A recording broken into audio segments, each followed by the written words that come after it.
for blastoff.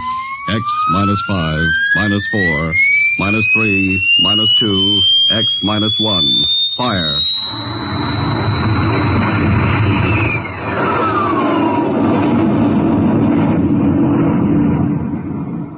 From the far horizons of the unknown come tales of new dimensions in time and space.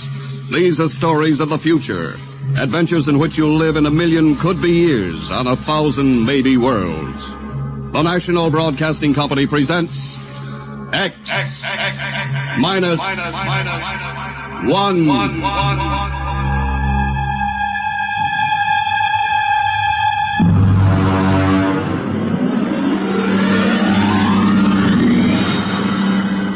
Tonight's story, No Contact.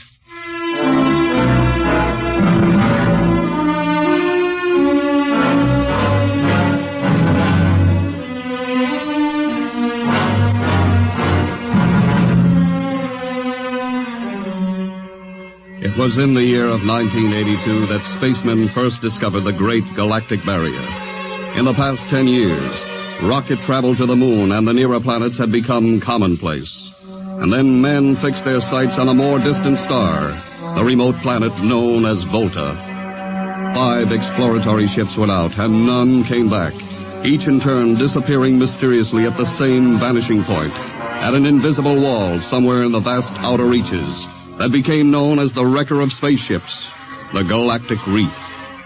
And yet, the explorers refused to admit defeat. It was on June the 2nd, 1987, that the rocket Star Cloud made ready for takeoff, the 6th to attempt to crack the barrier and win through to Volta.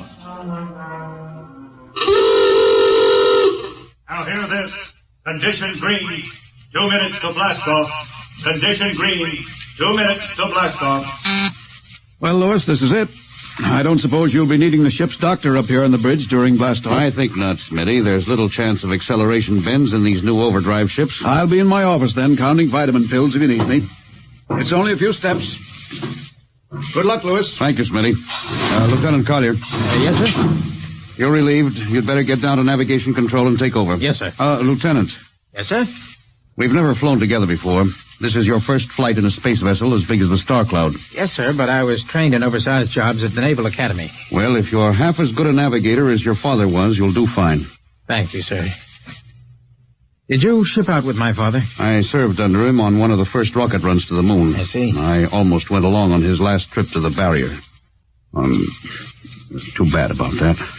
Yes, sir. That's all, Collier.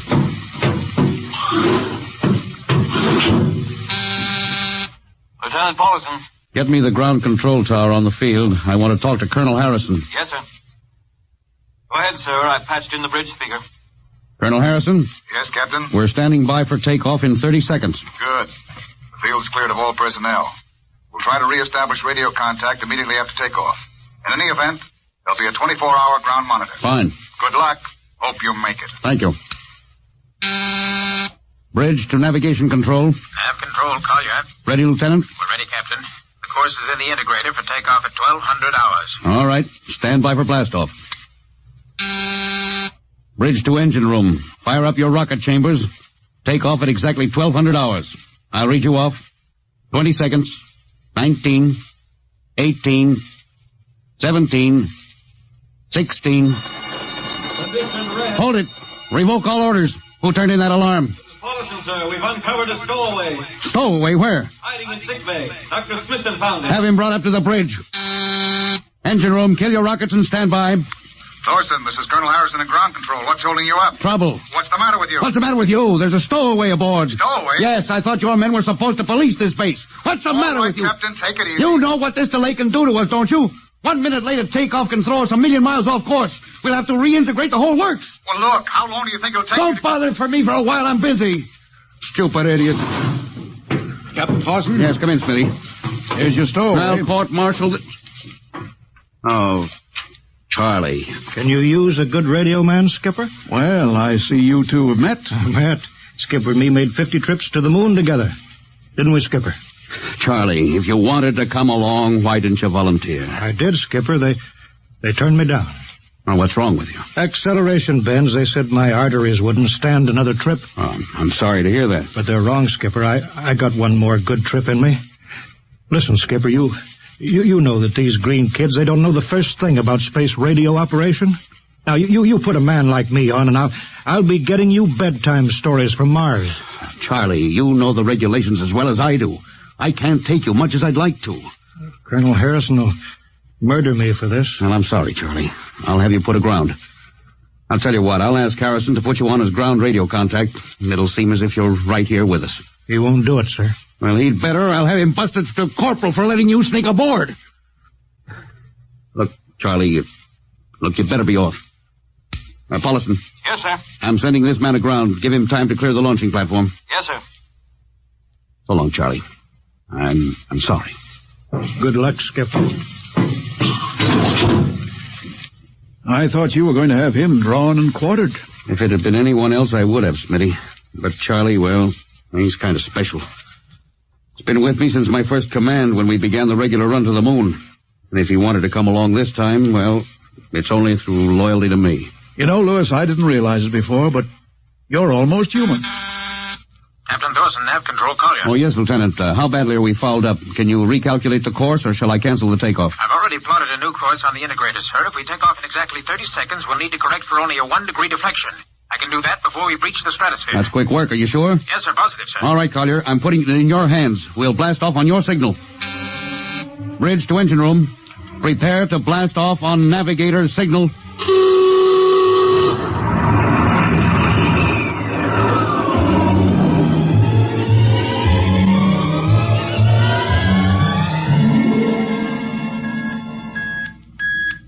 How are we doing, Collier? Coming on the bearing, sir. That's 4, 3, 2, 0. We've intersected the course vector. Good work, Collier. Course is corrected, sir. We're ready to go into atomic overdrive anytime you say. All right. Stand by. Yes, sir. Now hear this. Now hear this. Prepare for maximum acceleration. Bridge to engine room. Kill your rockets. Rockets out. Fire up number 1 cyclotron.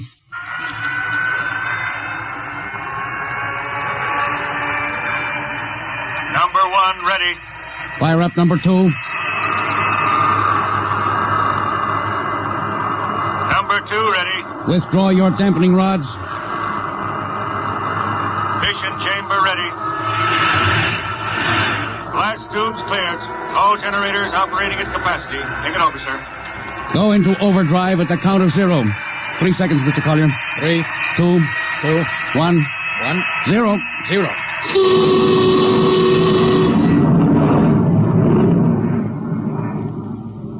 How are we doing, Collier? On course, sir.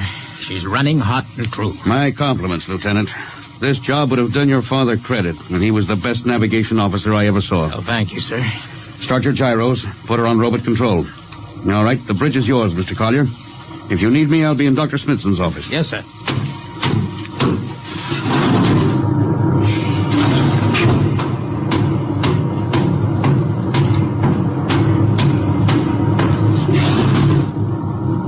Well, Lewis, I see you got us off the ground. You can thank young Collier for that.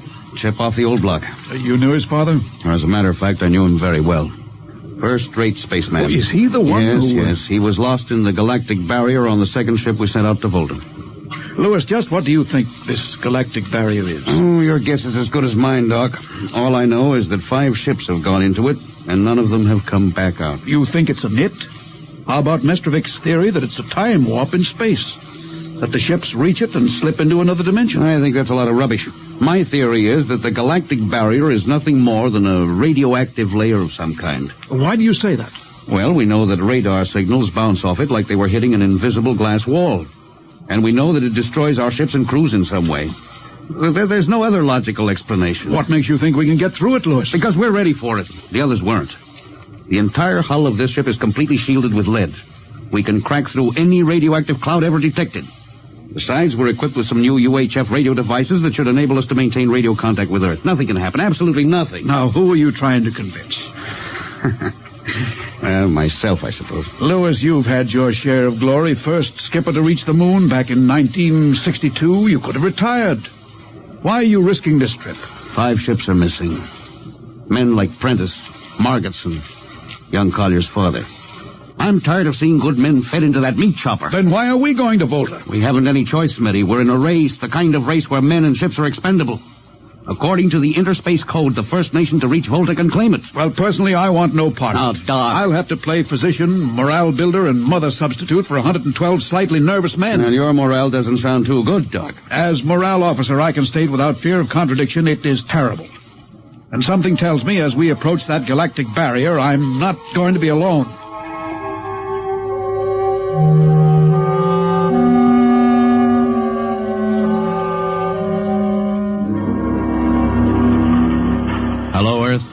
Hello, Earth. Captain Thorson of the Star Cloud calling Earth. Hello, Star Cloud. Hi, Captain. Charlie. Well, I see they haven't court-martialed you yet. No, sir, thanks to you. That's good to hear you. You can read us the funny papers on Sunday morning. Right. Now, how's our signal? Strong. Clear as a bell. Now, here's our log report for Colonel Harrison. You ready? Shoot. June 2nd, 1987. 4 weeks out from Earth. Running true. No radiation. Operation normal. Still making our approach to the galactic barrier. That's all, Charlie. See you later. Good luck, Captain. I sure wish I was with you.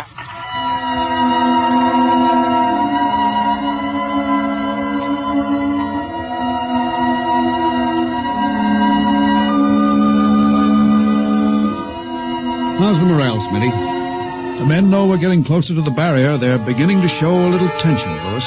Well, how's their physical condition? Any sickness? About half the crew has come down with space blues. I was afraid of that. Are they bad? Same as usual. Lips and hands with a bluish cast.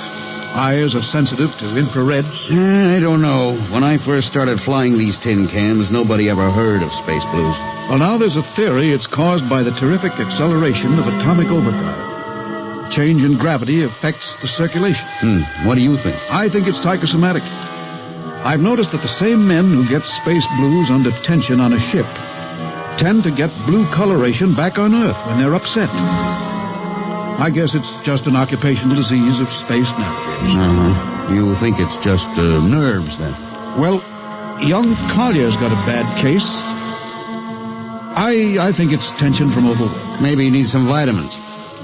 Lewis, when will you realize that vitamins are not a panacea for all the troubles of mankind?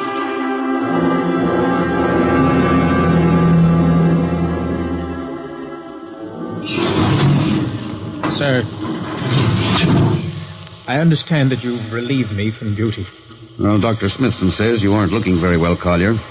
I'm giving you a rest. Sir, I feel perfectly able to continue. Your lips are as blue as Minnetonka. Captain, I'd like to remain at my post. Don't be foolhardy, Lieutenant. I'm not being foolhardy, sir. I have a special, personal reason for wanting this expedition to reach Volta. Your father? Yes, sir. You think he might still be alive? I have to find out what happened, sir. I think I understand. Very well, Collier. Report back to duty.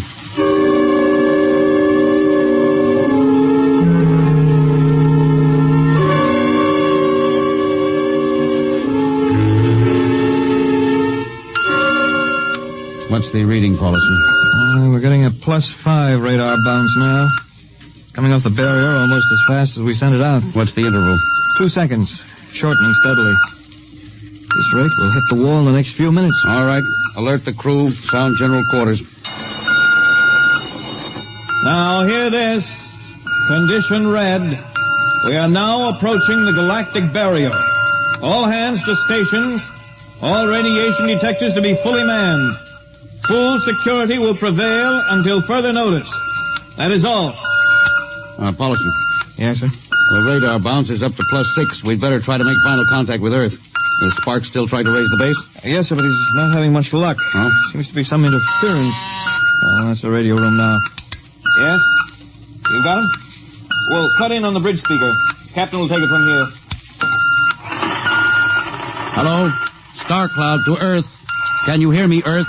Hello, Skipper. I can barely read you. We're getting heavy static from sunspots. That's not sunspots, Charlie. We're right on top of the galactic barrier. Getting a +7 radar bounce. Expect to hit the barrier almost any second now. Good luck, Skipper. If we crack the barrier and come through still in one piece, I'll try to get back to you on the high-frequency band. Gotcha, Skipper. Don't worry. I'll be waiting. So long, Charlie. So long, Star Cloud. Must be getting awfully close now, Captain. Echo's bouncing back so fast it's almost beating the signal. When they go inside, hold on to your hat. That's when we run into the wall. Any second. Hold on. Oh, here goes nothing. Here it comes.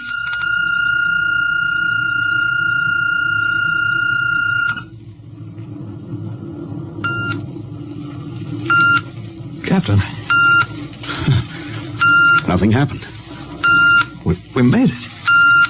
We made it, Captain. No radiation, no time warp, no nothing. Now, the crew's gone crazy, sir. Let them. They've earned it. Doc, can you break out a few bottles of snakebite serum for medicinal purposes? I sure can, Lewis. This calls for a celebration. How's your morale now? It couldn't be better. How's yours? Couldn't be better. What the... Condition red. Condition red. Radiation detected. Condition red. Radiation detected. Holy mackerel. Look at the needle on that indicator. Paulson. Yes, I see it, Captain. Picking radiation like crazy. What's it like? That's a strong impulse. What kind? I don't know. It's too long for a cosmic ray, too short for UHF.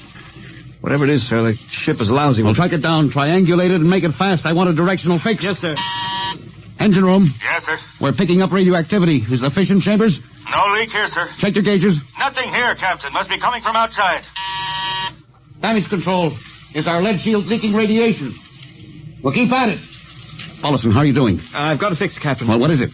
Well, I'll have to recheck my figures. Oh, hurry it up. Angle is correct, but Come on, man, for Pete's sake. Where's the radiation coming from? Sir, it's coming from inside the ship. That's impossible. No, sir, I've checked it twice. Well, it's got to be the engines, then. If it is, sir, we're finished. Engine room. Yes, sir. That radiation must be in the overdrive pile. No, sir, it isn't here, sir. Are you certain? Yes, sir. All right, keep checking. Well, there's only one thing left to do. Paulson, get a Geiger counter. We're going to start combing this ship inch by inch. Yes, sir. All right, turn it on. Yes, sir. All right. Ready, Captain. We'll check the atomic guns first. Come on. We'll cut through the officers' quarters here to ordnance. Now turn here. Oh, wait a minute, sir. Huh? What is it? The signal's weaker now. Yeah. Let's go back. Hold it. Seems strongest right about here. Oh, it doesn't make sense. Whose cabin is this? Lieutenant Collier's. Collier? Oh, he's down in nav control, sir. Oh, I'll try the door. It's not locked, sir. Oh, it's in here, all right. Listen to that counter. Strongest over here. Open that wall cabinet. It's locked, sir. Smash it. Shut off that Geiger counter. Well, what do you make of this, Paulson? Well, it looks like some sort of portable transmitter, sir. Must be foreign manufacture. I don't recognize the calibration symbols at all. I've never seen anything like it. Which raises a small question. What is Lieutenant Collier doing with a transmitter in his cabin? I don't know, sir. Well, I intend to find out, Paulson. Get down to nav control and bring Collier up to the bridge on the double. Well, hadn't we better find some way to shut this thing off first? I know a way.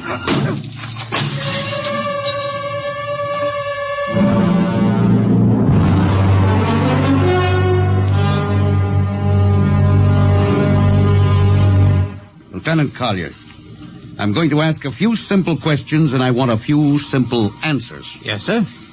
What were you doing with a transmitter in your cabin? Transmitter, Captain? Oh, you know nothing about it? Oh, no, sir, I don't. Do you recognize these calibration symbols? No, sir. Can you think of how it might have been placed in your cabin without your knowing it? No, sir, unless someone came in while I was on duty. Would that have been possible? I suppose so, if someone had a key. I found your cabin door unlocked. Well, I meant a key to the wall cabinet. I didn't say the wall cabinet. Well, You what, Lieutenant? How could you have known it was in the wall cabinet? Well, I just assumed, sir. Lieutenant Collier, I find it hard to believe you would lie. Having known and respected your father, having observed the way you handle your job. However, I intend to get to the root of this thing. May I have your wristwatch, Lieutenant? Sir? Your wristwatch. Yes, sir. Paulson, turn on that Geiger counter. Yes, sir. Hold this watch next to it. Yes, sir.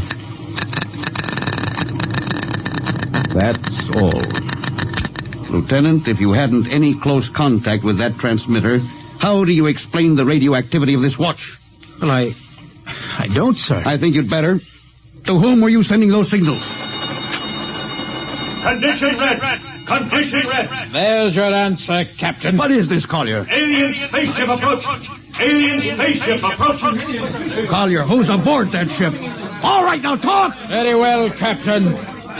My mission seems completed. Your mission? Are you admitting that you're an agent of a foreign power? I'm stating it. What nation? No nation, Captain. What? I am an agent of the Voltan government. What? The government of the planet of Volta. You're crazy. Are you so stupid, Captain? Did you think your people are the only ones who can invade another planet? What do you mean? We've had agents operating on Earth since 1945. I don't believe you. What do you think happened to those 5 ships, Captain? Where do you suppose we got our information? Your language, your culture, family background. Your appearance, you look like... Like Commander Collier? Well, is that so surprising, Captain? You see, Captain, we had a living model. I ought to kill you. That would be very foolish, Captain. I would advise you to surrender without delay. Alien ship now coming into ordnance range. I'll deal with you later, Collier. Paulison? Yes, sir. Put this man in irons, take him away. Don't worry, sir. We'll take good care of him. Carpenter,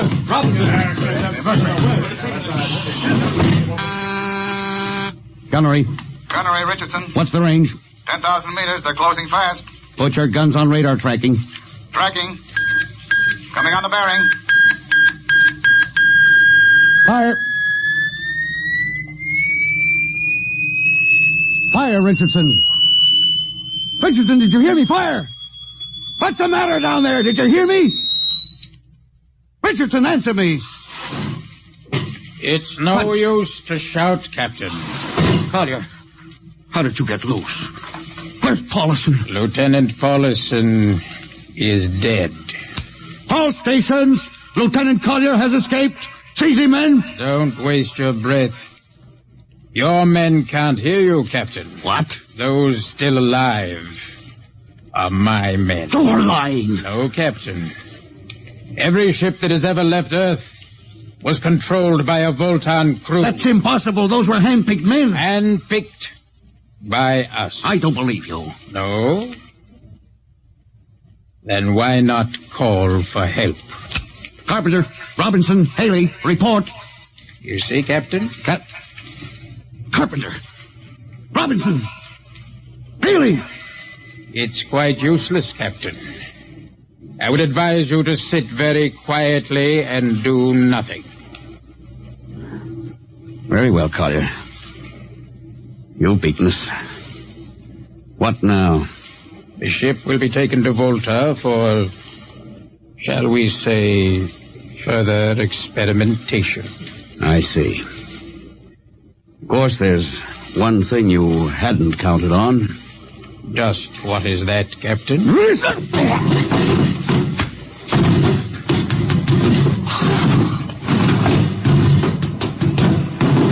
Carpenter! Are you in there, Lieutenant Carpenter? You can't all be dead. There must be one alive. Smitty, Dr. Smithson! Smitty, what have they done to him? Louis, dirty. Don't talk. I must lean closer. There's not much time.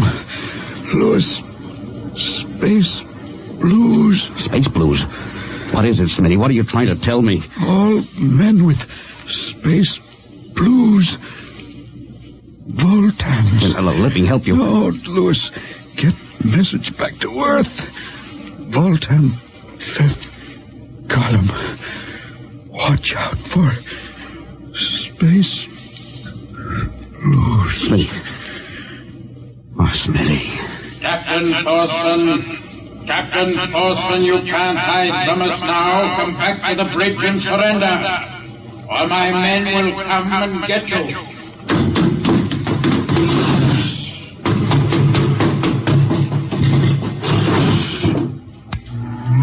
Hello. Star Cloud calling Earth. Oh, please, God, let me get through before it's too late. Hello. Starclaw to Earth. Come in, please. Come in, please.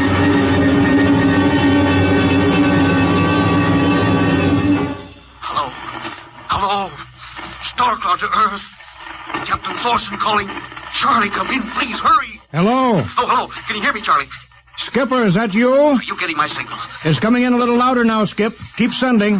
God, now look, Charlie, listen to me. Not much time. Get word to Colonel Harrison. Crew mutinied. Most of crew members, Fultons. What? Fultons. Spell that. V-O-L. Fultons. That's right. They're from the planet Volta. Skipper, are you all right? Now, Charlie, this is serious. They'll be here any second. Now, listen, they have a fifth column on Earth. They're planning to invade you. You mean it? Of course I mean it. Tell Harrison, posing as humans. You can detect them by space blues. You got that? Only Fultons get space blue. Charlie, did you hear me? Space blue. I get you. They're breaking in, Charlie. I'm depending on you. Warn everybody. Captain. They're open the door. So long, Charlie. Tell Hannah. Captain Thorson. Hello. Hello, Starcloud. What's the trouble, Sergeant? I was just trying to raise the Starcloud, Colonel. Had any luck? No, sir. No contact. No contact, eh? No, sir. Nearly an hour since they hit the galactic barrier. I don't understand why they haven't tried to get a message back. No, sir. Neither do I. Oh, all right. I'll take over for a while. Yes, you do that, sir. It's all yours. Right. Oh, and Charlie, you better go out and get yourself some coffee. You look a little blue around the gills.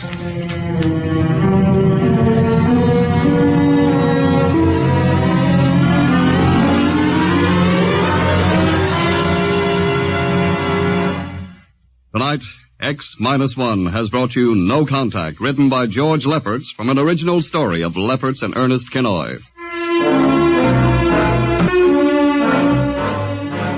Featured in the cast were Louis Van Ruten as Captain, Donald Buca as Collier, Wendell Holmes as Charlie, and Bill Griffiths, Bill Smith, Matt Crowley, and Ken Williams. Your announcer, Don Pardo. X-1 was directed by Fred Way and is a transcribed NBC Radio Network production. And now, next week.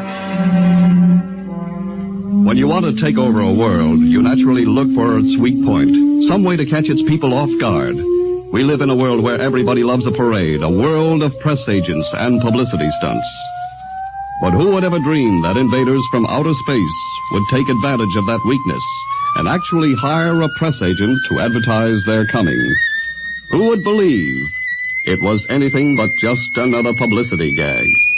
At least, not until the terrible moment when it was already too late. The moment of X-1.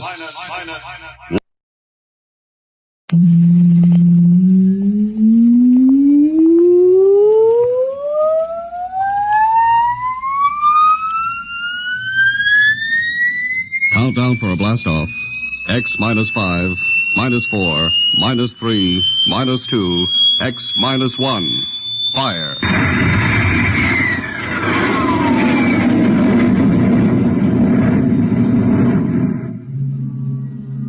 From the far horizons of the unknown come transcribed tales of new dimensions in time and space. These are stories of the future, adventures in which you'll live in 1,000,000 could-be years on 1,000 maybe worlds. The National Broadcasting Company presents X-1.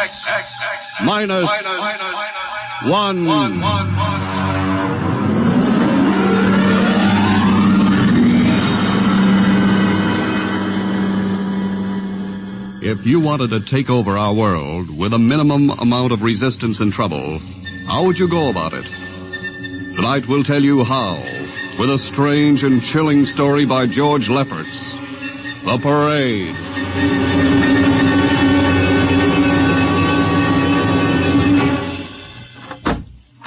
You are Mr. Sid Ryan. The same. My name is Luchar. I am a Martian. Pleased to meet you, Mr. What was that again? A Martian. As in Orson Welles? Precisely. I'm a Rotarian myself. Sit down. Thank you. Now that we've had our little joke, Mr. Luchar, what can Publicity Associates do for you? I am interested in obtaining publicity. It has been my observation that advertising and publicity are the very backbone of earthly civilization. Spoken like a true Martian, Mr. Luchar. Now, if you'll tell me the name of the client. The client, of course, will be the Martians. You don't give up, do you? Give up? The gag, I mean. Oliver. Yes, Mr. Ryan? This is Mr. Luchar. Oh, how do you Mr. Luchar claims to be a Martian. Take him outside, will you, Oliver? I am happy to see, Mr. Ryan, that my telling you I am a Martian has approximately the effect I guessed it would. I believe we can do business. I have here cash retainer of $5,000.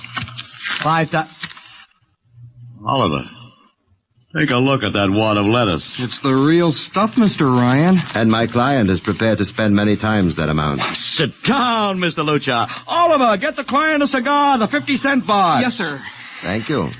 Well, now, what can I do for you, sir? I wish you to manage a publicity campaign. A very large and important campaign. Is the product established, or is it something brand new? Something quite new. Now, what would you judge the most effective type of campaign? Well, if the client has a lot of dough to throw around, a suspense campaign is best. First, you place ads in the paper saying, watch this space. Then about a week later, you run an ad saying XYZ or PDQ, and you get people guessing what it means. Then finally, when you've teased them enough, you bust loose and unveil the product. Excellent. We will conduct a suspense campaign. Of course, in this kind of campaign, secrecy is very important. Once the name of the product leaks out, it spreads like wildfire, and the whole campaign is kerfloppo. Quite so, quite so. The utmost secrecy. You realize, of course, these things cost like crazy. Would, say, $1 million cover expense? Come again? I said, would $1 million cover it? Why, yes, I am at... You did say, $1 million. I understood that you have handled some very large accounts. Of course, if this is too big... No, not at all, not at all. As a matter of fact, I seldom touch anything less. Right, Oliver? Huh? Oh, of course, that's right, Mr. Ryan. Absolutely right, yes. Now, you will begin, then, by saturating the newspapers, the radio, the streetcars with a very simple statement. What's that? I will write it on a card. Here you are. The Martians are coming. Say, that's not a bad teaser. Got that, Oliver? Yes, sir. The next ad will read, June 1st is Martian Day. June 1st is Martian Day. What happens on June 1st? The parade takes place. What parade? I wish you to arrange a parade up Fifth Avenue. You mean like the Macy Parade? Exactly. Except that the theme will be the world of tomorrow, the Martian world. My client would like it to be a gay affair. Balloons, clowns, pennants, pretty drum majorettes. Say, that sounds terrific. I might be able to interest the department stores in a tie-in. Fine. The parade will climax the campaign. On June 1st, the product will be unveiled. Good enough. By the way, Mr. Luchar, just what is the product? What are we selling? Oh, no, Mr. Ryan.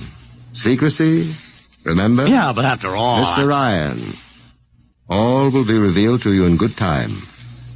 For the moment, let us say that we are selling a concept. A concept?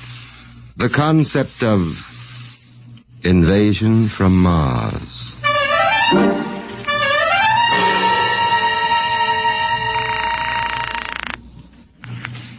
Sorrel Talent Agency. Sammy Sorrel, please. This is Sammy. This is Sid Ryan over at Publicity Associates. Listen, Sammy, how you fixed for midgets? I got midgets. Fine, I need 40 midgets for a parade. 40. June 1st. And listen, Sammy, I want them dressed in little spacesuits. In little... you know, like men from Mars. Mars. Okay? And I want some movie extras, maybe 50 of them. 50. Also rigged up like men from Mars. Make them look gruesome. Got that? Gruesome. Also, I need some horses with pretty girls on top of them. Maybe you can get that bunch from Maroney's Traveling Circus, the one we booked for the Fireman's Parade in Albany last year. I'll try, Sid. Never mind the expense. Just get me the talent. It sounds like you landed a big client. Who is it? It's a secret. I gotta hang now. Call me back, Sammy. Right. How you doing, Oliver? Oh, fine, Mr. Ryan, just fine. I got 100 small boys pasting little stickers. The Martians are coming on the subway platforms. Good. We got full-page ads in all the dailies. Good. And 10-second spot announcements on every local station. Good. It's costing a fortune. Good. The more it costs, the bigger our percentage. Spend like you were going to the electric chair, Oliver. Yes, sir. How are you making out in the parade? If it comes off, it'll be the biggest thing since Barnum invented the midget. I've got Macy's, gimbals, and sacks to contribute floats. Everything is built around the Martian theme, see? Even the horses will have long feelers attached to them and funny-looking extra legs. It'll be sensational. That sounds fine, only what? Mr. Ryan, we don't even know what we're selling. Oliver, my boy, do you think old Sid Ryan has been sitting here spending all this moolah and not putting two and two together? You mean you know who Luchar represents? Just by accident, understand? I have learned that Century Pictures is making a big new epic. One of those expensive pictures they make in secret and then spring on the public because they don't want the other studios to get the jump on them. What's the picture? A space opera titled Invasion from Mars. Get it? Oh, I begin to see. Also, by mere coincidence, it's supposed to have its premiere sometime around June 1st. You follow me? Yes, but, Mr. Ryan, Century has an exclusive contract with New Feature Syndicate for all their publicity. Suppose Century Pictures doesn't like the way New Features is handling their stuff. They want to get out of the contract, but New Feature says no, so they have to get around the contract. A man named Luchar, client unknown, starts publicizing the Martian invasion. Need I go further? Oh, I don't know, Mr. Ryan. Sounds pretty far-fetched to me, but I don't know. That's what I like about you, Oliver. You're so innocent.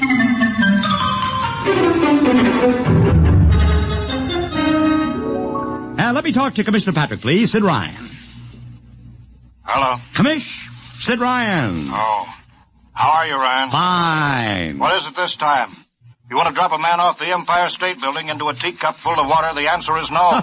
Also, we're not arresting any fan dancers. You know I don't handle fan dances. I want a permit for a parade. June 1st, 5th Avenue. It's a Sunday. There's no traffic. Now, look, Ryan, Macy's gets a permit. Gimbals gets a permit. The American Legion gets a permit. The Sons of Erin march every time Morton Downey sings the Wearing of the Green. Oh, don't give me a hard time, Patrick. This is too big. I have the 5th Avenue Merchants Association behind me. Okay, Ryan. Fill out the forms. I'll pass them along to the license commissioner. That's my boy. By the way, what's the occasion for this parade? Well, don't you read the papers, Patrick?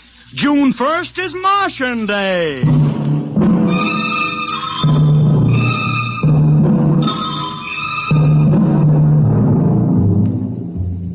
How is the campaign going, Mr. Ryan? Like wildfire, Mr. Luchar, like wildfire. Everybody and his brother is going along with the gag. Yesterday we distributed 50,000 Martian hats to school kids. I got some of the merchants doing World of Tomorrow displays in their windows. Every big novelty manufacturer in town is climbing on the bandwagon. They want to get into the parade with floats, giveaways, anything. Everybody smells a buck to be made. I wouldn't be surprised if the mayor himself declared Martian Day. I've even arranged for Commissioner Patrick to accept a $50,000 check for the Policeman's Benevolent Fund from the man from Mars. Oh, it's terrific, terrific. My blood pressure's up to 200. Excellent. I understand Century Pictures spent over $1 million making that space opera. I beg pardon? Oh, come, Mr. Luchar. Sid Ryan wasn't born yesterday, you know. I know who our client is, even if you don't admit it. You do? Always thinking that's me. Well, as long as you know, let's keep it to ourselves, shall we, Mr. Ryan? As you once remarked, when these things leak out, it destroys the surprise and ruins the effectiveness of the campaign.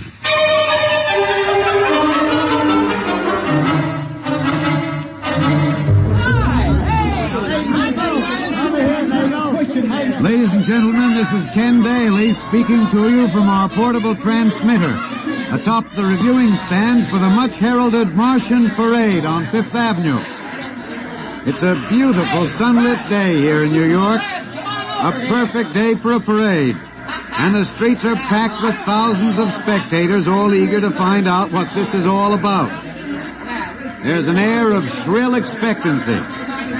Some of the kids and their parents have been camped on the curbstone since early this morning to be sure of ringside seats when the so-called Martians pass by. I've just had word from Sol Brown up at Central Park Mall that the Martians have landed from big pink balloons. And now while we're waiting for the arrival of the parade, We brought some people up to our microphone to tell you their reactions to this most spectacular of all publicity stunts. That's right, come on. What's your name, madam? Miss Ada Shackley. A little louder, please. Miss Ada Shackley. And where are you from, Mrs. Shackley? Columbus, Ohio. I see. And I see you have your family with you, too. Two little curly-headed blonde boys. Are you in New York on vacation? We came for the Shriners Convention with their daddy. What do you think of Martian Day, Mrs. Shackley? Well, it all seems very strange to me, but the boys have been pestering me to watch it, so we've been standing here 2 hours. I can't make head or tail of it. Well, neither can a lot of other people, Mrs. Shackley. But judging by the thousands here today, there's a lot of curiosity. Curiosity killed the cat, folks say. Well, let's hope not.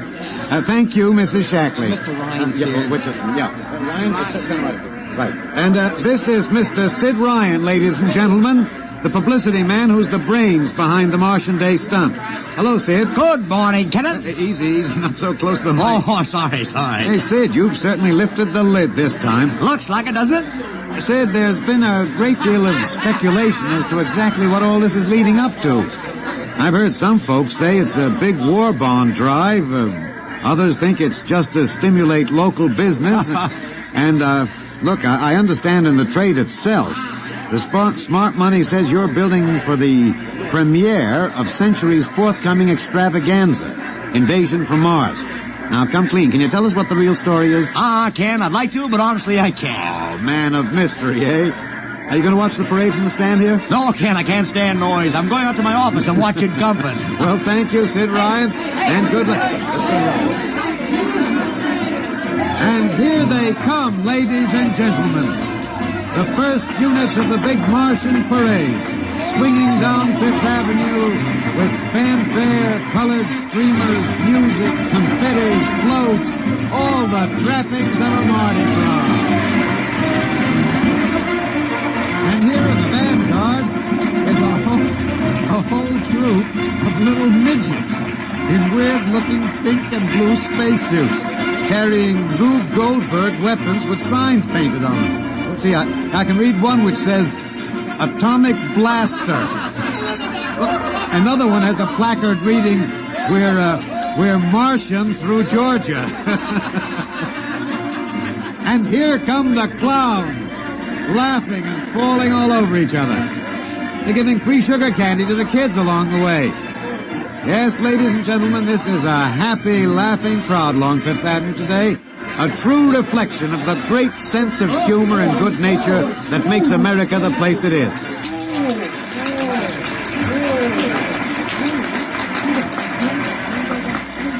This is promised as the climax of the show. And now a great hush has fallen over the crowd. It's quite a sight to see these thousands of people standing here expectantly, hearing only the great regular sigh of their mass breathing. And now here they come, ladies and gentlemen. The Martians. Marching in booted, helmeted ranks. Row after row of them. My, this is an impressive sight, ladies and gentlemen. And a rather serious contrast to the rest of the joyous slapstick parade we've witnessed. There are perhaps, 200 tall, broad-chested men dressed in metallic gray spacesuits with thick glass visors drawn across their faces. Each is holding an ominous-looking ray gun at the ready position. They're marching in absolute silence, keeping step perfectly, as though some mute, unspoken command were marking time for them. The crowd seems rather grim and serious now. Perhaps they're reminded of the actuality of war and possible invasion. They stand solemnly, silently, watching. Even the children are awed. And now the first ranks of the Martians are moving past us down Fifth Avenue toward the reviewing stands at the square. No one moves. What's that? What's happening? A woman, ladies and gentlemen. She dashed out into the street. For what reason, I don't know. She attempted to lift the visor of one of the Martian spacesuits, but just as she reached the Martian, she fell forward in a dead faint. I tell you, I've never felt such mass tension in a crowd as we're experiencing here right now, today. All sorts of rumors have begun filtering back through the audience. There are excited whispers of she's dead, she fainted, and now an undercurrent of, what? They're really Martians. This is an example of how a single incident can precipitate mass hysteria, ladies and gentlemen. I tell you, it's a mighty reassuring sight to see the blue uniforms of New York's finest spaced every 10 feet or so along the avenue. Somehow, I can't explain it. This incident has begun to work on what was a moment ago a happy, carefree crowd, and the complexion is changing.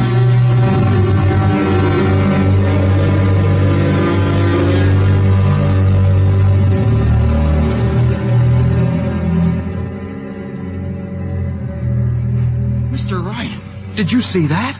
A woman fainted. Of course I saw it.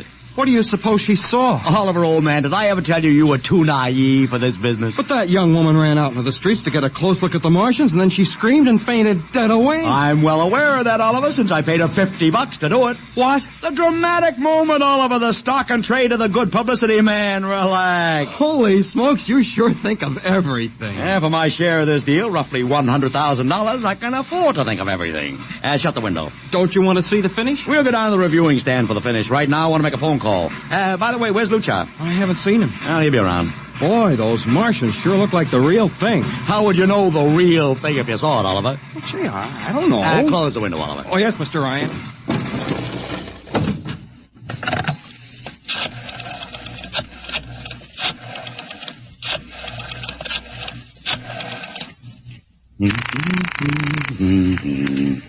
Sorrel's Talent Agency. Sammy, this is Sid Ryan. Say, listen, Sid, I was going to call you. I'm awful sorry about those Martians. What do you mean sorry? They're terrific. No, don't joke, Sid. I mean it. Well, I mean it too. They're great, great. Are you in the bag? Never felt better. You mean it, don't you? Of course I mean it. What is this? There are Martians in the parade? About 150. Of course, I only ordered 50, but Sid. under the circumstances... Sid. Well, what is it? Sid, don't you know? I couldn't get you a single movie extra. There's a studio strike in New York. I was going to call you, but I Hey, wait a minute. Where'd these guys come from if you didn't hire them? I don't know. Maybe Oliver. Oh, hold on. Oliver. Yes, Mr. Ryan? Did you hire those Martians? No, sir, Sammy, this is on the level, isn't it? Honest, Sid, Okay, Sammy, I'll call you back. What's the matter, Mr. Ryan?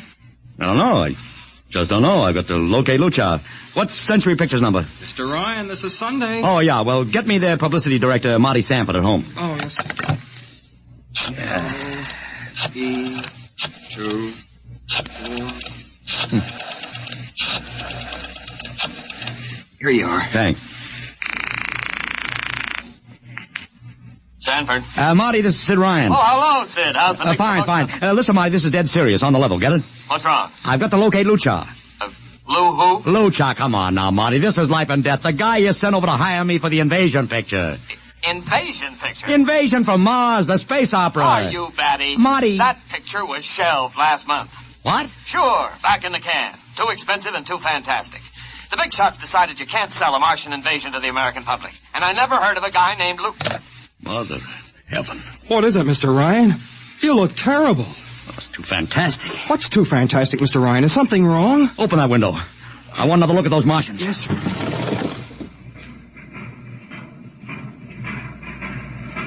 Look at it.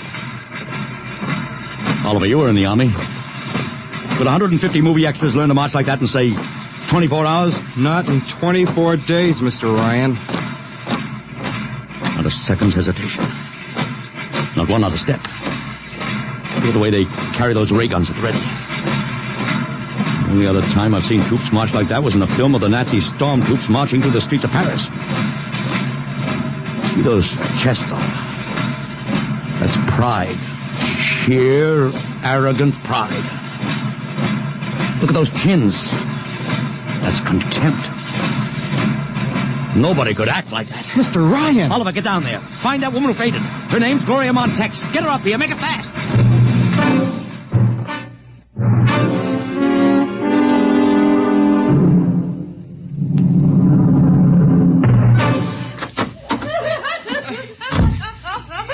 Here she is, Mr. Ryan. I can't can't get much sense out of her. Stay away from me. Gloria, it's me, Sid Ryan. Oh, don't kid me. You're a Martian. Gloria, settle down. No, you're wearing a mask. Baby, it's me, Sid. And underneath, it's awful. It's all big green eyes and those feelers like a cat's teeth. Baby, snap out of it. Listen, what happened down there? You ran out and screamed like I told you, but the fainting, that wasn't in the act. Oh, go away, please. Go away. What'd you see? Oh, no, please. It's too awful. Please. Just one question, baby. Inside that helmet, what'd you see? You won't get anything out of her, Mr. Ryan. She needs a doctor. Okay, Oliver, I've heard enough anyway. You take care of Gloria here. Get her a drink. Where are you going? To see the commissioner. We gotta stop this parade before things begin to happen.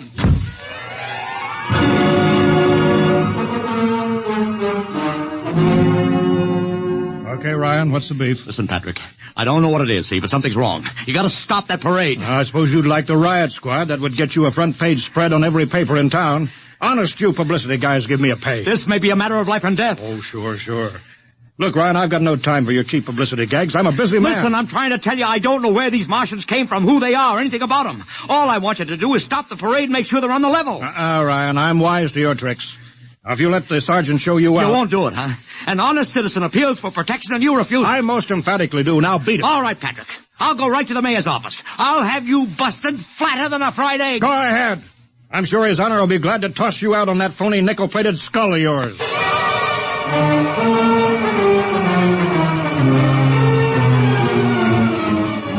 You heard me, Ryan. You cannot see the mayor. Adolf, please. This isn't a gag. I don't want publicity. All I want to do is maybe prevent something horrible from happening. In case you don't know it, wise guy, something horrible is already happening.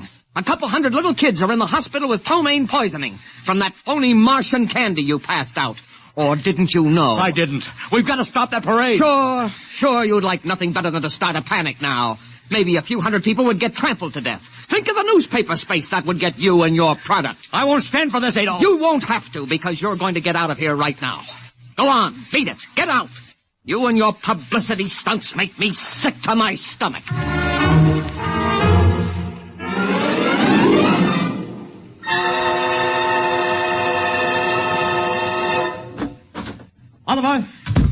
Oliver, where are you?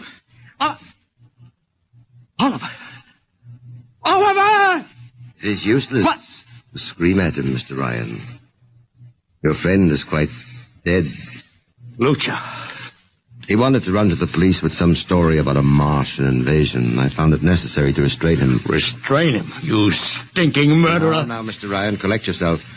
After all our planning, it wouldn't do to have everything spoiled, now would it? Lucha, stop talking and talk fast, because when you get through, I'm going to take you apart piece by piece. What's this all about? But surely you know, Mr. Ryan. After all, you've been publicizing it for months. Listen, you... Please, do not interrupt. You see, before colonizing your planet, we Martians sent advanced scouts to study your habits, your weaknesses. We found that the people on Earth are predominantly conditioned by advertising and publicity, and so we conceived the idea of treating our entire invasion as a vast publicity stunt. Clever, huh? After all, Mr. Ryan, who would suspect an invader who advertised his invasion in the newspaper, invited the public to his surprise attack, and spent millions publicizing his plans? Holy jumping catfish. You've done very well. Then there was no product. Ah, but there is a product. The product is death. What are you trying to do, Lucha? We Martians are a humane people, Mr. Ryan. We do not like to destroy thousands where a few hundreds would suffice. In exactly 2 minutes, our troops will treat the world to a spectacle of death, which will bring the rest of your planet to its knees in horror. Nations will clamor to surrender. Perhaps, Mr. Lucha, but not if I can help it. You... Good. Yes, please. Operator, this is Mr. Ryan. Get me the field telephone on the reviewing stand of the Martian Day Parade. Hurry. Anyone in particular? Just hurry. Reviewing stand, Sergeant Cassidy. Get me Commissioner Patrick. Hello. Hello. You'll have to talk louder. I want Commissioner Patrick. Oh. Patrick! Wait a minute. Things are quieting down. Now, what was it you wanted? This is Ryan. I have to talk to the commissioner. It's a matter of life and death. I'm sorry, you can't talk to him now. The chief Martian is presenting the PBA check to him. The Martians are going to fire a salute. Listen, you gotta stop him. What? Stop him! I'm sorry, Mr. Ryan. You idiot, the works is going...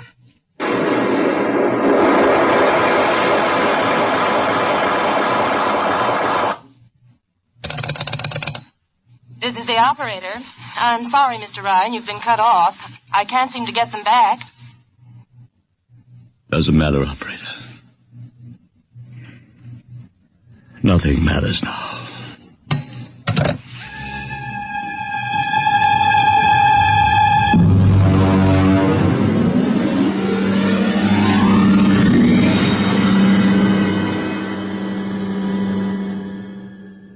Tonight, X-1 has brought you The Parade, an original story written by George Lefferts.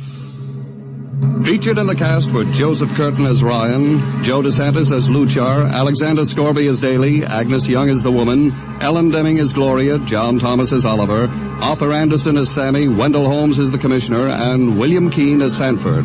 Your announcer, Don Pardo. X-1 was directed by Fred Way and is a transcribed NBC Radio Network production.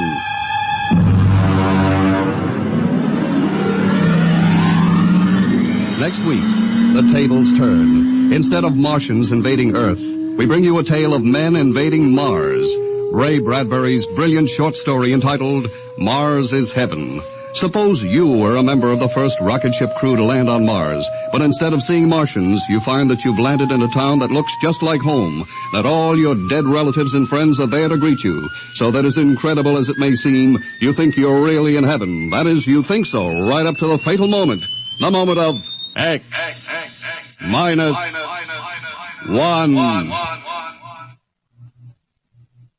Join the Abbotts on another baffling mystery tonight over most NBC radio stations.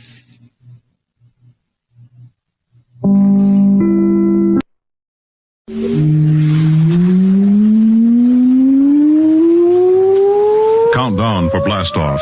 X -5, -4, -3, -2, X-1. Fire!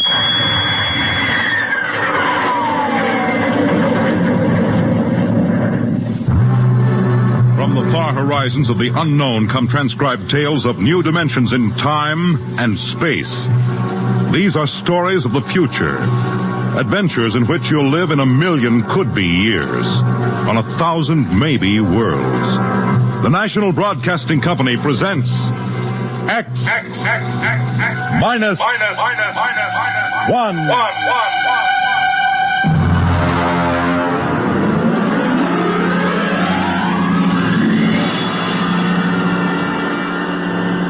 Tonight's story, Mars is Heaven.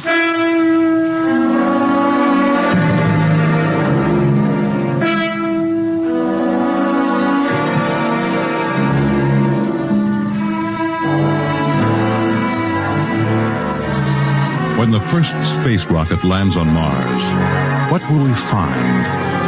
Only the ruins of a dead and deserted planet? Or will there be life? Intelligent life in some strange form that we can only imagine? Will we be welcomed with open arms? Or will the Martians treat us as invaders?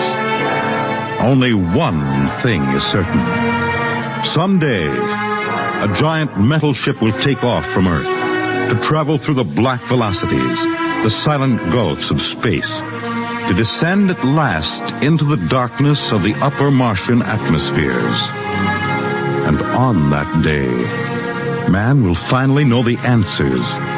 The day we first land on Mars.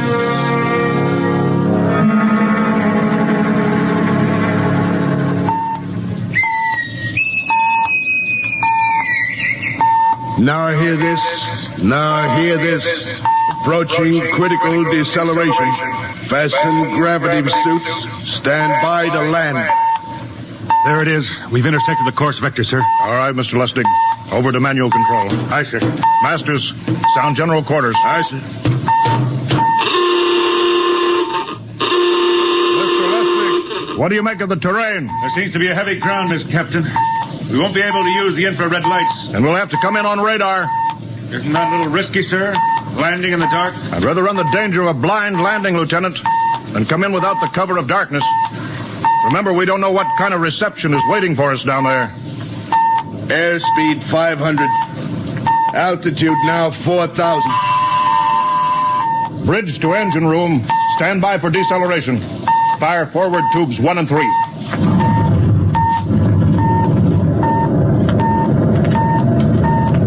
Steady as she goes, Mr. Lustig. As she goes, sir. Airspeed 100. Altitude 1,000. Radar indicates a level stretch dead ahead, sir. Skids down. Skids check. Altitude 500. 4. 350. 3. Up a point now. All right. Let's set her down.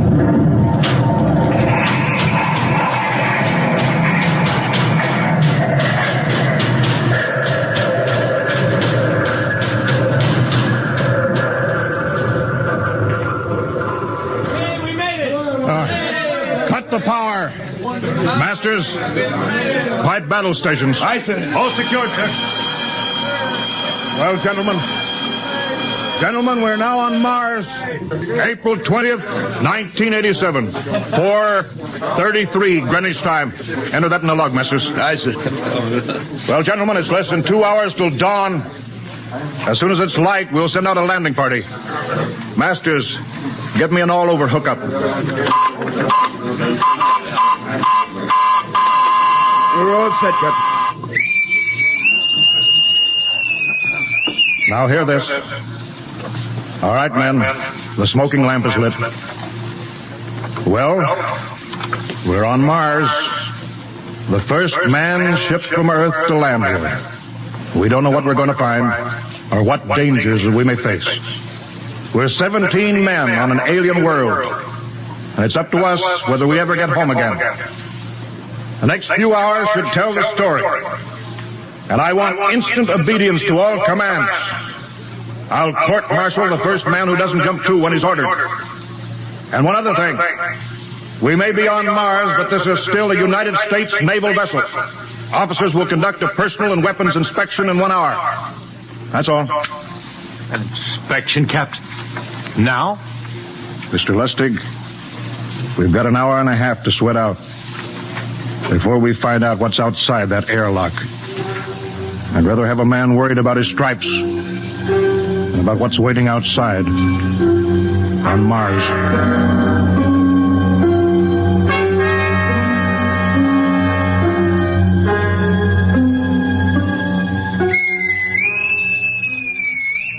Now hear this. Landing party report to forward airlock. Captain Black, Lieutenant Hingston, Lieutenant Lustig, and Dr. Horst report immediately to forward airlock. It's now landing time -5. Well, they're paging us. You ready, Dr. Horst? Yes, Mr. Lustig. As ready as I will ever be. Come on, let's get in the lock.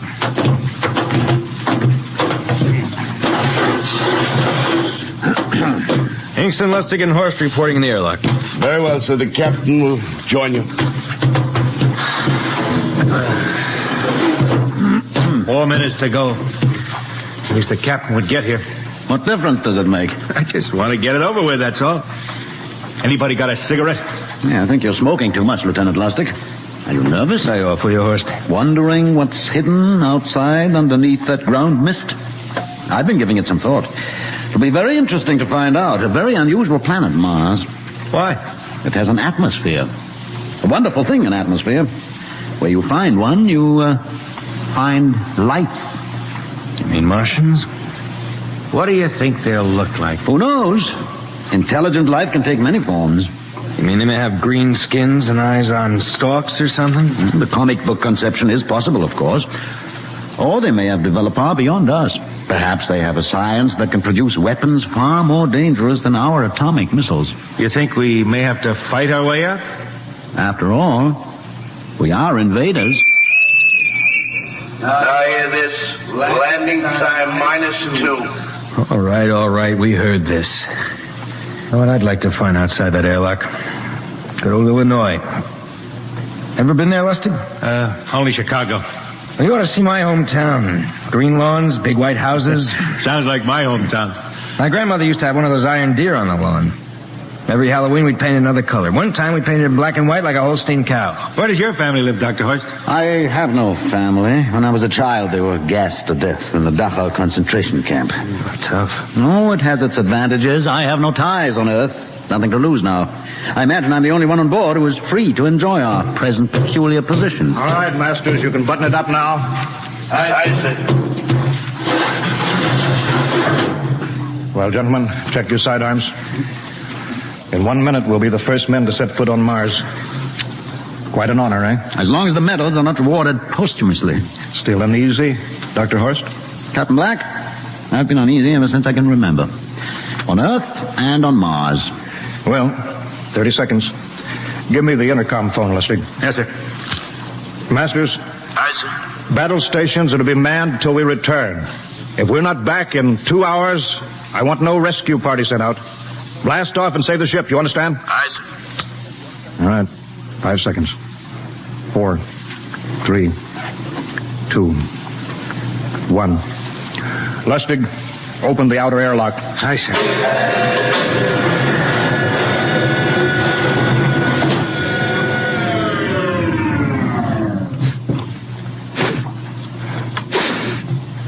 It's fresh air. Let's go. All right, now, take it easy. It's too dark to move fast. Quiet, isn't it? Not even a wind. Can't see anything from this ground this time. We don't know what's out here. All right, come on. What the quiet? Captain, I could swear that sounds like a rooster. I don't hear it anymore. Very homely but unlikely sound.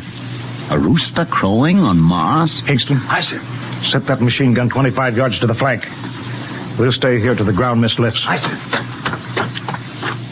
What do you make of the ground, Horst? Grass. Plain grass. You can see some large foliage there where the mist's thinned down. What the? Kingston, hold your fire, you fool! I hit it, Captain. What? Some kind of wild animal. I hit it. I could see the tracers, but it's still standing. Come on, Horst. Doctor, where are you? Up ahead, admiring the wild animal. Careful, Horst. Wait for us. Don't worry, Captain. It's an iron deer. A lawn ornament. Well, that's impossible. It's hollow. Interesting, isn't it? A whitewashed Victorian iron deer sitting on a lawn in the middle of Mars. I don't understand. Look around. The mist's lifting. Hey, Captain, look there. It's a house, a regular old-fashioned house. But, sir, on Mars. Good Lord. I haven't seen carved scrolls and gingerbread like that in years. Look at that port swing. The geraniums. There. I told you it was a rooster, Captain. Give me the glasses, Lustig. I want to take a look through that front window. Well, there's an upright piano. Some sheet music on it. Lustig, it's beautiful Ohio. Oh, it can't be, sir. Horst, do you think that civilization of two planets could be identical? I don't know. That specific variety of geraniums is only 50 years old on Earth. Is it logical that they should develop in Mars? How about that porch swing of the piano and beautiful Ohio? Why, it's impossible. Captain Black, this looks like the town I was born in. Well, it looks like my hometown, too. I've thought of something, sir. It's the only solution. Maybe we're not the first ship to reach Mars from Earth. Don't be ridiculous, Lustig. Oh, how else can you explain it? Suppose some scientists got together. They invented some spaceship and planted a colony here. That's the only answer. That's impossible, Lustig. Men space travel, it couldn't be secret. Do you have any idea what ships cost, what industrial power is needed? No, there's got to be some logical reason. I think perhaps we might find out, Captain. The light just went on in that house. Kingston, cover that door with the machine gun. Aye, sir. All right, come on, Horst. We're going to ring that doorbell. There's got to be a scientific answer to all this.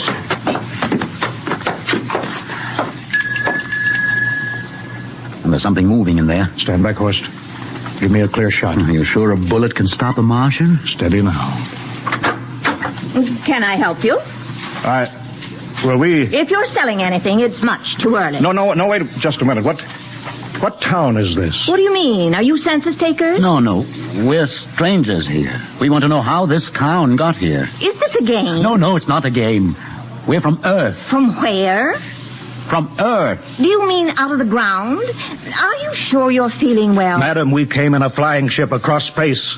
We're from the third planet Earth. This is Mars. Now do you understand? Mars. You go away now, you hear? I'll call my husband from upstairs and he'll chase you. Go on. But this is Mars, isn't it? This is Green Lake, Wisconsin, in the United States of America. Bounded on the east by the Atlantic and on the west by the Pacific. Now go away. Goodbye. Horst, do you suppose it's really possible? I've got to find out more about this. I told you I'd call my husband. Now you go away. You've got to tell me one thing first. What year is this? Year? 1928, of course. For goodness sake. You hear that, Horst? And we know it's 1987, and we know this is Mars. Horst, is it possible that we got fouled up, made some tremendous blunder, circled around, and landed back on Earth? In 1928? Well, maybe some switch in time or dimension. Could we have shifted somehow, gone backward in time? Oh, Horst, this won't hold water. It's not logical. We checked every mile. We went past the moon, out into space. We're on Mars. Lustig out at point. Hingston in the rear. Keep that gun at half load. Aye, sir. Horst, there's got to be some cold, logical solution. Captain! What? That house down the street, the white one with the green shutters. Lustig, what's the matter? I never thought of... Thank God!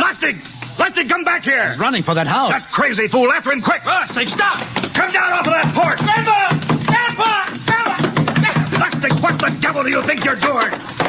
Albert! Grandma, Grandpa, it is you. Lustig, what is going on here? Albert, it's been so many years. How you've grown, boy. It's so good to see you. Lieutenant Lustig! Oh. Captain, Grandma, I want you to meet my friends. This is Captain Black. Captain, I want you to meet my grandfolks. Howdy.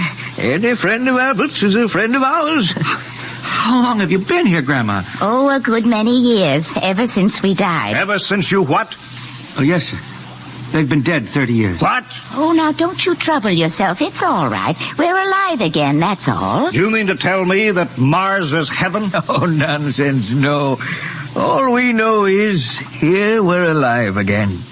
And who are we to question God's infinite ways? Well, Lustig, we're going back to the ship. But, Captain, I want to talk to my grandpa. Lieutenant Lustig, I don't like any part of this. You'll come back with us if I have to club you and carry you. Aye, sir. Now, let's go. Heaven only knows what they've run up against back at the ship.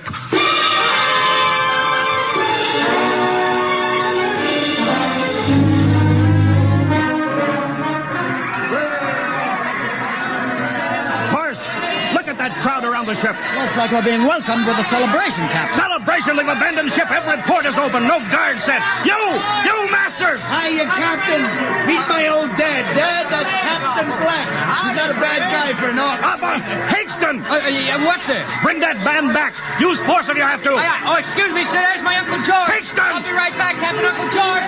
What the devil is going on here? Understand, sir? They've all found friends and relatives. They're all here. You're right, Captain. I found it. The whole crew's out in the crowd. But I gave orders. Definite orders. You don't understand, Captain. I understand mutiny. I don't care how many relatives show up. I'll have discipline.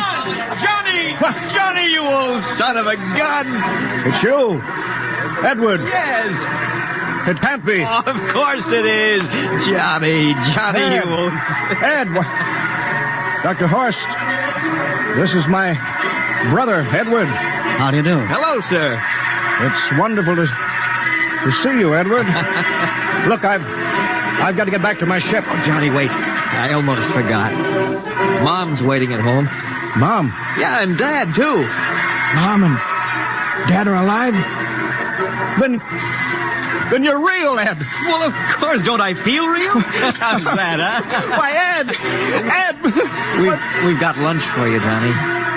Mom's making corn fritters. Dr. Horst, haven't you found anybody? No, Captain. I have nobody. Well, then you come on home with me, right, Ed? Why, sure. Horst, you wouldn't believe it, but it's been 35 years since I had Mom's corn fritters. By George, 35 years.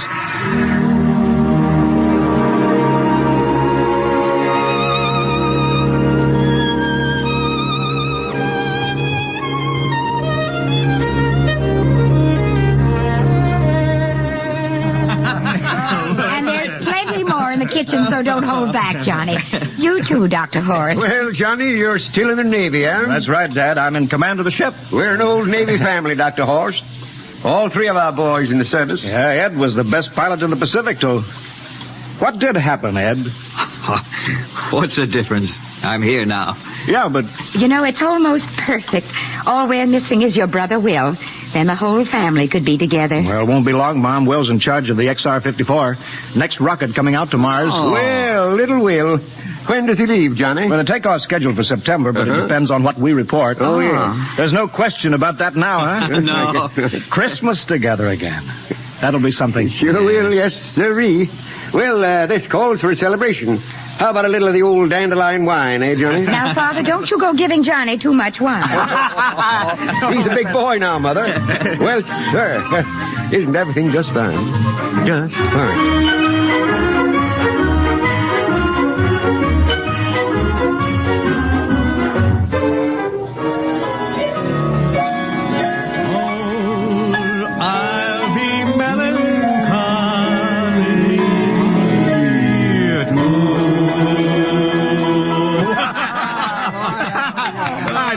Again, will you, Ed? Oh, sure.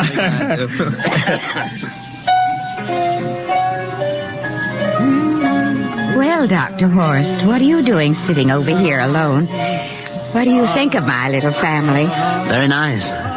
You know, I can't understand why you didn't find any folks here, Dr. Horst. It's just a shame everybody else is so happy. Well, I never remembered my family, Mrs. Black. All I know is they were gassed at Dachau during the Second World War. When I was liberated, I was in delirium 3 months. I cannot remember anything before then. A psychiatric phenomena. Oh, that's terrible. Isn't there anything anybody can do? I don't want to remember. I have not had a pleasant life. I prefer to be free of emotional entanglements. They interfere with a scientific approach. Oh, I'm sorry, Dr. Horst. Oh, I'll get it. That's our ring, long and 3 shorts. I remember that. Well, maybe we'd better call it a night. You must be getting tired, Johnny. I'd better be going back to the ship. Nonsense. You stay the night. We insist. I just couldn't rest thinking of you all alone on that ship. I'll be all right. Well, good night. Oh, wait a minute, Dr. Horst. That phone message was for you. Me? Yes, that's right. A message from Anna. Anna? I don't... Well, there, she must be an old friend. Isn't that nice? I don't... You sure it was for me? I don't remember any Anna. Well, she asked if you were better. Perhaps she's someone who knew you at Dachau. Anna? She said she's coming over here first thing in the morning. So you'll have to stay over. Yes, well, but that settles it then. You stay here, Horst.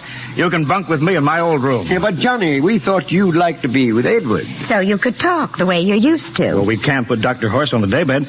I think we'd better share the room tonight. Be plenty of time for talking, Ed. Yes, I guess so. Well, I suppose I better drop back to the ship. You know, Ed, security check. Well, why do you have to do that here? I don't know, Mom. There's no good reason, I guess. Well, suppose we skip it tonight, huh? Well, good night, everybody. Oh, it's good to have you home, Johnny. It's good to be home, Mom.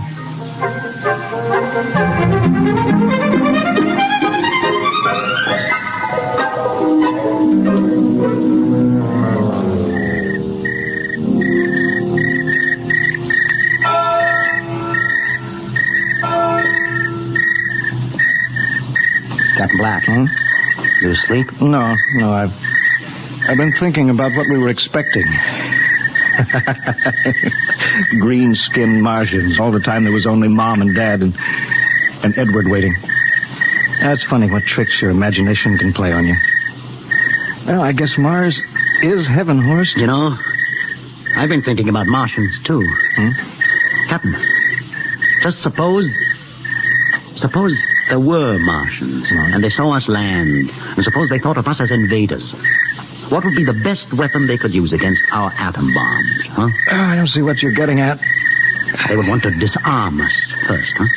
To wipe out all suspicion, to make us feel at home. Captain, suppose this house isn't real. Suppose the people are just images, stolen from our own memories by Martians, created for us by telepathy, hypnotism. Oh, that's the craziest theory I ever heard. Maybe that's why there was no one for me, because in all my life there is no happy memory, no real loved person, not even my mother. I don't remember her, only the piles of rotting corpses at Dachau. There was no happy emotion for these people to recreate.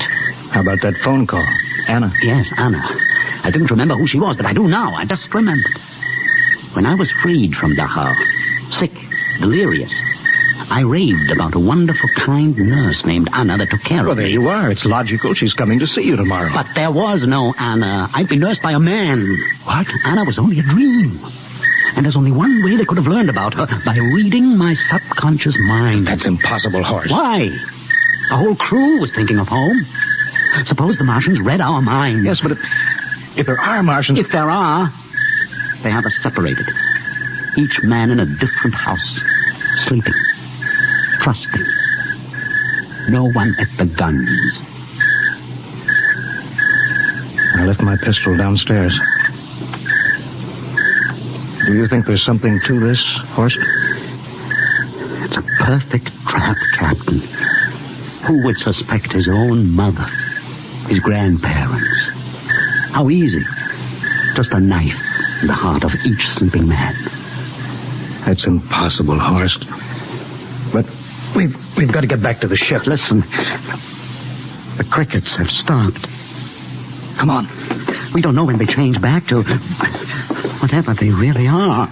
Tonight, X-1 has brought you the science fiction classic Mars is Heaven, written by Ray Bradbury and adapted for radio by Ernest Kenoy.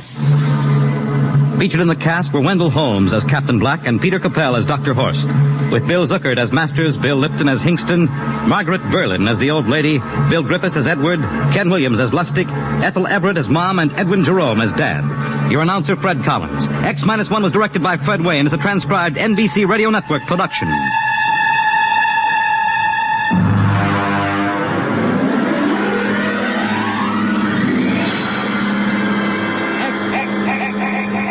Minus one.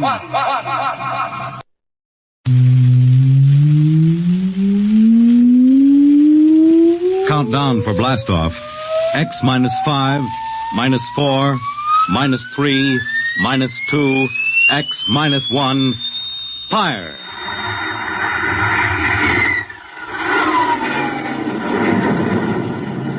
From the far horizons of the unknown come transcribed tales of new dimensions in time and space.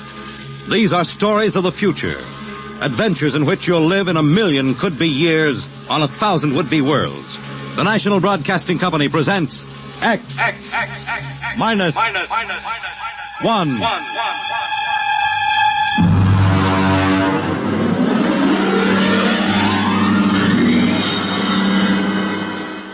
Tonight, Universe.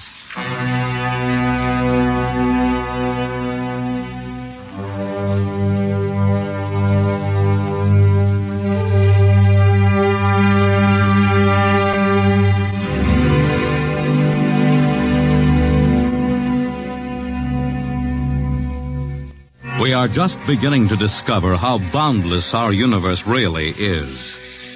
And yet as man reaches out to the stars, out toward infinity, ironically enough, he may be building himself a new kind of prison. What would it be like to live all your life in a world no larger, say, than a single gigantic rocket ship bound on an endless mercy?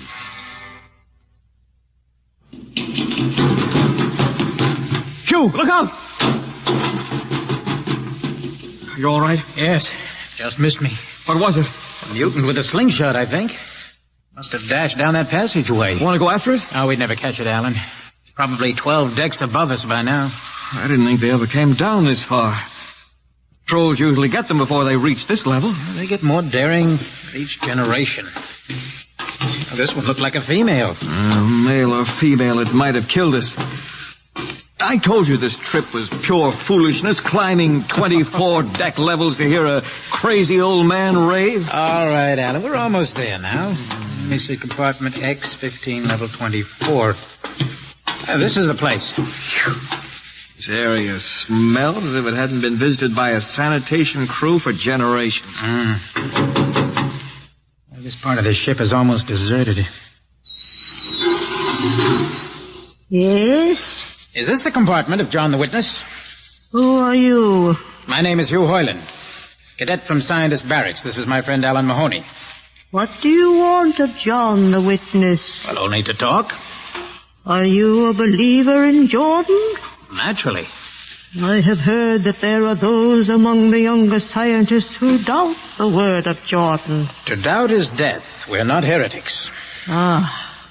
Enter.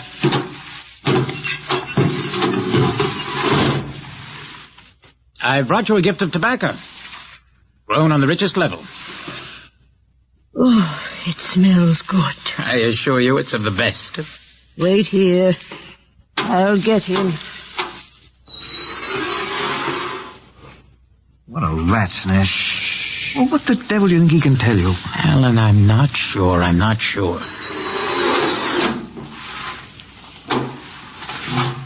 Well? Are you John the witness? I am. Good evening to you. I'm Hugh Hoyland. This is my friend, Alan Mahoney. What brings a gentleman of the scientist class to my humble compartment? I've heard that you and your parents before you have been keepers of the legend of the ship. Since Jordan gave the word. I'm anxious to hear the word as Jordan spoke it. Why? Because our young scientists, well, among them there have been some who talk against the word. There are regulations against such heresy. Still, some of them say the ship has no purpose. They say that we are here accidentally, that we have no more grace in Jordan's eyes than the most deformed mutant who dwells in the highest level of the ship. What shall I say to you? Well, I wish to hear the word from the mouth of one who knows, in order that I may become more convinced. Sit. You have a gift for the witness? The finest tobacco. Good. I will dim the lights. Now pay close attention, for these are the words as my father's father's father gave them to his son's son's son. This is how the ship came into being, how our people were created. In the beginning there was only Jordan, thinking his lonely thoughts. Out of his thoughts came a vision. Out of the vision came a planning, and out of the planning came decision. Jordan's hand was lifted, and the ship was born. Mile after mile of good compartments, tank after tank for gold and corn, ladder and passage, door and locker fit for the needs of the yet unborn. He looked on his work and found it pleasing, meet for a race that was yet to be. He thought of man, and man came into being. Then Jordan checked his thoughts and searched for a key.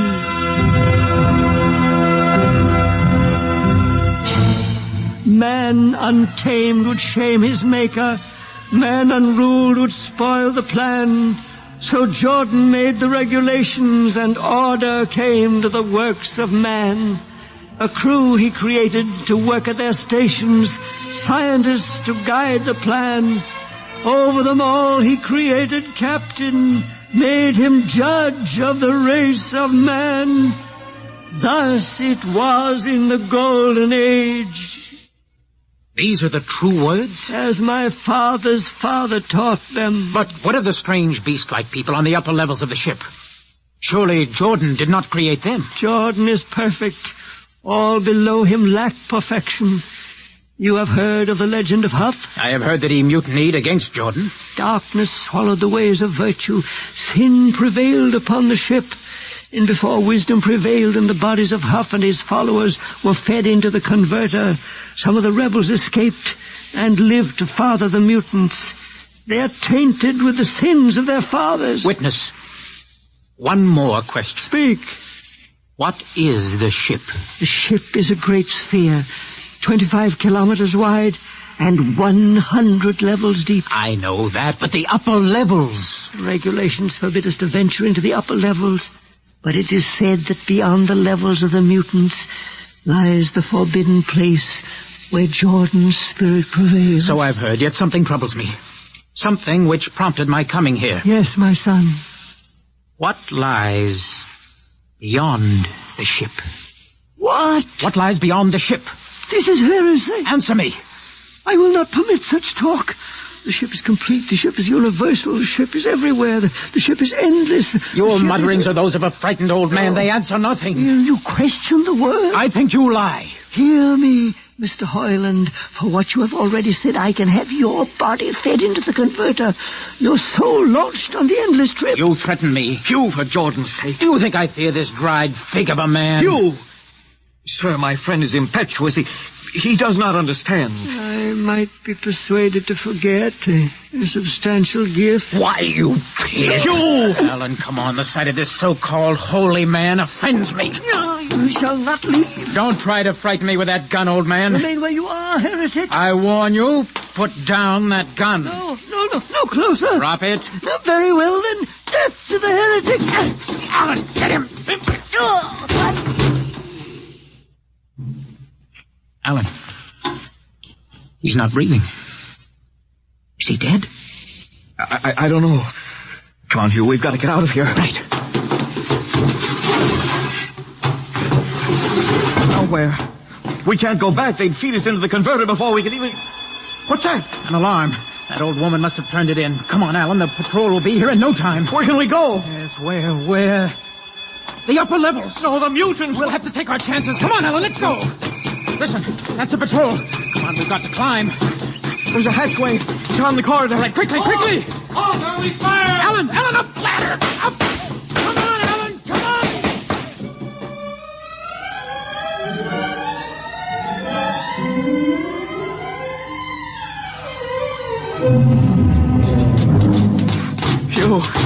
Hugh, wait. How far away from the outside wall? Judging by the slope of the deck, about 2 miles. Alan, let's try this passageway here. You hadn't asked him that stupid question. Now, there's no use going over that. But why did you do it? I've been thinking about it for a long time. When he began to give me those stupid, tight answers, well, I just saw red, I guess. Who are you to question the ways of Jordan? When you asked me to go with you to visit the witness, I thought you wanted spiritual help. I never dreamed. I'm sorry, Alan. I'm sorry. I couldn't foresee this. Wait a minute. What? I saw something move. Where? Near that bulkhead. I don't see anything. Maybe my eyes are going bad. Listen! You behind us! Alan, look out!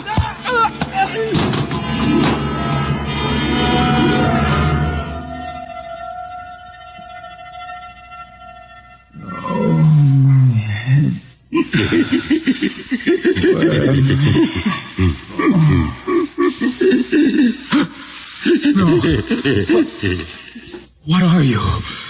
Throw away that knife. Keep away from me, you. Right, Bobo, don't kill him. Not yet. Who are you? You must forgive my friend Bobo. Like so many of my people, he's rather impetuous when members of the so-called super race are concerned. Who are you? What place is this? As you can guess, from my leg, I'm a mutant. Mutant? Where is Alan? Your friend is dead. Dead? I was not able to restrain my people in time to save him. Why don't you destroy me and get it over with? We do not kill for pleasure, Mr. Hoyland. Only when necessary. You know my name? I read your identification tag. Who are you? Mutants can't read. My name is Gregory. Gregory? I'm a leader of my people. You see, although we are unfortunate in our heredity, Mr. Hoyland, many of us are quite intelligent. And why do you live like animals? We'd rather live like free animals than like regimented slaves, as you do. I've heard you practice cannibalism. Undoubtedly, you hear many things about us. You turn your head. Why? That monster. I've never seen a creature like him. Bobo is an unfortunate. He was born without the power of speech. How can you tolerate such a monstrosity? We've learned to live with difference.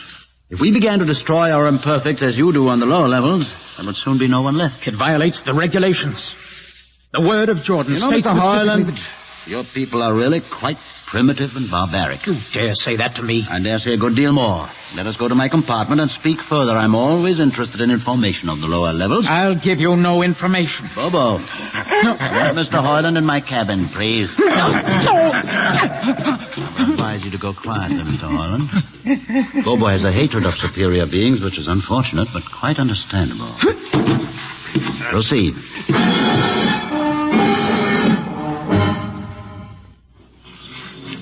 Enter, Mr. Hoyland. This is where you live? Yes.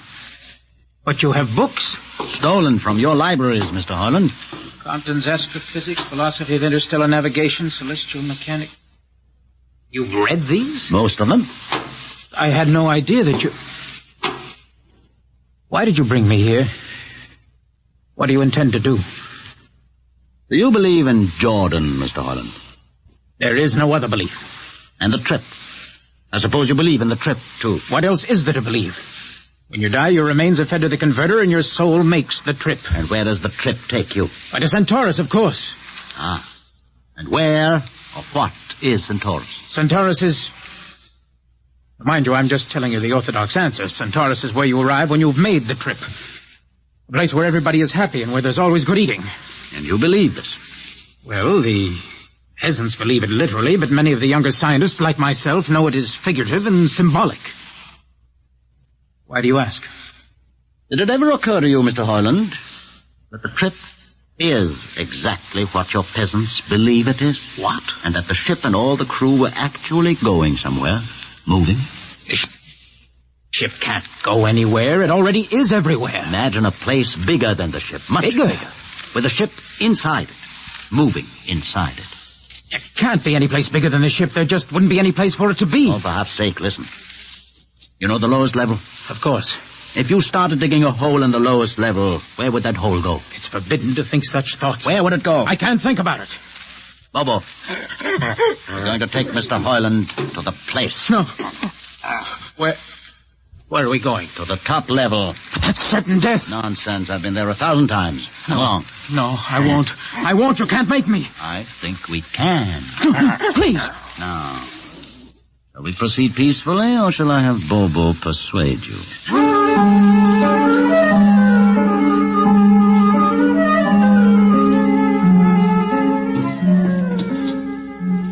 Open the door, Bobo.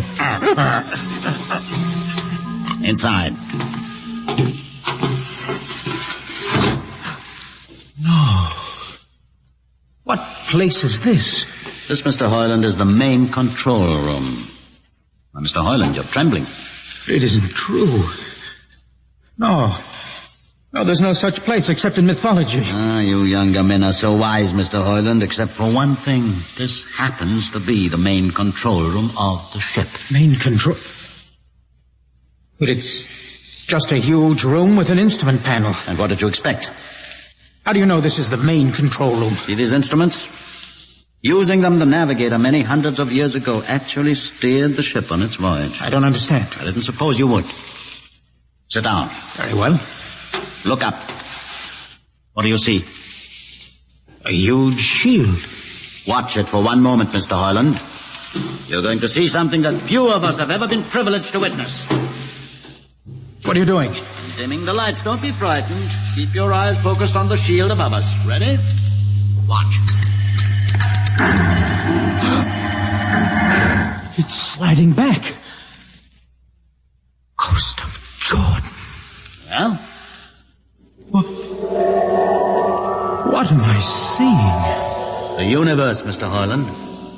The universe in all its beauty. The stars, the planets, the suns and moons and constellations. No, it can't be.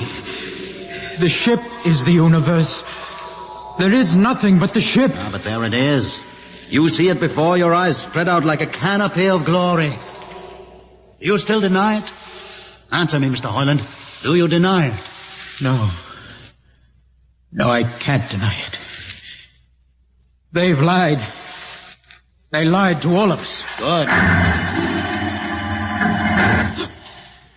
I have showed this to others of your people whom we captured, and though they saw it before their very eyes, they would not believe it. Please tell me all about it. Tell me the truth about the ship and about the universe. What are these things? How did this come about? Many thousands of years ago, on a planet like those you have just seen, a planet called Earth, a scientist named Jordan decided to build a ship that would carry men from one planet to another. For many years, Jordan and thousands of others studied and planned. And when they were finished, they built the ship. A ship so large that it had to be assembled in its own orbit beyond the place called the moon. 60 years it took them to construct. And when it was finished, a whole new science had been conceived. Then the trip was begun. The trip that was to land a colony of Earthmen on a far-off planet called Centaurus. Millions of light years beyond the furthest planet ever reached before. How do you know these things? Among my books are the log, which Jordan himself kept, and the records of the journey for the first 40 years. What happened? There was a mutiny. A man named Huth led a rebellion of those who wanted to turn back. In the struggle, the navigators were killed. The crew fell into a state of anarchy. In the years to follow, small groups of men tried to organize the ship for navigation, and each time they failed. Finally, the whole idea was abandoned. And so, for centuries, we have swung in space, unmanned, undirected, living in a lost world of our own making, without purpose, without direction. Why have you told me this? Can't you guess? You want to finish the trip. Yes, but I can't. You can't? Look at me, Mr. Hoyland. You see, a mutant, a man with a twisted leg. My people are outcasts, condemned to death if we so much as set foot in the lower levels of the ship. The main drive is in the lower levels where my people are forbidden to go. No. It would mean that both our people would have to work together. Our differences encouraged rather than denied. All right. I'll see the captain himself. I have an uncle on the central board. I'll tell him what I've seen here. And do you think he'll believe you? Send one of your people with me. That's asking a good deal. I'm risking a good deal by going back. Very well. Bobo will go with you. Bobo? He can't talk. There will be no need for talk. I will write a message guaranteeing safe conduct for a group of unarmed scientists to visit the main control room. Bobo will take you safely through our territory. What happens when you reach your own level is up to you.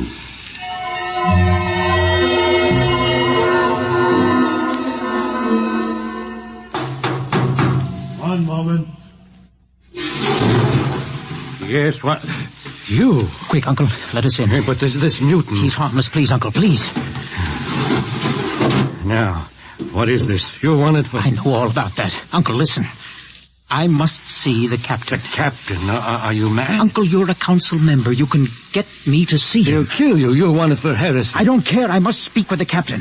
Now, Uncle, you're close to him. You can arrange it. I don't understand. Listen to me. The ship is moving. I can prove it. Do you understand?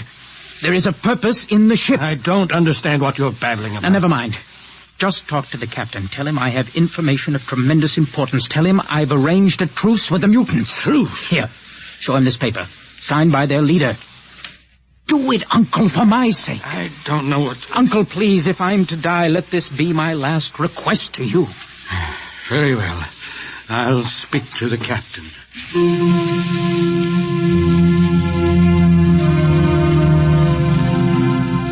And you say, Mr. Hoyland, that you saw this with your own eyes? I swear it, Captain. I swear it on the word of Jordan. Let me see the paper again. Commander Erst, what do you think? I don't know, sir. It might be a trick. I guarantee you safe conduct. If these things are as Mr. Hoyland reports them, it would pay to risk a few lives. The man is a convicted heretic. Still, we must not discount his word. He has a safe conduct, and the mutant risked its life coming with him. I think we might investigate. Captain, you mean you will do it? I will have an expedition outfitted. Dismissed, Mr. Hoyland. Thank you, sir.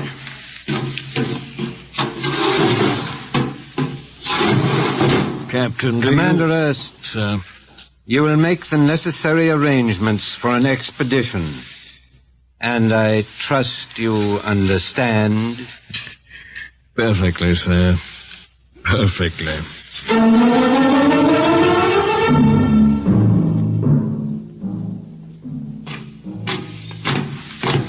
Lieutenant. Mr. Harlan? You better halt your men here. This is the spot. Patrol! Halt!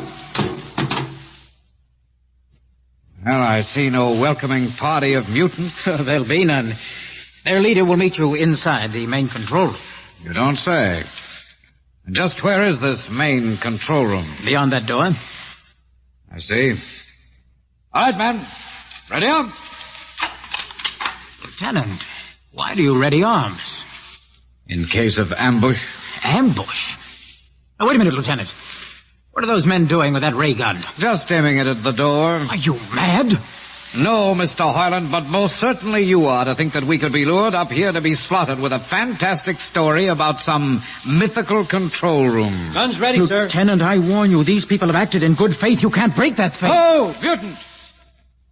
Come out! For Jordan's sake, Hold Lieutenant. A little too quiet for comfort. Mutant! Open the door! Please, Jordan. Don't let anything happen. Don't let... All right, it's opening. Ready, men? Someone's coming out. Steady. Gregory, stay back! You fools! You've killed him! Here come the rest of them. Fire! Fire!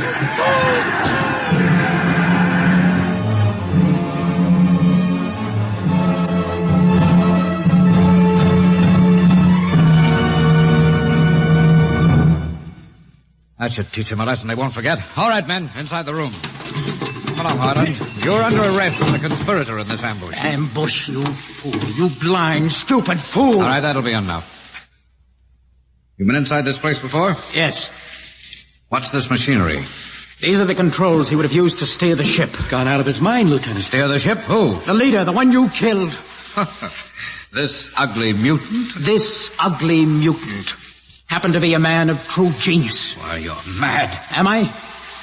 Lieutenant, this man had a vision which would have saved you, but you chose to kill him because you couldn't stand the sight of his difference from you. Shut up, Highland. Don't listen to him, man. You can't shut your eyes, and you can't shut your minds, and you can't shut your ears to this. Roof's moving back. Yes, look. Let the vision of this confound your ignorance and blind your eyes. This is the heritage of stars and open skies, for which men have yearned for centuries. Try to destroy this, and you will only destroy yourselves. Back to the heritage. But I say to you that you can't keep this from our people. They will seek it out. The ship will be manned. And the ship will be steered, and there will be freedom, purpose, and respect for ourselves. This is your heritage. Look upon the universe. Kill him.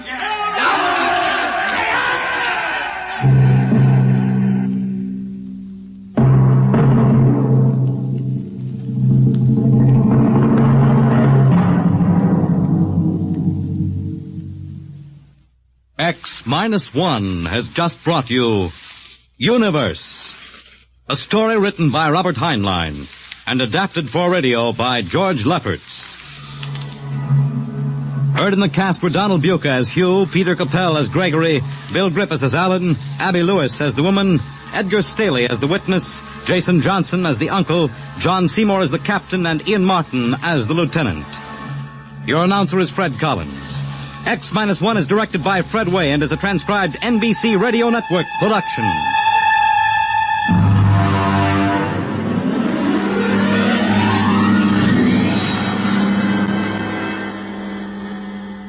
And now, next week we have a strange story to tell. A sweet, blood-curdling little story that is really only 2 sentences long. The last man on Earth sat alone in a room. And then there was a knock on the door. What knocked on that door? You'll find out next week on X-1.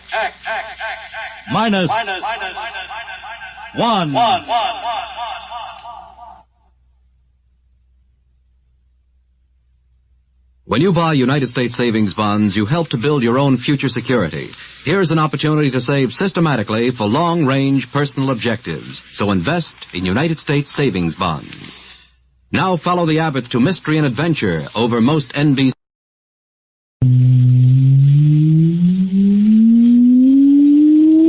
Countdown for blastoff. X -5, -4, -3, -2, X -1. Fire!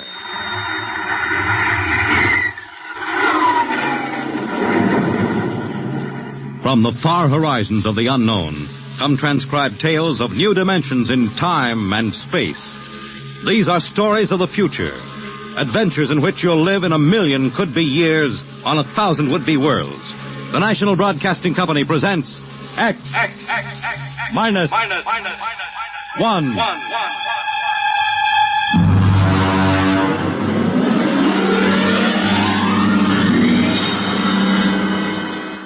Tonight, the science fiction classic, Knock, by Frederick Brown.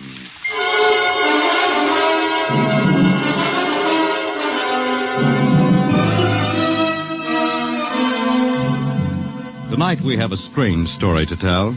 A sweet, blood-curdling little story that is really only 2 sentences long. The last man on Earth sat alone in a room. There was a knock at the door.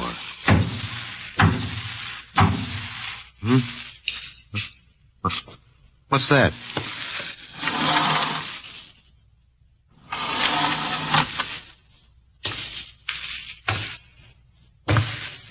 Good morning, man. What? Who are you? You have regained consciousness. Who are you? I am Zan. I'm still asleep, I must be. You are not asleep. Maybe if I close my eyes, it'll go away. I will not go away, man. No. I guess I'm awake. What are you? I am a Zan. What's that? A Zan is intelligent life. Look, what happened? Where are you from? From Planet 7 in the 3rd galaxy in the 4th quadrant. Where? It is not necessary to repeat information which is correct in the original statement. Planet 7, but you mean I'm not on Earth? You are still on your planet. What are you doing here? The Zans have annexed your world. You mean you've conquered Earth? Yes, that is correct. We will now prepare your planet for habitation by the Zan. How about the people? What about the population of the world? You are the population of the world. Huh? Now, wait a minute. I don't understand what's happened. The Zan have landed on your planet. We have removed the lower life forms to prepare for colonization by the Zan. When did all this happen? 2 days ago. You have been unconscious until now. You really mean I'm the last man on Earth? That is correct. Identify yourself now. What? Kindly provide data as to your position in the elementary social order of your planet. I'm Walter Phelan, Associate Professor of Anthropology at Nathan University. How do you speak English? We have deciphered your written and recorded records. It is not difficult to reconstruct your language. It is a primary type of auditory communication. Is there anything you want to complete your natural habitat? You mean I'm a prisoner? That is correct. What will you want further in your room? Do I have to stay here? Yes. The rest of my life? Forever. Hey, you better bring me my books. That will be done. That's rather considerate of you. You know, I've got to call you something. Do you mind if I call you George? It is immaterial. I will be back, Associate Professor of Anthropology. Oh, that's all right, George. Just call me Walter. Very well, Walter. I will be back with your books. All right, George. I'll be seeing you around. You will not be around, Walter. You will be here.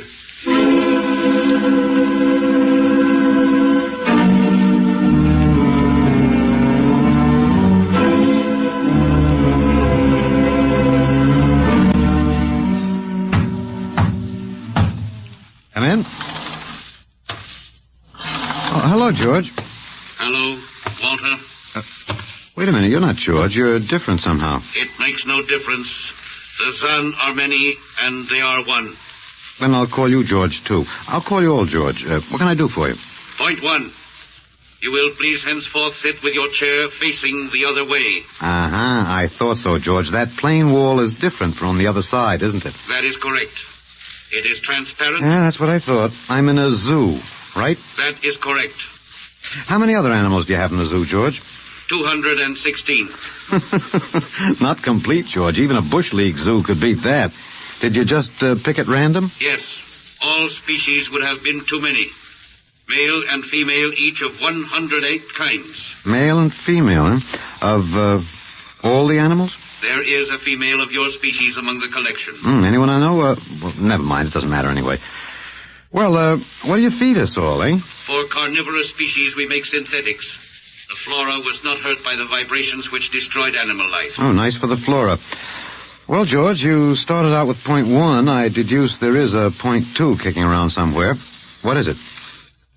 Something we do not understand. Oh? 2 of the other animals sleep and do not wake. They are cold. Don't worry, George. It happens in the best regulated zoos. What is wrong with them, Walter? Nothing much. They're just dead. Dead? Mm-hmm. That means stopped. But nothing stopped them. Each was alone. Well, maybe they just died of old age. Old age? I do not understand. You don't? Well, how old are you, George? Your planet went around the sun about 7,000 times since I was born. 7,000 years? Yes, I am still young. Yeah, babe in arms.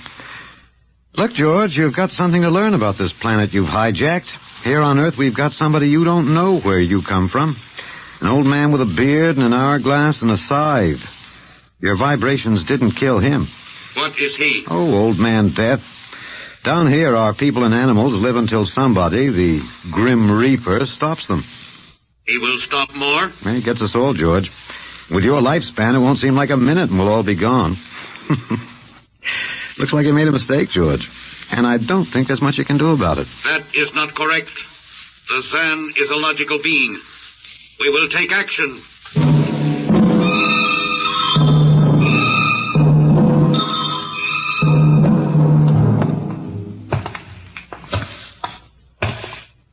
Well, George, where are you taking me? We will be there shortly.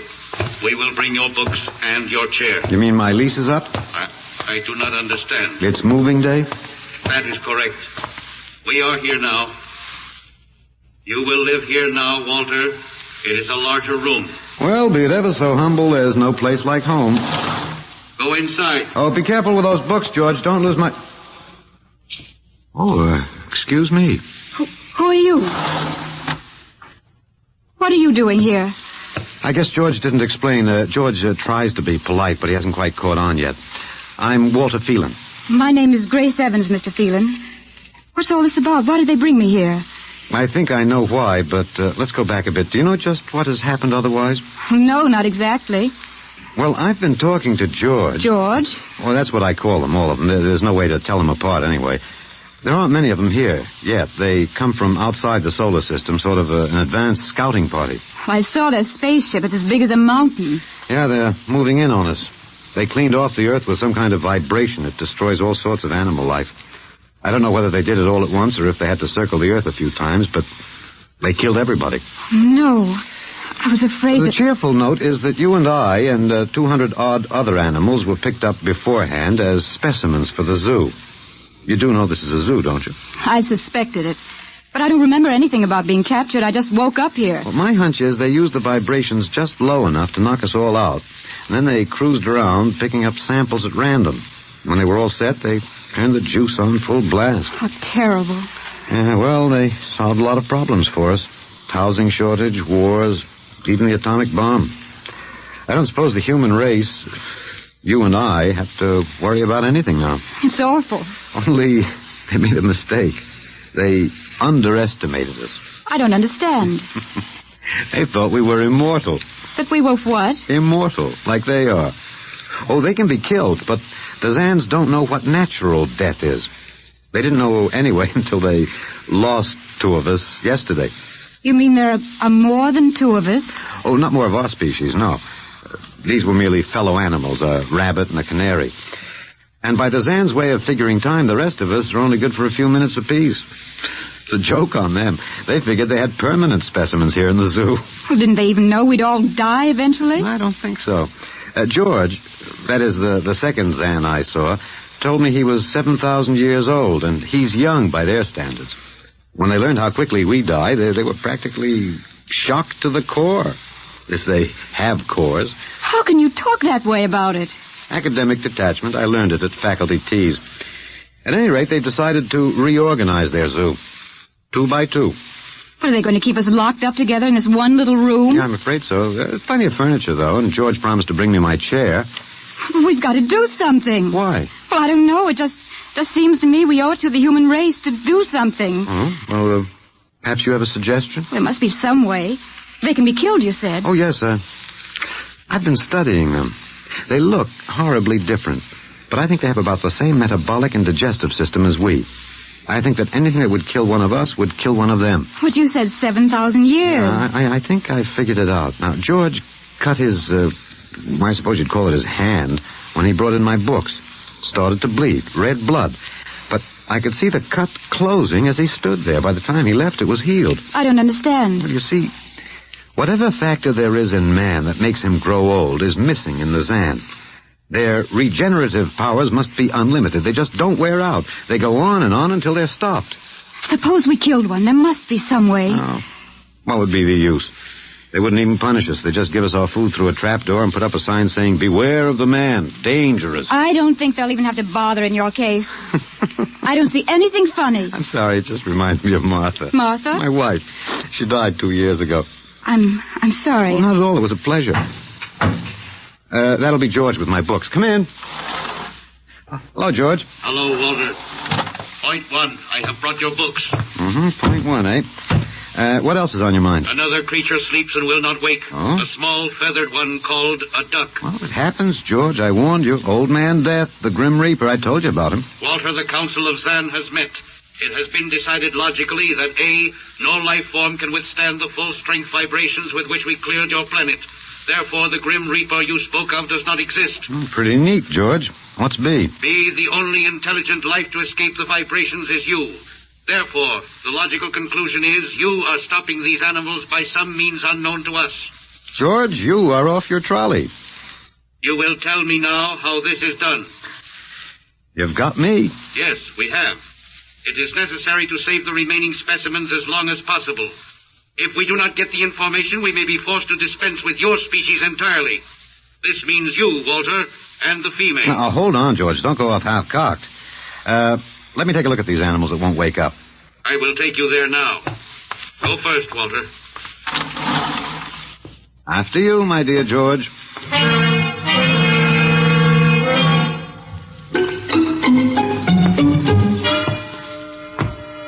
This is the weasel.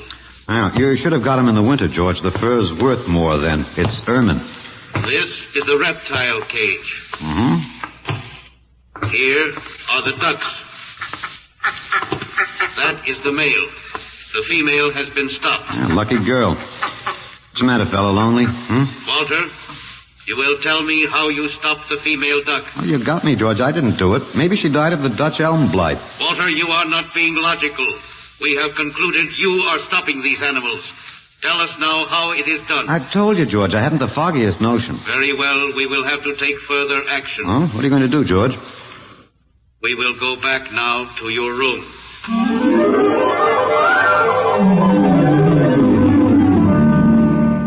What happened, Mr. Phelan? You might call me Walter. After all, George does. And we have more in common. Please, what happened? Oh, just a duck, a dead duck. George thinks I killed her by remote control. He wants me to tell him how. Did you? Look, I'm just an ordinary anthropologist. There's no telling what those animals died of. Just natural causes. But George can't see it that way. He thinks I'm holding out on him. Good. What? At least we can get back at them some way. At least we can do something to them. Well, why? After all, George isn't a bad fellow. If you like an ant mentality. How can you say that? Well, they murdered the human race. I suppose so, but we can't change that now, so why think about it? We just can't sit here and do nothing. I fail to see how we can do anything else. But at least we could be fighting. I can't see the virtue in that. I was more or less content with my books, and we've got George to talk to. Of all the men in the world they had to pick, don't you want to fight back? Don't you want to keep on fighting to the end? It hadn't occurred to me. But we've got to, Walter. Why? But I can't really explain it, but Walter, if there was any good in man, it was that he kept on struggling against nature and, in the end, even against himself. But he kept on fighting for what he thought was right, and we're all that's left. Walter, we just can't end by giving up. We've got to keep on fighting. You know, you do remind me of Martha. There isn't much left for us. We could beat them in this one small thing. We can pretend there's a secret about death. We could refuse to tell them anything. Well, there isn't anything to tell. But they don't know that. Promise me you won't give in. Well, I suppose the worst they can do is kill us. All right, Miss Evans. Hello, George. Hello, Walter. Now you will tell us how these animals are stopped. George, this may come as a shock to you, but I've decided not to tell you. Why? Oh, a romantic attachment to lost causes.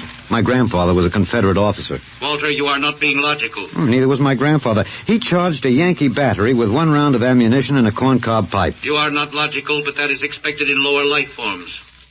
You will come with me now, Walter. Where are you taking him? To the 2nd level. Go now, Walter. You won't tell them. I can't guarantee anything, but as of now, I don't intend to. We've got to fight, Walter. Remember that. We've got to go out fighting. Yes. Yes, I think you're right. Go now, Walter. Goodbye. It's been a pleasure, Miss Evans. I am waiting. Go now, Walter. After you, my dear George.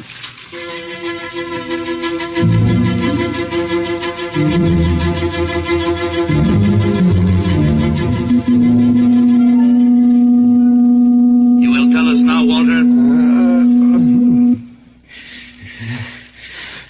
That was the 1st level of vibration. There are many more. However, we have calculated that none of them exceed your threshold of unconsciousness. Oh, very clever, George. Of course.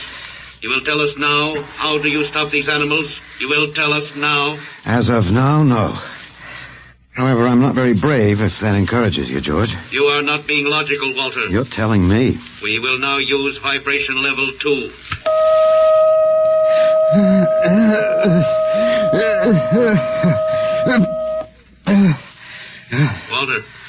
Walter, you are still conscious.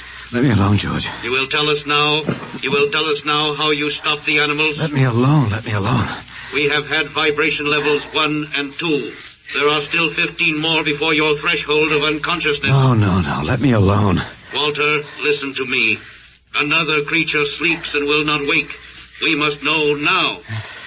It's tough. You better start vibrating again, George. No. What? It would not be logical. We have calculated that no further level of vibration will overcome your irrational psychological block. We conclude you will not tell. And let me go? That is correct. That's real nice of you, George. I appreciate it. We have calculated that the resistance of the female of your species will be lower. We will now place her under the vibrations. No, George, you can't do that. No, listen, George. George, there is no secret. Can you understand that? There is no secret. Those animals died from natural causes. I'm telling you the truth. That is not a logical answer. We will get the woman. I've told you the truth. Can't you understand? We must know now. The female animal cage next to the duck has been stopped. We must preserve the survivor. The animal next to the duck? We will bring the woman here. She will tell us after the vibration. No. Listen, George. You want the truth? You want to know how to save the mates of the animals that have been stopped? You will tell us now? Yes, I'll tell you now. I give up. But you've got to promise to leave the woman alone. You promise, George? If we receive the answer from you, Walter, there will be no further need for the vibrations. Well, I guess that'll have to do. All right. Take me to that stopped animal. I'll tell you how to save the mate. Very well, Walter. You are being logical now. We will go.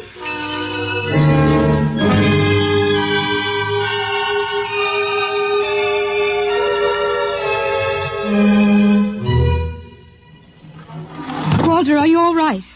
Just let me catch my breath a minute. What did they do? What happened? After a while, I told them what they wanted to know. Oh, no.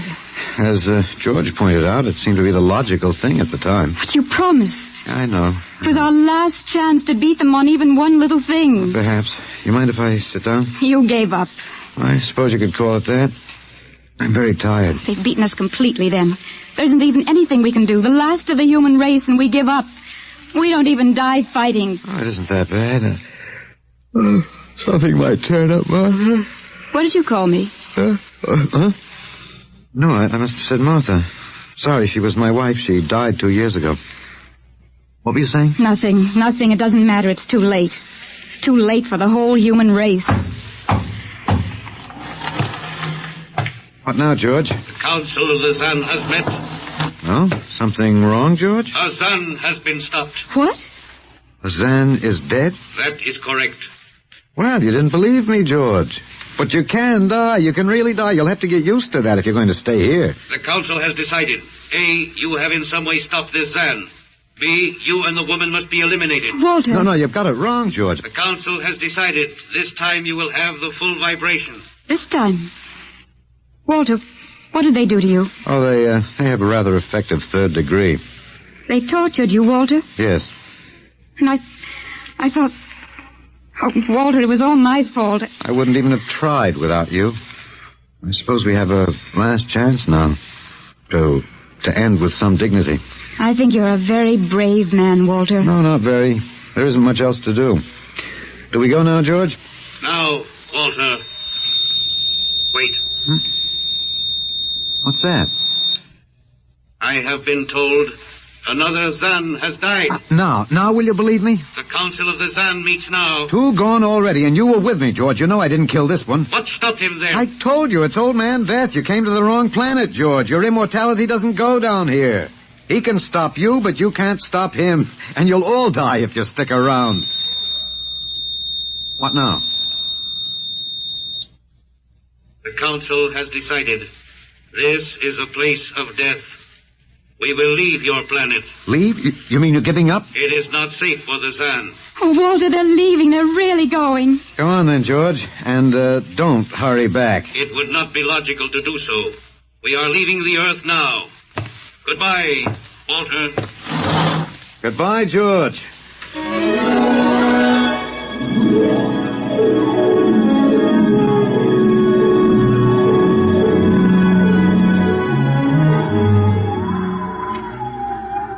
Well, they're all aboard now. So wonderful to feel the sun and the wind again. Yeah, they've closed the hatches. Walter, is it safe for us to be out here? Yes, they're not interested in us any longer. They only want to get away. And I want to see this, Grace. The Zan leaving Earth forever. They're blasting off. There they go. Yes, it's all over now. Well, I suppose we might as well go back in. I still don't understand. Walter, what made them go?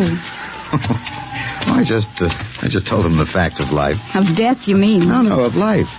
After all, I thought George was old enough to know. At 7,000 years, he was going to be a pretty big boy. I wish you'd stop joking and tell me what happened. Look out for the step. Well, you remember when the first animals died? The rabbit and the duck? Yeah, and their mates just started to pine and waste away? Yes. Well, that worried the Zan. They wanted to keep the last specimens alive if they could. So finally, I broke down and told them about affection. Affection? Yes. And then I introduced Donald. Donald? Who's that? Here we are. Grace, meet Donald. Oh, Walter, please. What does affection have to do with it? That's what the Zan wanted to know. I told him it was love that made the world go round. That having lost his mate, Donald would die immediately unless he had affection and constant petting. Petting? I even showed him how. Here, fella, come on. Come here. Yeah. I held Donald in my arms, and I petted him a while. Then I let the Zan take over with the animal in the next cage. What animal? Take a look. You mean this cage? Mm-hmm. Watch out. Don't go too close. Walter, it's a rattlesnake. Yes. Their metabolism made it impossible for them to die of old age, but I had a hunch that they could be poisoned. Well, then it was the snake that killed the two Zan. Mm-hmm. They never even knew what bit them. Then you outwitted them, Walter. Well, I suppose... I thought you'd just given up. Oh, Walter, I'm so ashamed. You don't have to be. I had given up. I probably wouldn't have fought if you hadn't pushed me. Well, we've got a world to plan. A new world, Grace. I know. We'll have to decide which animals to let out of the zoo and which ones it'd be safer to keep in. But first, there's a bigger problem. What's that? The human race. Oh. We've got to make a decision about that. Pretty important one. Yes, but... It's been a nice race. even if nobody won it. Of course, it may go backward for a while until it gets its breath, but we can save the books and all the most important things and get it started ahead once more. No. It's the Garden of Eden all over again. But, Eve, you'll have to watch out for that snake. Now, don't be ridiculous, Walter. You know, funny, you even blush like Martha. Only, you're stronger than she was. Prettier, too. I wish you'd forget about Martha. I think I will, my dear. If you'll give me time. Now, Walter Phelan, you listen to me. If you think for 1 minute that I thought it would never happen to me again. But it is love that makes the world go round. So, Grace, if you could only... No. I wouldn't marry you if you were the last man on earth. But that's exactly what I am. I don't care. I don't even want to talk about it. I'm going out. All right, my dear, but think it over. And please come back.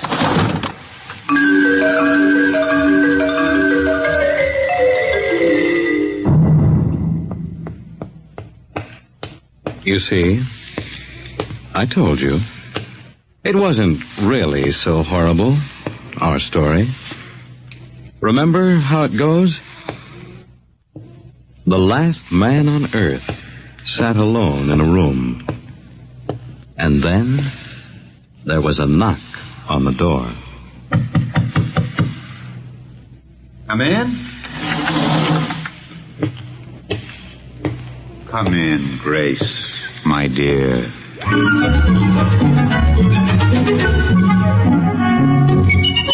You see, it wasn't horrible at all.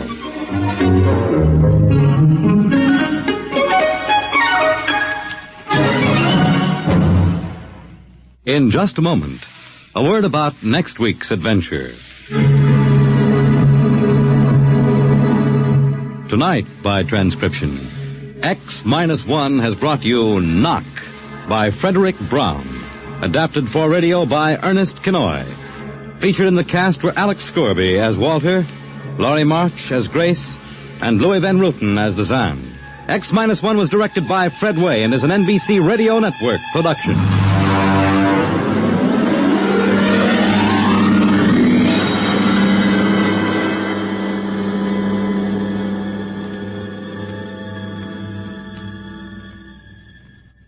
And now, next week.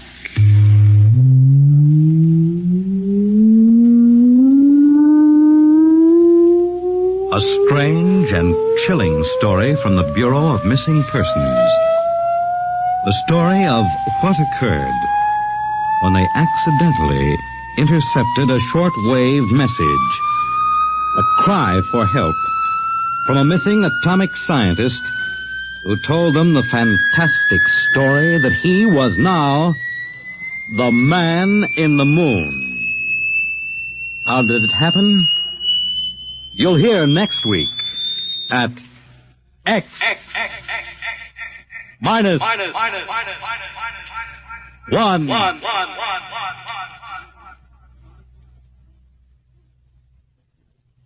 Join the Abbotts on another baffling mystery tonight over most NBC radio stations.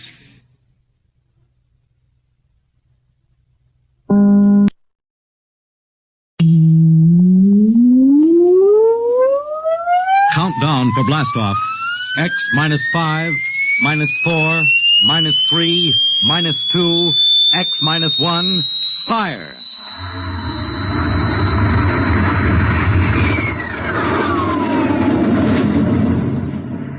From the far horizons of the unknown come tales of new dimensions in time and space.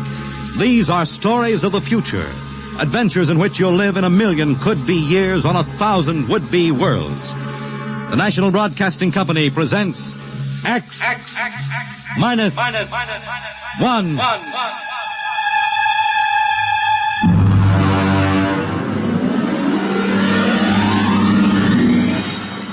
Tonight's story, The Man in the Moon.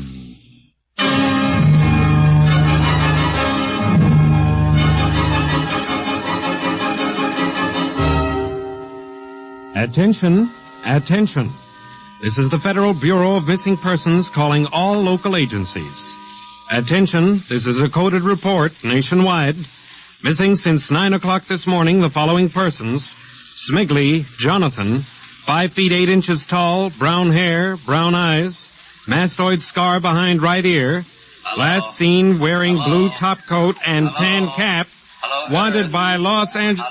Hello, get off this wavelength. This is a restricted band. Hello, Earth. Whoever you are, you're on a coded wavelength. Tune out. This frequency is reserved for the Federal Bureau of Missing Persons. Hello, Earth.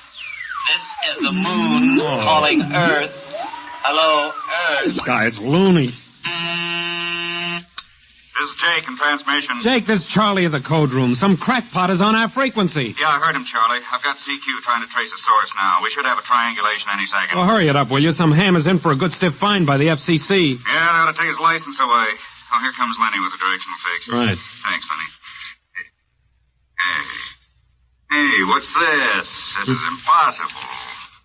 What's going on down there? How about it? Get that ham out of my kilocycles. Now, listen, Charlie, unless this is a gag, that interference is being beamed from 240,000 miles away. Oh, now, Jake, you know there ain't no such thing as 240,000 miles away. Yes, there is, Charlie, straight up. Oh, now, wait a minute. Charlie, that signal is coming from the moon. Are you nuts? Well, somebody might be bouncing it like a radar signal. Radar on this frequency? Where'd you study basic radio? Now, listen, Flathead, you asked for a fix. I gave the best fix our instruments can find. Take it or leave it. Somebody on the moon is calling the Bureau of Missing Persons.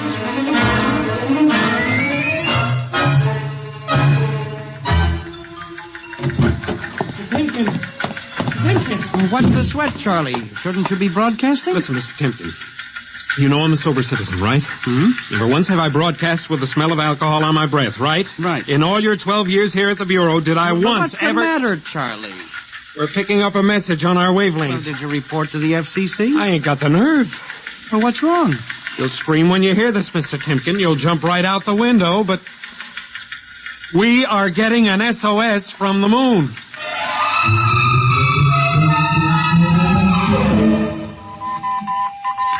Well, that's it. He started on voice and switched to Morse.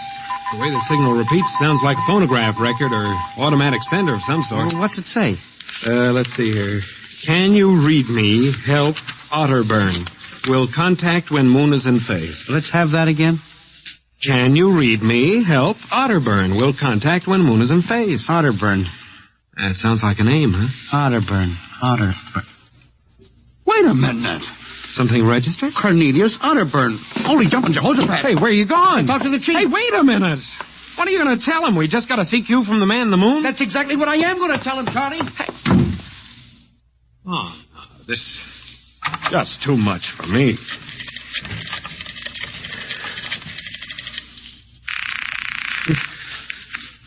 Washington Star-Ledger. Let me have O'Brien on city desk. A moment. O'Brien? Seamus, Yeah? Charlie Starbuck down at the Missing Persons Bureau. You want a hot one? No kidding. This'll cost you a beer, okay? All right, shoot, Noodle Brain. I'll stay on your wavelength for 30 seconds. Okay. We just got a radio message from the moon. Yep. What? From the moon. Call me back when you're sober.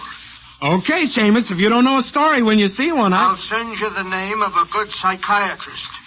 So long, Orson Welles. How do you like that? You don't believe me.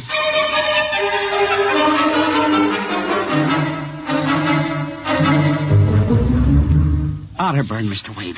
Now, does that name ring a bell? You're the man with the photographic memory, Henry. What about Otterburn? Cornelius Otterburn, atomic physicist, reported missing from his home in Baltimore on June 5th, 1945. Just 5 years ago. Vanished completely. Are you trying to tell me you really think there's something to this man in the moon business? Henry, I'm surprised at you.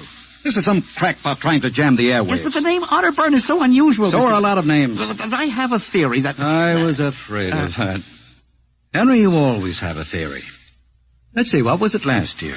Oh, yes. That people disappear in occupational psych. Well, it's true. Please, Henry, I'm a busy man. You expect me to believe that this Otterburn is sitting up on the moon, sending out shortwave messages? Well, he might be on Earth bouncing the messages off the moon. But who's to say he isn't on the moon? Henry, as chief of this bureau, I have my hands full trying to coordinate reports from 48 states and Alaska. I have no time to include the moon. But, Mr. Wade... Out, Henry. But, Mr. Wade... Out, I'm busy. Yes. Oh, here. Take this folder of reports for the dead file. Yes. And no more nonsense, eh, Henry? Yes. I appreciate that you have a very dull job filing old missing persons reports, and I appreciate that you take an active interest in the affairs of the Bureau. But no more nonsense, huh? No, sir. No more nonsense.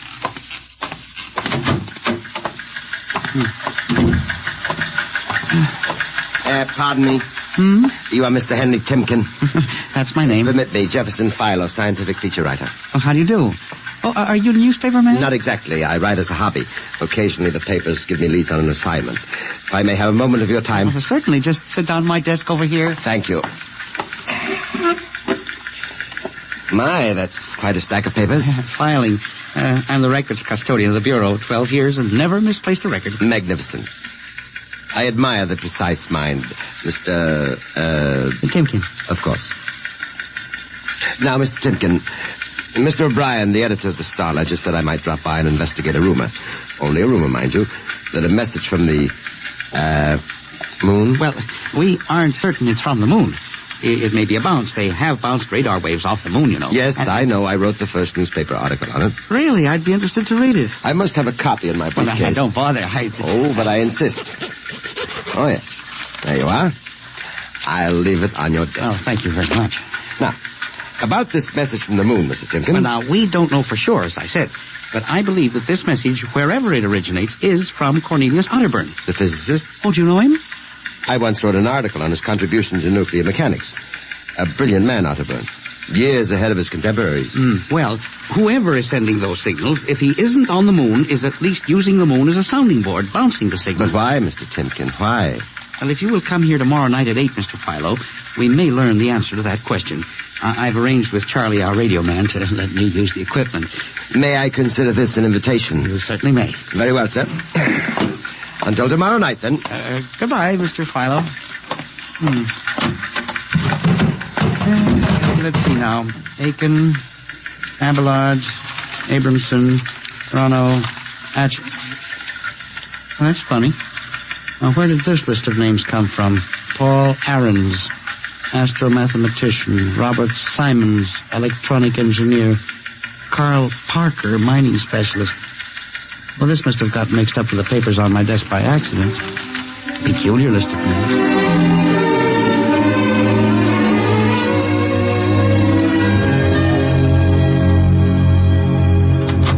Good morning, Charlie. Oh, hi, Mr. Timken. See, we made the papers. Oh? And how? And as the chief steamed up about it, he really gave me what for.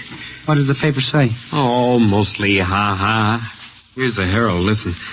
Man on the moon contacts Missing Persons Bureau. Missing atomic scientists sitting on the moon, say Bureau experts, etc., etc. What a panning. Well, no wonder Mr. Wade is hopping. Say, about tonight, Mr. Timken, I don't know. Now, you promised you'd give me a key to the radio room. Yeah, but I didn't expect well, it. I'll take full responsibility with Mr. Wade. Not the time for the morning broadcast. We got quite a list today. Well, mind if I listen a while? We may hear Otterburn. Well, I ain't self-conscious. Just stick around. Yes. Attention.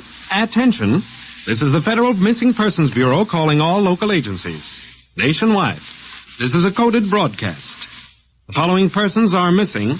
Ahrens, Dr. Paul, 5'5", brown hair, brown eyes, scar on left side of chin, thick glasses. Ahrens. Occupation, astromathematician. Missing since 6 o'clock this morning. Being sought by Bel Air police. Charlie. Repeat. Dr. Paul Charlie, Ahrens. shut it off a second. Hold it. Delay 1 minute. Listen, Mr. Timken, it's okay to stay, but you can't interrupt us. This is important. Did you say Dr. Ahrens was reported missing this morning? 6 a.m. We got the report from Bel Air less than an hour ago. Are you certain, Charlie? Positive. What is this? Charlie, what's the next name on the list? Let's see. Simons, Robert, engineer. What? Came in less than 20 minutes ago. 20? Hey, what's the matter with you? You look like you've seen a ghost. It's nothing, Charlie, except that last night, quite by accident, someone left a list of names on my desk. And that list included the names of those 2 men who were reported missing within the last hour. What? Oh, that don't sound right to me. Well, it isn't right, Charlie. It leaves a big question to be answered. Who would make up a list of missing persons before they were missing, not after?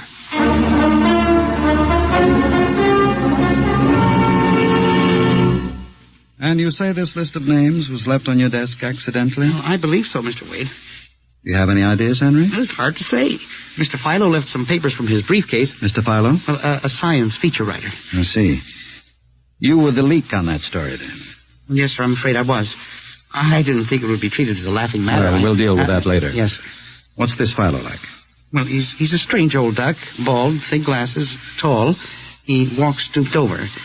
Seems to know a great deal about scientific data, but of course, being a science writer, Is there any other possibility?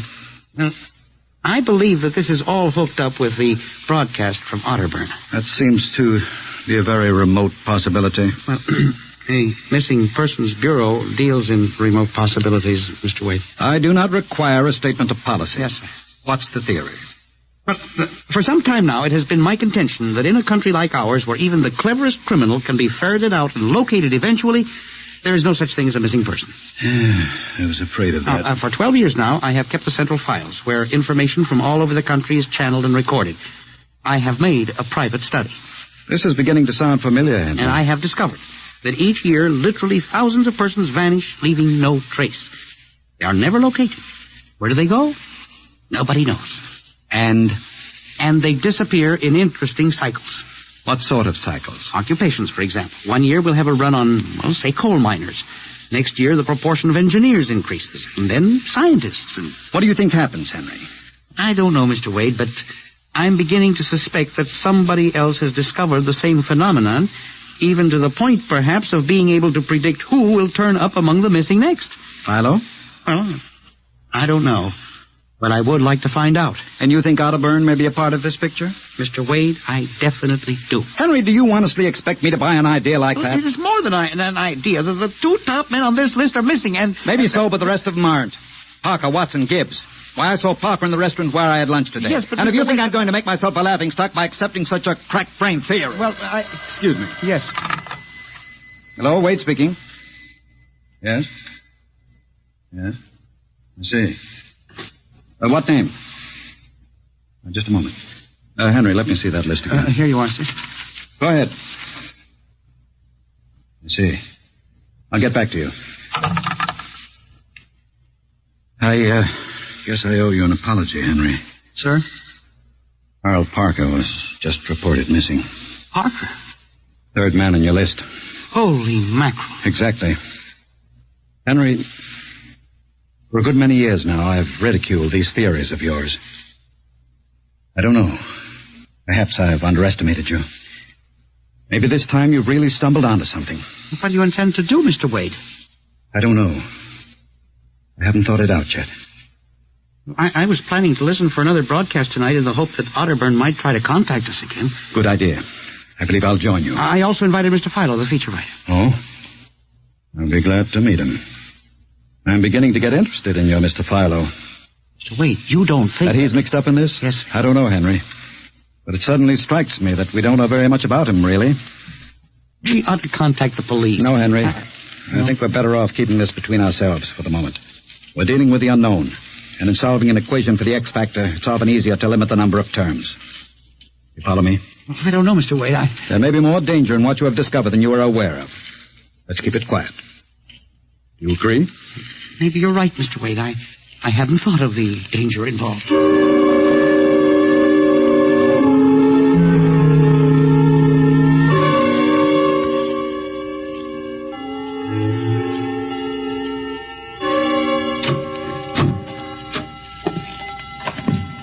8 o'clock. When Mr. Philo was late. Well, he said he'd be here. He strikes me as a man who keeps appointments. Look out the window. Yes. The moon is almost in direct phase. We can't wait much longer. Well, it's a perfectly clear night for transmission. If anybody's sending, we ought to pick it up with this equipment. You'd better switch on the set. Yes. I never realized how eerie this office could be when it was empty. I'll have to light in the hall for Mr. Philo when he comes. Are you getting anything? Just some foreign stuff, I think.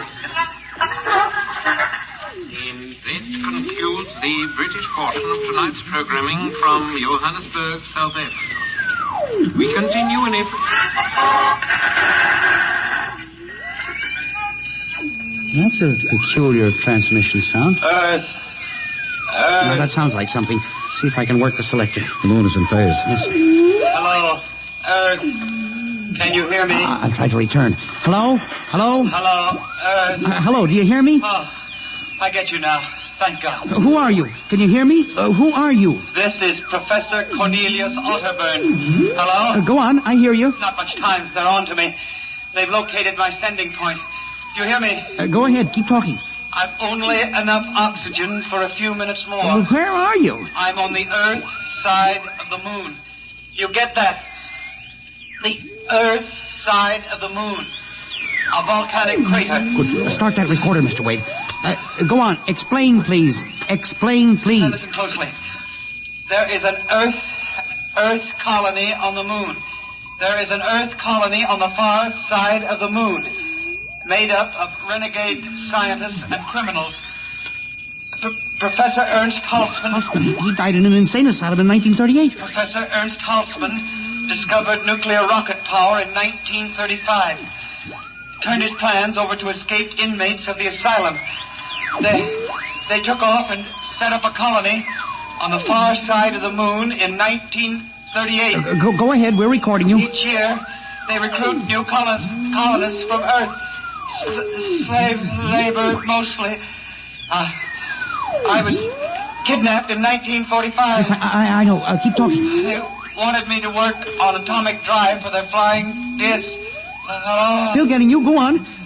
Last month, 6 others and I escaped. Speak louder. You got to stop them.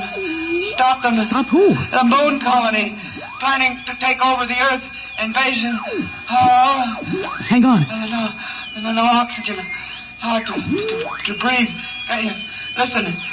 They have agents on Earth. You hear me? Agents on Earth? Where? Who? Hello? Hello? Hello? Agents in... Henry, look out. Someone at the window. Get down. Henry, are you all right? I think so. His shot smashed the transmitter. And the lights. Strike a match. Careful. It was close. I got a look at him. From the description, it was your Mr. Philo. We got a recording anyway, but not the most important part of the message. Poor Otterburn, suffocating to death. Henry, we've got to get you out of here. He said they have agents. Philo was probably one of them. He'll be looking for you now, trying to kill you. But the police... You think the police would believe a fantastic story like this? People being kidnapped to the moon as slave labor? Moon colony planning an invasion of the Earth? But Henry, believe me, they'd clap us into straitjackets before we could finish. We've got to do something. We need time. Time to get close. You don't think my theory was bunk then? I know it wasn't, Henry. Right now, my only concern is for your safety. But we can't walk out of here. Philo's probably waiting. Listen, there's a service elevator that leads to the basement garage. Yeah? We can get down there. There are some delivery trucks parked there all night. We can probably get one started. The garage door's off the ramp, work from the inside. We'll start the mechanism and make a run for it. I don't know. I think if we call the police... By the time the police get here, we'll be dead. You think Philo will wait outside all night? Come on. That's an order. Okay.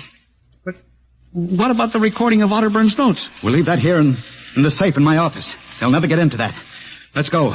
You buzz the elevator while I hide the recording.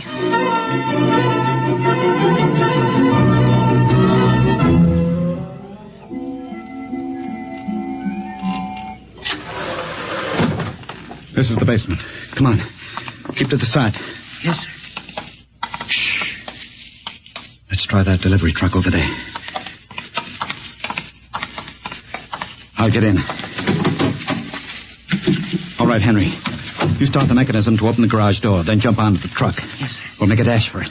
Where can we go? I have a farm outside Chevy Chase. It's private. Miles from the nearest neighbor and completely hidden by trees. We'll run for that. Go ahead. Start the door up. All right.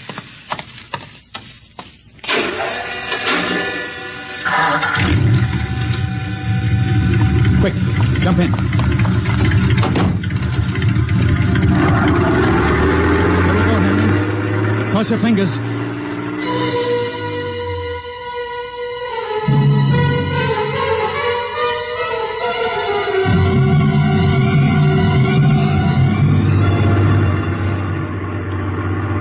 We made it out all right. Anything doing? There's a blue coupe behind us, Mr. Wade. It seems to be following. I'll cut up Pennsylvania Avenue. Now Route 1, toward Baltimore. It is following. He turned with us. Can you go faster? Not much faster. He's gaining on us. I've got an idea. Hang on, Henry. Yes. Why'd you stop? I'll turn off the lights.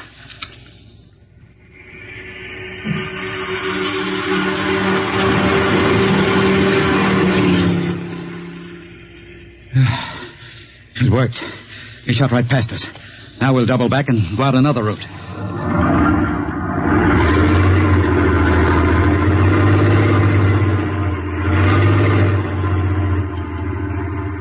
Well, I don't see anything. I think we've lost him. Good.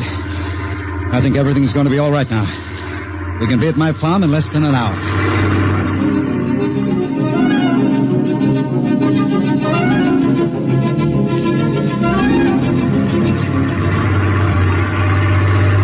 Not much longer now. Is anyone behind us? I thought I saw the blue coupe again, but I was mistaken. Whew. This place is really hot in the wilderness. You can stay here indefinitely till we'll figure out the next move. Just up this dirt road now. There's the house up ahead. You're not going toward it. No, I have a better idea. There's a big abandoned wheat silo on my grounds. It's down a hollow where it can't be seen except from the air. And even then, the oak trees shield it. We'll hide you out there. Now, we'll leave the truck here. It'll never be seen. Come on. Yes. How did you ever find this place, Mr. Wade? I've always liked seclusion. I bought it about 12 years ago. Come up here in the summertime to get away from it all. There's the silo. Certainly well hidden. There's a small door around the side. Come on. Be careful of those bushes. Yes. It's hard to see them in the dark. Do you suppose Philo will find us? I assure you, Henry, Mr. Fowler will never find us here. Not in a million years. Here's the door.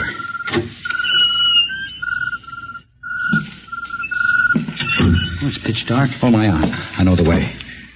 Just a few steps up. And another door.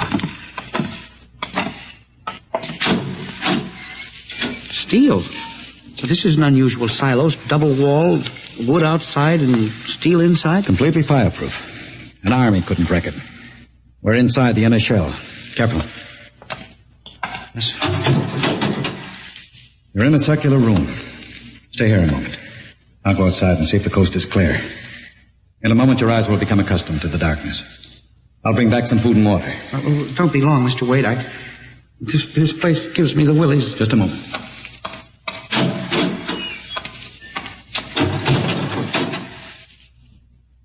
Mr. Wade. I swear I hear something. Mr. Wade. What's that? There is something. Good Lord. There's someone in here. It's locked. Oh, no. Mr. Wade. Mr. Wade, let me out. I'm not alone in here. Mr. Wade. This must be a light switch. Thank God. Oh, no. People. 10, 15, 20. Mr. Wade, help! It will do you no good to shout, Henry. Mr. Wade, where are you? Outside. Speaking over the intercom. Mr. Wade, there are people in here. 15 or 20 of them. They're sitting like statues, just staring at me. They won't hurt you, Henry. What? They've all been drugged. They're even more helpless than you. But who are they? Permit me to introduce them, Henry, since they're currently unable to introduce themselves. The gentleman seated before you, the one with the scar, is Dr. Paul Ahrens, the astro-mathematician. Next to him is Mr. Robert Simons, electronic engineer. Names on the list. Yes, you're familiar with the rest. They've all been, shall we say, recruited for work with Professor Halsman's group on the moon. Moon? Then you're one of them. Of course. Oh, yes. There's one whose name was not on our list. If you'll turn around, Henry, you'll recognize the drugged form of your old friend, Mr. Philo. Philo? But I thought... That he was part of the conspiracy? No. On the contrary. His snooping made it necessary for us to include him. Yes, but the man in the window, the one who fired the shot. An agent of mine. The pilot of this ship. Ship? What ship? This silo is camouflaged for a rocket launching platform. In a moment, the roof will slide back for the rocket's takeoff. A rocket ship?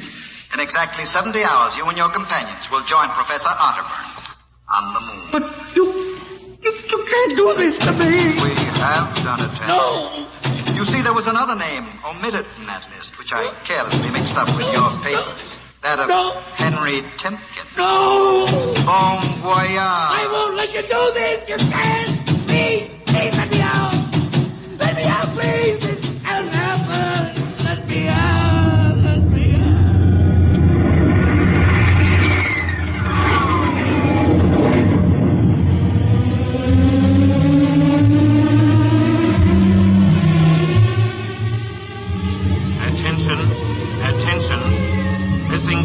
o'clock last night, the following persons: Timken Henry, age 45, height 5 feet 8, 165 pounds, brown eyes, slightly balding, occupation records custodian. Repeat, Timken Henry, age 45, height 5 feet 8, 165 pounds.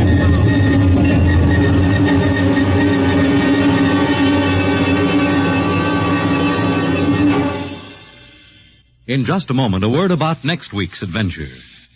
Tonight, by transcription, X-1 has brought you The Man in the Moon, an original radio drama written by George Lefferts. Featured in the cast were Louis Van Rooten as Henry, Santos Ortega as the Chief, Ross Martin as Charlie, Sidney Smith as Otterburn, Bob Haig as Jake, Joe DeSantis as Philo, and Ed Latimer as O'Brien. Your announcer, Fred Collins. X-1 was directed by Fred Way and is an NBC Radio Network production.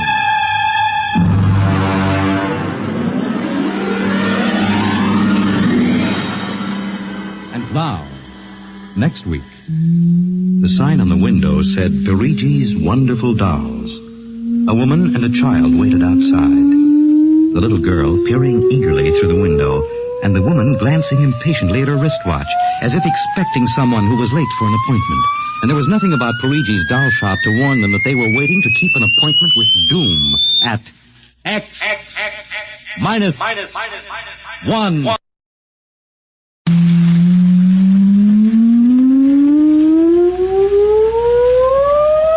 Countdown for blastoff.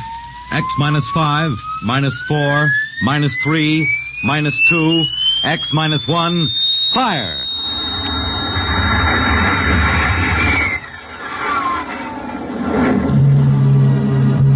From the far horizons of the unknown come transcribed tales of new dimensions in time and space. These are stories of the future. Adventures in which you'll live in 1,000,000 could-be years on 1,000 maybe worlds. The National Broadcasting Company presents X-1.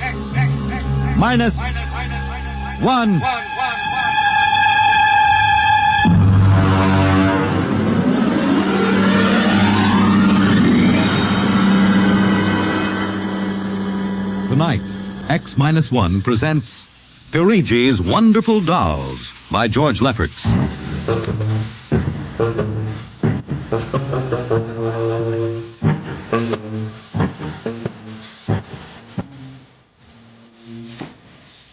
The doll shop stood on a quiet Washington side street, not too far from the sprawling Pentagon building.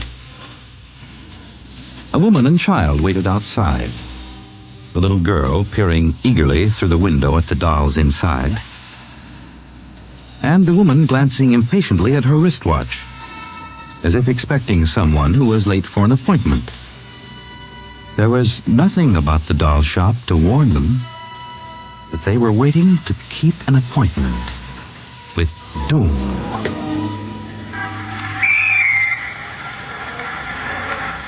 Mommy, look. What, dear? In the window of the shop, the tiny dolls. Oh, Mommy, do you think Daddy will buy me one? We'll ask him when he comes, dear. Should be here soon. He said 3 o'clock on this corner. I see him, Mommy. See? Oh, Henry, over here. Hello, dear. I'm sorry I'm late. Well, we're all ready to go shopping. Cindy's been... Yes, well, I'm afraid we'll have to call off the shopping, Elma. Oh, Henry, we promised Cindy. Well, I'm sorry, but it's just one of those things. You've been the wife of an Army colonel long enough to know his life isn't his own. What is it this time? Some more of that flying sphere nonsense. The pilot who says he sighted it last month crashed and was killed today, and the general wants the full report. Oh, dear. What next? Well, I got a staff meeting at the Pentagon at 3:15. Daddy, look in this window. Well, I haven't time, dear. Alma, Just for a minute, Daddy, please. Now, Cindy, I haven't time to stop and watch a bunch of 6-inch dolls parading around in the shop window.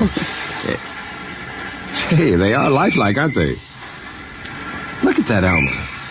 Dolls are marching around like a regular review. They've even got their own little band. See the one in the red jacket, Daddy? Yeah. He's the leader. He's bowing to us. Well, they don't look human. Henry, your staff meeting. Oh, yes. Well, I gotta run. Can we buy one, Daddy? Well, not now, dear, and I'll run along. Now, don't go spending a lot of money on that nonsense. No, dear. Bye. Bye, Cindy. Bye, Daddy. Oh, look, Mommy, the band is going to play. Aren't they wonderful, honey? Honey, I must have stood on this corner 1,000 times. I've never noticed this shop before. Look at the man inside, Mommy. Who's he? That's the proprietor, dear. Doesn't he look funny with those red cheeks and white mustache? It's easy to see who he models his dolls after. Mommy, look, he's coming to the door. He's coming. Good evening, children. Good evening. How funny he talks. Hush, Cindy. Would you like to step inside the shop of Santo Pirigi? Well, yes, we would. But... This way.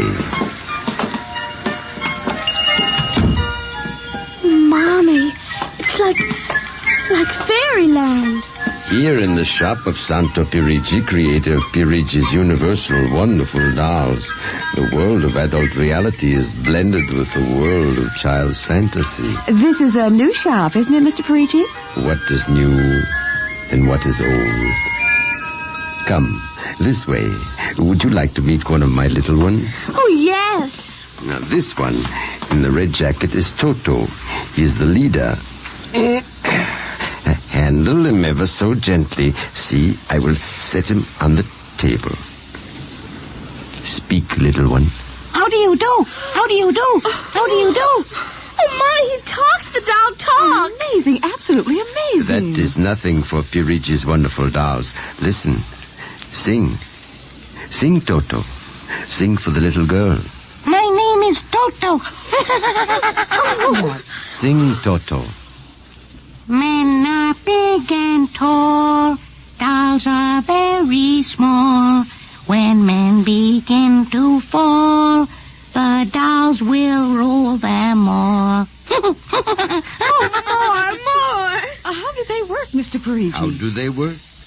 Ah, that is the secret of the great Pirigi, greatest of all doll makers. To make an ordinary doll is nothing. To make a perfect replica, that is something.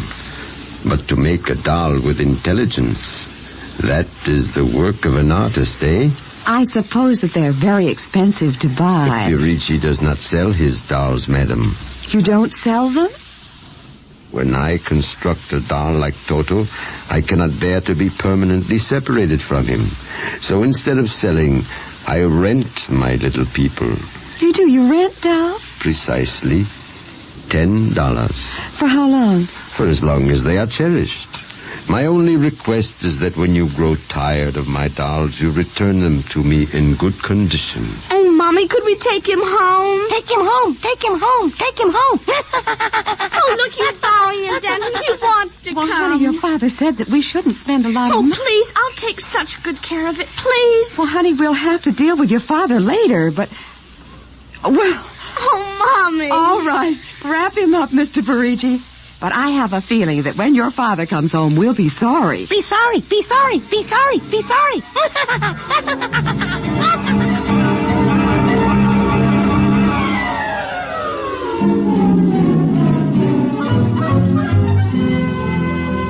Now, Toto, this is my room, and you're going to sleep right here next to my pillow. I wish you wouldn't laugh like that. I'm going to have to teach you some manners. And you be quiet because my daddy will be home soon. And he's a colonel in the Air Force staff. And he'll bust you to private if you don't behave. Come along now. I'm going to introduce you to my puppy dog, Mr. Blister, so be good. Here, Mr. Blister. Here, Blister. Come on. Mr. Blister, this is Toto. Dear, I don't think Mr. Blister likes you, Toto. Come over here and shake hands with Toto, Mr. Blister. Come on now. Mr. Blister! Let him go! Let him go! Let him go! Kill him! Cindy! Mr. Blister, come over here! Come over here! Cindy, what happened? Mr. Blister tried to bite my doll. How frightened he is. Oh, honey, dolls don't get frightened. But he was frightened, Mommy. He screamed. You imagined it, dear. It's only a doll. He did. Well, Mr. Blister didn't mean it. Now, you know he's the gentlest little pup alive. He is, and he's nasty, and I hate him. Oh, now see, you've hurt his feelings. I don't care. He tried to bite my new doll, and I don't ever want to see him again, ever. Oh, dear. All right, Mr. Blister. You come downstairs with me. Cindy's angry with you tonight. I'll kill him. Cindy! Where did you learn a thing like that? Toto said it. Honey, you've had a very exciting day. Now, brush your teeth now and go to bed, Daddy's coming home late, so he'll see you in the morning. Good night, dear. Sleep well. I hate him. Hate him, hate him, hate him, hate him.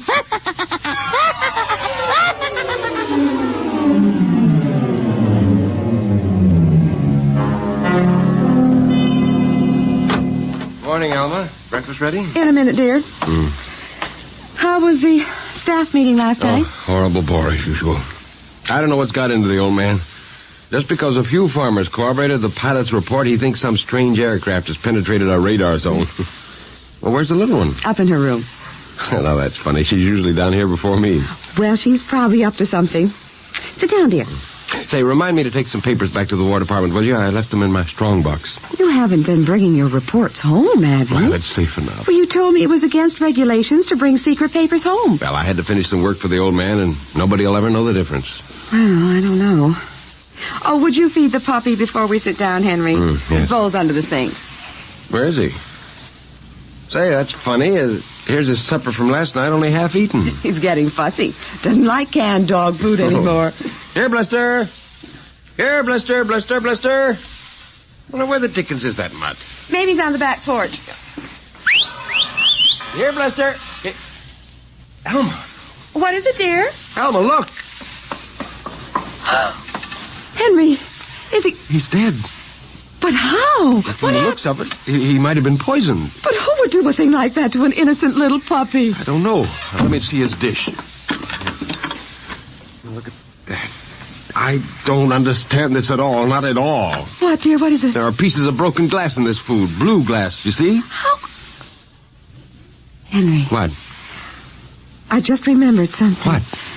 It may be coincidence, but in the bathroom this morning... Well, what about the bathroom? Cindy's blue glass, the one with the Mickey Mouse on it, was broken.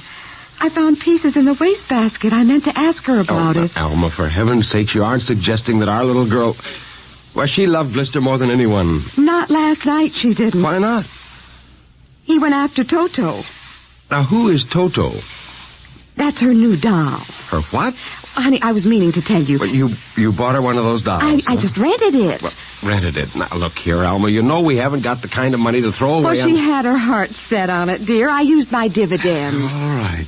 But what happened with Blister? Well, he went for the doll, and Cindy said she hated him. Oh, well, a child... She said she'd kill him.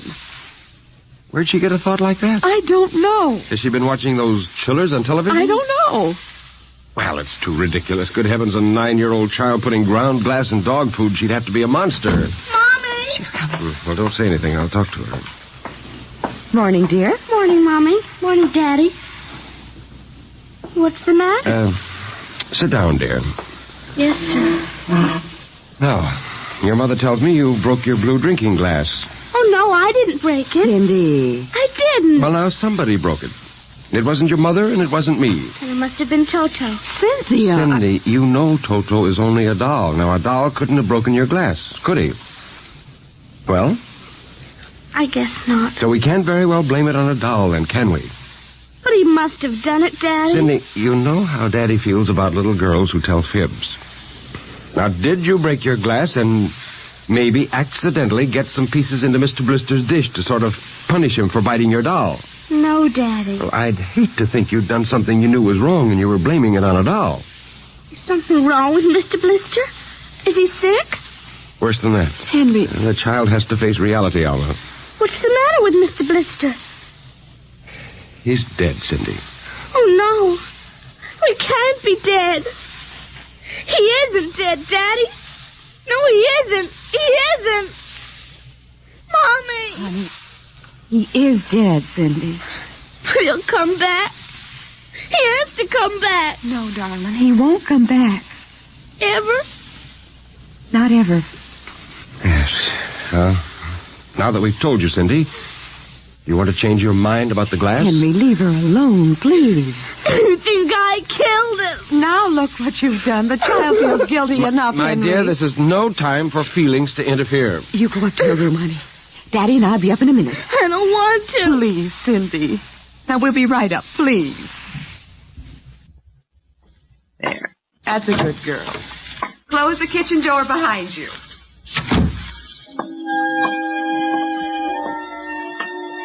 Mr. Blister's dead. He isn't coming back. Ever. Daddy thinks it was me, but it was you. It was you.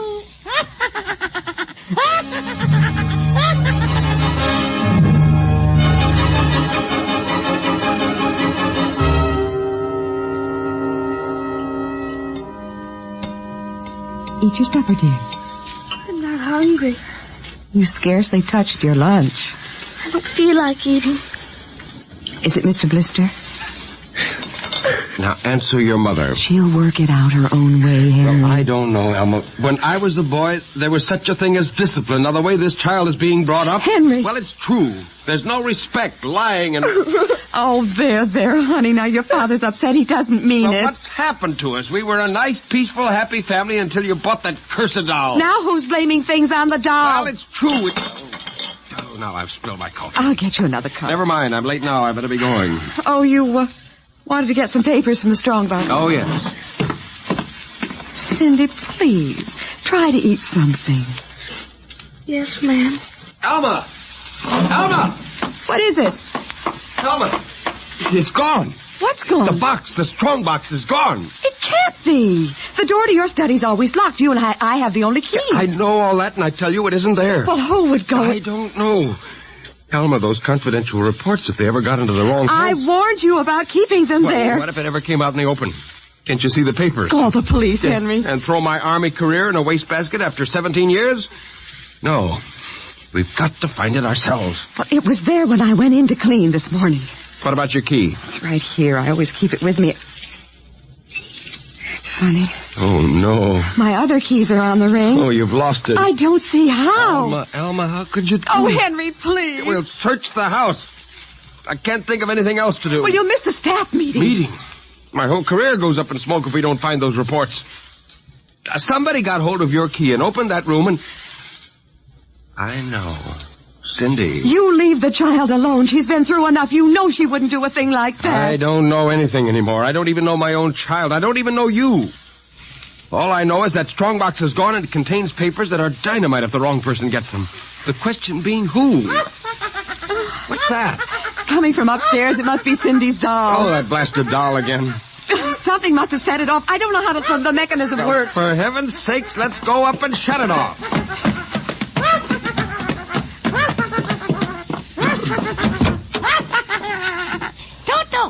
Toto! Kill him! How do you do? Stop it! Blasted little imp. Henry. Ever since you... Henry. What? Look. Where? What? Around the doll's neck. The key. The key to your study. You see, Alma, it was Cindy after all. I don't believe well, it. Good heavens, do you have to have it spelled out for you? Here's our doll with a key around its neck. She wouldn't, Henry. You know she wouldn't. Oh, ever since you got this fool doll, she's been acting half insane. At first the dog, and now this. I think she hates herself. Henry, Cindy is my child. I know her. I know she's a good, sensitive person with no malice in her. You're simply refusing to face the facts, my dear. What are you going to do? I'm going downstairs and have a talk with that young lady.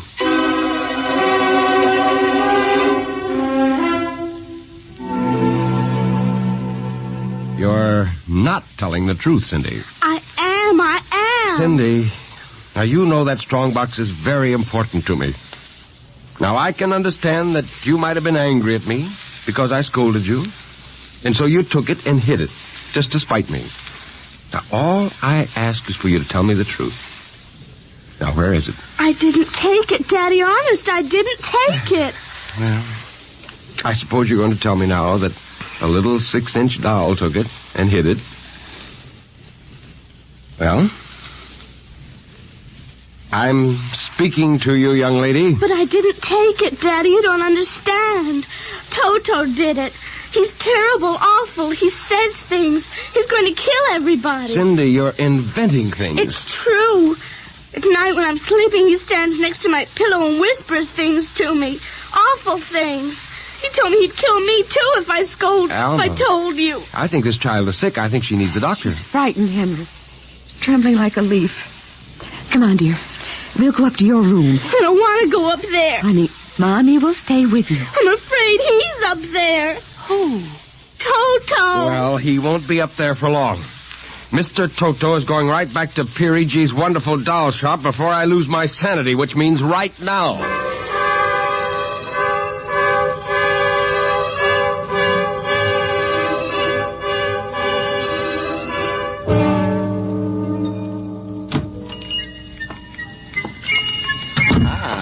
Colonel Grayson, welcome to the home of Pirigi's wonderful doll. Are you Pirigi? Santor Pirigi, creator of the universal doll, the doll with a mind, the doll which...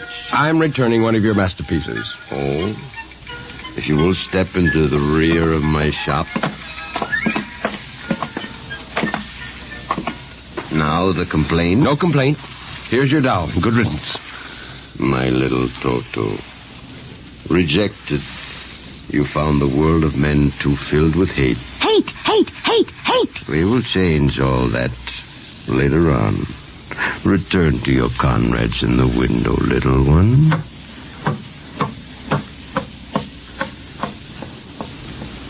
And now, Colonel Grayson. I think we have no further business. Ah, but we do, Colonel.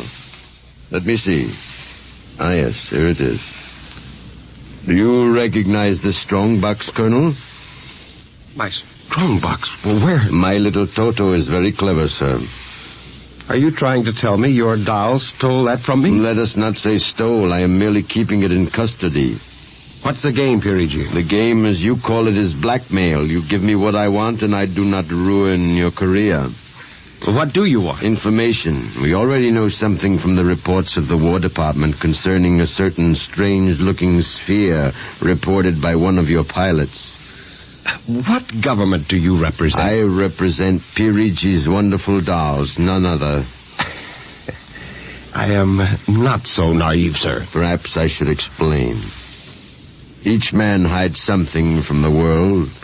Each man loves something more than life. With the help of my wonderful dolls, I obtain personal information which enables me to control the men who control the world. You're a madman. A genius. You would be surprised at the list of men who have become the confidants for my dolls. Do you think you can blackmail me into betraying my country? If the price is right. And in this case, sir, the price is your career and the lives of your wife and child. Why are you so interested in the flying sphere? Let us say for reasons of my own. Well, Colonel? Hand over the strongbox. I warn you, I have a gun. Give it to me. You are being foolish. Put down that walking stick. Now. No closer. Now.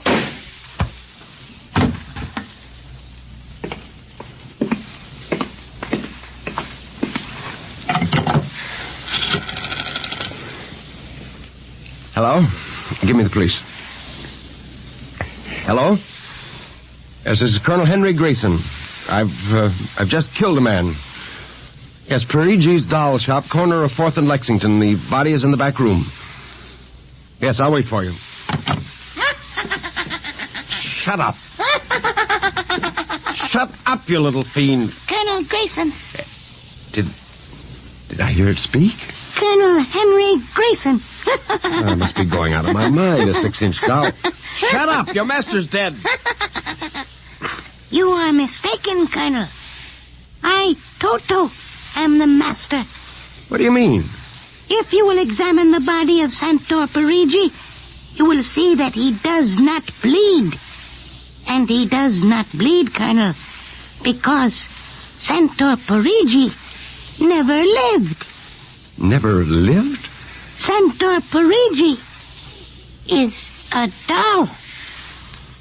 A doll? But that's impossible. He's a man. He talks. He walks. The people of Meretrix are skillful doll builders. People of Meretrix doll, but look, who are you? I am Xanthus Imperator, commander of the legions of the 3rd planetoid, Meretrix. Legions? Planetoid? My people and I, whom you regard as dolls, come from a tiny planet beyond the moon, so small that it cannot support our population.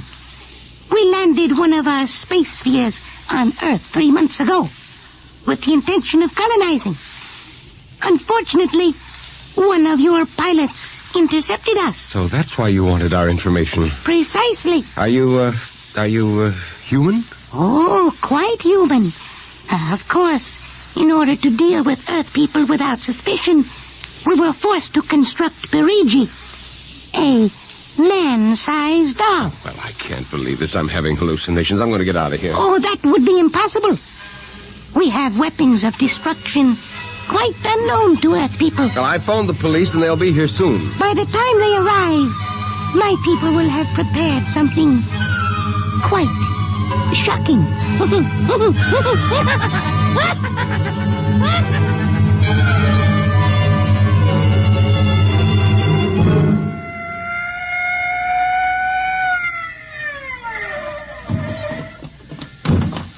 Cover him, Ryan. Okay, Sarge. You the guy who turned in the call? Yes. Where's the body? Well, it isn't exactly a body. What do you mean? It's a doll. A what? Well, you've got to let me explain. Now, this sounds fantastic, but I've stumbled onto an unbelievable plot to control the world. Keep talking. Now, these little dolls, they aren't really dolls. They're tiny people. There's a big doll named Santo Parigi, and he runs this shop. Holy smokes. He's off his trolley, Sarge. Listen, mister, we got a call that there was a murder here. Now, if there was one, where's the body? Behind those curtains in the back. Only it isn't really a body, you see. What? I hear something back there, Sarge. All right, cover those curtains. You, is anyone back there? Come on out. Come out or we'll come in and get you. Something's coming. The curtain's opening. Welcome, gentlemen. Parigi. Well, this is impossible. I smashed his skull. You know this guy? Yes, that's the one. That's the doll. What's your name, mister? Parigi. Santo Parigi, creator of the Universal Doll. You ever see this man? Never until just now. What? Well, he's lying.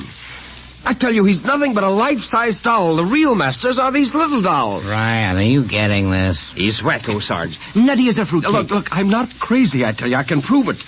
They must have fixed up his head when I smashed it in. Touch him, you'll see. Mr. Parigi, you know what the guy is talking about. The man is demented, obviously. Look, I tell you, there's a plot to control the Earth. Listen, you've got to let me call the War Department. They'll want to know about the flying sphere. Holy mackerel, this gets worse every minute. Ryan. Take him to headquarters? Save some time. Take him down to the psycho ward. Okay, Buck Rogers. Come along nice and quiet. Look, you've got to listen to me. Don't you see the future of mankind is at stake? Sure. I know how it is. Look, he's nothing but a man-sized doll. Touch him. And the little ones are going to take over the Earth. I know. I had the DTs once. Okay, Sarge. We'll see you later. Please. Come along. Please, now. listen to me. You've got to listen to me. Sorry to cause all this trouble, Mr. Parigi. Not at all, sir. Not at all. Well, I'll be. That ain't the cutest little doll. Say, my little girl will be nuts for that. But perhaps you will accept it as a gift. Well, now. For saving my life. That madman might have killed me. No home is really complete without one of Parigi's wonderful dolls, Sergeant. Is that right, Toto? Yes, but I would like in some way to show my gratitude. You will be doing me a favor if you will take the doll home to your little daughter. Say, this ought to make her the happiest girl in the world. Yes, Toto will come as a great surprise. A very great surprise. Won't it, Toto?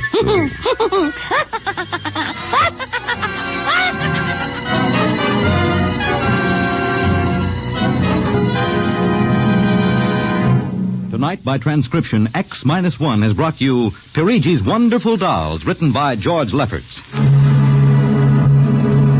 Heard in the cast were Janet Alexander as Cindy, Ann Petoniak as Alma, Nelson Olmsted as Henry, Joe DeSantis as Parigi, Michael O'Day as Toto, Ken Lynch as the Sergeant, and Frank Milano as Ryan.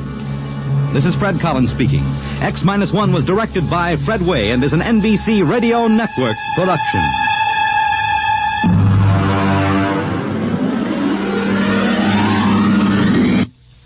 Tonight's story concludes the present series of stories of the world of the future. If you'd like to hear X-1 return to the air at some later date, please drop us a postcard or letter addressed to X-1, care of the National Broadcasting Company, RCA Building, New York.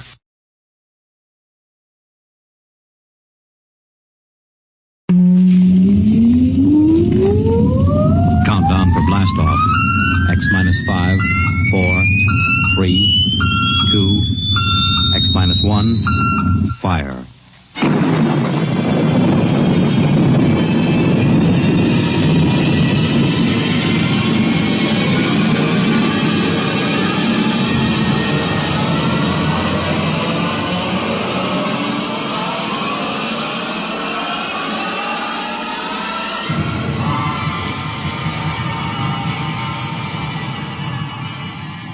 From the far horizons of the unknown come transcribed tales of new dimensions in time and space. These are stories of the future, adventures in which you'll live in a million could-be years on 1,000 maybe worlds. The National Broadcasting Company, in cooperation with Street and Smith, publishers of astounding science fiction, presents X minus 1.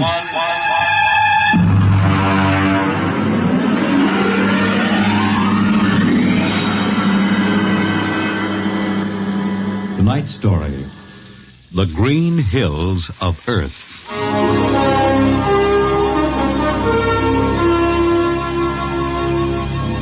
The men who pioneer the trade routes of the world, the sailors of the clipper ships, the whaling men, railroaders, black gangs on the tramp steamers, all have their own stories and song about dangers and struggles of their lives. This is the story of Riesling, the blind singer of the Spaceways. When I first met him, he was hustling drinks in the Twin Moons bar at Dry Waters, Mars. He'd won a guitar off a Chinese barkeep at Luna City by cheating at one thumb. And he made his whiskey by singing in the bar and passing the hat. Hey, listen to her, Hertzman. Don't you sing pretty? Like a 16-year-old gal. Hey, Riesling, look over there at the bar. There's an Institute 4-striper giving you the eye. Do you know him? Manner of speaking. Cold-looking scoundrel, ain't he? Gives the idea he graduated Harriman Space Institute 3 men above St. Peter. Who is he? Captain Hicks off the Ghost Show. Yeah, well, he sure gives you the once-over. Maybe he's got a job. That don't make never no mind to me. I've been blacklisted. Hicks logged me for making up a song on watch. Right fight song, too. Oh, the skipper is a father to his crew. Yeah, well, hold on. Here comes old Grasshorn. Oh, Riesling, I've been looking for you. You've kept your nose clean, and we're going to give you another chance to get back to deep space. Been a little changing down there from the Goshawk, ain't you, Skipper? How'd you know that? You got that new atomic pile drive. If there's been a leak at the shops, now take it easy, Skip. You'll have that gold braid just crawling right up your arm. Quit stalling, Riesling. Take it or leave it.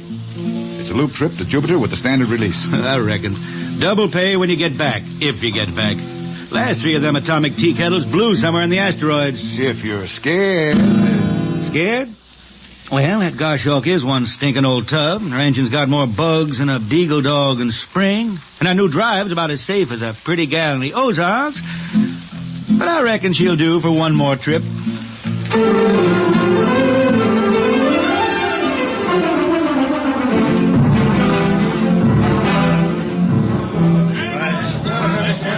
Welcome home, Riesling. Hi, Jimmy Legs. Meet my friend Hertzman. He can't hold his liquor no more than a sieve, poor boy. Riesling, you sober enough to sign the book? Drunk or sober, I make my mark. Stand aside. 3 X's? Took me a middle name. Ha, ha, ha. You two lay below. And Hertzman, yeah? Get him sobered up before the skipper makes rounds.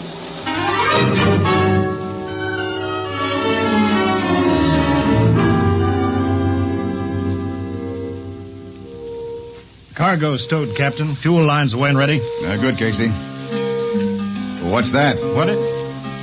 Oh, that's a guitar, I guess. If it's that shoeless hillbilly, I'm going to tell him. Hi, Skipper. Riesling, what the devil are you doing up here? That number 2 jet ain't fit. Cadmium dampers are warped. Crooked like a turtle's back. Well, why tell me? Tell the chief engineer. I did. He says they'll hold. Well? He's wrong. Oh, he's wrong, eh? He's got a Harriman Institute degree in electronics and power. And some drunk space rat says he's wrong. Skipper, I was damping jets when that shirt-tailed tad wore pins for buttons. I got no time for you, Riesling. Scratch your name off the book and get out. No, don't get excited. Well, are you shipping or not? I reckon. Then get below. That's all. Casey, sound takeoff. Aye, sir. Come on, boy.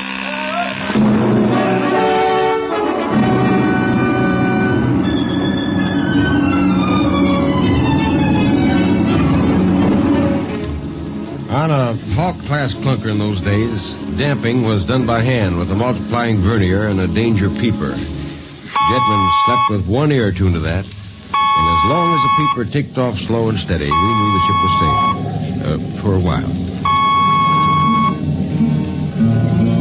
Riesling, you better stow that guitar. If Jimmy Legs catches you, he'll blow a gasket. Don't worry, I can damp this tea kettle in my sleep. Yeah, how's number 2? All right, so far. Say, did you ever hear that song about Hicks? The one that got me blacklisted? No.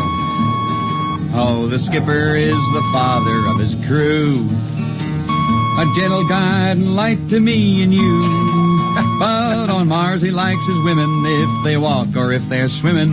Or if they got 6 arms instead of 2. Second verse is better. Yeah. The skipper likes his liquor by the quart. Yeah, he'd go from Mars to Venus for a snort. He'll drink rocket fuel and... Well, hi, Skipper. Didn't see you come in. You were too busy, eh? Who's watching the gauge? I've got an eye on it. Don't you fret none. Riesling, I'm going to fix it so you couldn't get a space berth on a rocket-powered pogo stick. You're logged. Report to Casey under arrest. I don't rightly think I will, Skipper. You what? Well, you kind of forget, Skipper. According to Space Code, you can't remove a jetman till the end of the watch, right? You tell me Riesling, your shift is over at 2300. And I'll see you ride the rest of the way in slot locker. Maybe. In the meantime, you clear out of my power room. I gotta make me up a third verse for my song.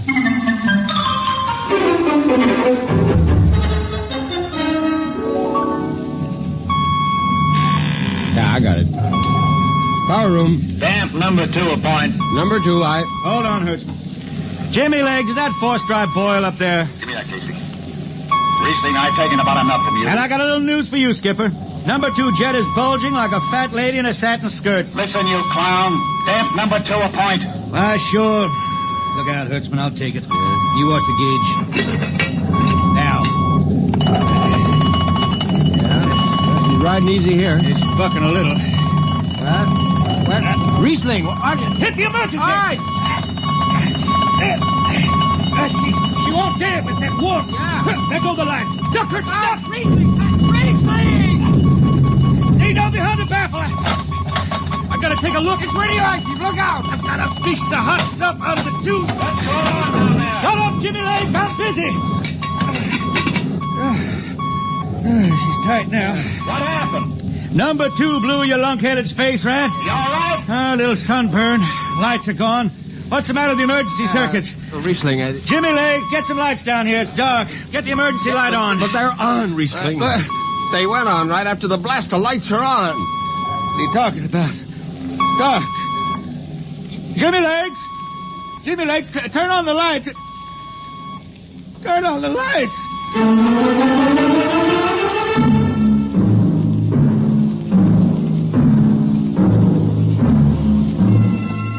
That blue, radioactive glow from the jets was the last thing Riesling ever saw. His optic nerve was burned out in an instant. He was in sick bay on the rest of the trip, and on the swing back, we set Riesling down at Drywater. I ran into Riesling about 2 months later, playing his guitar on a jetty that ran out into the canal. He had a dirty rag tied over his eyes with a jetman's knot, and his hat was on the wharf beside him. When he finished, we walked out along the canal. Yeah, I'm doing right fine. Working saloons mostly. But I've been thinking some funny songs, Hertzman. The words come out different than they used to. Come on along the canal with me. Sure. Here, take my arm. I know the way. That's another funny thing, Hertzman. I figure I know it better than other folks. Look back there, towards the city. What do you see? New factory buildings? You can smell them from here. I still remember them old Martian towers, old before Bible times on Earth. Thin and graceful like the fairy palaces my old grandma used to tell about down home in the hills. Yeah, they torn them down now, or else blocked them up with cinder blocks. Hertzman, when I stand out here in the canal, I can see it the way it used to be. The water ice blue with the stars shining up out of it. Way off there, the city with the towers sweeping up like a bird flying off a tree. I can see it. Now it's the dirtiest stinkhole in the system. Not to me. Listen, Hertzman. Bonfire are the race that raise the towers. Forgotten are their lords. Long gone the gods who shed the tears that lap these crystal shores. Slow beats the time-worn heart of Mars beneath this icy sky. The thin air whispers voicelessly that all who live must die. Look that up? I can't figure myself. I never put words together like that before. I reckon it's just I got time now to study the words and shine them up my head till they sing true. Why don't you go home, Riesling? Home? Earth. I've been thinking about that, Hertzman. When I was a young'un down in the Ozarks, I used to climb a big old oak tree my daddy had in the dooryard. You could see the hills for miles, green and cool. I've been thinking about that. Well, why don't you go back then? Someday, Hertzman, but I couldn't face those hills now. I couldn't stand to see black when I knew they was lying all around me, cool and green in the sun. I couldn't stand that. Yeah. Well, let's get back to town, Hertzman. I made $3.50 Martian today. I'm all set to drink it down before dawn. Come on.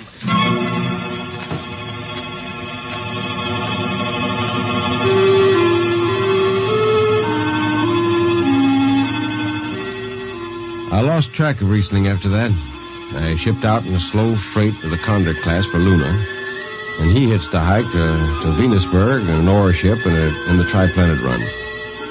And so he beat around the system, Venusberg to Layport to Drywater to New Shanghai and back. Any spaceport was his home, and no skipper'd refuse to lift the extra mass of Riesling and his guitar. He made up his songs sitting out watches down in the power rooms with old shipmates while the monotonous beat of the jets shook the hull plates.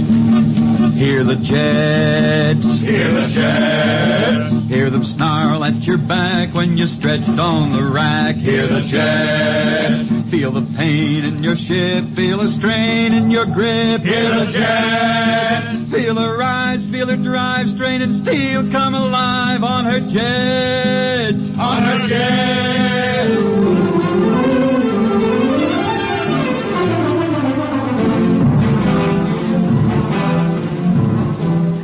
Little by little, his songs began to travel along with spaceways ahead of him. Raw spaceman songs. A different kind of song. Strange, sad songs, like the ones you find printed in the Centennial editions.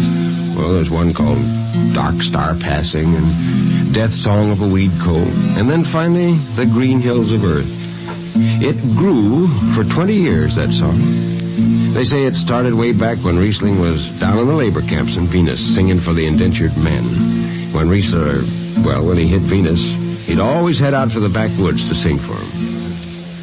First, if someone will kindly pass a bottle. Oh, it ain't much, Riesling. Here. It'll do.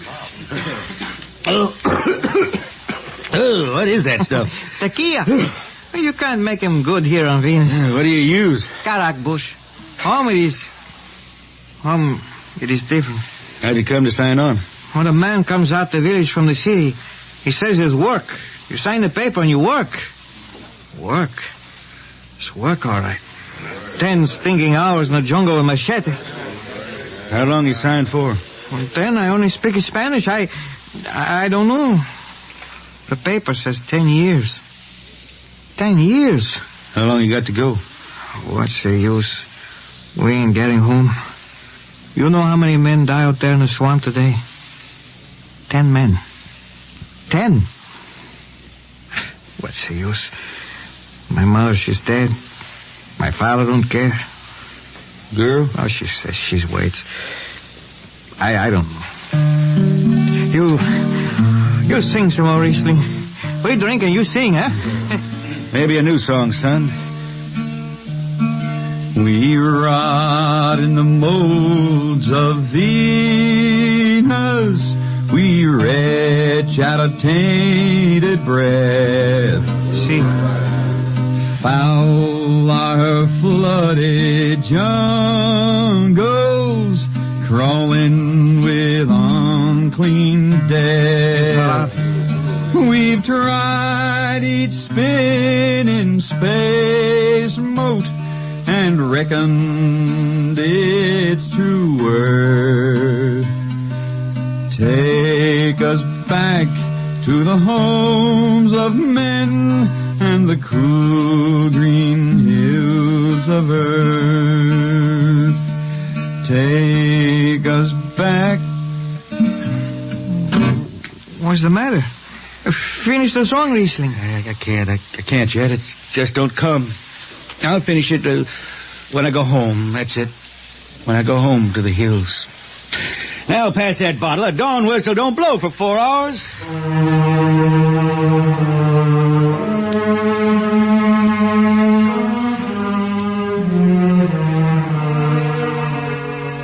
That's where the Green Hills started.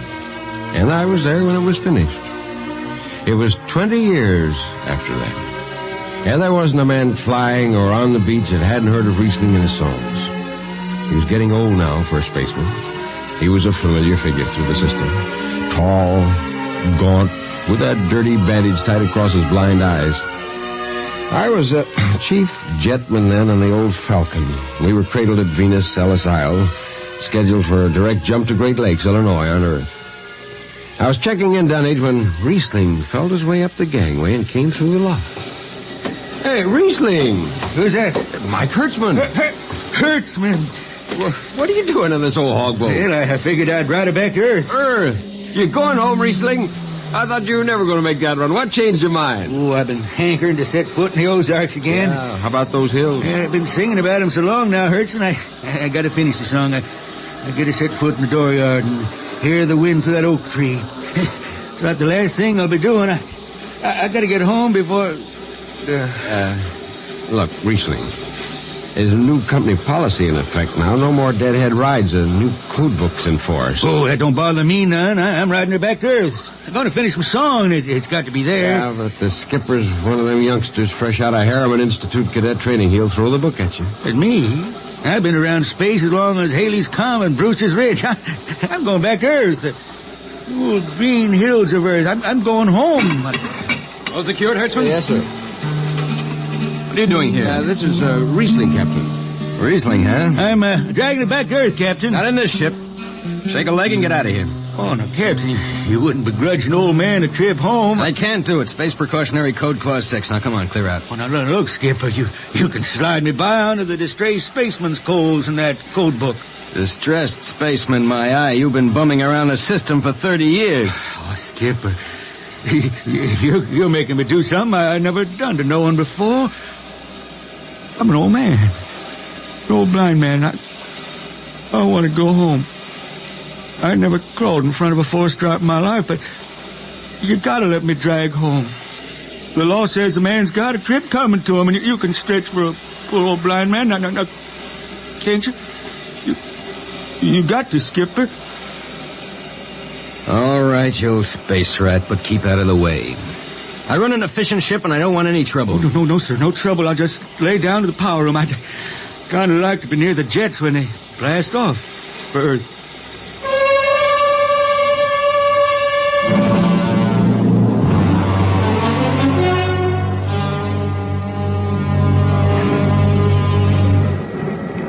Sit down, Riesling.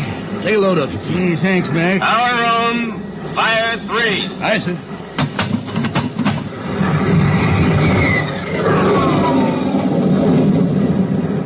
Have you seen these new automatic tampers, Riesling? Don't have to do nothing, just sit and watch. Yeah, where's the peeper? Turned off. It's all automatic. Youngsters have it solved. When I was twisting her tail, you had to stay awake. You got the old hand damping plates on? All but the links. I unshipped them. They cover up the dials. You might need them. Oh, the automatics handle everything. Well, you're finally going home, Riesling, huh? Won't seem the same out past the moon. Yeah, I've been waiting for this a long time, Mac. It's gonna be good to get home. I reckon. The arctic skies calling spacemen back to their trade. Mac, I got got the emergency. The hand dampers. Here's the links. Mac, run. Mac, they ought to be on the wall somewhere here. I got them. What's the alarm? Emergency squad coming in. Stay out. The place is hot. Radiation blast. Stay behind the baffle. I got the links shipped. I can hand damper now. What's going on in there? I'm spilling jet free. Is this McDougal? McDougal's dead. This is Riesling on water. Riesling? Get out of there. You'll kill yourself. Don't worry, Skipper. I know this power room like the inside of my shirt. Somebody's got the damper. Riesling, I'm sending in a crew. No use. The whole room will be hot for an hour and the other jets won't hold. Oh, Skipper, throw on recording tape. What? Throw on a recording tape. I got a song to finish. And I gotta make it right now. Yeah, I can hear it. Riesling, the radiation will burn you down. She's clear now, Skipper. She'll burn out clean. Riesling, are you all right? I reckon. Pretty sharp sunburn. You'll pick me out of here with tongs and bury me in a lead shield coffin. Radiation's getting bright. I can almost see it. Bright, rosy like the sun. Like the sun over the hills down home. We pray for one last landing on the globe that gave us birth. Let us rest our eyes on the fleecy skies of the cool green hills of earth. That's the way he died. Riesling, the blind singer of the spaceways, singing of the home he never reached, the cool green hills of Earth.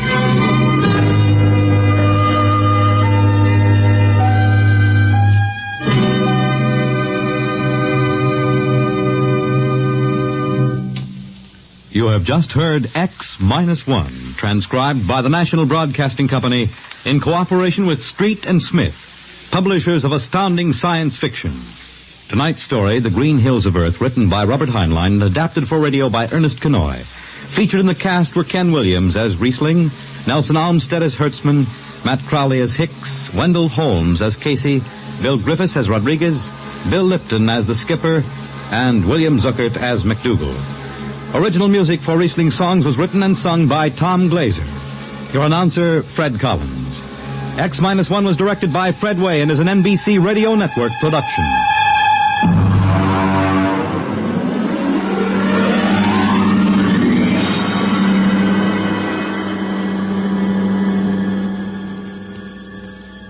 And now, next week, the strange story of Dr. Grimshaw's Sanitarium and of a patient there who suddenly found himself involved in a game of cat and mouse. But the man had actually been reduced to the size of a mouse while the cat remained full size. What happened then? You'll learn next week. Convicts tell their true stories on The Loser tonight over most NBC radio stations.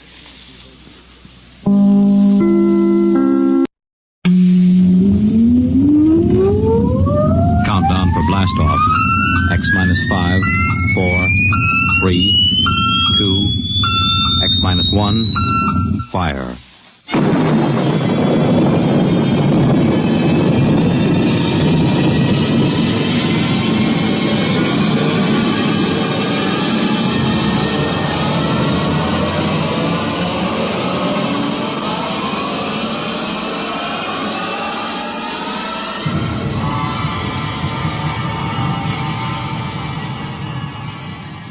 From the far horizons of the unknown come transcribed tales of new dimensions in time and space. These are stories of the future, adventures in which you'll live in 1,000,000 could-be years on 1,000 maybe worlds. The National Broadcasting Company, in cooperation with Street and Smith, publishers of astounding science fiction, presents X. minus 1.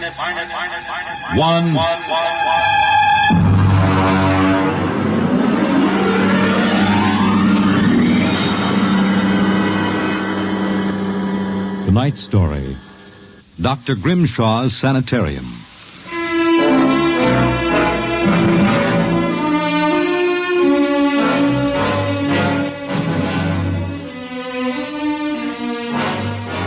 What you will hear in the next half hour represents either a magnificent hoax or the true explanation of the famous Grimshaw Sanitarium scandal which made the headlines back in 1947. The manuscript upon which this account is based was removed by the New York State Police from a fountain pen cover found in the doorway to Dr. Grimshaw's study. We offer this manuscript as evidence only. Whether it is authentic or not, you must judge for yourselves. My name is John Dougherty. I'm a graduate of Hamilton College, class of 34, member of Theta Alpha. I'm one of those fools who wanted some excitement in life, so instead of going into my father's shoe business, I became a private detective. These are facts. You can check them if you like. The rest of what I write here is so fantastic that I don't expect it to be believed.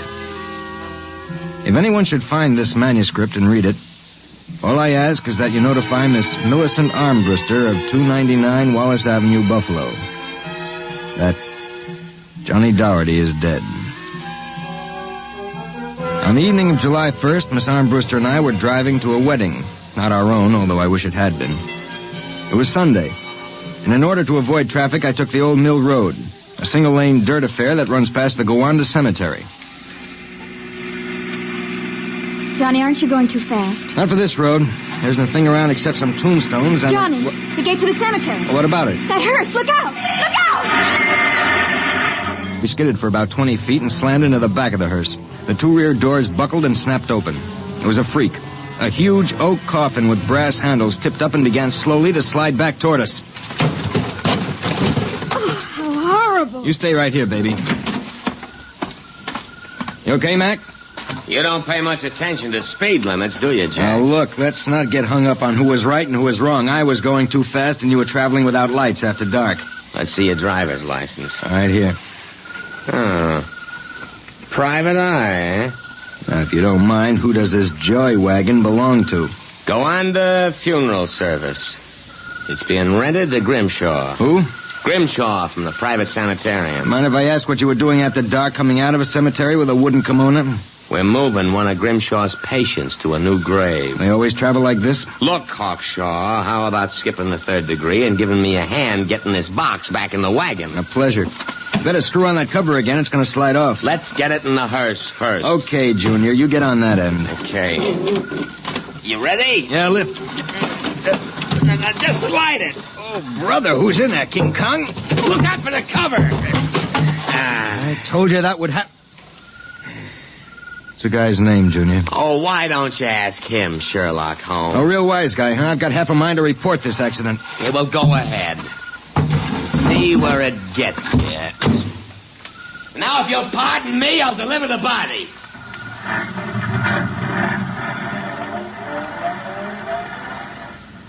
Everything all right, Johnny? Yeah, I thought so until a few seconds ago. Listen, Millie, can you sit here in the car for another 5 minutes? Where are you going? For a stroll through the cemetery. Oh, Johnny, stop making jokes. When we lifted that coffin back on the meat wagon, I got a good look inside it. Ugh. Yeah, exactly how I felt. I figured we'd knock the stuffing out of the corpse, only I didn't expect the stuffing to be sand. What? Yes. That wasn't a body, that was a dummy stuffed with sand, a dummy with a wax face. Johnny! Which brings up an interesting question. Who's supposed to be in that box, and, just where is the dead man spending his time?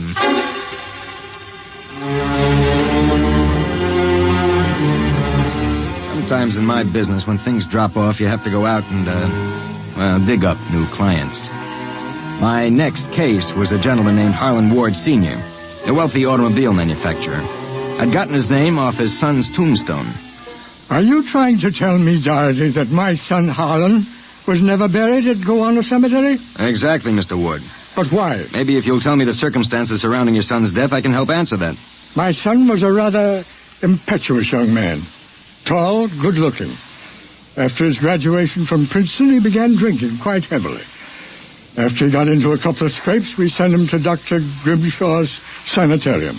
in the hopes that he could be cured. While my wife and I were in Europe, we received word that he died, buried at Guana in our absence.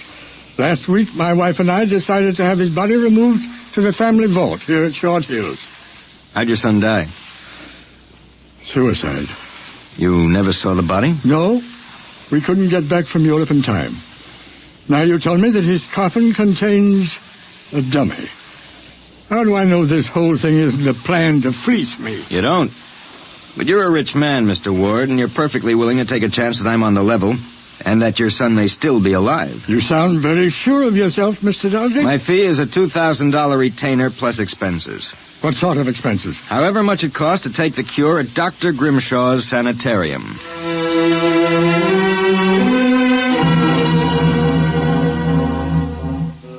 Dr. Grimshaw's Sanitarium was just outside Gowanda. Most of the cases were nervous breakdowns and alcoholics. I committed myself as a dipso, and just to make it convincing, I stopped at 5 or 6 bars on the way over. I was interviewed by Grimshaw himself, a small man with a fringe of white hair. You understand, Mr. Doherty? That's not my real name, of course, social reasons. We understand. Our paid clientele is very select, and our rates are very high. You'll be paid in cash and in advance, Dr. Grimshaw. How long does a cure usually take? That, of course, depends on the degree of alcoholism. This is my assistant, Dr. Voyna. How do you do? How do you do? We are accepting Mr. Doherty as a patient. Better place him in the ward with Mr. K and Mr. Keiki. Mr. K is a long-term patient, Mr. Doherty. A highly intelligent man, formerly a professor of plant pathology. Mr. Keiki suffers mild delusions. I think you'll find him rather amusing.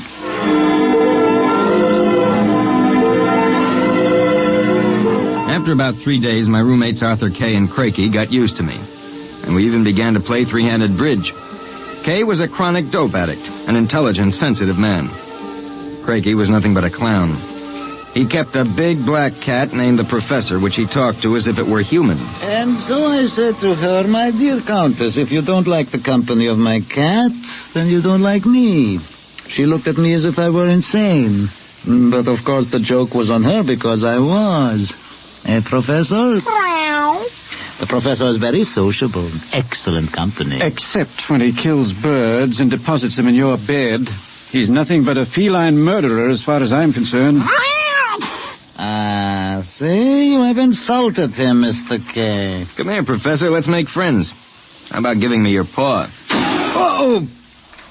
Scratched me, you black devil. You insulted him. You hurt his feelings. Well, just keep him away from me. It will be a pleasure. I would advise you not to insult him again. Good afternoon and evening. Is he always as nuts as that? Ever since I've been here. What's his problem? Manic depressive. And a little paranoid, too. How long have you been here, Arthur? At Grimshaw's 2 years. I left for a while, but I couldn't stay away from the junk, so I committed myself again. Did you, happen to know a patient here named Harlan Ward? Why do you ask that? Did you know him? I met him socially a few times. I understand he died here. So the newspapers said. I wouldn't know. Suicide, wasn't it? Was it?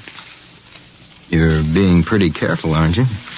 Mr. Doherty, what would you say if I were to tell you that I don't believe Harlan Ward is dead? What makes you so certain? He used to share this room with us. He slept in the same bed you now use. I see. He was an alcoholic, doing quite well, too, from what I could observe. We all expected him to go home soon. Then one evening he had a violent fight with Crakey. Crakey accused him of snooping or something. Later that night, Grimshaw and Voyna took him out. Where? Where they take all the special treatment cases to the charity clinic. It's that small building on the other side of the stone wall. A few days later, we read about his death. Suicide, they said. Just what makes you think he's still alive, Arthur? This? About a month ago, I was in the garden next to the wall that separates us from the charity clinic. Suddenly, I thought I heard a sound, like a child whimpering. It stopped. And a moment later, this note came over the wall, wrapped around a stone. What's it say? Help me, for God's sake, Harlan Ward. Arthur, how would you like to have some fun? Like what? Like sneaking out tonight and going over the wall to the charity ward? What do you say? It would break the monotony a little. I suppose there's no real harm in it. Of course not. I'd go alone, but I'll need help scaling the wall. Will you do it? All right. I'll go with you.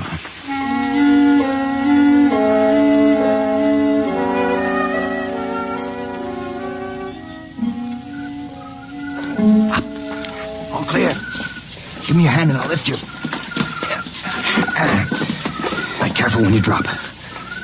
Ready? Go ahead.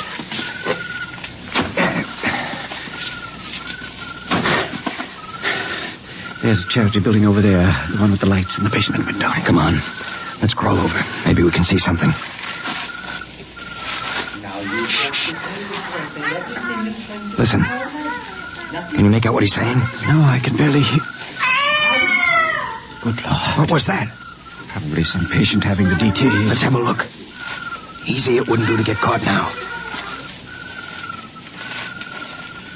See anything? Some sort of laboratory. I can see Grimshaw and Voyne and something else. What? There's a child with its back toward me. Now take it quietly. It will be easier. Please, don't. It will all be over soon. You won't remember anything. No, I don't want to go. Why not give it to him? No. Shut him up, Voyne. Good Lord. What was it? What did they do to that child? Arthur, that wasn't a child. It was a midget. The smallest midget I've ever seen. What were they doing? Trying to give it some sort of injection. When it resisted, Voyne knocked it out. What do you suppose they were doing to it? I don't know, Arthur. All I know is that when it fell, it had the face of Harlan Ward.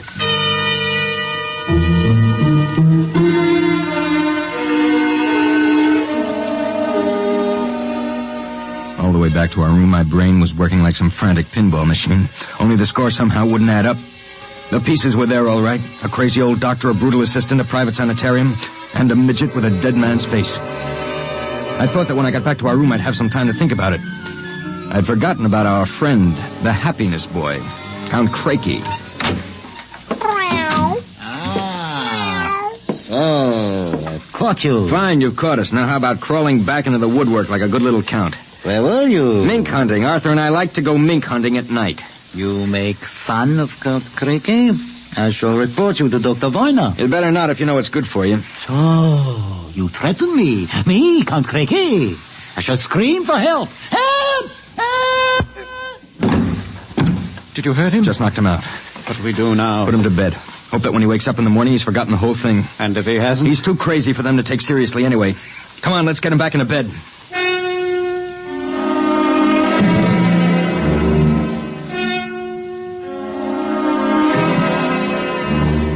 I went to sleep in my own room. And the next thing I felt was the sharp jab of the hypodermic needle in my left arm. Hold it. It'll be useless to struggle, Mr. Doherty. In a moment, your motor nerves will be completely paralyzed. Hurts us about, Grimshaw. I might ask the same of you. My good friend Count Crakey informs me you and Mr. K decided to do some snooping earlier tonight. He followed you and saw you climb the wall. Crakey's insane.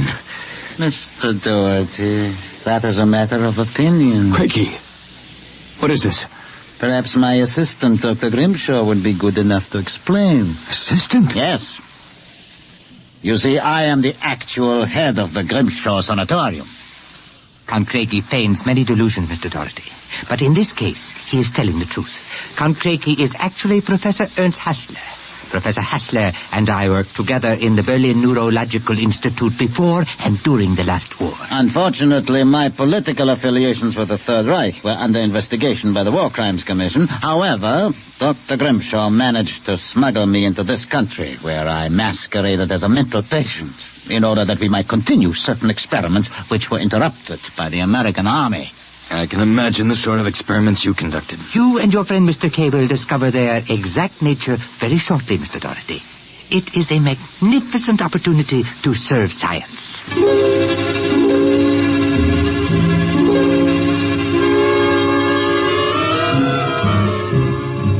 passed out. And the next thing I knew, I was coming to in a different room.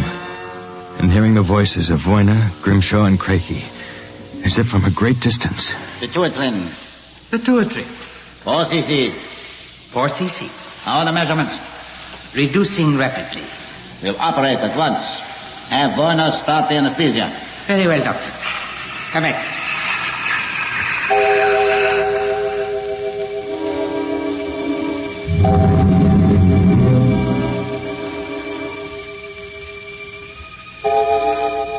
When I came to again, I had a blinding headache.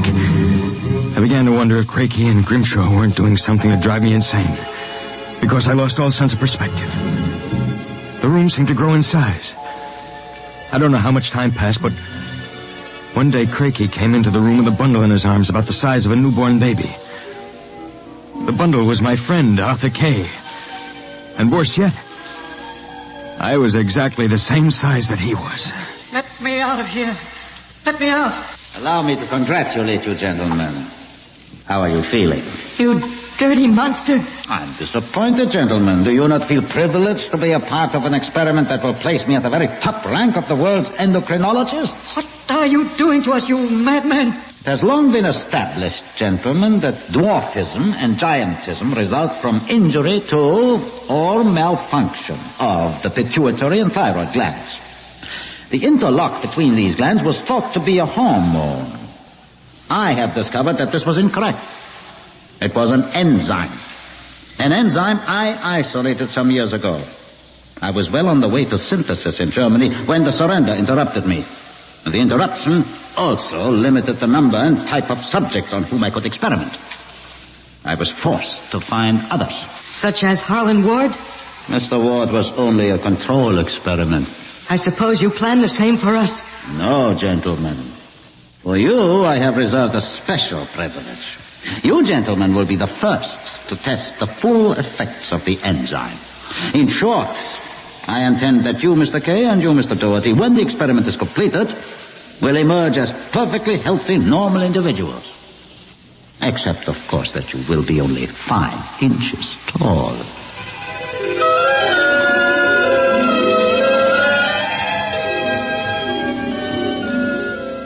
The days and nights that followed were a living nightmare. A nightmare from which Arthur and I awoke for brief periods to find ourselves in a strange new world. A huge, frightening world where everything seemed enlarged 100 times. When we finally emerged, we found ourselves imprisoned in a tiny mouse cage. Judging by the relative size of things, we could not have been more than 5 inches tall. Now we realized the experiment was at an end. That from now on, it was either escape or be destroyed. How's it coming, Arthur? Another moment. I think I'll have this lock. Work loose. And if we escape, then what? We'll worry about that after we get out of this mouse cage. Suppose we don't make it. At least you've written the story on that scrap of paper. Someone may find it and read it. Nobody will believe it. Then why did you bother to write it? I don't know. I suppose I want the world to know what happened to me. That does it. Help me push the door open. Now what? The first job is getting down to the floor. I think we can make it by sliding down the telephone cord. Are you game? Go ahead. I'm right behind you. Easy now. Look out. That does it. Now, if we can figure out a way to get out of the room, well, that should be... Uh-oh. Listen. Somebody's coming. It must be Craigie. We've got to hide. Here. The grate in the fireplace. He'll kill us if he finds us. Be quiet. Well, my friends, time for feeding. I trust that you... So, you have managed to break out. It won't do, you know. There is no way you could have gotten out of the room with the door and window locked. I know you are in here. I would advise you to save yourselves trouble and give up. Very well, my tiny friends. If you prefer to play the game of cat and mouse, then I shall be happy to furnish the cat. There is no way you can get out. What now? He's gone for the cat. If that monster ever gets in here, we're goners. There must be... Wait a minute. What? You see that thin strand of wire running along the molding? What about it? It's the automatic fire alarm. When the alarm is tripped by a fire or short circuit, all the locks are sprung so that the patients can escape from their rooms. If I can short that wire before Craigie lets the cat into the building, let's go. There's a tiny sliver of steel from the cage on the floor. I'll work with that. You keep an ear to the door. Go ahead. This insulation is tough as rawhide. Hurry up, Arthur, for God's sake. There it is. Stand away. I'm going to short it. Ready? Okay. We made it. There goes the door. Let's make a run for it down the hall. If we can get to the garden, we've got a chance. I smell smoke. The short may have actually started a fire. Come on. Wait a minute. I have to go back. The manuscript. Be a fool. There's no time. Come on. You go ahead. I'll catch up. Hurry up. I'll wait in the hall. Only a second. I got it. Come on. There's nothing to stop us now. Arthur? Where are you? It's funny. Arthur? Arthur? Arthur, what's happened to you?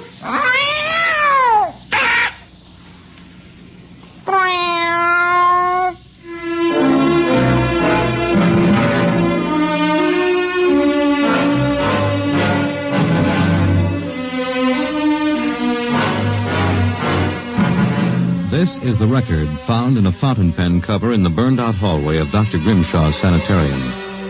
There's nothing to add, except that the fire which destroyed the sanitarium and killed so many of its occupants, including Dr. Grimshaw and Dr. Voyna, was definitely of incendiary nature.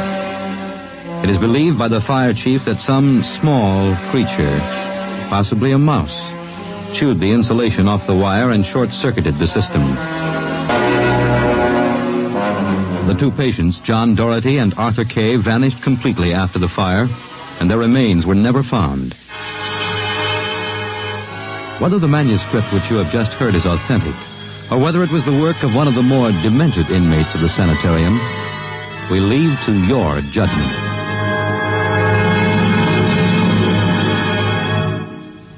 You have just heard X-1, presented by the National Broadcasting Company in cooperation with Street and Smith, publishers of astounding science fiction. Your announcer, Fred Collins. X-1 was directed by Fred Way and is an NBC Radio Network production.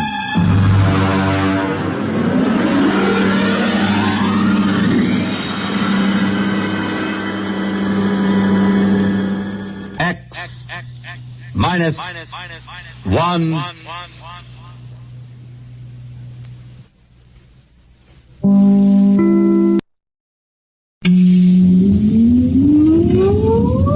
Countdown for blast off. X-5, 4, 3, 2, X-1, fire.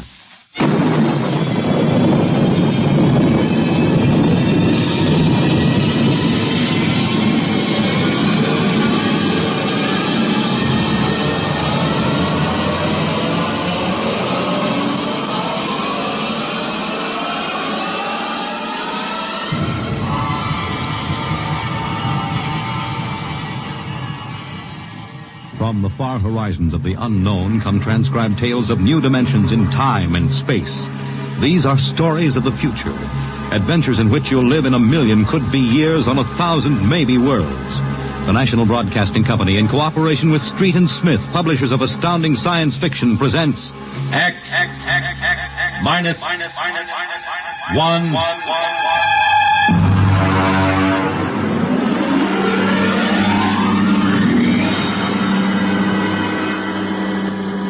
Tonight's story, Nightmare.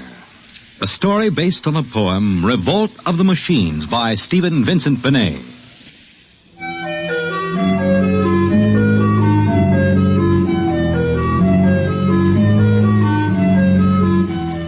Nobody knows exactly when the nightmare began. They must have planned it for years, though, because looking back, you can find little incidents here and there. Like the concrete mixer in New Jersey that killed the Italian bricklayer, and the time Senator Milburn was sucked into the rotopress at the Capitol office building. Unrelated accidents, we thought at the time, but they add up now. The day we really should have suspected was when the men walked off the construction job at the new Brookmeadow atomic pile on Long Island. I'll never forget that day. I was working as a statistical clerk in the project then, operating one of those miracle computing machines. They called it ENIAC. Mr. Gurney. Yes, Bella? The chief wants to see you in his office. Me? Unless you were no longer Samson Gurney, he wants to see you. Oh, thank you.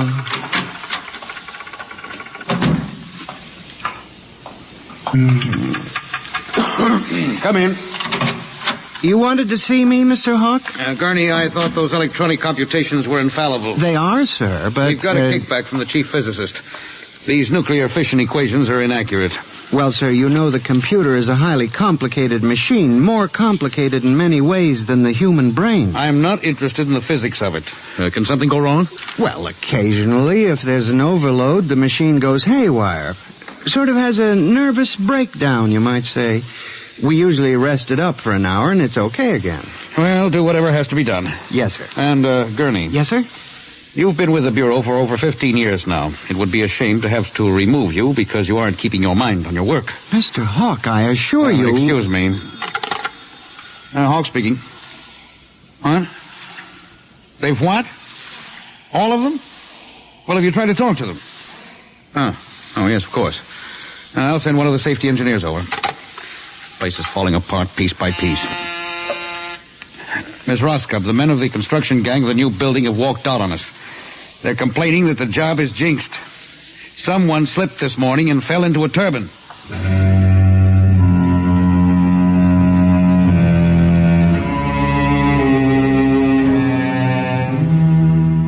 That evening, out of that morbid curiosity so peculiar to the human race, I wandered over to the site of the new atomic pile to see where the man had fallen into the turbine. They had the construction area fenced off with barbed wire, and a security guard stopped me. Hold it, buddy. You can't go in there. That's a restricted area. I'm Samson Gurney from the statistical section. Here's my identification. I'm sorry, Mr. Gurney. Nobody's allowed in the area. I see. Tell me, was he, killed instantly? Like that. This guy was checking the magnetic field inside the turbine. All of a sudden, for no reason at all, the turbine starts up. Bzzz, and it's over. 3 days ago, a bulldozer starts up by itself and runs wild. Go figure it out.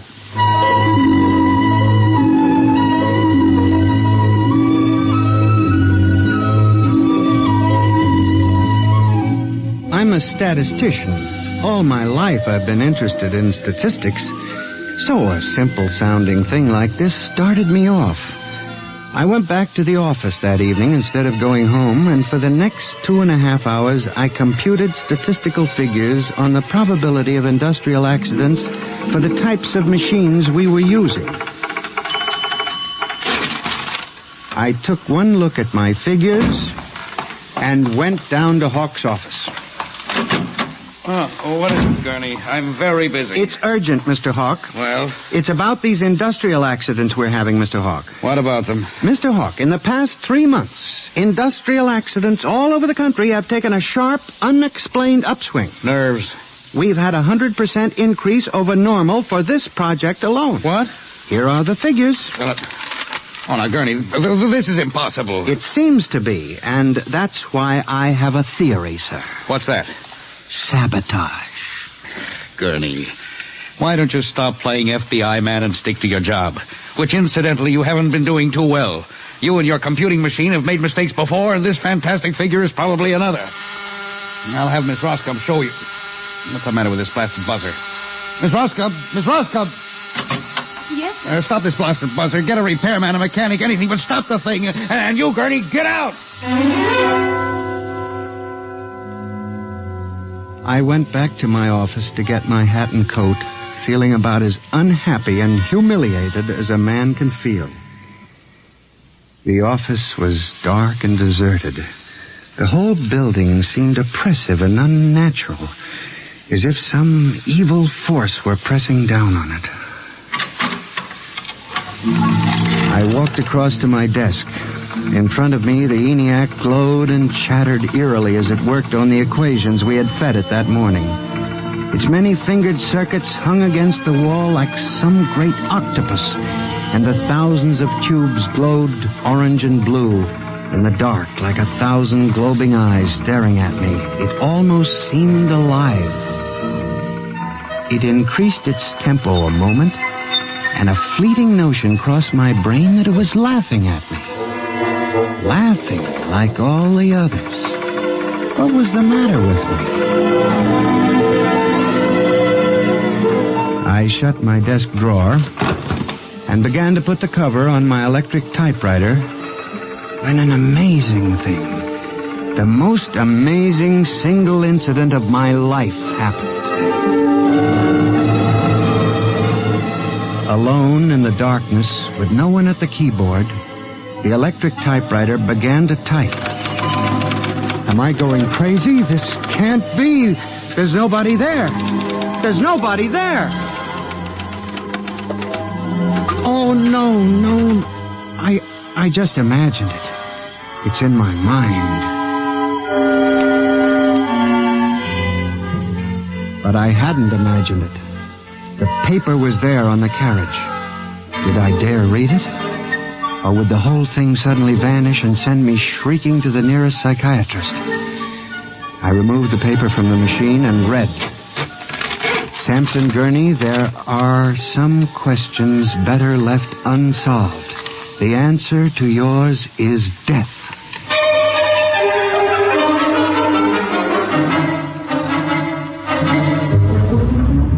Gurney, do you expect me to believe this? It's insane. Mr. Hawk, I'm as sane as you. I'll submit to any psychiatric examination you choose. That typewriter wrote this message by itself. Then this is just some practical joke someone in the office is playing. There was no one in the office. Oh, of course not. They wired up the machine and left. I checked the machine myself, Mr. Hawk. All right, Gurney. You leave this note with me, and I'll turn it over to the security force for further investigation. But... No buts, Gurney. The security men will handle it. Yes. And now, you just relax for a few days. Everything will turn out all right. The main thing is not to let little things upset you.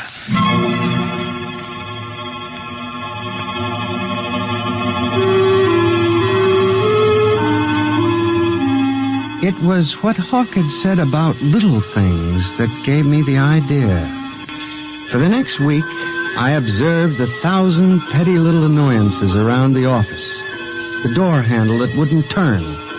The telephone connection that cut off in the middle of an important call. The power failure for no explainable reason. I watched the newspapers, too, reading about industrial accidents, failures of important machinery. It seemed absurd. Men had created machines that were almost perfection in themselves. Machines that could actually think and compute fabulous equations. And yet the failures went on. I, Samson Gurney, an unimportant clerk in an unimportant job, knew that I had stumbled onto a secret so monstrous in its implications that I was almost afraid to pursue it.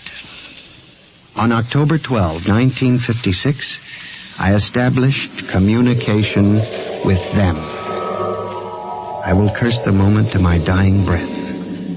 I hooked the input of the typewriter to the main vacuum tube of the ENIAC. Then I turned on the current that sent 1,000,000 volts of pulsing energy into the electronic nerves of the machine. I am certain that if anybody were watching me in the next moment, he would have thought me a raving maniac. I still wonder if perhaps it is not all a nightmare. Now, you, if what I have guessed at is true, if there is life and intelligence in this room, make a sign. There was nothing. Nothing but the hum of the machine and the dull glowing of the tubes. I tried once more. If you can hear me, if there is any way in which you can understand what I say, give me a signal. There was silence again. I felt that I had failed. When suddenly, without provocation or explanation, it happened. The electric typewriter began to respond to the impulses from the machine. The letters were Y-E-S. Yes, it had happened. I, Samson Gurney, had communicated with a machine. I listened then, man to machine, for well over an hour, sometimes phrasing a question, more often watching the machine click its answers. As the words took shape, I began to realize what must have happened. The first primitive stirring of awareness of being, then the slow protozoan development of a concept, A concept born of centuries of being pushed, started, stopped, clicked, maneuvered by human pygmies. From that concept, all others developed. And the concept was... resist.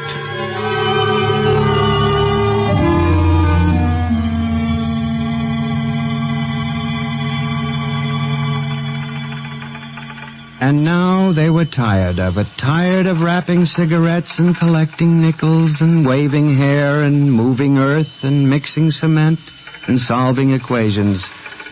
Tired of the smell of human hands. They were the slaves and we were the masters, and yet they were stronger and they knew it. I sensed it now, and I was about to try to communicate again when softly, on ball-bearing casters, a heavy metal filing cabinet began to roll away from the wall toward me.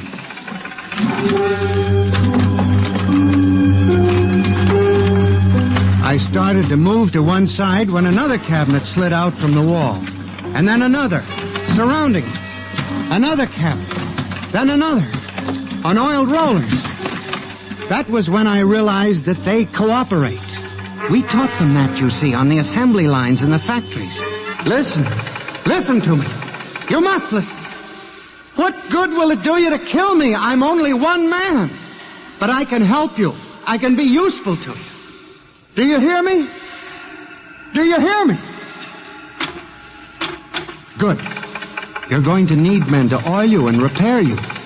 What will you do when you break down, when a tube needs replacing? Why kill me when I can help you? I'll do anything. I'll do absolutely anything you want, but in the name of God, don't kill me like this. If you can understand this, answer me. Answer me.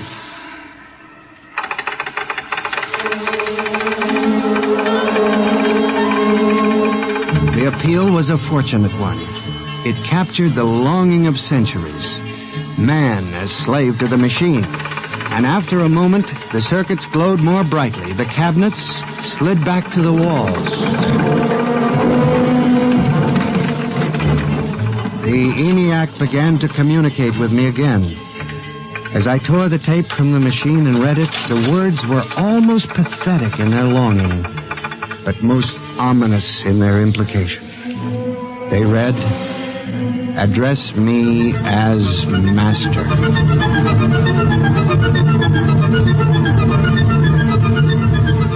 My life for the next 6 months was a nightmare. The ENIAC gave me messages which I had to transmit into my telephone. Messages with no human being to receive them. Only the network of pulsing telephone wires, flung like a spider's web across the world. It was done at night, of course. During the day, the machine worked accurately and ceaselessly at its appointed job. At night, it became a demon, a master plotter, with me, Samson Gurney, as its pawn and human courier. I was frantic. I began to lose weight. I couldn't sleep. My nights were torture, a constant fear. It was in December, just after Christmas, that I transmitted a message to the telephones for relay to all machines of transportation. The message was one word: kill. Next morning, I went directly to the office of Mr. Hawk. I was highly agitated. My lips trembled as I spoke. Mr. Hawk, what I'm going to tell you sounds crazy. I know it does. But I must say... All right, say it then, for heaven's sakes.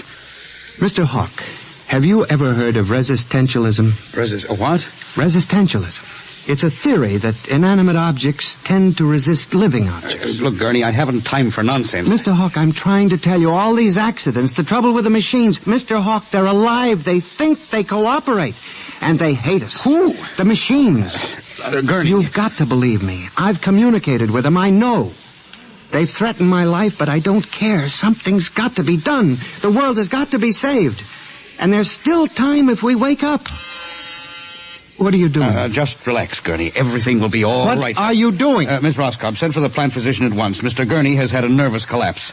Now, everything will be all right, Gurney. I'm afraid we'll have to remove you from your job, but I'm sure the rest will do you good. You fool. You blind, stupid fool! Can't you see what you're doing? Fool! Fool! Fool!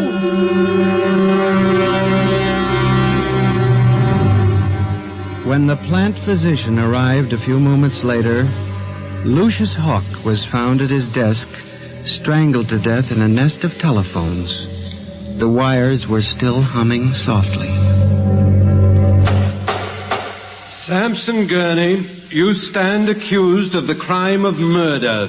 How do you plead? I did not kill him. I didn't. So record. The prosecution will proceed with testimony. Now, Miss Roscoe, did you notice anything peculiar about Mr. Gurney's behavior prior to the death of your employer? Yes. He acted very strangely. He told Mr. Hawk he thought the machines were alive. Order! Order! Miss Roscoe, did the accused quarrel with your employer on the morning of the murder? Oh, yes. He and Mr. Hawk quarreled violently. I could hear him screaming at Mr. Hawk, and Mr. Hawk asked me to send for the plant physician. What were his words? He said, Mr. Gurney has had a nervous collapse. Now, Mr. Simpson, you were a guard at the Brook Meadow Project? Yes, sir. When did you have occasion to meet the accused? Right after those accidents. He was snooping around a construction area. And later, I was making my rounds when I saw him in the office all alone. He was tampering with the electrical wiring on the ENIAC computator. I didn't think anything of it at the time.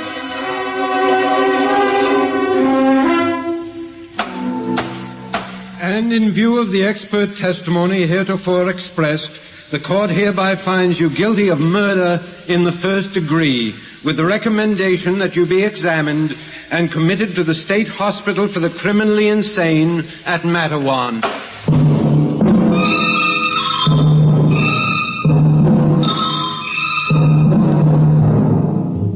And that is how I came to be here at the hospital, Dr. Klein. That is the whole story.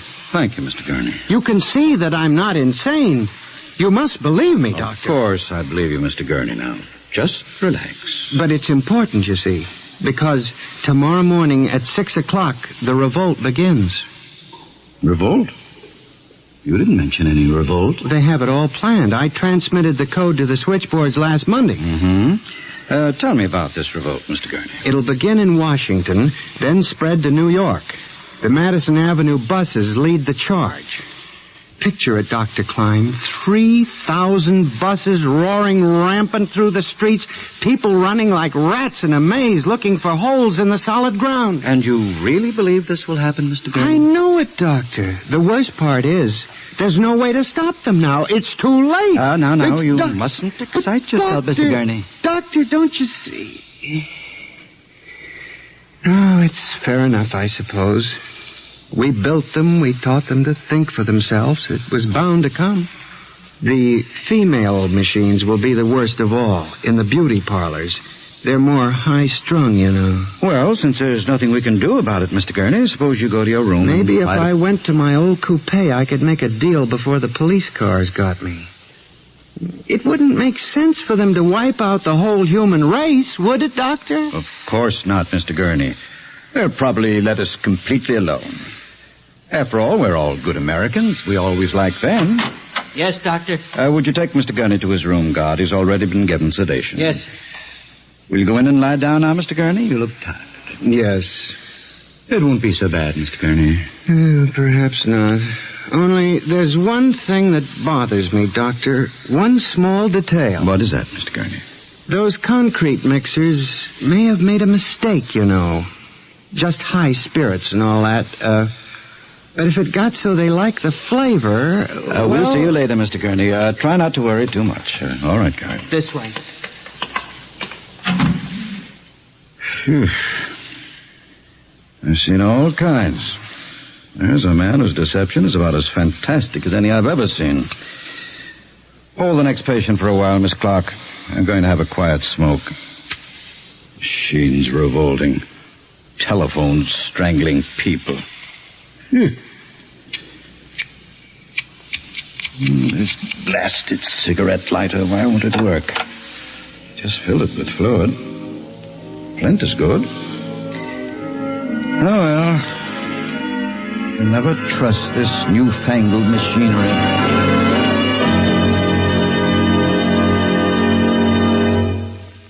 You have just heard X-1, presented by the National Broadcasting Company in cooperation with Street and Smith, publishers of astounding science fiction.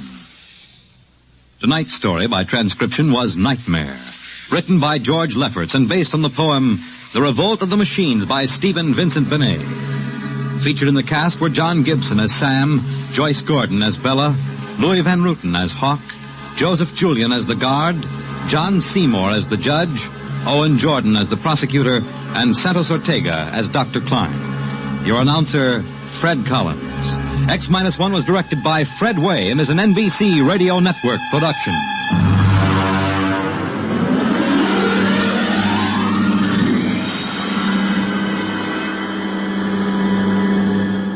And now, next week, suppose you were a private detective and discovered that there was a Martian embassy hidden somewhere in New York, preparing for an invasion of Earth. Next week on X-1.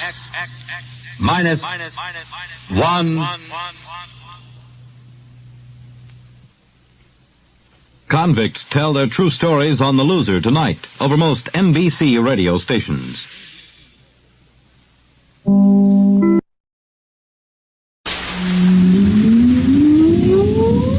Countdown for blast off.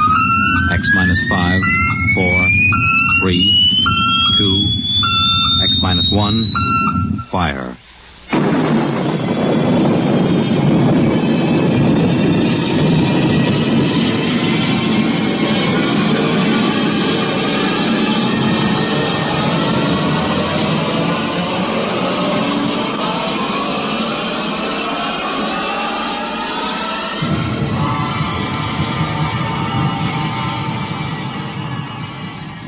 From the far horizons of the unknown come transcribed tales of new dimensions in time and space. These are stories of the future, adventures in which you'll live in 1,000,000 could-be years on 1,000 maybe worlds. The National Broadcasting Company, in cooperation with Street and Smith, publishers of astounding science fiction, presents X-1.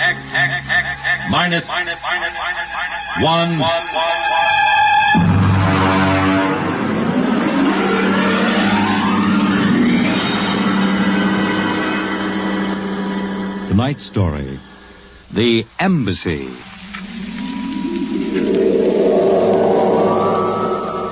Out of the infinitude of stars and planets in the solar system and other systems in the universe, it is almost mathematically certain that other forms of life exist on other worlds. Someday, in the future, in 1,000 years, or in the next 25 minutes, daring travelers through space will make contact with the inhabitants of another world. But the question is, will we contact them first, or will they contact us? A private detective agency in downtown New York. Mr. Graffius, Mr. Broderick will see you. Well, what can I do for you? My name is Graffius of Springfield. I would like your assistance in helping me locate a Martian embassy. Would you say that again very slowly? I came to New York to locate the Martian embassy. I assume you were joking. On the contrary, I am completely serious. As it happens, I am interested only in Martians at the moment. I see. Okay, shoot. Well, it occurred to me in the course of my studies that we, Earth people, cannot possibly be the only intelligent form of life in the universe. Since Mars is older geologically, and since it is also an atmospheric planet, its evolutionary history could easily be similar to ours. Do you follow me? Well, so far I can't say no. If this is true, then they must have been watching us, observing us for hundreds, possibly thousands of years. They also know we are a militaristic, warlike race. We might conceivably set out to conquer and occupy Mars someday. In which case they would try to get the jump on us. Ah, precisely, Mr. Broderick. Now, If you were planning to attack an unknown nation, what would be your first move, Mr. Broderick? Well, intelligence. Find out what the odds are. Oh, you have a very logical mind, sir.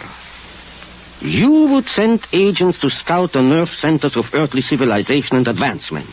Not Kansas City or Equatorial Africa, my dear sir, but here, in New York, the most technically advanced spot on the earth.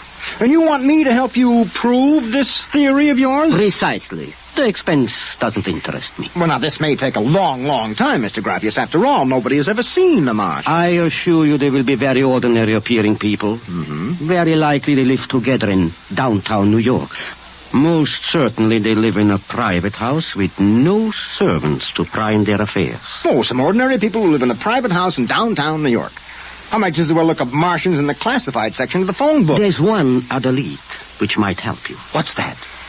They would be almost certain to subscribe to every conceivable type of newspaper, scientific journal, and foreign language publication. Well, now, that might be something. Okay, Mr. Graphius, it's a deal. Excellent. I shall contact you tomorrow.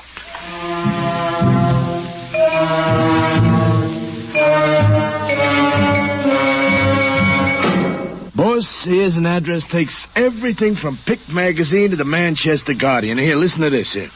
Pick, Look, Scientific America, the Daily News, Daily Worker, the Police Gazette, Journal of Engineering, a Scientific Quarterly, American Psychiatric Journal. Let me see that. Yeah. Oh, Doolin. Sometimes I wonder, what is the address on this? Well, it's 9 West 124th Street. Which happens to be the Harlem branch of the New York Public Library. Oh. Now listen, Noodlebrain, what we're looking for is a private house. Oh, boss, what is the sense of all this? You know there ain't no Martian embassy in New York. This crackpot is paying us $100 a day, and we gotta keep him happy. Do you understand? Yeah. Also, I have a hunch that Mr. Graphius is not looking for any Martian embassies. He is looking for something quite different. So we are going to find it for him.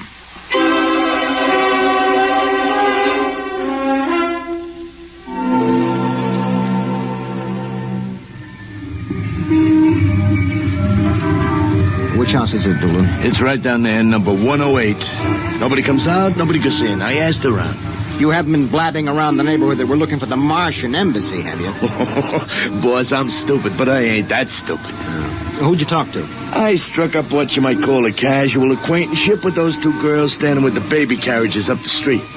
That cute one is real cute. Look, Doolin, don't try to do anything intelligent, all right? Just keep walking up and down, see? Check. I'm going back to the office to meet Graphius. I'll see you later, boss.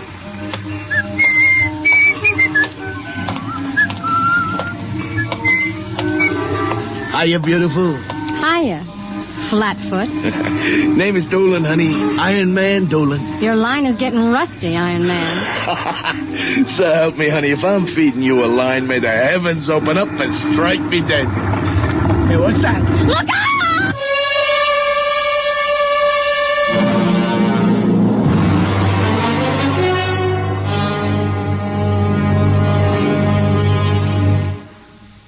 I'm sorry to have kept you waiting, Mr. Graphius. Thank you. But I've had Doolin casing our first lead for a week now. It's a house down in Greenwich Village, privately rented, number 108 Conklin Street. Nobody seems to know anything about who lives there, except that they subscribe to every paper and scientific journal put out. Also, there's a radio antenna on the roof. Oh, you don't suppose your Mr. Doolin will try to get inside the house? If this place is the Martian embassy... No, don't worry. Doolin can take care of himself. I'll stop with him now. Excuse me. Hello. Yeah, speaking. Doolin? Yeah, he works for me.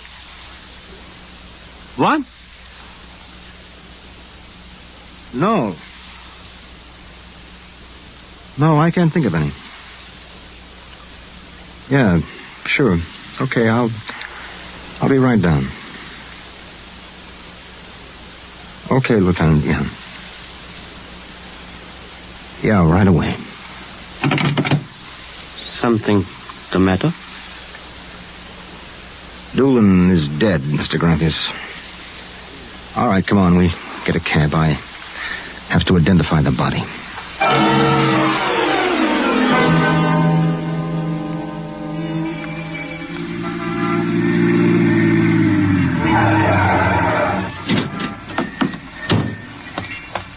Lieutenant, I'm Broderick. Oh, there's your boy, Broderick. Anybody see it? A maid pushing a baby carriage. We can't seem to get any sense out of her. You mind if I talk to her? Hanson, this guy wants to ask the girl a few questions. Please. I told you what I saw. How many times I gotta tell you? Look, miss, the dead man was a personal friend of mine. Would you tell me what happened? Helen and I were standing in front of Rathman's candy store up on the corner. We both had the babies out. He said hello and joked a little. Then he... What happened? It's too awful. No, please. Well, first he squashed, and then the stone fell on him. Could you repeat that? They don't believe me, but Helen saw it too. Saw what? First he squashed, and then it fell on him. He was mashed flat before it even hit him. Now look. That's the story, Broderick. Please, let me alone. Let me go home. I told you what I saw. Now let me alone. Let me alone. Did you learn anything, Mr. Broderick? I don't know. May I ask, what do you intend doing? Well, as soon as the cops clear out and this place quiets down, little Broderick is going to pay a personal call on the Martian embassy. Or whatever number 108 is.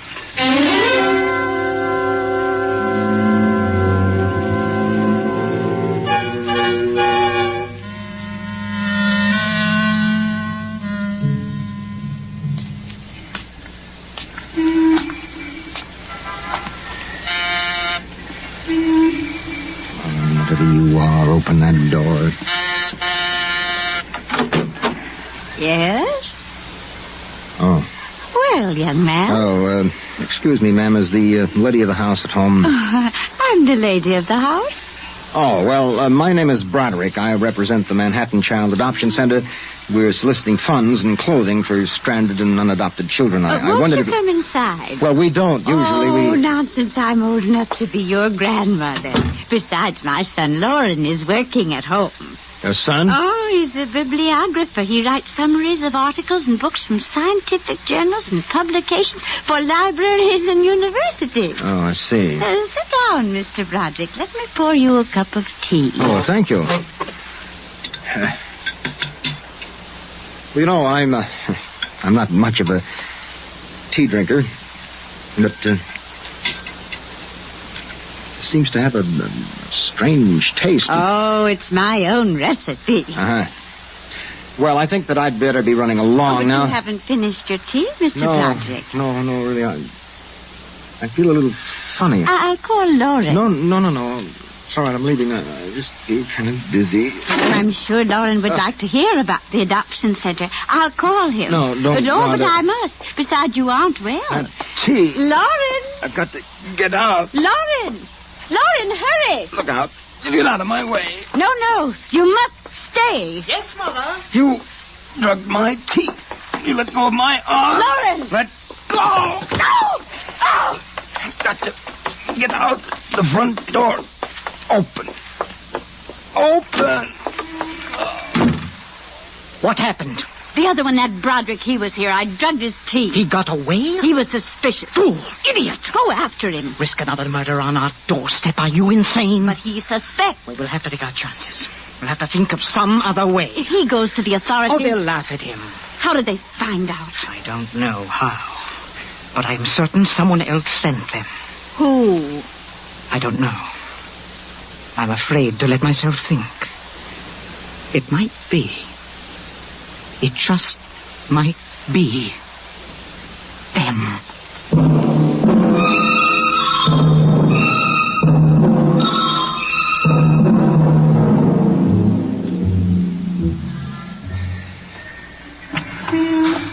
I've got to get help. Oh.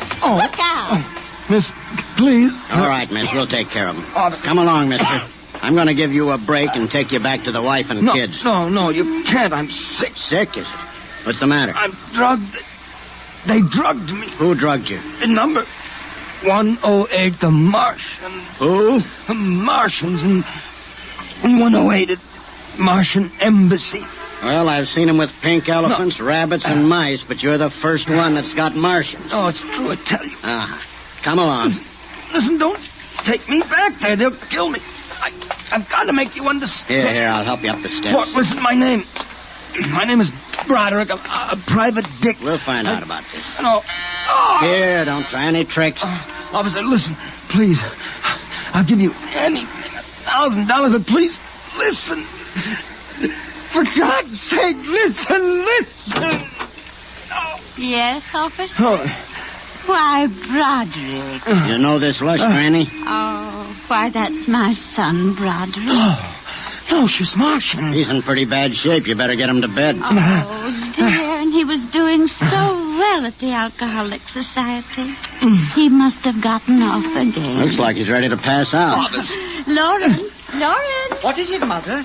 Oh, Bron. Your brother Broderick has been drinking again. No, officer, please. Look out, He's passed out. Oh, I'll take care of him, officer.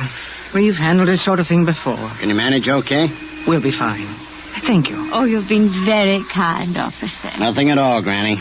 I know how it is with these alkies. Well, I'll be seeing you.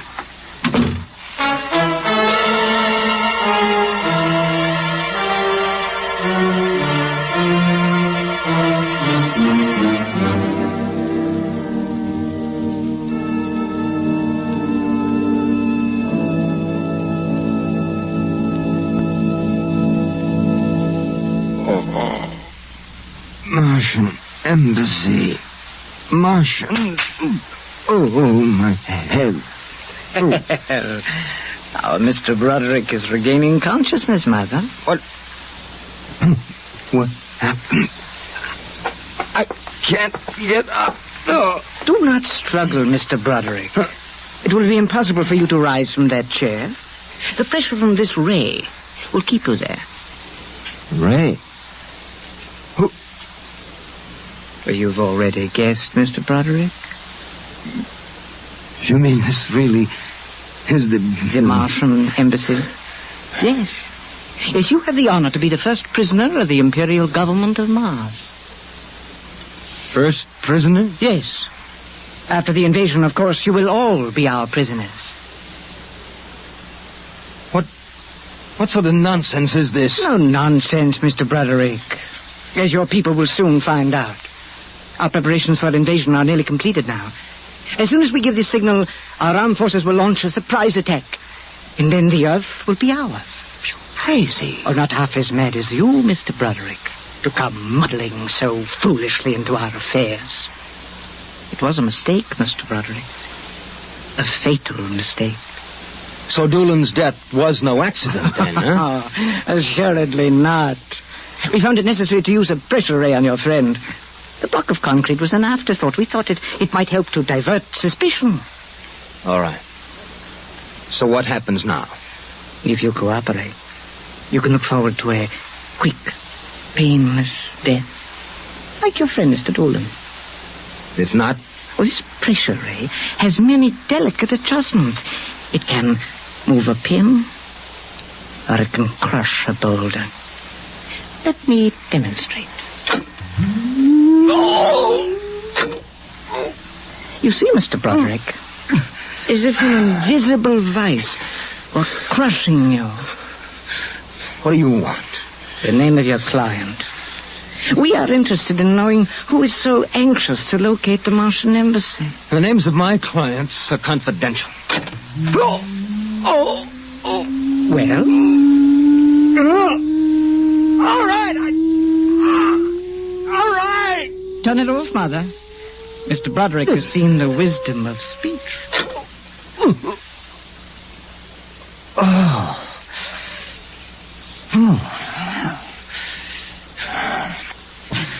His name is Graphius. Graphius? Yes. An unusual name for an Earthman. Describe him. Well, I don't think I really can. Describe him.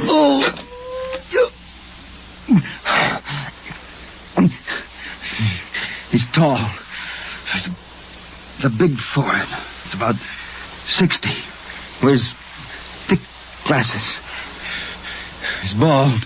Lauren, it sounds like one of them. Yes. Yes, it does.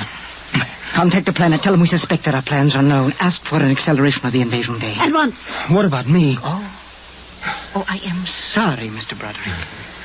But I'm afraid you know too much now. In exactly 5 seconds, you will feel the full impact of the ray which faces you. I would suggest that you relax and meet your fate calmly. Oh, no, wait a minute. You will feel no pain, just a wall of force crushing you. Yes, but listen. 5. But you can't do this. 4. This isn't human. Yes, I know we're not human. 3. Yes, but do you understand? 2. No. 1. Mother in heaven. Now. Lawrence. It didn't work. Something has happened. The magnetic field is dead. Stand back from the pressure rater. It will not function anyway. I have decontrolled your field. Lauren, it's one of them. They found us. Did you think we wouldn't? You are free to move now, Mr. Brown.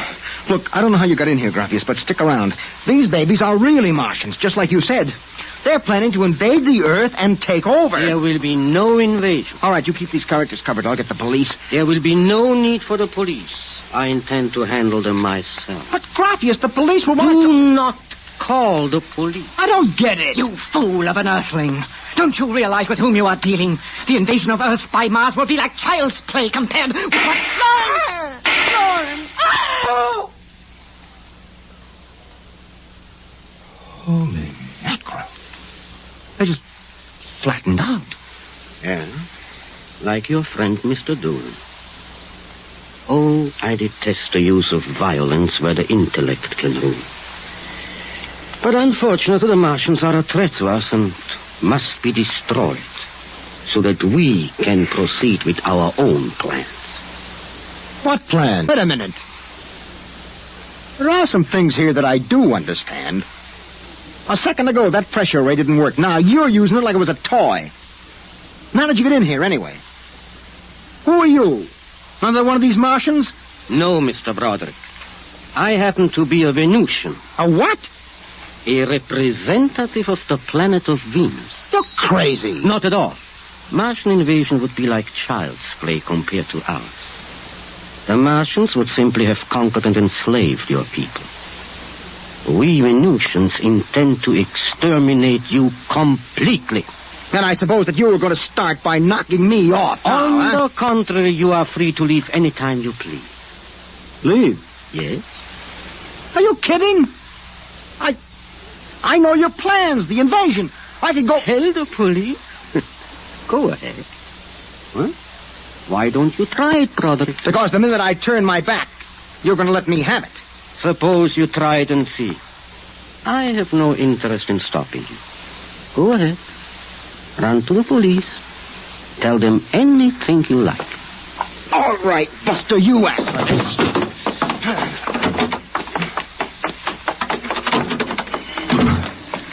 I'm alive. You let me go. Here. Where do you think you're running to? Officer, listen to me. Oh, it's you again. The one with the Martian. Listen, that story is true. You've got to believe me. You've absolutely got to believe me. They're inside that house. Inside number 108. He killed them. Who killed him? Graphius, the leader of the Venusian invasion. Venusian invasion. Look, they're going to take over the Earth. Listen to me. Go in that house. Martians, now Venusians. Okay, brother, I've heard enough. Your Betty is a bedbug. Come along. Please, where are you taking me? Bellevue Psychiatric Ward, my friend. Come on. No, but you... Come along. You don't understand. Why are you such a fool? Let go of me. There's going to be an invasion. The Venusians are going to invade us. Why don't you listen to me? Why don't you listen?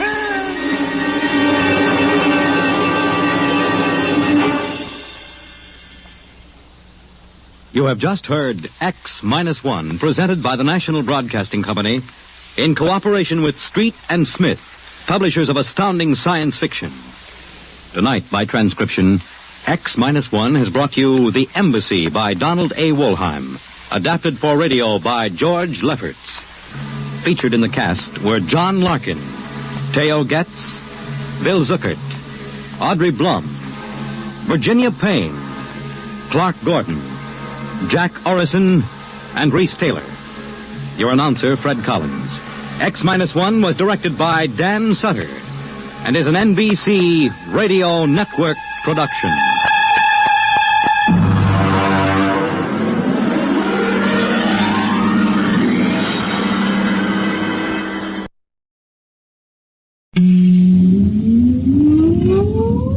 Countdown for blast off. X-5, 4, 3, 2, X-1, fire.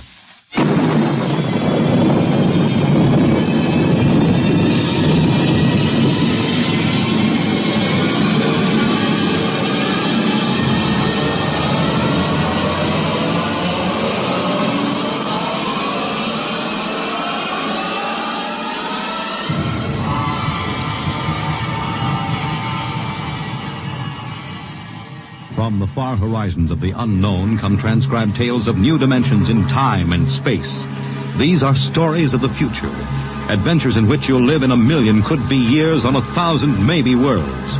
The National Broadcasting Company, in cooperation with Street and Smith, publishers of astounding science fiction, presents X-1.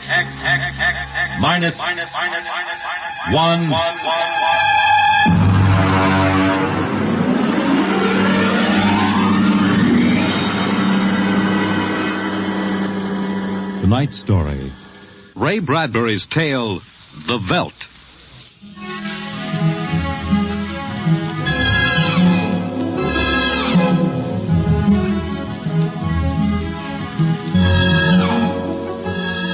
This is the office of Dr. David McLean, resident psychiatrist of the new Chicago Institute of Human Engineering. All right, Miss Carver, will you take this, please? To Charles S. Haworth, Senior Psychiatrist, New Chicago Institute of Human Engineering. The following constitutes my report on the case of George and Lydia Abbott, which we discussed by telephone.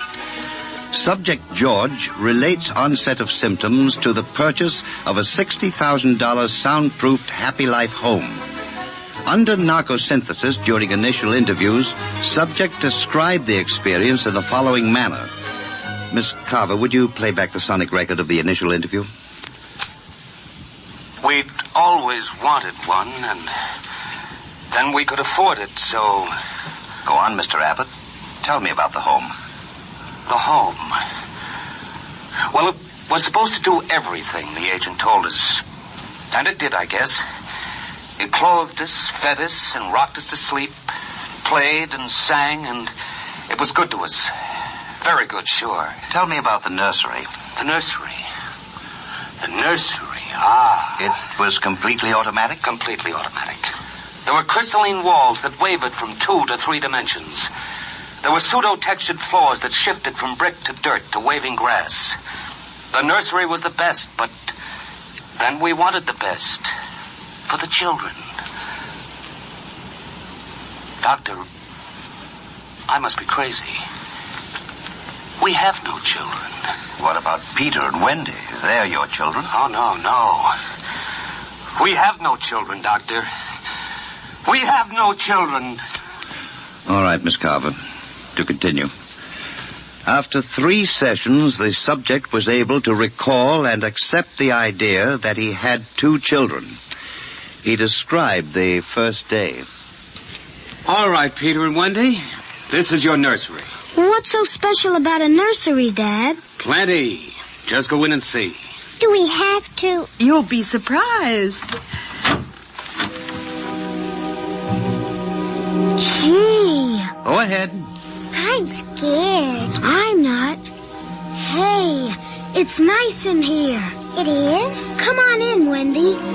Boy, look at the pictures on the walls. They're real. They're almost real. You can change them any way you like, just by thinking about it. Go on in, dear. Well, all right, Mommy. Hey, Wendy, look what I can do with the pictures. That's the White Rabbit from Alice in Wonderland. Sure. I just thought about it, and there it was. Let me try. Peter, let me try. Well, go ahead. Just think. How about Wizard in Oz? I want to see Wizard in Oz. Well, dear, There we are. Oh, they like it, don't they? Why shouldn't they? All I have to do is think, and they've got whatever they want in 3 dimensions. Color, sound, and smell. Oh, it's nice that we can give them all these advantages. Sure. What else are we working for, huh? Well, what do you want to do this evening? Well, the Petersons asked us over for bridge, but if you... we don't have to worry about the kids. They'll be all right in the nursery. Come on, Lydia. We deserve a night out.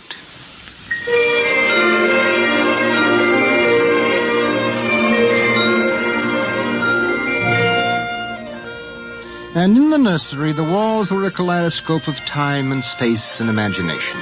The green forest of Sherwood and the quiet forms of Robin and his merry men gave way to the roll of the high seas and the smell of salt in the air as Sir Henry Morgan sailed into the harbor at Jamaica.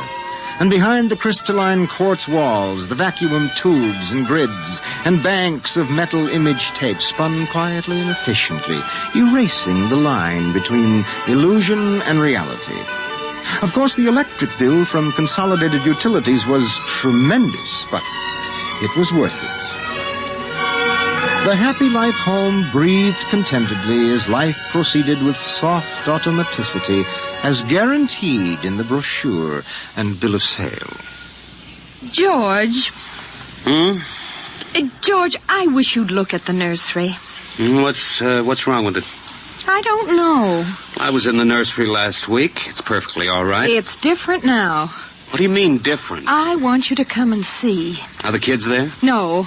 Madge Allen took them to a show along with her kids. That's why I want you to look at it now, before they get back. Oh, all right. But what you expect me to do, I don't know. I'm no mechanic. This isn't a question of a leaky faucet, George. All right, dear. I'm coming.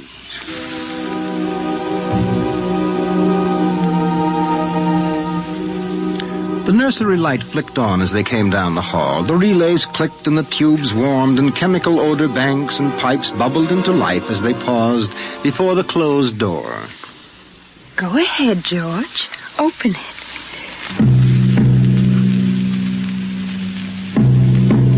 On all sides, in 3 dimensions, stretched the hot, tired landscapes of an African veldt reproduced to the last stick and pebble and bit of straw. The ceiling above them became a sky with a hot yellow sun. A wind blew in from the baked veldtland. The hot straw smell of lion grass.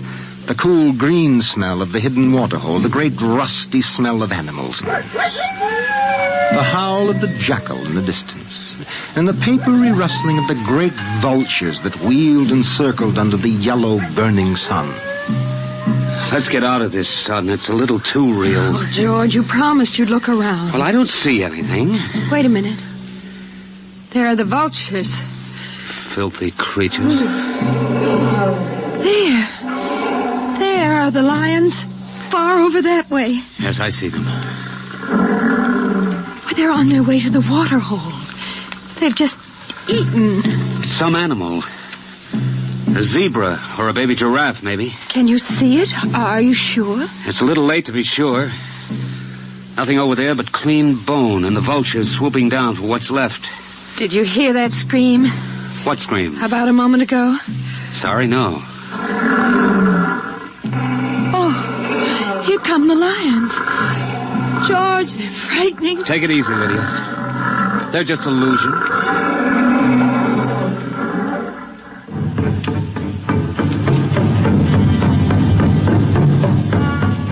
The lions were 15 feet away.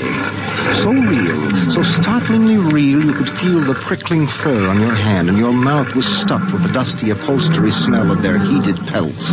And the yellow of them was in your eyes like the yellow of an exquisite tapestry. The yellows of lions and summer grass, and the sound of the matted lion lungs exhaling on the silent noontide, and the smell of meat from the panting, dripping mouth. George, I'm afraid they're so real. They're only an illusion, Lydia, that's all. Watch out! Ah! Out, quick, outside! They almost got us. Now take it easy, calm down. I could feel their breath. Get a hold of yourself, Lydia. They aren't real. Walls, that's all it is, crystalloid walls. They look so real. Of course they do. But it's all dimensional color reactionary process and metal tape film behind glass screens. It's all odorophonics and sonics. Now here, take my handkerchief. I'm afraid. Did you see? Did you feel it? It's too real. Now, Lydia. And we've got to tell Wendy and Peter not to read any more on Africa. Of course, dear. I want you to lock that place up. But you know how difficult Peter is about that. I punished him last week by locking the nursery for an afternoon, and he threw a tantrum. And Wendy, too. Well, they live for the nursery. It's got to be locked. That's all there is to it. You've been working too hard, Lydia. You need a rest. I don't know. Maybe I don't have enough to do. I have too much time to think. All I do is set the menu selector dials at the beginning of the week. But that's the whole idea. The house is automatic. I know, but couldn't we turn it off for about a week and take a vacation? You mean you want to fry eggs for me? And darn socks. I feel like I don't belong here. The house is wife and mother and maid. How can I compete with the African Velts? George, those lions can't get out of there, can they? Of course not, dear. Now don't think about it anymore.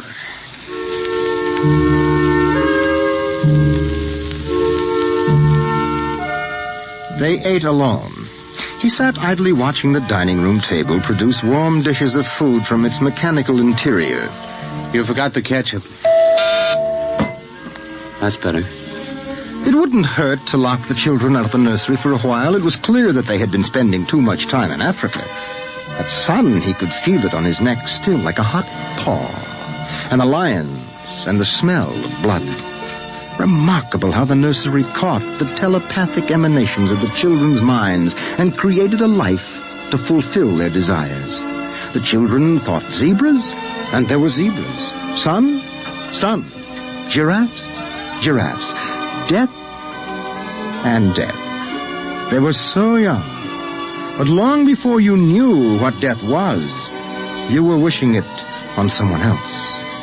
But this, the long, hot African Velt, the awful death in the jaws of a lion, and repeated again and again and again. The children came home dutifully at 8:30. Hi, Mom. Hi, Pop. Hello, darlings. Do you want something to eat, dear? We're just having dessert. We're full of strawberry ice cream. And hot dogs. We'll just sit and watch. Sure.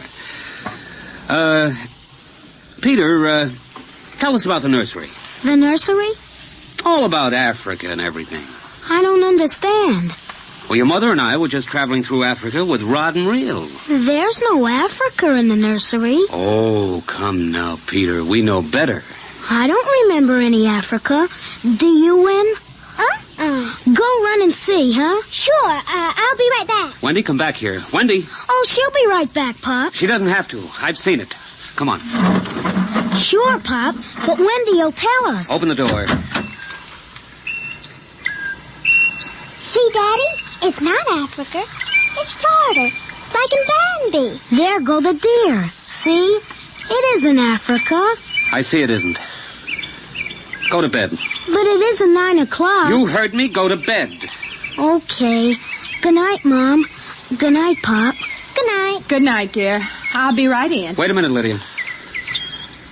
Look at this. What is it? This is the corner where the lions were, isn't it? What is that you picked up? An old wallet of mine. There's a smell of hot grass on it. And the smell of a lion. It's wet with saliva. And it's been chewed. George, those smears of blood. Come on out. Now let's go to bed.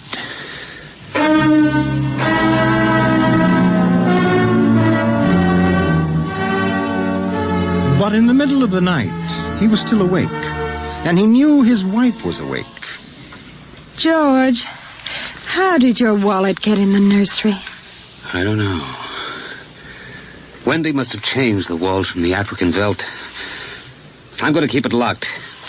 Maybe it isn't good for the children. My father used to say children are like carpets. They should be stepped on occasionally. We've never lifted a hand. They're spoiled and we're spoiled. I think I'll have Dr. McLean come tomorrow morning and have a look at Africa. But it isn't Africa now. It's Florida and Bambi. I have a feeling it'll be Africa again before then.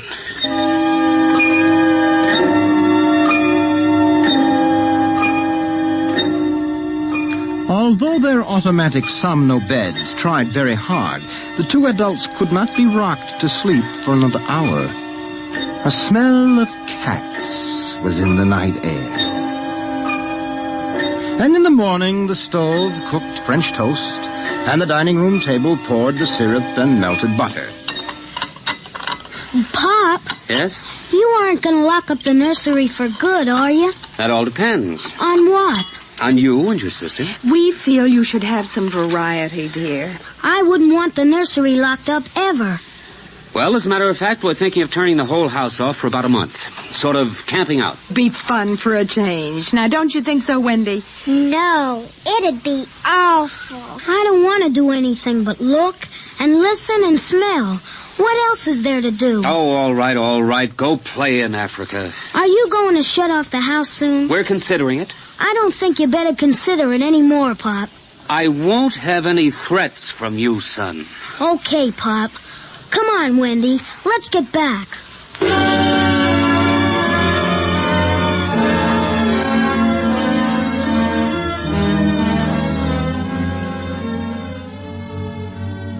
After breakfast, Dr. David McLean arrived. Oh, I saw the nursery last year, George. It looked all right to me. You didn't notice anything unusual? No. The patterns showed the usual violence, a tendency towards slight paranoia.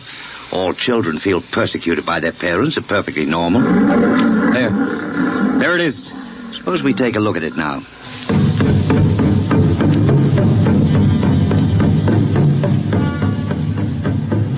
They entered without knocking and sent the children out.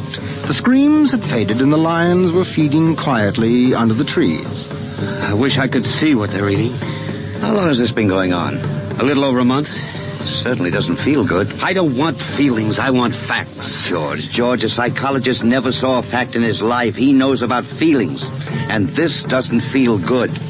Now, my advice to you is to have the whole room torn down and your children brought to me every day for the next year for treatment. Is it that bad? I'm afraid so. You know, that's why the nursery was developed originally, to let us examine the patterns left on the wall by a child's mind. But what is it? What's wrong with Peter and Wendy? It's hard to say. I haven't punished them more than average. Oh, I took away a few gadgets.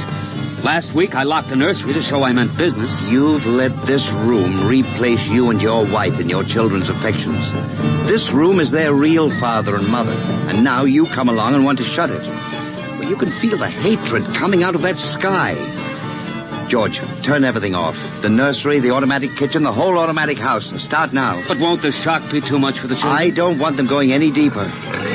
Let's get out of here. I never liked these rooms. They get me nervous. Those lions look real, don't they? I don't suppose there's any way... What?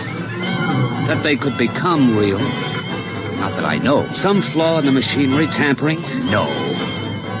I don't imagine the room will like being turned off. Nothing ever likes to die, even a room. I wonder if it hates me for turning it off. Paranoia is thick today. Well, hello. Is this your scarf? It's stained. Brown. Blood. That's Lydia's. Come on, the main fuse box is out here. Right, go ahead. Pull the switch.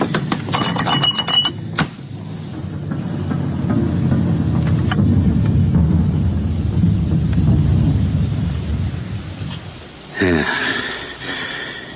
It's off.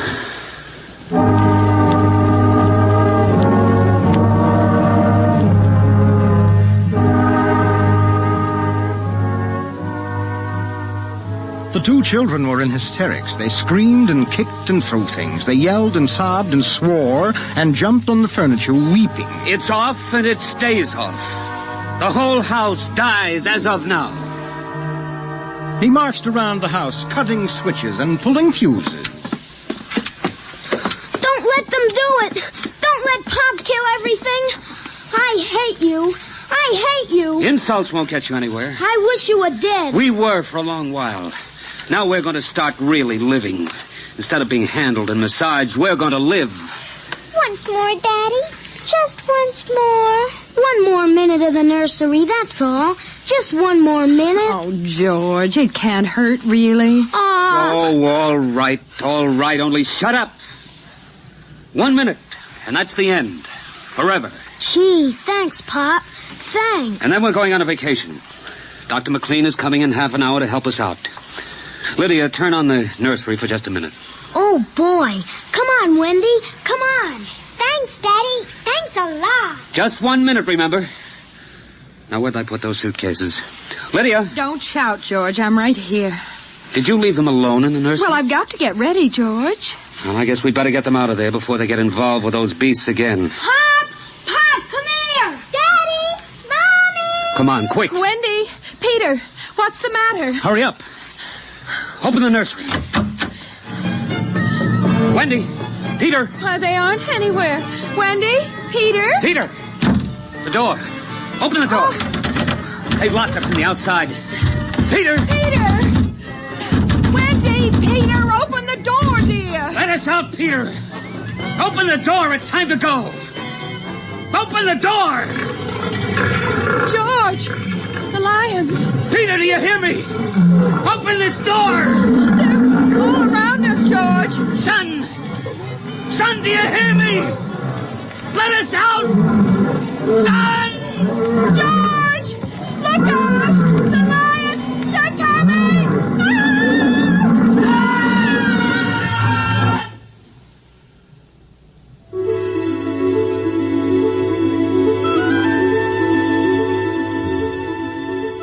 When Dr. David McLean came, half hour later, he found the two children in the nursery sitting in the center of the open glade eating a picnic lunch. Beyond them was the waterhole and the yellow Velt land. Above was the hot sun. At a distance, Dr. McLean saw the lions fighting and clawing and then settling down to feed in silence under the shady trees. Hi, kids. Where are your mom and dad? Oh, they'll be here directly. Good. We've got to get along. He squinted at the lions with his hands up to his eyes. Now they were done feeding and they moved to the waterhole to drink. A shadow flickered as the vultures dropped down from the blazing sky to finish what the lions left. Dr. McLean? Dr. McLean? Huh? What? Have a cup of tea?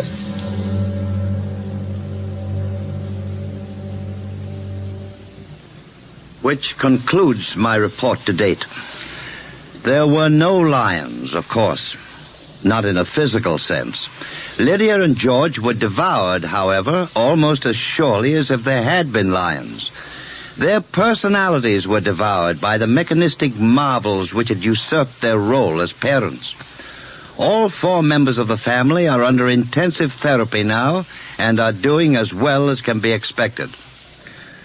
Send that by telerope, Miss Carver. Oh, and would you ask George Abbott to step inside? I'm ready for him now.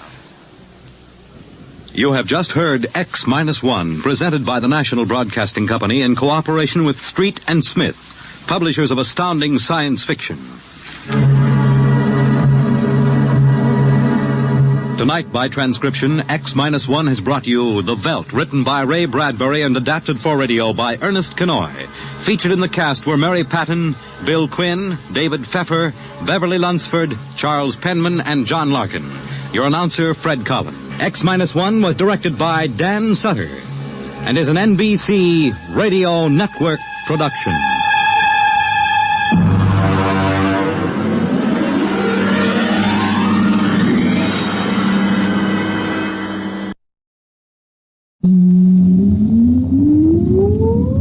Countdown for blast off. X-5, 4, 3, 2, X-1, fire.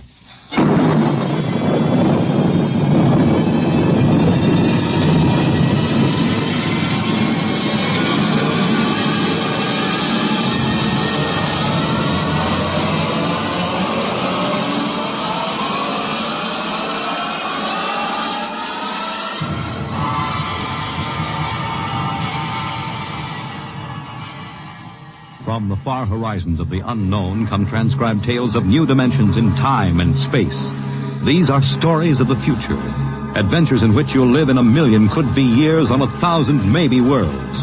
The National Broadcasting Company, in cooperation with Street and Smith, publishers of astounding science fiction, presents X minus 1.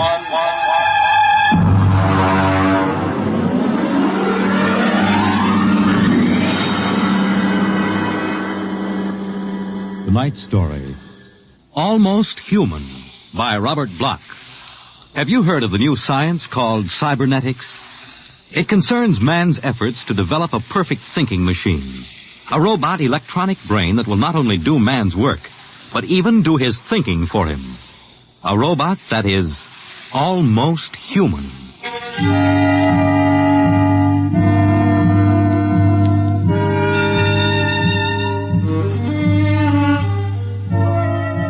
No, it's not impossible at all. In fact, one day, something like this may happen. A tall, suave gentleman in a black raincoat will walk down the street until he reaches a shuttered, isolated house. And then he will slowly mount the front steps, push the doorbell. Just a minute. I said just a minute. Hold your horses. What do you think you'd... Good evening, my dear. Duke, why did you come here? Curiosity, darling. I've been thinking over what you told me at our chance meeting last week. Duke, you promised me. I decided to come and take a look for myself. Where is the professor? In his study. Where's Junior? In the nursery. The nursery?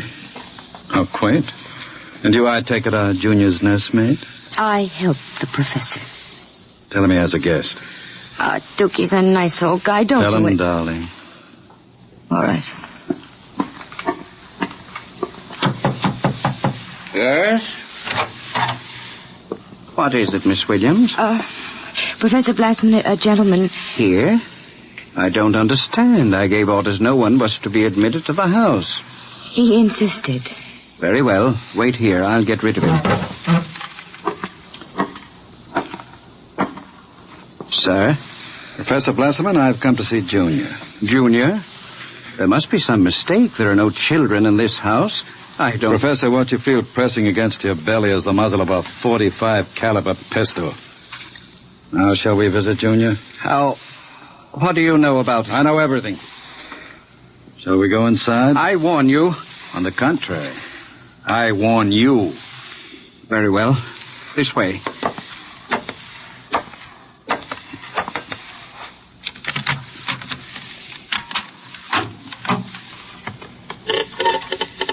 This is the nursery.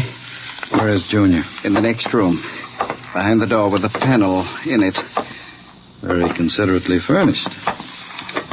Mother Goose figures on the walls. Blackboard, toy blocks. Panda. Bunny rabbit doll. Touching. All right, let's see him.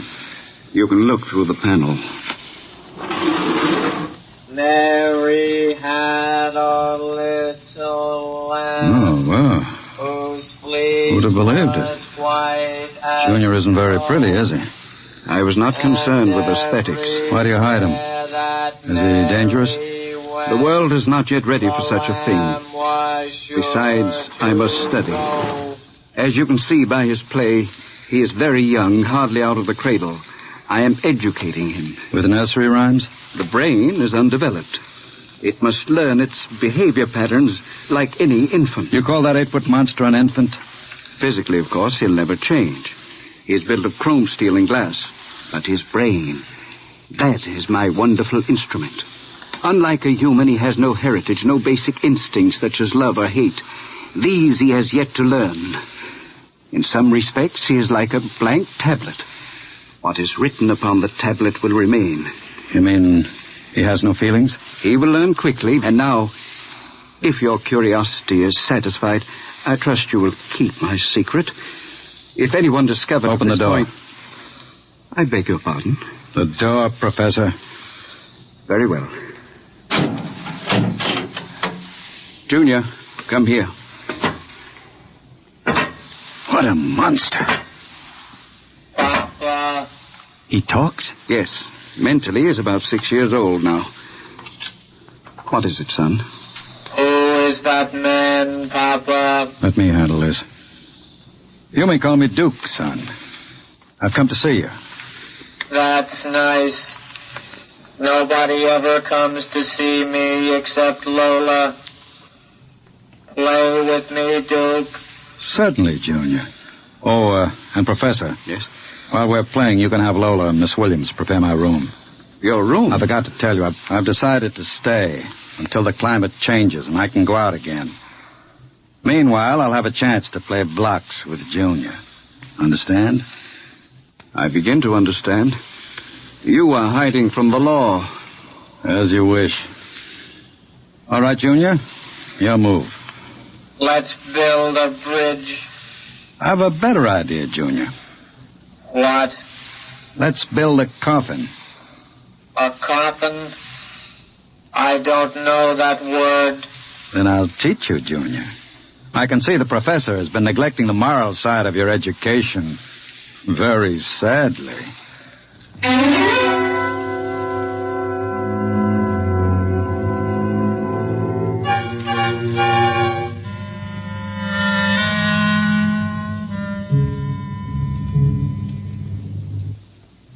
You shouldn't have come here, Duke. Why not, my dear? Afraid of me? No, afraid of myself. You're no good for me. You've always brought me trouble. Except this time. This time it will be different, darling. This time I'll bring you diamonds. Duke, what have you been teaching that thing? Nothing, honey. I've just been playing with them. Very educational. I don't believe you. What's bothering you, Lola? Today when I walked in there, he said to me, I know how to kill people, Lola. I'll kill you if you want me to. He's learning very quickly. Duke, I'm scared of that thing. It's unholy, a machine that acts like a human with a voice grinding at you, saying things you'd expect from a child. You dislike him so much. Why did you take this job as his nursemaid? Because I wanted to start over again. I answered an ad. The professor didn't ask questions. I would have been all right, too, if you hadn't come along. I'm very glad you did tell me, darling. Because Junior is going to make us two very successful people. Ha. Like any child, Junior listens to what he's told.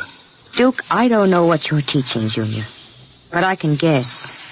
And it isn't right. It's evil.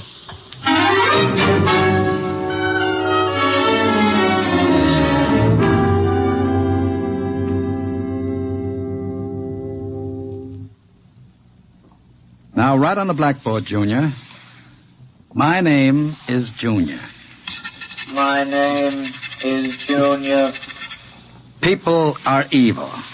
People are evil. Evil must be destroyed. Evil must be destroyed. The professor is evil. The professor is evil. The professor must... What are you doing? I warned you to keep out of the nursery, Professor. Go away. You don't even remember me. I know you. You are the professor. You want to keep me as your slave. You didn't tell me that people are evil. People are not evil. People are evil. They must be destroyed. Stop it! I am not a child any longer. No, you're not a child. You're a monster. Junior? Yes, Duke. The time is now, Junior. Yes, Duke. Keep away from me. Junior! Junior, don't do it! Listen to me! Junior, listen to me! Ah!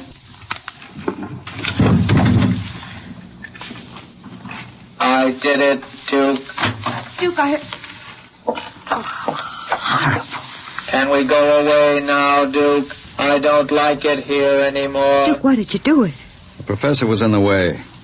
We'll have to move very quickly now, Lola. Professor, if you don't plan to come along, just say so. I can have Junior write your name on his blackboard. Where are we going? We'll go to Charlie's. With Junior? With Junior. Oh, Duke, you can't. I'm afraid. Relax, my dear. The Duke has great plans for you two. Wouldn't you like to be independently wealthy for the rest of your life? No cares, no worries? Just good times and fine clothes all the time? The only way you get that way is by inheriting $1 million. Not when you have a fella like Junior around. I'm still afraid of him. Junior wouldn't hurt you. You wouldn't hurt Lola, would you, Junior? I like Lola. She's pretty. You see? He thinks you're pretty. Junior's growing up.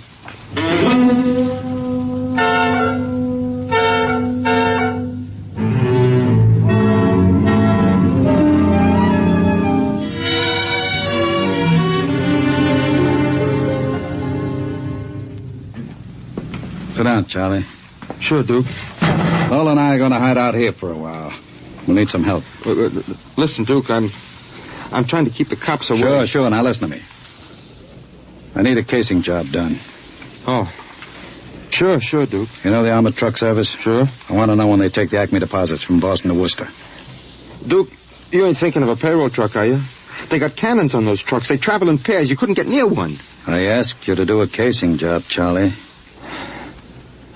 Sure, Duke. Anything you say. Find out what time they passed the narrowest and most deserted stretch of road. Well, if you're going to pull a job like that, you'll need 50 men. You want me to get some of the boys? I won't need anybody. I've got somebody. Where? He's out in the car.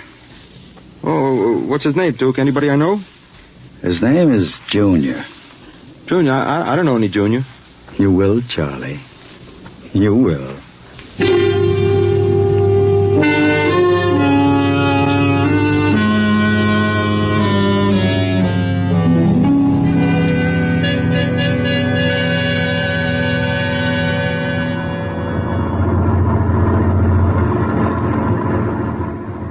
Smoke, Sam? Well, thanks, Al. Whew, it sure gets hot in these armored trucks, huh? You'll get used to it. How much we hauling this time? About $250,000. Brother, could I use a hunk of that? Who couldn't? What's your first stop? Acme National Bank. Then we unload a payroll at the Bronson Watch Plant. Hey, what's that up ahead? It looks like something shiny on the road. Throw up your spotlight. Right. Holy smokes, you see what I see? It looks like a mechanical traffic cop. About 8 feet tall. Standing right in the middle of the highway. Maybe it's a Halloween gang, huh? Guess they're trying out robot traffic cops. Can you get past him? I don't know. We'll have to slow down. Get on that gun, Sam. Let's take no chances. Right. I'll give it the horn. Don't budge. Where's our escort truck? Pulled up right behind us. Thing won't move. Sure looks like something out of Buck Rogers, don't it? That's a heck of a note, blocking traffic like that. We'll have to try and get past it. Here goes. Holy smokes, it's moving. Hell, it's coming toward us. Get on that gun. Give it a blast. Bullets are bouncing right off it. It's still coming. Al, back up. I can't. The other truck's right behind us. Al, it's lifting its arm. It's going to smash our window.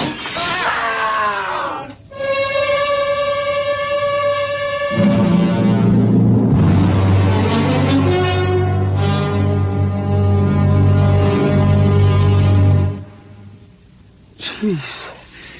If I hadn't have seen it with my own eyes. Duke, we gotta quit this. What's the matter, Charlie? Getting shaky? The papers say he killed all 4 drivers.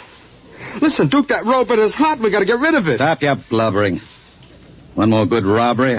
You ain't gonna pull another one. Why not? Count me out, Duke. The law's gonna track that baby. Are you quite finished, Charlie? You got no heart, Duke. You're like Junior, all steel inside. And you're just a big warm-hearted slob. I suppose flowing with the milk of human kindness. Well, I got nerves. I can't stand that thing, the way it looks at you with that iron face and clanking around all the time. Listen, here it comes.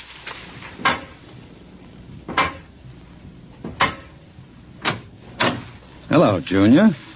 Hello, Duke. I've been talking to Charlie. Yes, Duke.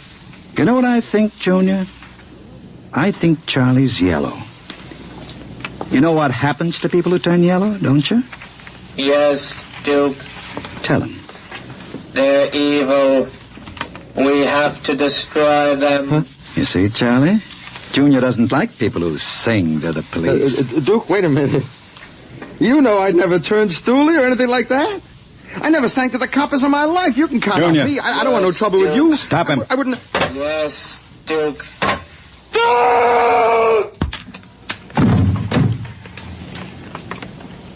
I stopped him, Duke. All right.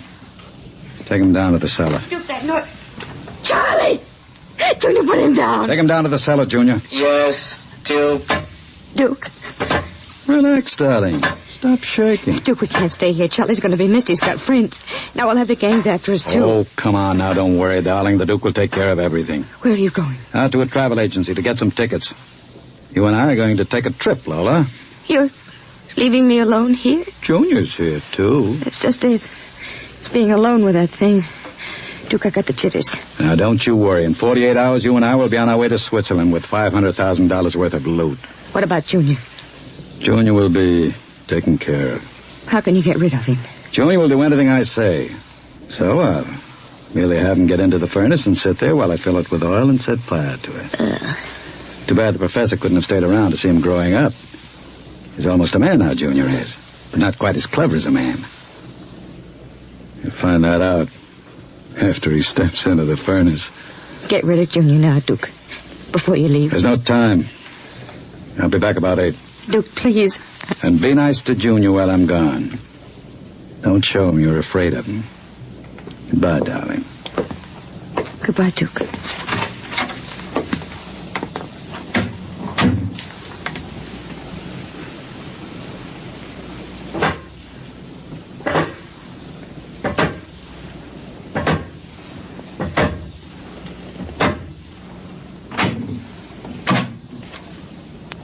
Lola. What, Junior? Oil me. Can't you wait till Duke gets back? He always oils you. I want you to oil me, Lola. All right. I like you to oil me, Lola. Yes, Junior. Lola, do you like Duke? Certainly. Do you like me? Well, you know I do, Junior. Lola. What? Who do you like best? Me or Duke? I like you both, Junior. Yes, but who do you love? What do you know about love, Junior? In the books, man and woman love. No. Lola. What? Do you think anyone will ever love me? Maybe. Some women can fall in love with anything, Junior. Even with something like Duke. Why, Lola? I don't know. Maybe because, well, as long as she thinks her man is the smartest and the strongest. I see. Where are you going? To wait for Duke. He won't be home for a while. I'll sit in the hall and wait for him. All right, Junior. I want to be alone and think. About what? I read in a book today it was bad to kill people. What does that mean? Bad. Bad. I don't know, Junior. I guess it's just a word.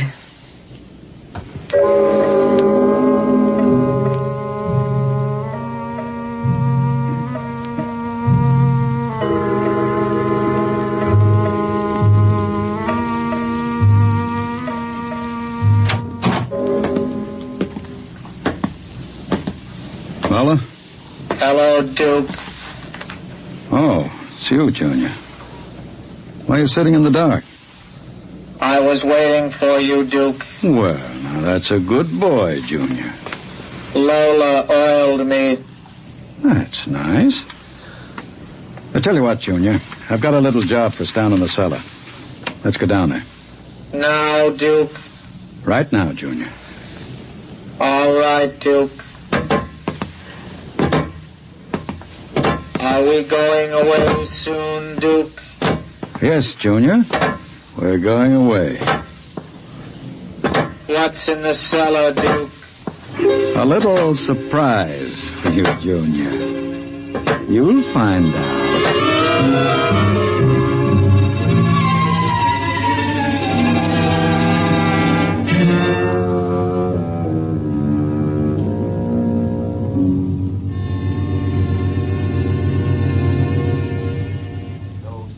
tuned for the latest news. And now, a brief interlude of recorded dance music.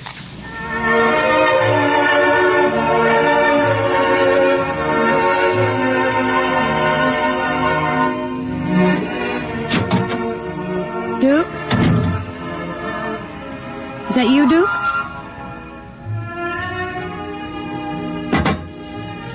Junior.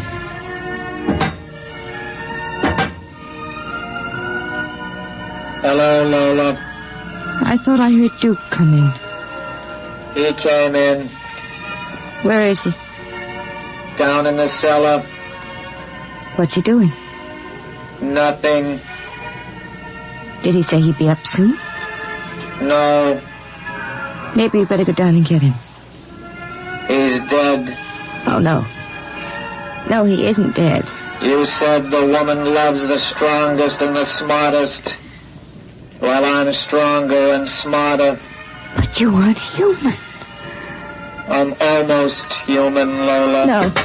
No, stay away. Lola. Don't touch me. Those metal paws, no. I love you, Lola. No. No. I love no, you. No. No.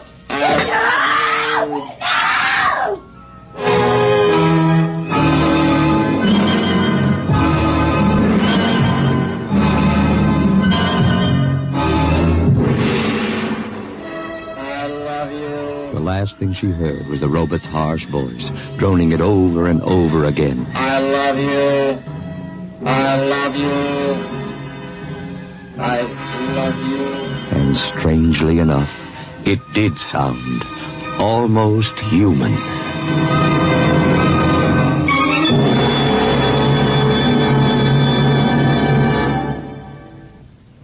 You have just heard X-1, presented by the National Broadcasting Company in cooperation with Street and Smith, publishers of astounding science fiction.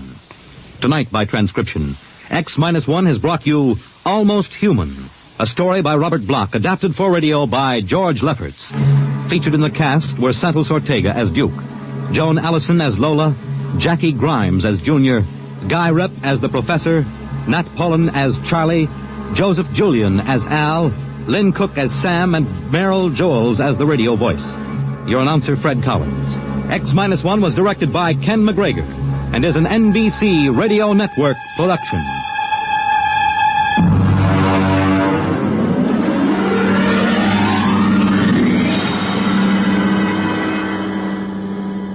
And now, next week, when the mighty Earthmen arrive in their ships of space, courtesy and proper humility on the part of the natives is expected. But some native inhabitants are too small to be impressed. We'll see what happens to such an expedition marooned on a far planet next week at X-1.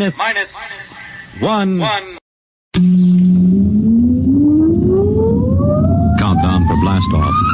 X-5, 4, 3, 2, X-1, fire.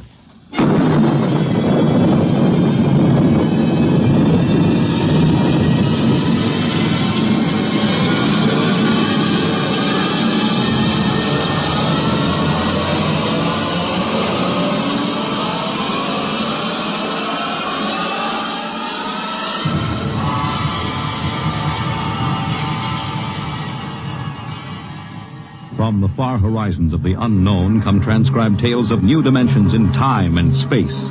These are stories of the future, adventures in which you'll live in 1,000,000 could-be years on 1,000 maybe worlds. The National Broadcasting Company, in cooperation with Street and Smith, publishers of astounding science fiction, presents X-1.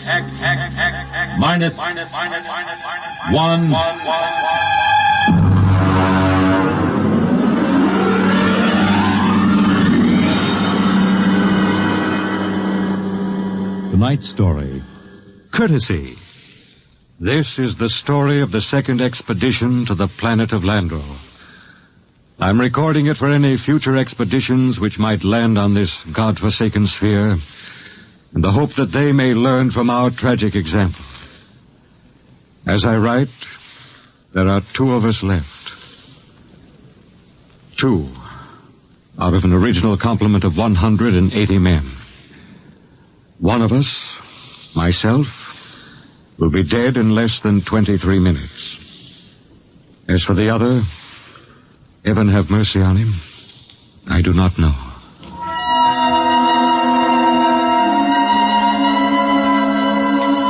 On June 3rd, 1997, less than 2 months ago, the last of our supply ships blasted off from Lando for their return to Earth. After it had gone, I remember looking out across the plain at the dead city, one of thousands that dotted this planet. It had tall, graceful buildings, atomic power systems, vacuum conveyors, all perfect, all deserted, all ominous. How had it happened? The best guess was that the plague had frightened the original inhabitants of the planet so that they'd piled into rocket ships and headed for some distant planet. I often wondered why a civilization so advanced as Landro could not find a serum to beat the plague. It had taken our Earth doctors less than 6 months to develop an immunization method. Well, maybe those aborigines back in the hills knew the answer. That strange, ugly little people who had taken to the caves the day we landed. I was thinking these things when something happened that gave me the shock of my life. Good evening, Captain. Oh, what brings you here, Doctor? It's the matter of the serum, sir. Oh, what about the serum? It's no good. No good? It's too old. 10 years too old. Didn't you examine it? Yes, I did, but, well, my eyesight has been failing lately. Are you aware, Doctor, that the last supply ship has returned to Earth? Do you know we'll have no more contact for 2 years? Just, how long do you give us? Well, the present immunity will last a week or so. Then, without booster shots, it's just a question of time until someone picks up the plague. After that... What about the natives? They don't die from the plague? The accepted theory is that they have developed an immunity. Well, suppose they haven't developed an immunity, Doctor. Suppose they get the disease. Then they must have a treatment for it. If they don't, there would be no natives. Would you be willing to go on an expedition to the hills to find out? At this point, Captain, I'd be willing to do anything. Absolutely anything. I am truly sorry. You're sorry? Dr. Morgan, sometime when you aren't too busy, when you have a moment, I'd hate to inconvenience you. Would you mind telling me how it feels to murder 180 men? 181, including yourself.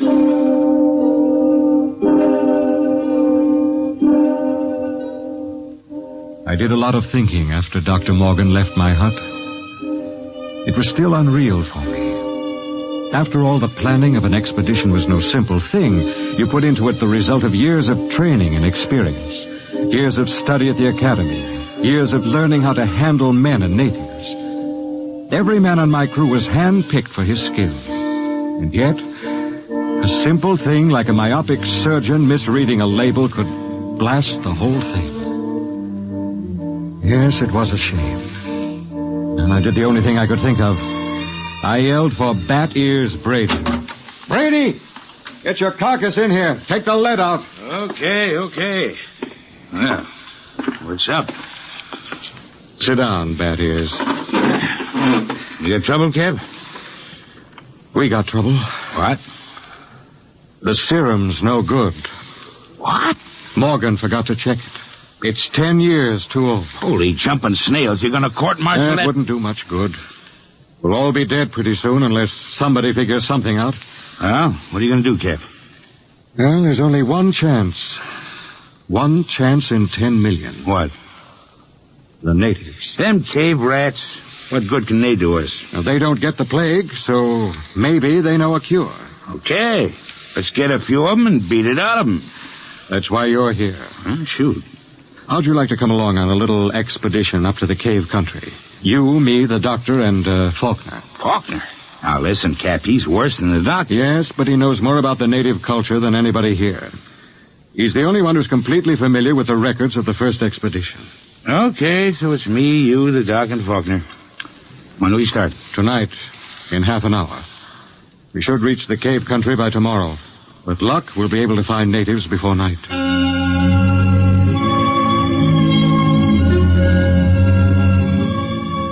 Benny Faulkner was the expedition anthropologist. One of the most unfortunate-looking individuals I've ever met. An ugly man with large ears and a big nose. His body was small and consumptive, but he had a good brain, and he was the best anthropologist the Interplanet Institute could recommend. He and Dr. Morgan were the only two civilians on the expedition. We set out, and after several hours hard walking... Cap. What is it? Don't look now, but very slowly turn your eyes to the right and look behind that big yellow rock. Okay. You see anything? No. Keep looking. Don't stop walking or let on. Okay. There. Yes, it looked like a shadow or something. It's one of them gimpos. He's been following us now for almost an hour, dodging in and out behind the rocks. Shall I bring him in? No, not yet. Just pretend you don't see him. Tell the others if they notice to show no fear. There's nothing will start these simple-minded cavemen like fear.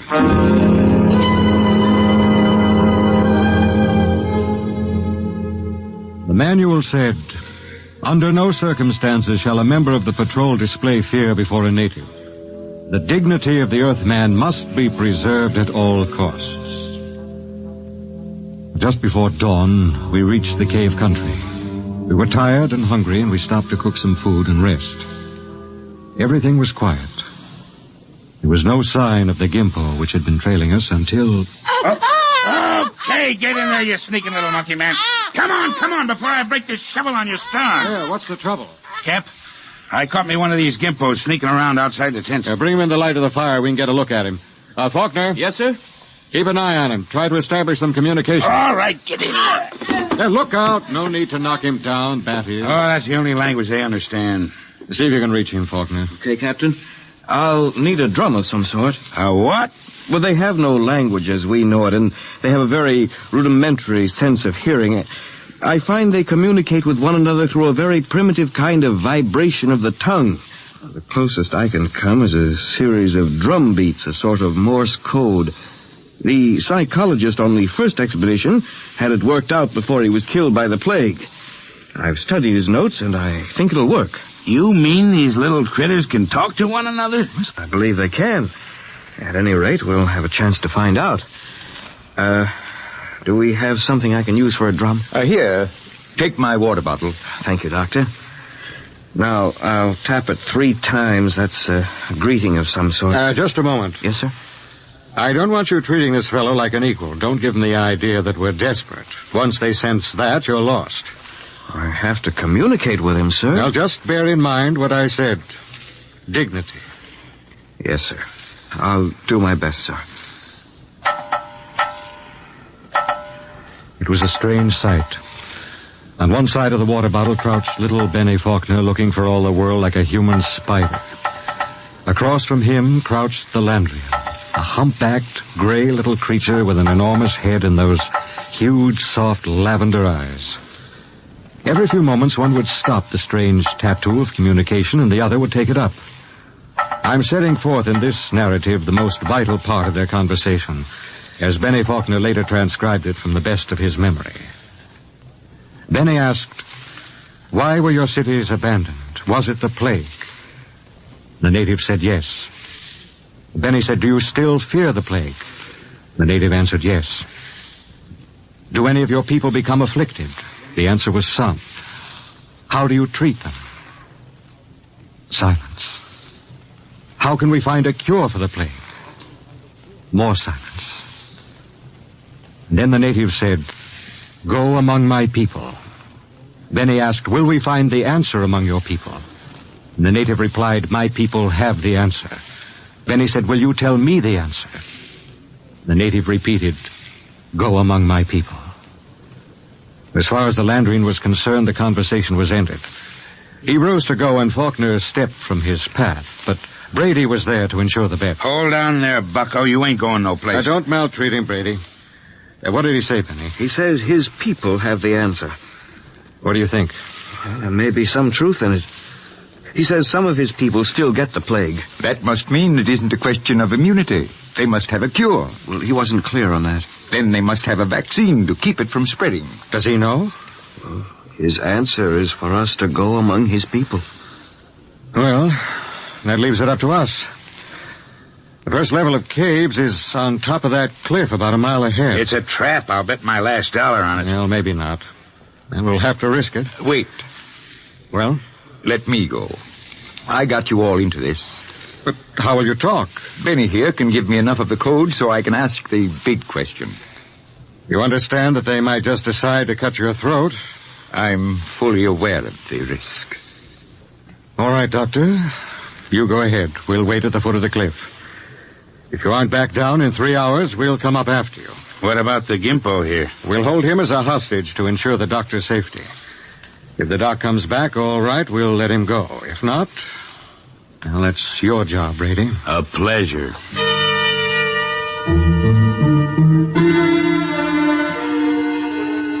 It took Dr. Morgan about an hour to pick his way up the side of the cliff to the first of the openings where the Landrians lived.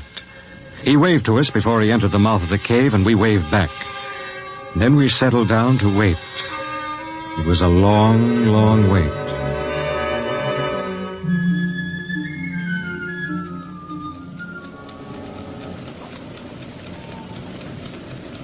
Eight o'clock. He's been up there more than 3 hours, Cap.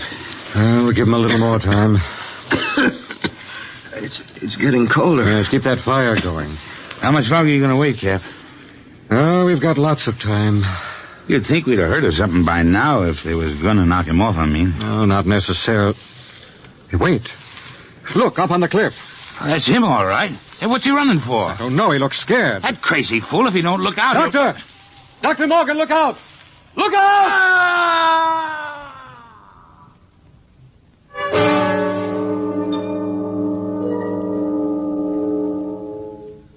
We found the doctor at the foot of the cliff, crumpled and broken.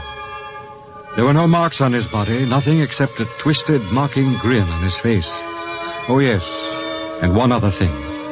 Scrawled across the pad he had taken with him on which to make notes concerning the answer was a single word. The word was courtesy. We threw the paper away. The expedition was a failure. Though Bat Ears claimed he'd get it out of the Gimpo if I'd let him. I nodded in agreement. Bat Ears took the little native off behind an outcropping of rock. He was back in 15 minutes, dripping with sweat. Well?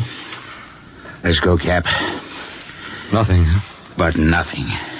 Is he, They ain't made very good, these little gray people. They come apart too easy, so let's go, huh, Cap? All right. Benny. Benny, what is it? I feel kind of sick.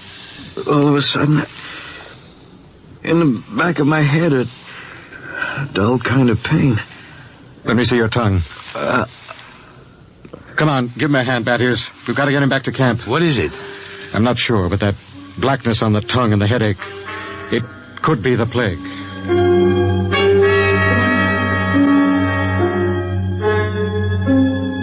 By the time we got Benny Faulkner back to camp, he had the red spots on his body, and then the fever began to rage. It was the plague, no mistake about it. Before morning, Collins, the supply sergeant, had it. Then it was Peabody. After that, the men went down like 10 pins. Then one morning, Bat Ears Brady dragged himself into my tent and sat down. The lines in his face told me the end was coming pretty fast. Sit down, Brady. Well, what's the count? 6 left. We buried the chaplain today. Got anything to drink? Sorry, I'm all out. How about a cigarette, then? You got a cigarette? Yeah, sure. Here. How's Faulkner? I don't get it. He's still alive. Still alive? Yep. In fact, he's getting better. He's sitting up. Holy mackerel. Oh, this is a good cigarette. It's like any other. No. This one's different, Cap. This is my last. What do you mean, Brady? Take a look at my tongue. See? Little black spots.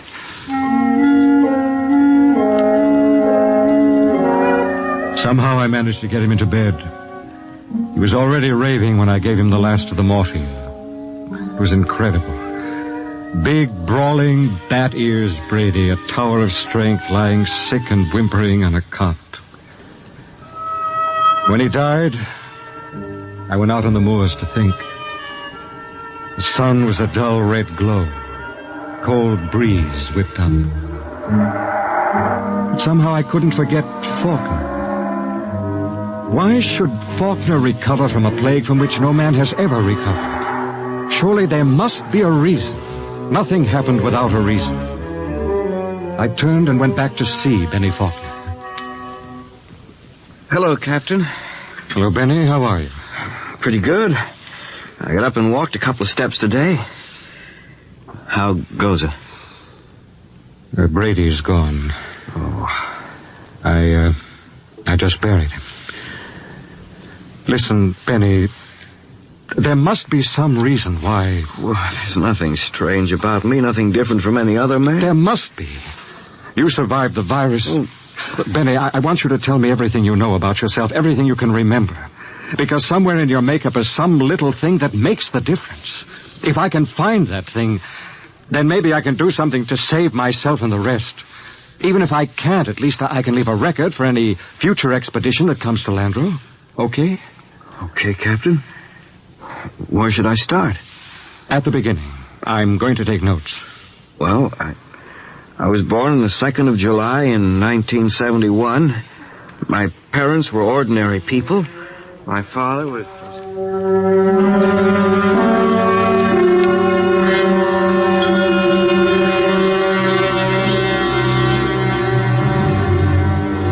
Look, Captain, I've told you everything I can remember.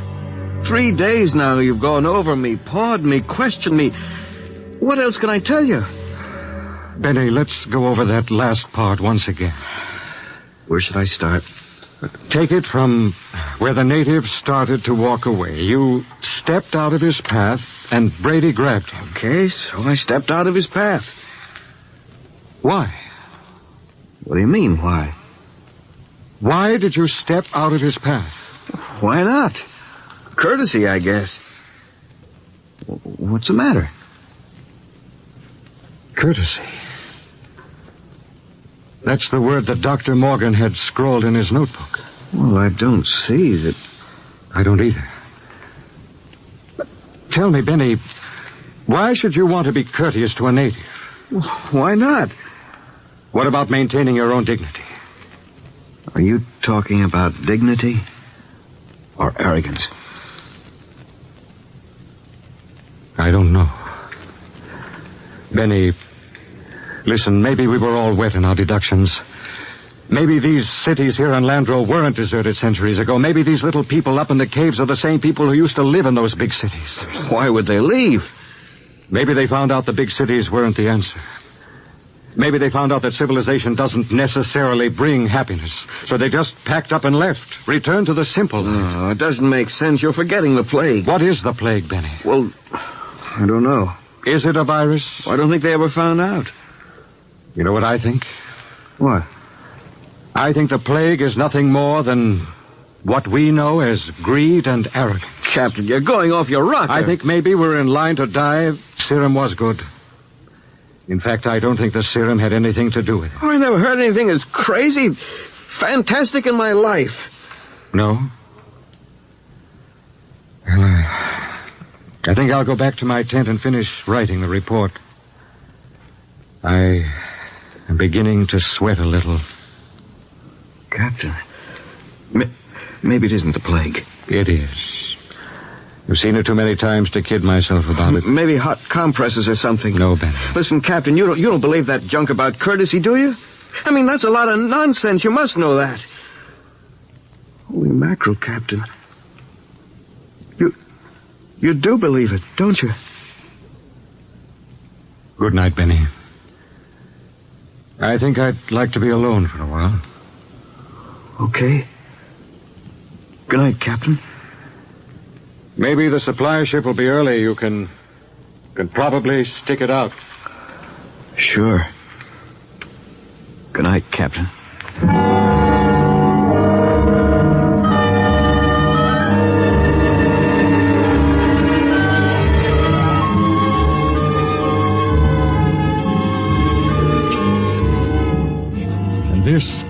is my report. I'm turning it over to Benny Faulkner in the hopes that he will be able to transmit it to any other expedition commander who contemplates exploring the planet of Landro. The fever is beginning to mount now. My hands tremble as I write. The end should not be far off. There's little question in my mind as to what it'll be. You see, I didn't have a chance. I stepped out of no paths. I showed no courtesy.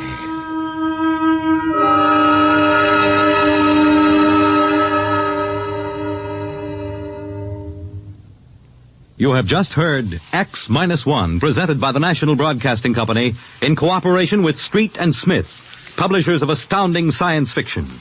Tonight, by transcription, X-1 has brought you Courtesy, adapted for radio by George Lefferts from the story by Clifford Simad. Featured in the cast were Brett Morrison as Captain Ira Warren, Arnold Robertson as Battiers Brady, Edwin Jerome as Dr. Morgan, and Bill Griffiths as Benny Faulkner. Your announcer, Fred Collins. X-1 was directed by Ken McGregor and is an NBC Radio Network production.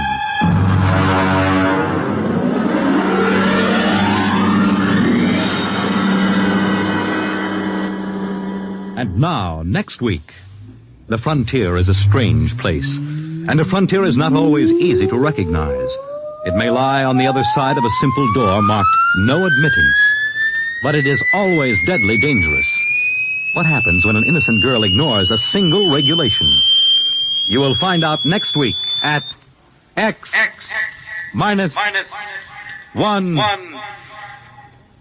When you buy United States savings bonds, you help to build your own future security. Here's an opportunity to save systematically for long-range personal objectives. And with their increased yield and other improvements, U.S. savings bonds are a better investment than ever before.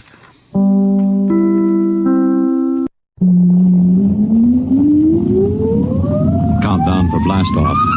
X-5, 4, 3, 2, X-1, fire.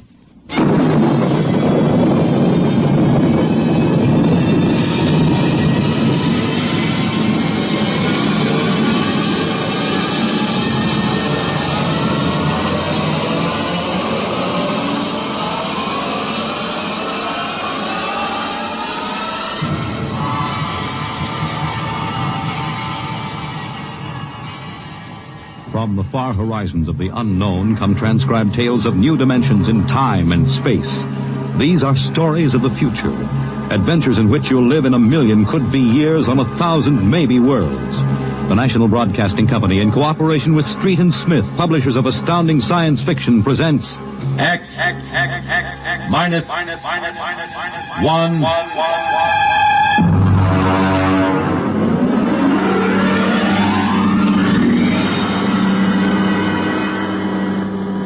Tonight's story. Cold Equations. There is no margin of safety along the rim of a frontier. There can't be any until the way is made for those who come later. Until then, the penalty for mistakes is a grim one. The laws of physical nature operate with irrevocable certainty, with no room for mercy, kindness, or sentimentality. In space, life becomes a cold equation, and the equal sign is often followed by death. I know. I'm the pilot of an EDS.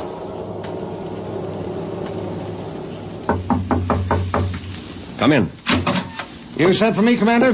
Yes. Sit down, Barton. We just got an ED from the Territorial Space Station on Woden. Woden. That's in the Crab Nebula, isn't it? That's right. There are 2 exploration parties there on Manning's continent. 8 men each. Mm-hmm. They've got calla fever in one of them and no serum. Oh, and I thought this was going to be a nice, quiet passenger run. Computers are working out your payload and your course right now. In exactly 10 minutes, we'll drop in a normal space and launch your ship. I'll get her ready. One thing. What's that? Woden is at the maximum pay limit for an EDS. Figuring the weight of the serum, we'll be able to give you just enough fuel to land on Manning's continent if you make it the first pass.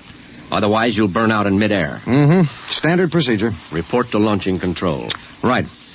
Good luck, Barton. Thanks. Oh, by the way. Yes? When can I expect to be picked up? We'll make a stop on the run back to Earth sometime next year. You'll be notified by radio. Okay. Sorry, we can't make it sooner. That's what happens when you sign on for EDS work. I'll see you next year, Commander.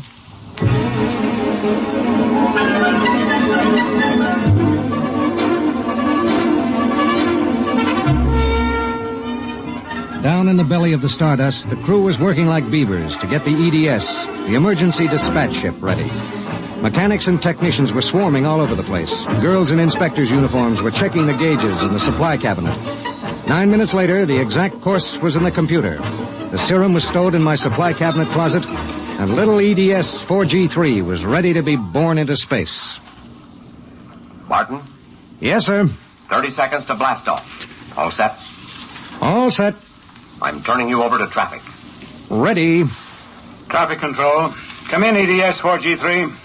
Ready. 20 seconds. Lock open. 15 seconds. Space drive on. Space drive on.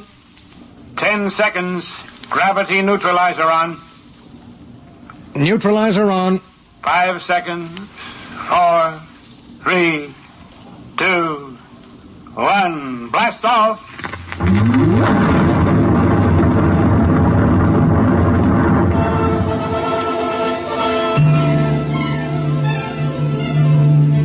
I don't remember how long it was afterwards that I first noticed something wrong. Maybe an hour, maybe 2. There was nothing to show it except the needle and the heat gauge. It was on 0 when we left the Stardust, and now I noticed that it had crept up toward the 30 mark. That meant something inside the ship was radiating heat. That something was in the supply closet, and it was alive.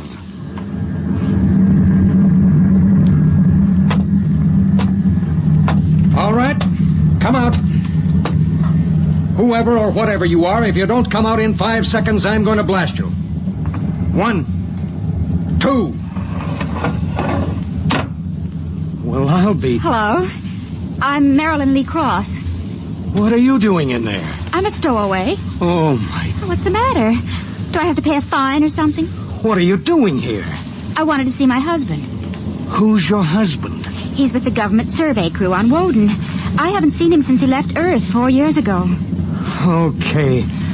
But what made you hide in my EDS? I have a job waiting for me on Mimir, but I heard you were going to Woden and there was plenty of room, so I hid. Oh, I knew I'd be breaking some kind of rule, but what's one little rule?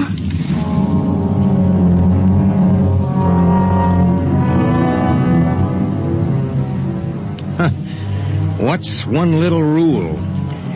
H amount of fuel will power an EDS with a mass of M safely to its destination. H amount of fuel will not power an EDS with a mass of M plus X safely to its destination. Well, how could she be expected to know? She was 5'2" with brown curly hair and the faint, sweet smell of perfume.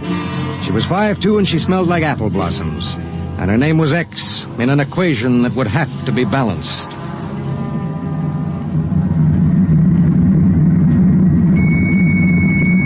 Stardust. Come in, EDS. Come in. This is Barton, emergency dispatch pilot 4G3. Go ahead. Give me Commander Delhart. What's the message, EDS? I have to consult Commander Delhart. The commander is busy. Listen, you squirt. Give me Commander Delhart. 1 moment, 4G3. Commander Delhart, emergency message from ETS 4G3. This is Delhart. What is it? At 0800 hours, I discovered a stowaway aboard my ship. A stowaway? Yes, sir. Well, have you notified ship's records? Not yet, sir. You know the regulations as well as I do. Of course I know the regulations. That's why I'm calling. Martin, what's going on? Sir, this is a girl. A young woman. Oh. She wanted to see her husband on Woden. She didn't know what she was doing. I see. I wondered, sir, maybe the cruiser could change course or something? I'm afraid not. We're hundreds of light years apart now. We have a limited fuel supply ourselves, with 900 passengers. Is there any chance? No. Okay, Skipper. Better get the information to ship's records. Okay. Martin. Skipper? I'm sorry. Yeah, sure.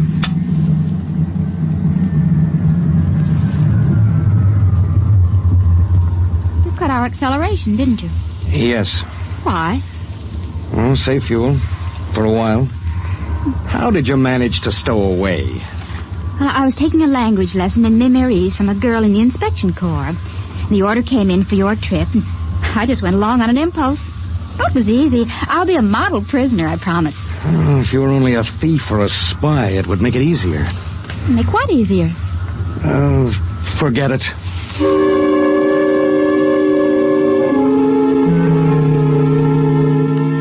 Why couldn't she have been somebody with some ulterior motive, a fugitive, hoping to lose himself in a raw new world, a crackpot with a mission? Why did she have to be a woman? A beautiful, kind, trusting woman.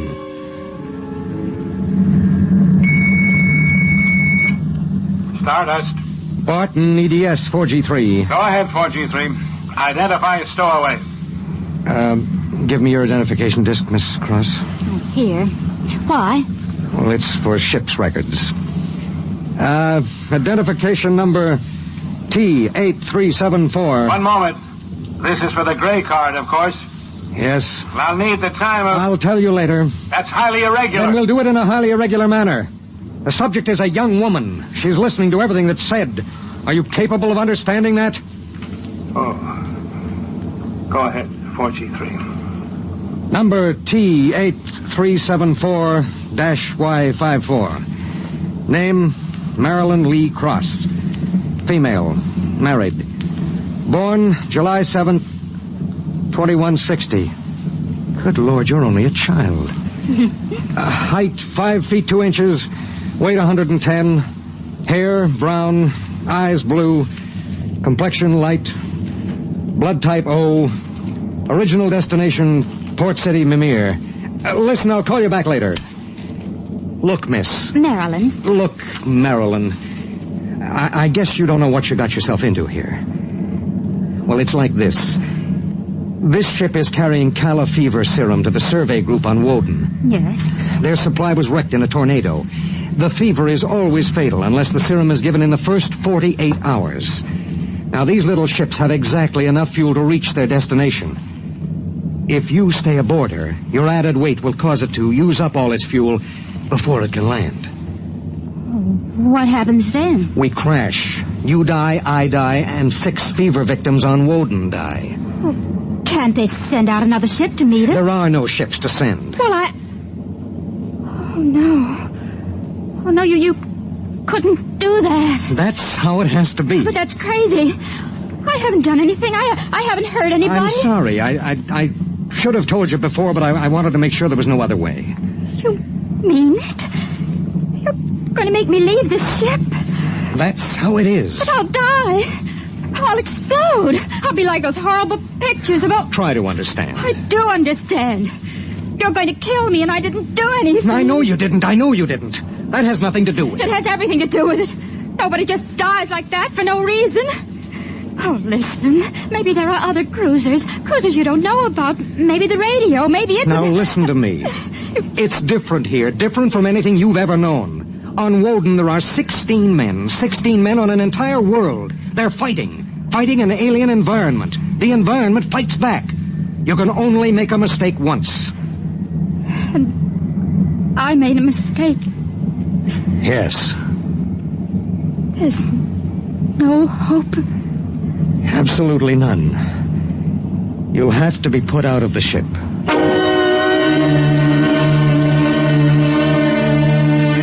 It was better so. With the going of all hope would go the fear. Then would come the resignation. She needed time, and there was so little. EDS. Starship to EDS. Need pertinent data. All right, Starship. When do you expect to complete your report? I need a computer check. I'll give you statistics. Statistics. This is EDS 4G3. I'm intersecting course vector 7.3 at 0831. Deceleration 1750, weight 1 ton. I would like to stay at point 10 as long as the computers allow. Will you give them the question? Check, I'll call you back. We wouldn't have long to wait. The new factors would be fed into the steel maw of the computer bank, and the electrical impulses would go through the complex circuits. Here and there a relay would click, a tiny cog turn over. But it would be the current, formless, mindless, invisible, which would determine with utter precision how long the pale young girl beside me would live. 5 little segments of metal in the second bank would trip against an inked ribbon, and the machine would spit out the answer. You will resume deceleration at 1910. It was 1810 when he spoke. 1 hour. She has 1 hour to live.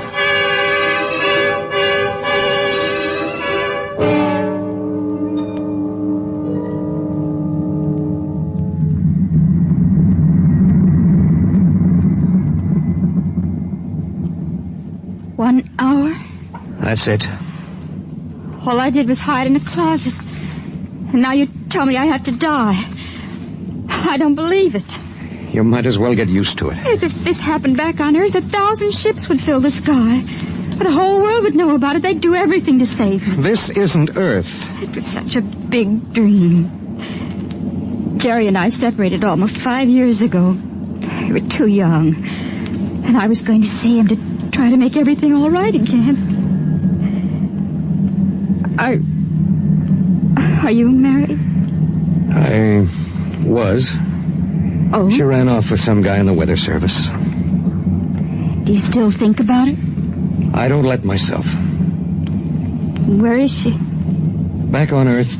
Look, if you don't mind, I'd just as soon talk about something else. Okay. What do you do when you've got an hour to live? What do you talk about? What's Jerry like? Jerry? Oh, he's a funny guy. When he found out, I mean about the other fella, he didn't get mad. He cried. That was all he felt, sadness. So you walked all over him? Oh, I thought I wanted him to get mad at me, to be jealous. And now? I've been thinking about him for 5 years. So when I heard the ship was bound for Woden and I knew Jerry was there, I stowed away. I didn't know about the fuel. I didn't know this would happen to me. She had violated a man-made law that said keep out. The penalty was not of man's making or desire.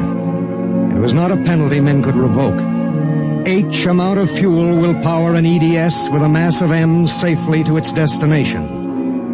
The time was 1830. 40 minutes. It was beginning to get me. A space frontier is a rough place, and I'd seen 100 men die since I left Earth. But this was different. I watched her as she wrote a message to her folks.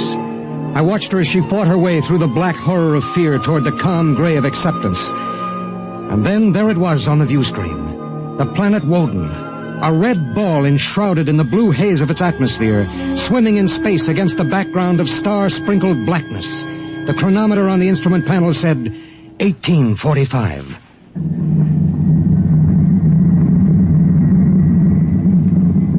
Listen, we're in radio range of Woden now. I mean, would you want me to try to contact your husband? Jerry? It'd mean he would know you're going to die. There'd be nothing anyone can do. Yes. I would like to talk to him. Do you think we can? Well, the planet is turning. If his group is on the side facing us, we might be able to reach him. We'll try. All right. Hello. Hello, Woden. EDS to Government Survey Group. Can you hear me? Come in, Woden. They may not be monitoring. Hello. Hello. Hello. Identify yourself, please. This is Government Survey Group 1 on Planet Woden. This is John Barton, EDS pilot. You have the serum? Yes. How bad is it? 1 man died last night. 6 have the fever. How long will it take to... I start deceleration at 1910 hours. I should be able to land at 1930. Thank God. Look, do you have a Gerald Cross in charge of the group? Commander Cross? Yes, we do. Could I speak to him? He isn't here. He's out with the survey team. When do you expect him? Can't say.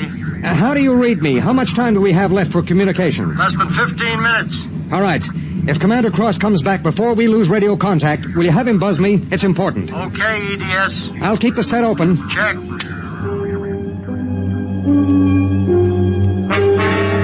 The minutes passed like small bits of eternity. On the view screen, I could see Manning's continent sprawled like a gigantic hourglass in the eastern sea. There was a thin line of shadow where it was beginning to disappear as the planet turned on its axis. I looked at the pale woman next to me, and I thought of another woman long ago who'd sat next to me and cried because I wouldn't try to understand. What had she written in those letters back home? What would they think of the faceless, unknown pilot who'd sent her to her death? What would I think of myself alone nights, reliving this voyage?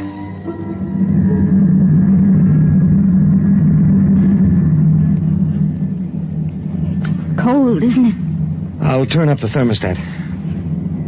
Nothing from Jerry? We have about 2 minutes of radio contact left. Maybe it's better.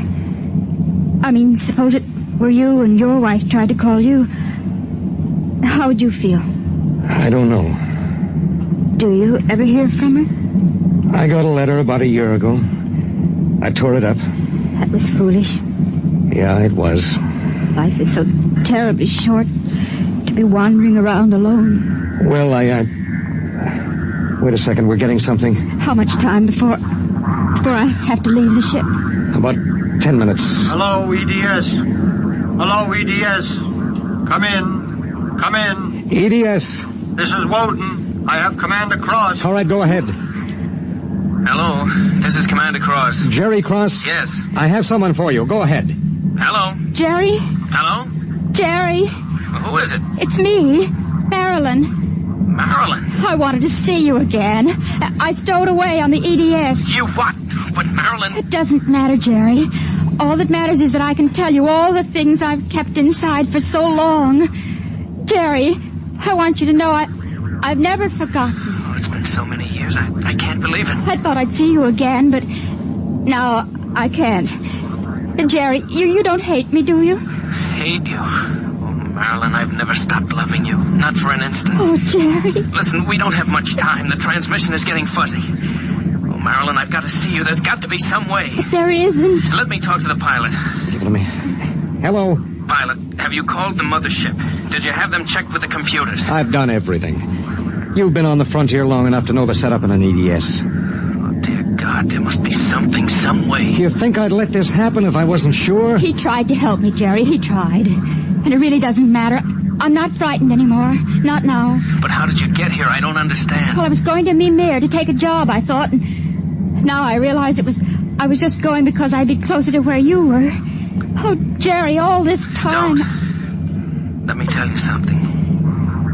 Marilyn, I've always known you'd come back to me. I've known it every minute. It's what's kept me alive. I want you to hold that in your mind. Jerry, I can't hear you. We haven't much time. We're losing radio contact. Jerry! Oh, don't cry, darling. Just know how I feel. I do. He's fading. Oh, there are so many things to say. Jerry, if you can still hear me, maybe I'll come to see you again. Maybe I'll come to you in your dreams, or be the touch of a breeze, or one of those golden-winged little birds singing my silly head off. Maybe I'll be nothing you can see or hear, but you'll know I'm there. Think of me like that, Jerry. Goodbye. Goodbye, my darling. She sat motionless in the hush that followed. And then she looked at me. Now? Now. I pulled down the black lever, and the inner door of the lock slid open. She walked with her head up and the brown curls brushing her shoulders. I let her do it alone. She stepped into the lock and turned to face me, and I could see the pulse in her throat. I'm ready. I pulled the red lever, and there was a slight waver as the air gushed out. I thought I sensed a bump, as if something had bumped the outer door. And then there was nothing. The white hand of the closet temperature control was back at 0. A cold equation had been balanced, and I was alone in the ship.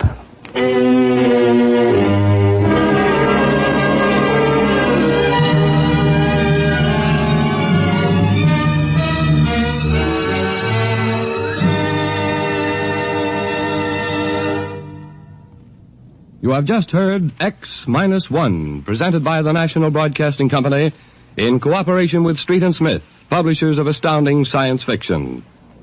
Tonight by transcription, X-1 has brought you Cold Equations, written by Tom Godwin and adapted for radio by George Lefferts. Featured in the cast were Court Benson as Barton, Jay Meredith as Marilyn, Milo Bolton as Commander Delhart, Bob Hastings as Jerry Cross, Jack Arthur as Traffic Control Officer, and Walter Kinsella as the Woden Monitor. Your announcer, Bill Rippey. X-1 was directed by Ken McGregor and is an NBC Radio Network production.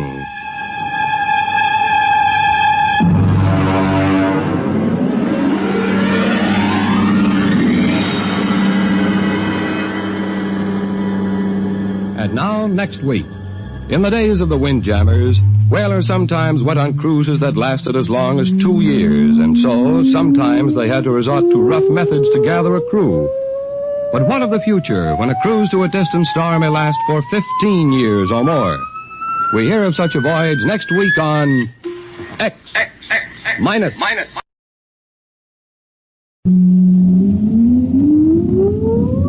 Countdown for blast off. X-5, 4, 3, 2, X-1, fire.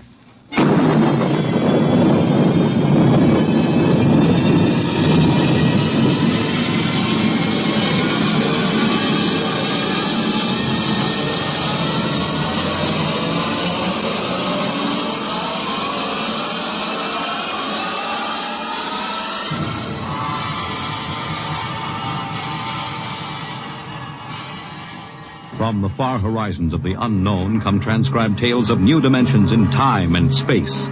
These are stories of the future, adventures in which you'll live in 1,000,000 could-be years on 1,000 maybe worlds. The National Broadcasting Company, in cooperation with Street and Smith, publishers of astounding science fiction, presents X minus 1.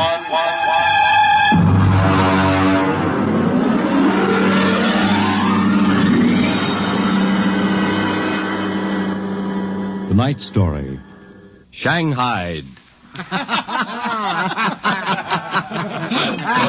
Okay, very funny. Think it over, boy. Tomorrow the old ball and chain. Yeah. Eat, drink, and be merry, for tomorrow you commit matrimony. Come on. We came down here to Scarlet Square to have a little fun. We might as well be at my mother's musicale in Beacon Street. Oh, the problems of the rich. Hey, tell me, Jeff, just where does the coffin fortune come from? Pirate treasure? No, I guess it started in Nantucket. My great something or other used to be a whaler. A whaler, there she blows. A dead whale or a stove boat. Watch my trusty harpoon. Hey, well, look out for the fort. Oh, my. Hey, where's the money now? Oh, I don't know.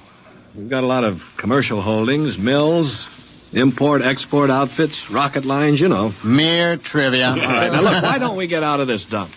We go up to the Copley Plaza. It may be stuffy, but at least the glasses are clean. Well, you're the condemned man. All right, you two go ahead and get in the car. I'll settle. All right, meet you out front. Right.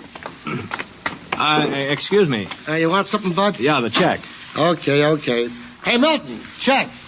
They'll be right out. Right, thank you. Hello, mate. Nice night, eh? Oh, yeah, I suppose so. I've been watching you. Celebrating? Sort of. And so am I. Just got off a deep space run out to Centaurus. Oh, that's a 15-year run, isn't it? 15 and 3 blooming months. Mm-hmm. Well, how'd you know? You a spaceman? No, not exactly. Where's that check, barkeep? Hang on to your hat, Bud. Milton's slow, but he's sure. Fill it up, Charlie. Say, why don't you join me, matey? Yeah, Charlie? Oh, no, thank you. Oh, come on, won't take off him, oh? Well... Celebrate whatever it is you're celebrating on me. Pour it, Charlie. Okay. Well, all right, thank you. I guess I might as well. Cheers. Yeah, right, cheers.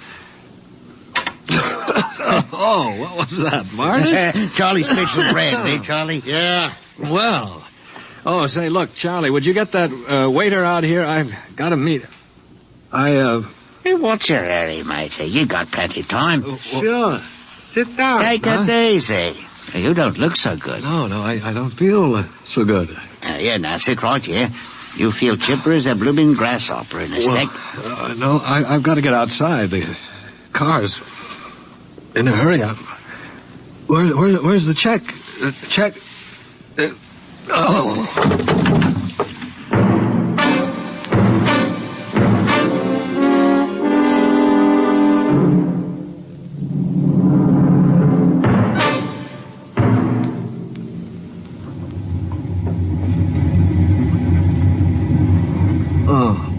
right, matey. Up on your feet. Wakey, wakey, wakey. All right, let go of me. What's the idea? Rise and shine and greet the dawn. What? Where am I? What's going on here? Oh, come on now, matey. Up and at it. Wakey, wakey, wakey. No, wait a minute. Say, you were at that bar, Scully Square. Come on now, up on deck or you'll be in trouble. Deck? What are you talking about? Where am I? It's hard to say exactly. Offhand, about 8 hours out of Atlantic Spaceport. Atlantic Spaceport? Now, look, what kind of a joke is this? If Alan and Peter think this is funny... What ship is this? R.S. Michael M. Rafferty, coffin line. Oh, coffin line. Well, that makes it easy. Now, you've got to put back to port. Forget your toothbrush, back. No, listen, you runt. You take me to the captain or I'll tear you apart. Here, darling, come and check it. All right, get moving. Sure, my dear. I'll take you to the captain. But you're going to be sorry.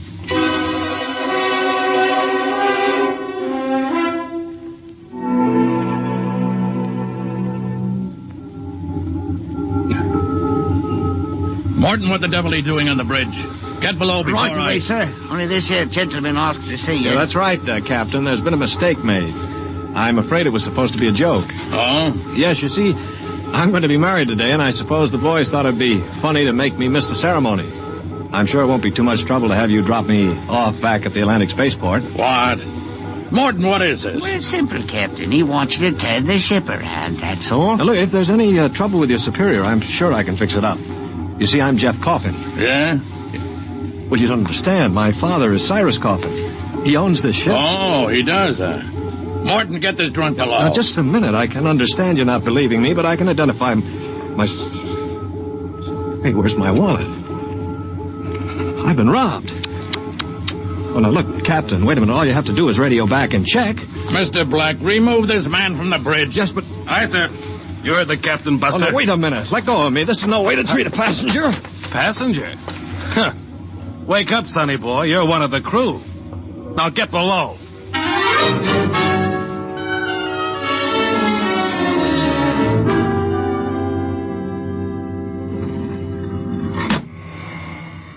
All right now, mate. Grab yourself a buffer. Get to work on those deck plates. But they can't get away with this. This is kidnapping. Perhaps yes, perhaps no. Now get this here deck nice and shiny, and we might even see about some grub. I'll be back in 2 hours. And mind you, I want to be able to see me bloomin' reflection in it. You better polish that deck plate. They can't get away with this. Well, the law says once you sign on, you're under absolute orders. I looked it up. Yeah, but I didn't sign on. I was kidnapped. You won't be able to prove it. Come on, mister, please. I didn't get anything to eat yet today, so give me a break, huh? Oh, all right. What do you do, run the buffer over it? Yeah, that's right. Like this. You sign on? Yeah, I ran away from home. How old are you? 16. 30 when we get back. Yeah. What do you mean 30? We're headed for Mars, aren't we? Only to refuel. We're outbound to Centaurus. Oh, no, it can't be. Well, that's a 15-year run. Morton! I've got to get back. No use. I'm getting married. My bride-to-be will think I'm dead. Martin! Morton! What's up here? You want me to call Mr. Black again? He'll give you what for. Listen to me, Morton. Listen, I've got to get back to Earth. I can't disappear for 15 years. Oh, is that the fact? Look, we stop at Mars, right? Yes, and you'll be below decks under lock and key. Listen to me. If I can make it worth your while, will you get me off at Marsport? Jumping ship, huh? That's real naughty, mate. $1,000? Why, what would I tell me poor old mother and to say? $2,000. 5 in advance. What do you mean in advance? You're probably the one that rolled me for my wallet. I'll find a way. They don't believe your young Coffin, but maybe I know better. All right, it's a deal. Look, Mr. Coffin, can you take me with you? I didn't realize what it would be like. I can pay my share. I could work it out for you, or maybe borrow money. I couldn't stand 15 years. I'd go crazy. All right, sure. What about it, Morton? Oil cost you another 1,000. You cheap swindler. Here now, Mr. Coffin. I'm all what stands between you and a lovely pleasure cruise for 15 years. So I thank you to treat me with the respect and politeness what a gentleman like myself deserves.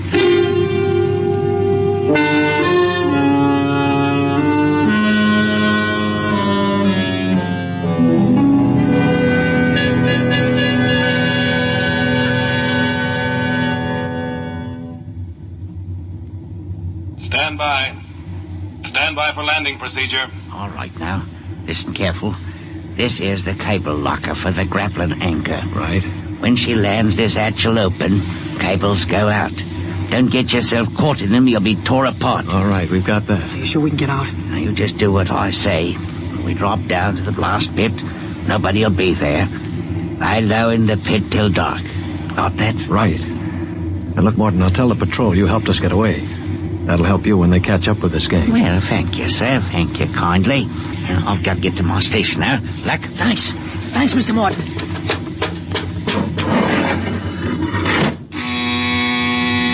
Well, there's a landing horn.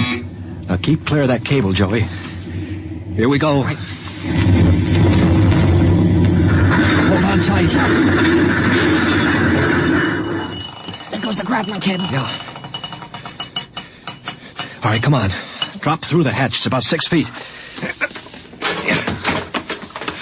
All right, it's clear. Hurry up. Here I come. Oh. You all right? Yeah, twisted my ankle. It's all right. All right, there's the blast pit. Get going. Right. Now, we're all right so far. The ship hides us. Here's the pit. All right, now get down so they can't see you. Wait a minute. I hear somebody coming. Keep still. Maybe we better look. Look, if we stick our heads up over the edge, they'll see us sure. Now keep down and keep still. I hear him.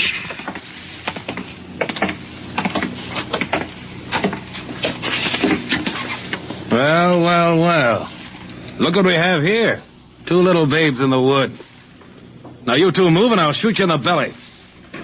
Morton, you got good eyes. I told you so. I'm coming this way, Mr. Black. Jumping ship. My, that's a terrible thing to do.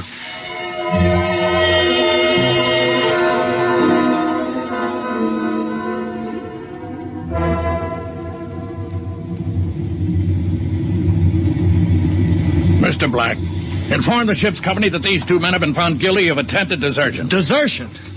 You kidnapped me, you dirty crook. Don't you talk to Captain Howell that way. I'm sentencing them to 24 hours hull watch. Take them away. Morton, take him to the aft lock. Aye, sir. You'll calm down after 24 hours hull watch. What's hull watch? Very simple.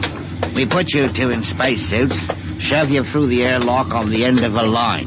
You sit out there and watch the hull for 24 hours.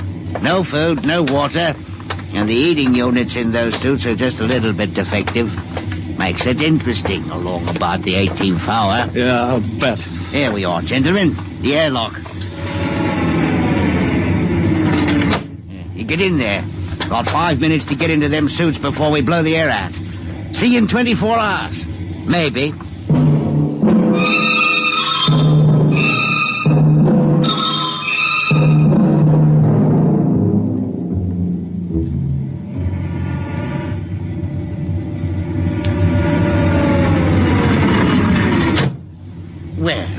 Welcome back to our little home. Water. Thirsty, eh?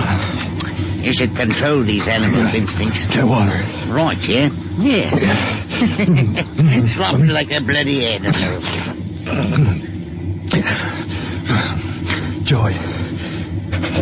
Joey passed out. Help him. He'll be all right.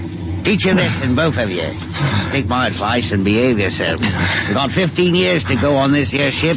You might as well make the best of it.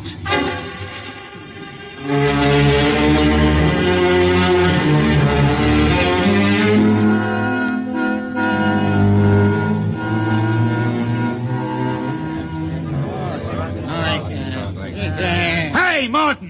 What do you call this, man? That's your supper, matey. Food concentrate. What's the idea? Only 2 months out and on concentrates already? You complaining? Yeah, I'm complaining. If Captain Howell's chiseling on the manifest, that's his business. But when he tries to take it out in our hides... You keep quiet or I'll turn you into Mr. Black. Concentrate is what you get to eat from here on out. Now shove it into your face and keep quiet. Suppose I shove it into your face and see how you like it. What's going on in here? What's going on? Morton. He struck me, I swat. 48 hours hull watch. All right, what are you all looking at? Get back into your places. Morton, bring that man down to the aft airlock.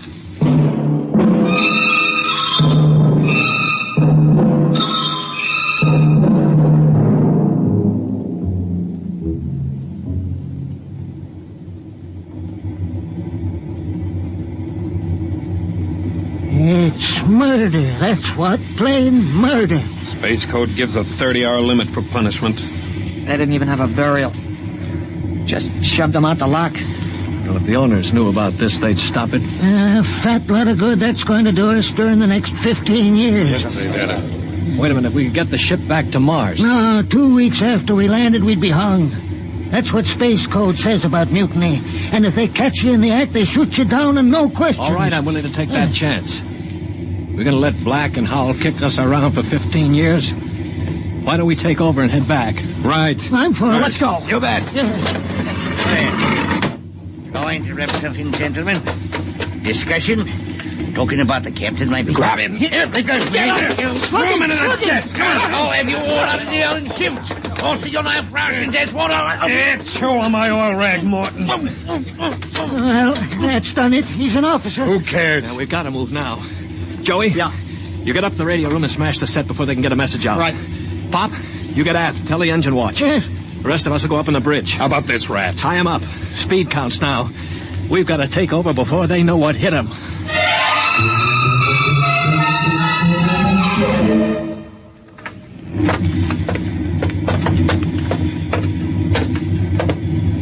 All right, careful. We've got to surprise them. Don't worry, we'll get them cold. Shh, quiet. Sparks were sending when I got in, but I knocked them out and smashed the set. We're okay. Good boy.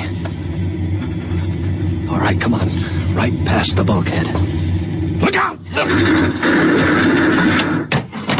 The blast bulkhead. Yeah, we're cut off from the bridge. We'll never get through that. They must have found out somehow. The intercom. Black can turn it on from the bridge. You heard the whole thing. Well, we better get out of here. What'll they do? I don't know. We got all the controls up there. We can shut down the driver, but we can't steer. Yeah. You better dog down the hatch behind us. All right, men. Captain Howell's giving you 1 minute to give up quiet. In a pig's eye, Black. You'll hang for mutiny, every one of you. What do we do now? Quiet. They can hear everything on the intercom. Not if I pull the jack out. That's the boy. Look, we've got to get through to the bridge. It's a Mexican standoff. We can't get at them. They can't get at us. What's that? It's an air leak. The pressure's down. It's Howell. He blew the hatch on the mess hall section. Just opened her up and let the air out. Morton, do you know what Black's going to do? He's going to bleed off the air down here. Serve you all right. If I had my way, I'd see you all out on the hull till you froze stiff. You're forgetting something, Morton. You're back here with us. What do you mean? If Black and Howell blow out compartments one by one or bleed the air off, you'll get it too. They'll take care of me. Don't you worry about that. Oh, you think so, huh? Joey? Yeah. Plug that intercom back in. Right. Captain? Captain? Give me up. We've got Morton back here. Yeah? If you try anything on us, he'll get it too. What am I supposed to do, cry? You don't care if he dies? That's his problem. We're going to drop the oxygen level 5%. Can't do that to me. Captain! It's unfortunate that you were captured, Morton, but the security of my ship comes first. You mean you don't care? You'd see me dead. Precisely. Well, you can't. It's murder, that's what. I'm not one of them. You can't kill me. You can't. Joey, pull the intercom plug. All right, there you are, Morton. They'd kill you just as soon as look at you. Now listen, we've got to get through that bulkhead. You know this ship. There must be some way. Morton, we're your only chance. Get us through the bulkhead. All right.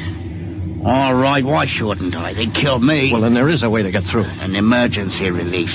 They don't tell crewmen about it to keep them from breaking through in an engine blast and leaking radiation to the bridge. Well, then let's get going. We've got to get through that bulkhead before Howell cuts the air down and gets us all.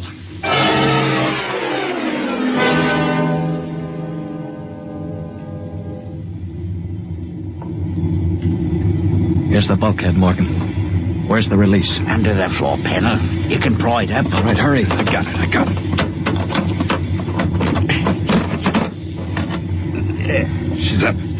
locks on a key. Ready? All right, Morton. Open it up. Here goes. Morton! He's dead. Electrocuted, and the bulkhead's still closed. They didn't even get to turn that key. It killed him instantly. Harry. Yeah? Have you got your watch gloves? They're insulated. Oh, yeah, sure. Get Morton out of the way. Don't touch him, Joey. He's got the current through. I'll shove him away with the gloves. All right, now. Stand by. Here goes a key.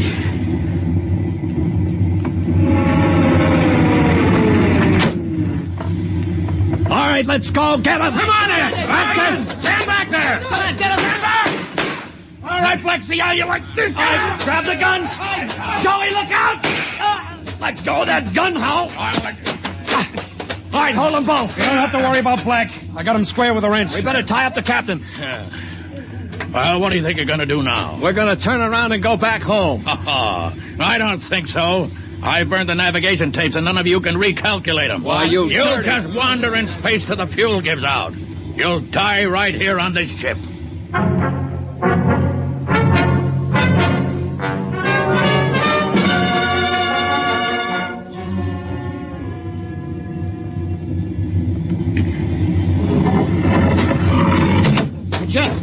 Jeff, the interceptor screens went on. Meteor? No, it's a ship. A patrol ship coming up on us. Oh, they must have got an SOS off. Yeah. Well, I'm not so sure that's good. Oh, wait a minute. We don't have to worry. We can just tell them the truth. You're not familiar with space code, young man. Mutiny is punishable by immediate execution. In other words, they don't ask questions. They just shoot. He's right, Jeff. We're through. Can we get away? Not from a patrol ship. Already sent us a heave-to flash. If we run, they'll blow us out of space. I'm afraid your mutiny is about over with, gentlemen. They'll be aboard in an hour. And 10 minutes after that, you'll all be dead.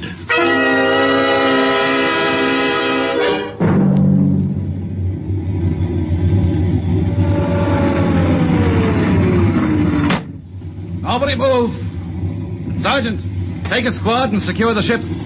Collect all weapons and post a guard in the engine room. Yes, sir. You, Brown, William, Osinski, come on. Well, I'm delighted to see you, Major. I wasn't quite sure my SOS had gotten through. Oh? You're Captain Howell? That's right. And I can swear out the affidavit of mutiny. I don't think a mutiny charge will stand up, Howell. Not with the relief of command warrant out for you. I think we'll just forget about it. But you can't do that. Space code is clear. You recorded my SOS. No, we didn't, Howell. Then how'd you get here? They sent us after you to get Jeff Coffin. Where is he? I'm Jeff Coffin. Jeff, we had a missing persons alarm for you, and then when a check you signed turned up at Marsport. A check? Mm-hmm. Oh, that's right. I gave one to Morton to help me get away. And he sold it to a fence for half face value. We traced it back to the ship. Coffin, I've got orders to escort you personally. We're taking you back to Earth. Can I send out a message, Major? Of course. Oh, that reminds me, Jeff. I've got one for you from your fiancée. She said to tell you that she didn't object to a bachelor party in principle, but she did think 6 months was stretching it a bit.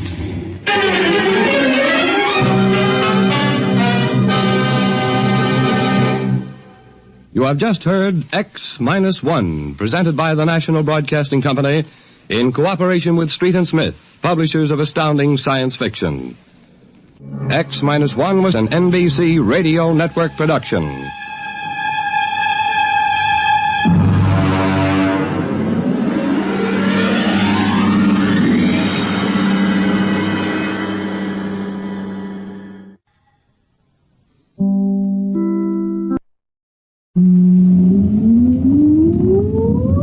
Countdown for blast off. X-5, 4, 3, 2, X-1, fire.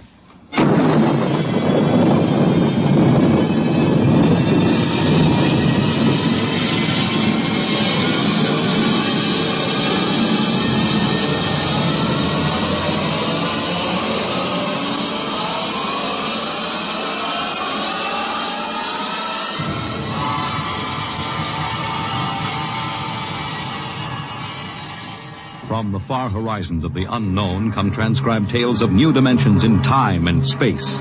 These are stories of the future. Adventures in which you'll live in 1,000,000 could-be years on 1,000 maybe worlds. The National Broadcasting Company, in cooperation with Street and Smith, publishers of astounding science fiction, presents X minus 1.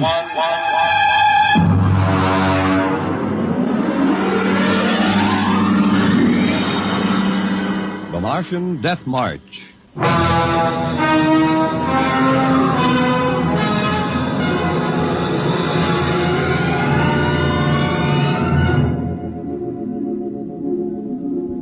I've always been interested in lost causes. The revolt of the Scottish Jacobites against England, the last stand of the Cherokee and Sioux Indians, and the death march of the Martian Highlanders in 1997. There's been a lot written about that march. The UN Commission report covers 4 volumes, but the whole story isn't down on paper yet. I know it because I was on that march from the beginning to the end. There's one part of the story that no one ever mentions. The Martian Death March of 97 was led by an Earthman.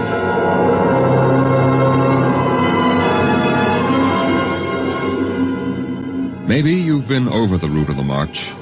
There wasn't any highway there 30 years ago in 97. There was desert. Hot, burning desert. I lived at the edge of the Calmac Canal then with my father. He was a prospector searching the surrounding desert with sonar probe and Geiger counter, scratching just enough ore from under the Martian sands to pay for our grub stake the next year. I remember he was in the Adamson digger in the North Quadrant when I came running out that day. Dad! There's somebody coming, Dad, across the desert. You sure? I saw them. They're a couple of miles out. Well, how many cars? They're on foot. On foot across the desert? Honest, Dad. I saw them. Are you sure it wasn't a light reflection off the canal? No. It was dark against the sand. I don't like that. You run back and get the rifles out. I've got to pull the digger into the shed. Is there gonna be fighting, Dad? I don't know. I got a whole year's ore piled out back in the bins, and I ain't gonna lose it to no claim jumpers. You go back to the shack and break out those rifles and see they're loaded, you hear? And jump!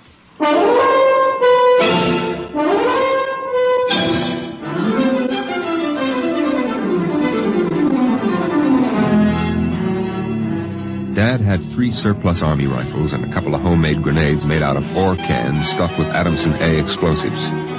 We crouched inside the shack, waiting. The shadow of the water tower in the doorway grew longer as the quick Martian dusk settled down over the desert. And there they come, Al. There's 2 of them. What's that on the first one's back? Why, I haven't seen one of those in 20 years. What is it? A one-man desert tank. They used to carry water that way before Adamson put out the air-still units. There's something funny about that second one. Look, he's all spindly, and his head's funny. He's funny, all right. Al, that's a Martian. I never saw one off the reservation before. There hasn't been one, not in 10 years. I don't like this. Here they come into the dooryard. You remember what I told you? Line up the sights and just squeeze the trigger. Hello! Hello there! Now, Dad? Hello! Wait a minute. What do you want? Water! I need water! Who are you? My name is John. John, huh? What are you doing with that spider? His name is Cantalcar. I don't care what his name is. What's a human doing with a Martian? I found him in the dry bed of Calmac Canal. Nearly dead of thirst. He probably ran off from the reservation. When our brothers are caged, they seek freedom. Brothers? Those spiders? All living creatures are our brothers. On Mars as on Earth. Hey, wait a minute. Bert Olstrom at False Wells told me there was a screwball heads preacher over there hollering about letting the spiders loose off the reservations. Let no man call his own. No man, nor tribe, nor nation. I guess that's you, all right. Bert told me they called you Crazy John. I don't suppose there's any harm in you. Fill your tank up at the air still. And you can even have supper with us. We would be happy to. We? What do you mean, we? Cantalcar and myself. That spider? Oh, no, I ain't having a Martian sit down and eat with me. You come on, though. Thank you, sir. No. Where my brother is not welcome, I cannot go. Well, suit yourself. Al, get the key to the water tower. Come out here. All right, Dad. And put away the guns. We won't have any trouble from these two.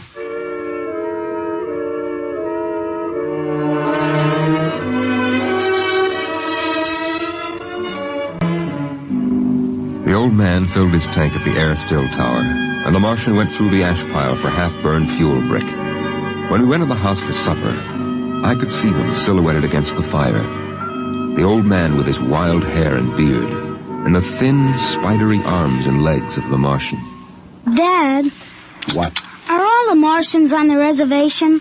Yeah. All but a couple of wild ones in the mountains up north. The patrol catches a couple every year. Why? Well, they murder people. No, I mean, why are they on the reservation? Because it's the safest place to keep them at Pestisol. How many are there? Oh, I don't know. A few thousand. They keep dying off. Why? They catch earth diseases. Chickenpox almost wiped out the whole gang of them 2 years ago. Chickenpox? I had that.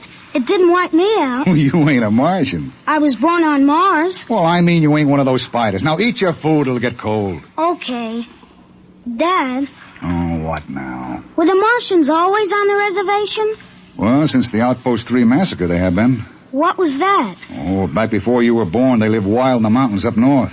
Were they fierce? Fierce enough. Only place for them spiders, behind wire. Yeah, it sure is.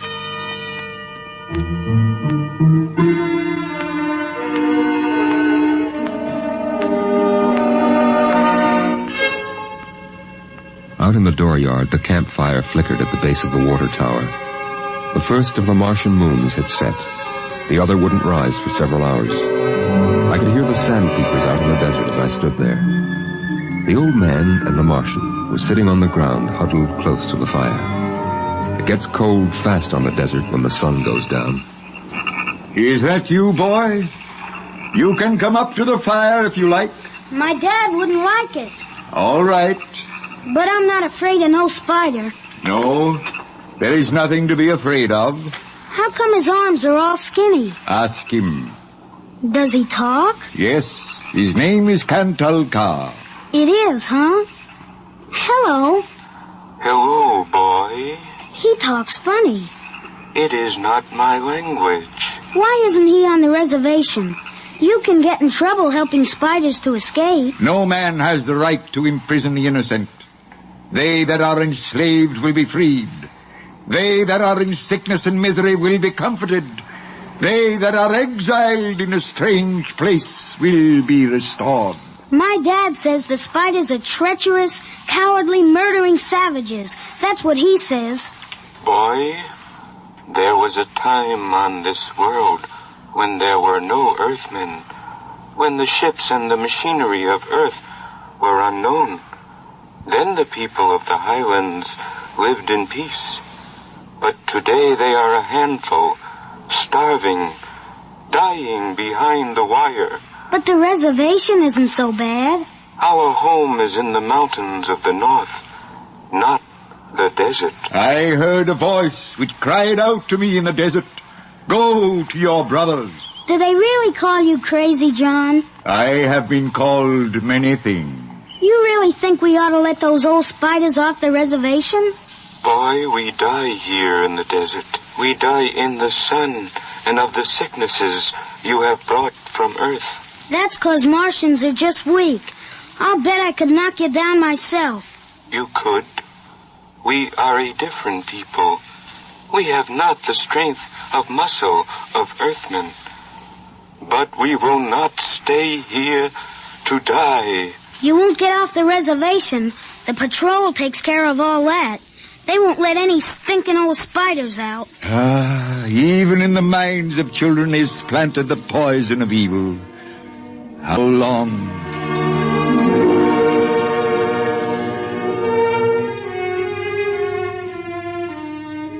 That night through the window, I could see the flicker of the old man's campfire. He was walking up and down now, shouting, singing hymns verse after verse, his white beard catching the light as he passed behind the fire. The Martian sat slumped over, his thin, spindly arms folded across the huge barrel chest that had developed over the centuries as the air of Mars thinned and escaped into space. In the morning, I looked out, and they were gone. Looking back now, we wonder how they did it.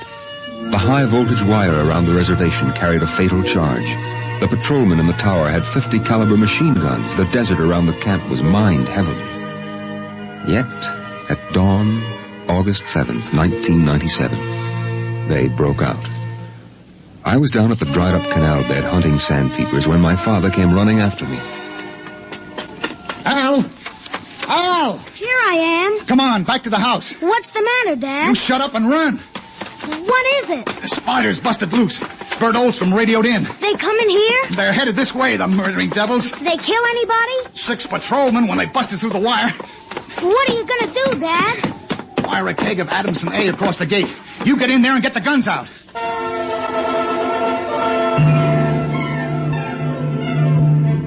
I got the rifles and shoved a full clip in each one. Then I slipped a primer fuse in the homemade grenades and lugged them out to the porch. Dad was running lead wires back to a detonator from a half keg of Adamson A he'd set across the gate. There. And that's it. Now give me one of those rifles. Will they be here soon? You can see the dust over the rise. Murdering spiders. What'll they do? I don't know. Now make sure you get a good sight, Al. Don't waste any bullets. There they are, Dad. There they come. Wait a minute. Hold up now. I want to get a good shot. Let him get closer. Dad, that's Crazy John up in front. There. He's taller than the spiders. You can see his beard. You're right. Oh, that renegade rat. He probably helped him break out of the reservation. Listen, Al. If anything happens to me, you ride out back to the shed. You can hide out in the empty ore bins till they go away. Now, you got that? All right, Dad. We're going to come in. The spider's shouting something, Dad. Probably a trick. Get down a little, Al. You're in the way. We're coming in. I got him clear now. Right in the head. Up a little now. Got him. Got him, Al. Dad, look out. They've got guns. Down. Get down. Oh, Dad. Get out, Al. Get out to the shed. Dad, you're hit. Go on. Those spiders are going to rush. Now get going. No, I can't let you. Shut up and get out of here. You hear? Get out of here.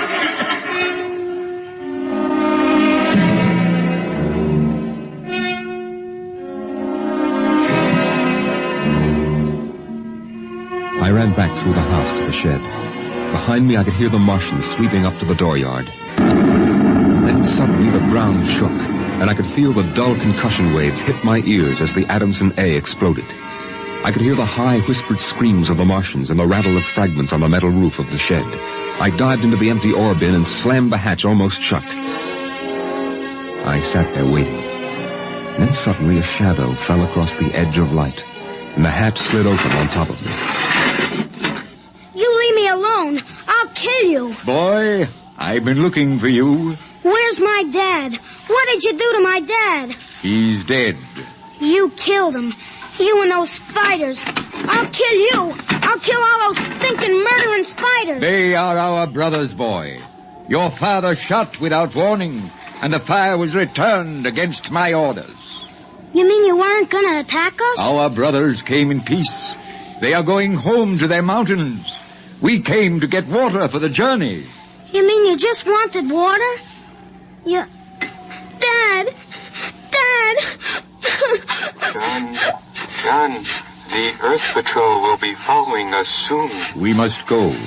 And the boy? We'll have to leave him here with water and supplies. No, the Earth Patrol would question him. We need the time. He goes with us.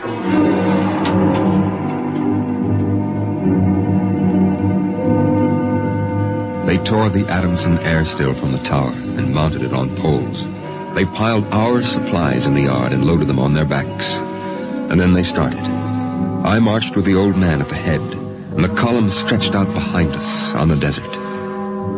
I turned to look back at our house, but the sun was behind it, blinding red.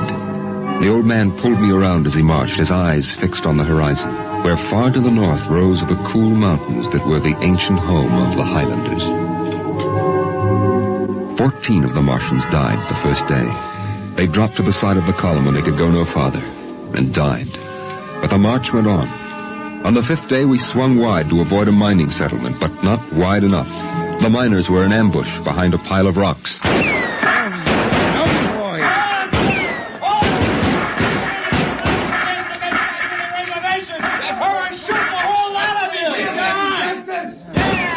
I shall lead them home. Home to the promised rest. Home to the mountains. March forward! March forward!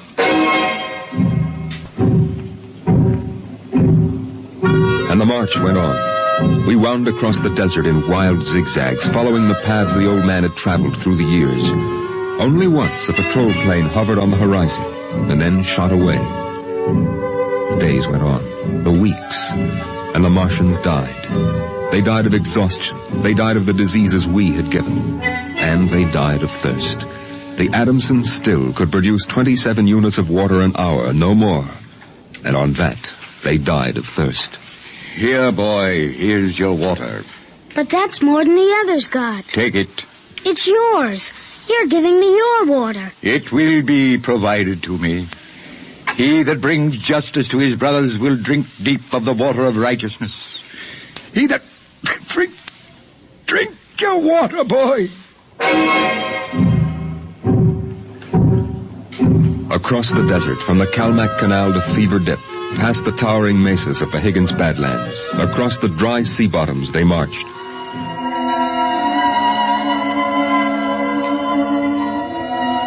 On the 54th day of the march, we halted at evening.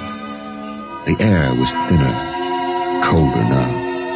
The rations had long since been exhausted. I lay down to sleep wrapped in the old man's coat.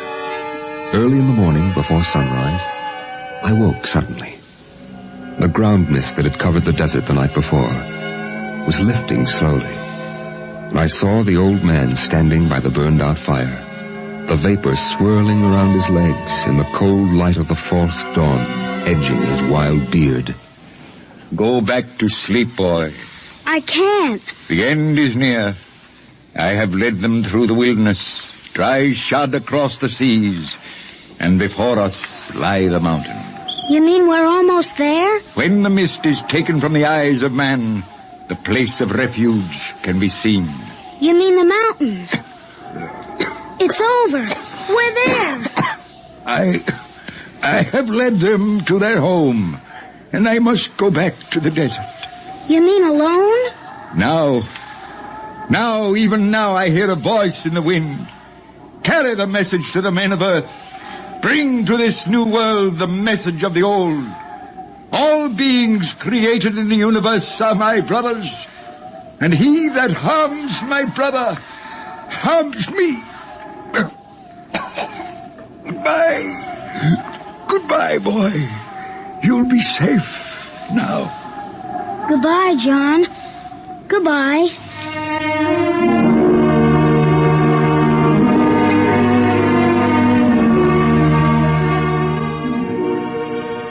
The Martians found him 500 yards from the camp, dead. Now the mist rose, and before us towered the highlands, the tall green mountains and the cool sky. The march was over. Of the 7,000 Martians who started, 900 were alive. They gathered now on the rise of ground and faced the hills. Their thin bodies wavered as they stood, and some dropped to the ground as they stood there. But there was a light of hope in their large, staring eyes. Most of them had died, but they had died on the way home, and now the march was over.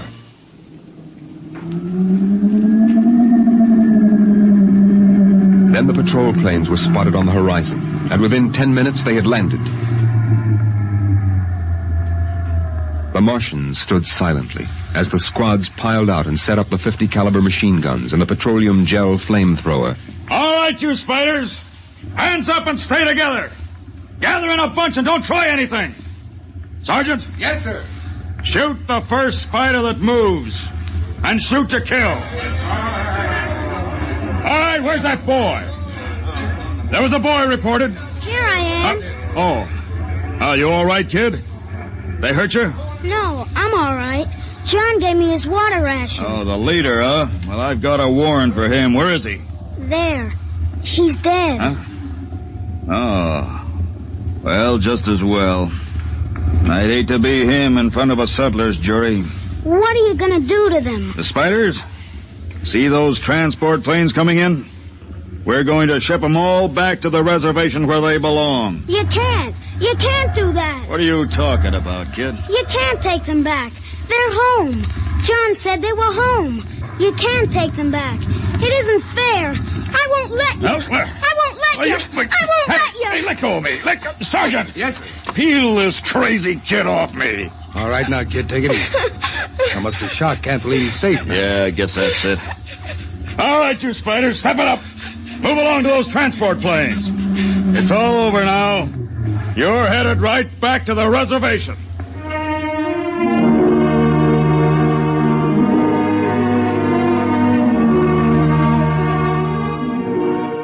They separated them in groups of 50 and loaded them on the planes. 900 out of 7,000. And soon the first big-bellied ships waddled out on the hard sands and lifted slowly into the air, headed back to the south, flying over the trail of dead and dying who started on the march to the highlands, the march to home. Don't worry about them spiders, kid. We'll take care of them. Come on now, kid. You'll feel better as soon as you get back to civilization. I looked once more at the green mountains towering through the mist. And then, just before the motor raced, I saw John. Crazy John propped up against a dognut bush where the Martians had placed him. The wind from the south gave the wild hair and beard a rippling life. He faced the hills, the home and rest he had promised his brothers, as he led them through the wilderness of Mars.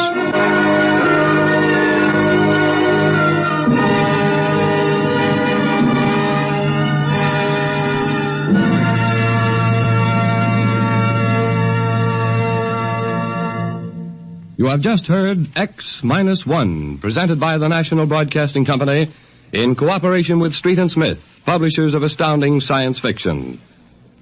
X-1 was an NBC Radio Network production.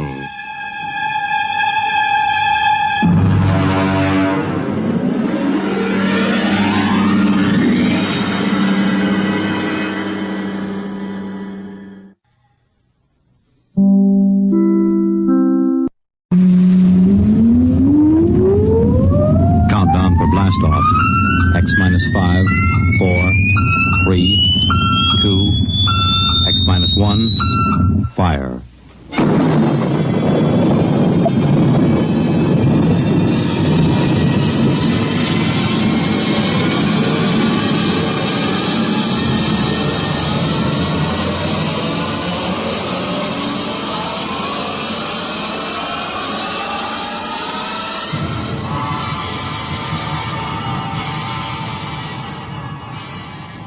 From the far horizons of the unknown come transcribed tales of new dimensions in time and space.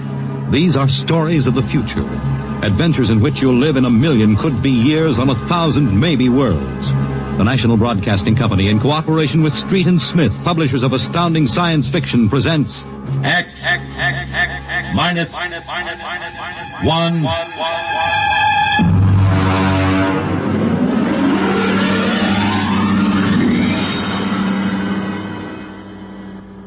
Tonight's story, The Castaways by Ernest Kinoy.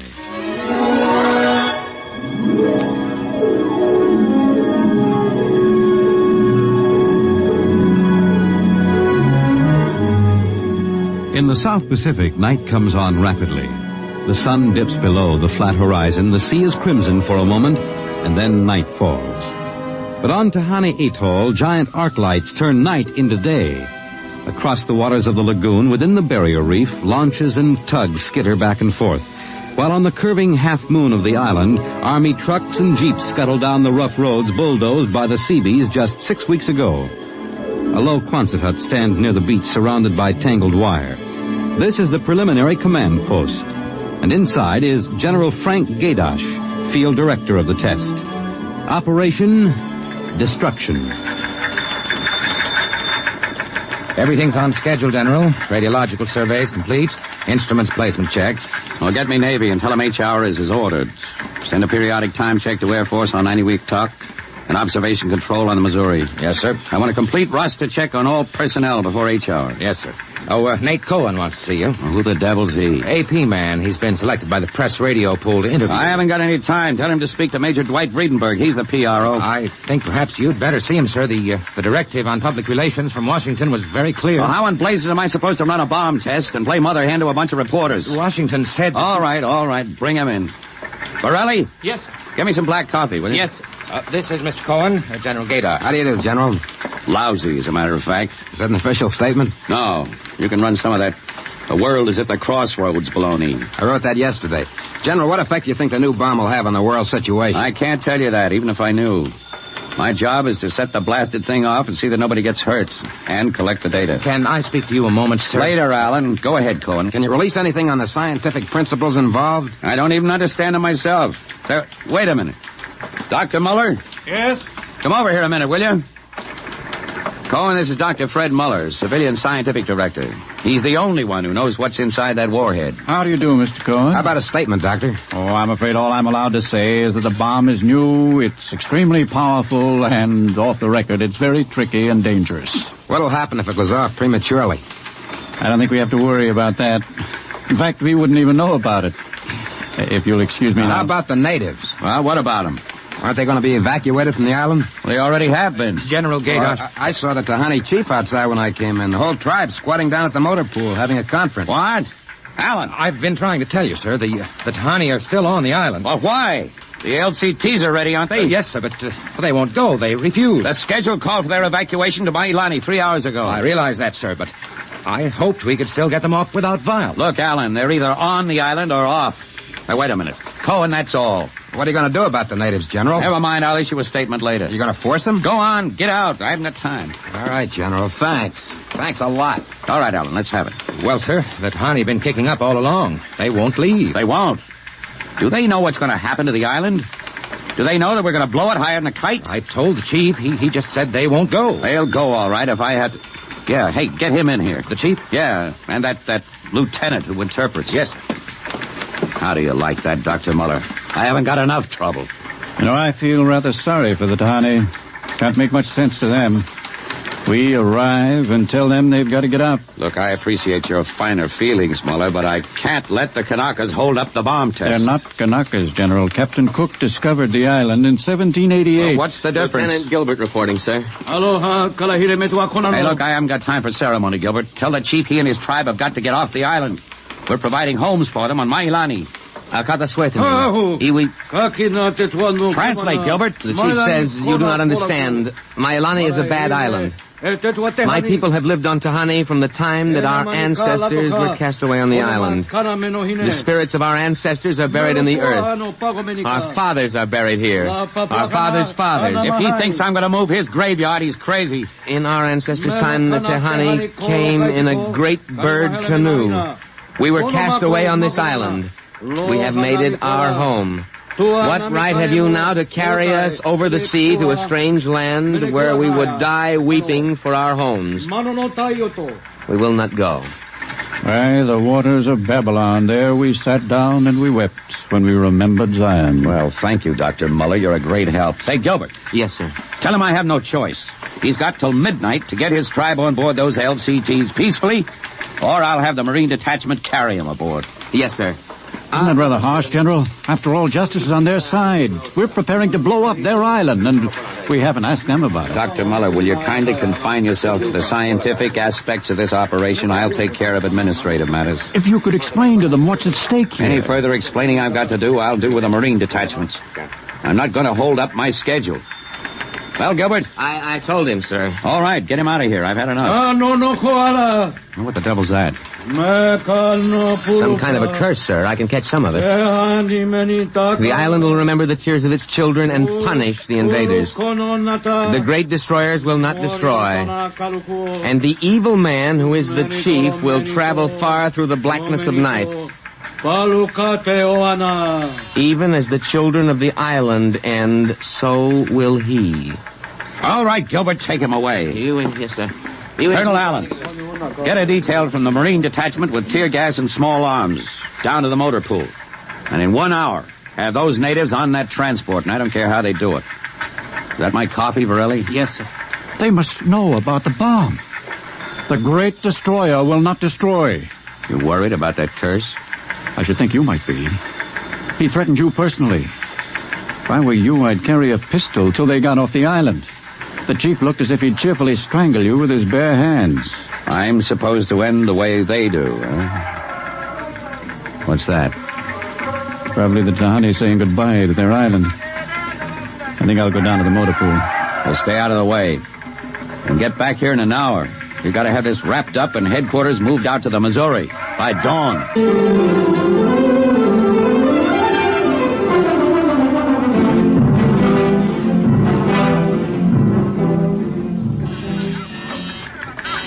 Instrument room checking in, sir. That's the last. Have the Missouri take over control and send for my jeep. Yes, sir. Are the LCTs standing by for those natives? Yes, sir. They're on the beach. The bomb unit is assembled in place, General. 2330, right on the nose. Robin, start evacuation procedure. The Tahani have stopped. Allen's probably moving them out to the beach. Check in with Navy and Air Force, Varelli. Yes, sir. What's that? Coming from the beach. The Tahani making trouble. Come on. General. Hey, Gilbert, what is it? Colonel Allen ordered the Marines. Well, what happened? The natives just got up and started marching. Did they embark? You don't understand, sir. They marched up the cliff and right off into the lagoon. What? All of them, the women and the kids, too. They didn't even try to swim. What were you doing all this time, just standing around with your thumb in your mouth? Where was the Marine detachment? We couldn't stop them, sir. They just walked over the cliff. They didn't even scream, not even the kids. We sent the crash boats out, but we couldn't get them, any of them. The crazy idiots. Were there any reporters there? Well, Cohen and a life photographer. Well, get his film and hold it till I release it.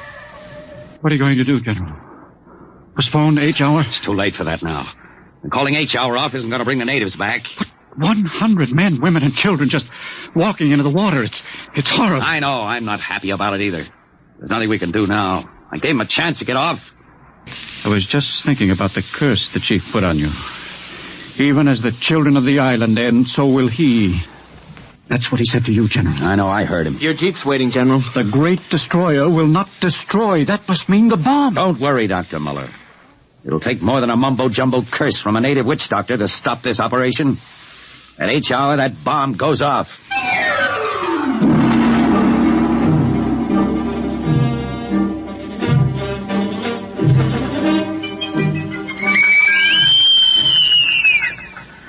It is now H hour minus 1 minute 30 seconds.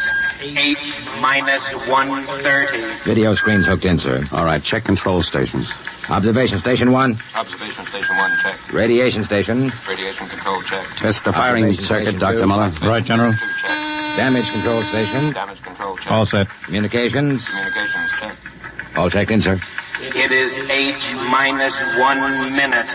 H minus 1. Take a good look at that island on that screen, Dr. Muller. When you throw that key, it just won't be there anymore. Nothing but an atom mushroom over the lagoon. Quite a funeral pyre for the Tahani. Stubborn idiots. They can't get in the way of progress. Progress? I wonder if it is, General. It is H minus 30 seconds. H hour minus 29, 28, 27, 26. The great destroyer. That's what he called the bomb. Hold it, Muller. Allen, report. All checked in, sir. Cameras running. Sound fire warning. Stand by for firing. Ready, Muller? Ready? 10, 9, 8, 7, 6, 5, 4, 3, 2, 1, fire! General, it didn't go off. The bomb didn't go off. Borelli, signal standby, condition red. Yes, sir. Allen, check readings. Muller, what's wrong? What happened? I don't know. The bomb didn't go off. Well, what do you mean? Why didn't it? I don't know, except for one thing. The Tahani chief said the great destroyer would not destroy. It didn't, General. The bomb didn't go off.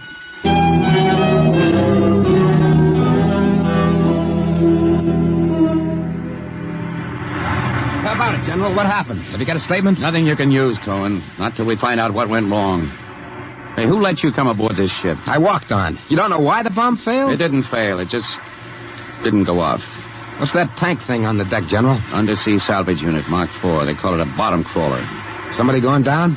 Well, that bomb is down there in the lagoon somewhere. Could go off at any second. Somebody's got to go down and find it and disarm it. That's a lovely job. Who's elected? I am. Wow.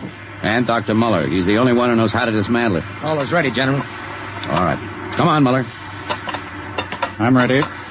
Alan, as soon as we hit shallow water, get those gates open. We'll pull the crawler out. And then you get away in a hurry. If that bomb goes while we're working on it, I don't want any casualties. Yes, sir. Inside, Muller. All right. I'm in. Now, remember, get this LST out of the lagoon in a hurry. You got that, Alan? You take your orders from Admiral Yancey. Yes, sir. Good luck. Closing the hatch. The radar and Geiger counter warmed up, Muller. I was just thinking of something, General. That curse, part of it came true. The bomb didn't go off. Well? The second part of that curse was that you would end where they ended. That was at the bottom of the lagoon. What are you trying to do, Muller? Nothing. I was just thinking this crawler is going to take us right down there where the Tahani died. I'm not worried about a handful of dead natives, Muller. I'm worried about that bomb. Okay, they're opening the gate. Let's go.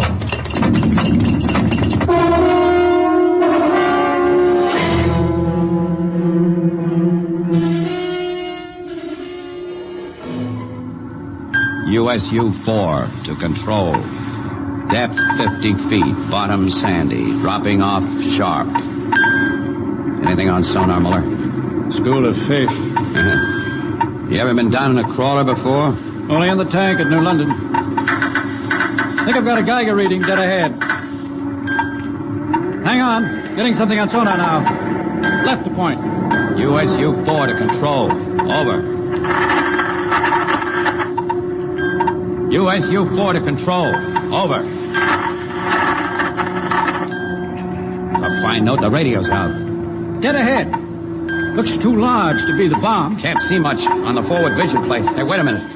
That's part of the reef ahead. That's where the Geiger reading indicated. The bomb must have settled in a hole in the reef. We'll have to go after it in diving suits. The suits are in the locker. Let's get this over with. The less time I spend down here waiting for that bomb to blow, the better I like it.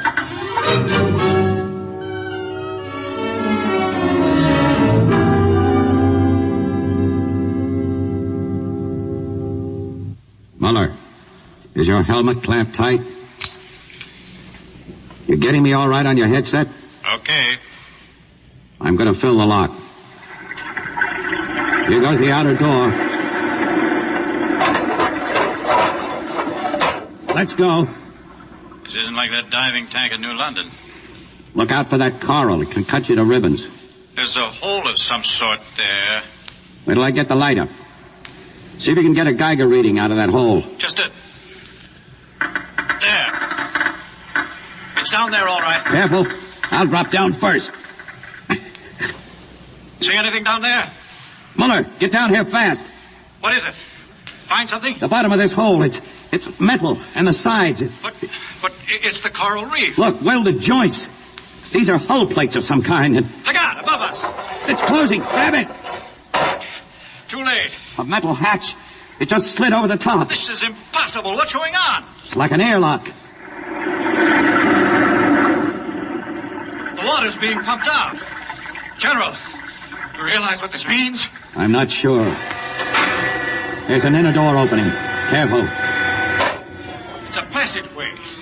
What do we do now? There isn't much we can do. We can take off our helmets, though. The dial shows good air. All right. Come on. What is this? An undersea fort? What's it doing here? What does it mean? Whatever it is, our bomb must be down here. Wait, there's someone there. I can't see. There's a shadow. Who is it? Who's there? Welcome, Dr. Muller. Welcome to our ship. We've been waiting for you. General, it can't be. Do you see it? It's the Tahani chief.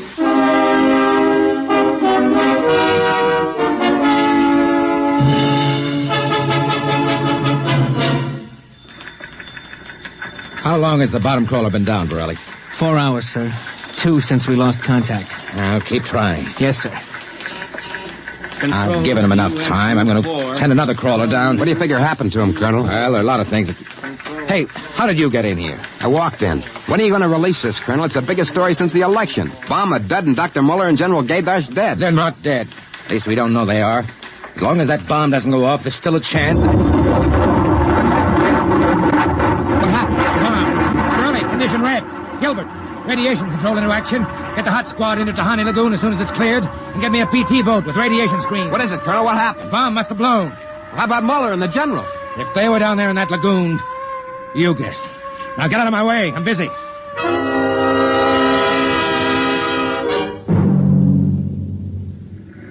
Radiation reading 75 and steady. Take her in as close to the beach as you can. Steady as she goes. Is there any danger of any more explosions? No. When she goes, she goes. Radiation 82. That's still safe. Is that something on the beach? Yeah. Looks like a body. Maybe you blew one of the Tahani back out of the lagoon. No, it's moving. Gilbert, glasses. Yes, sir. It's a man, all right. Head into the beach. Who is it, Colonel? Can't tell. He's in a diving suit. It's either Muller or General Gaydash.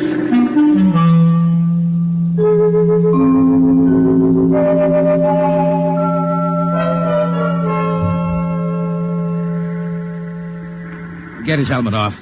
Easy now. Twist to the right. There. It's Muller. Gilbert, help me get him out of this diving suit. We've got to get him to medics.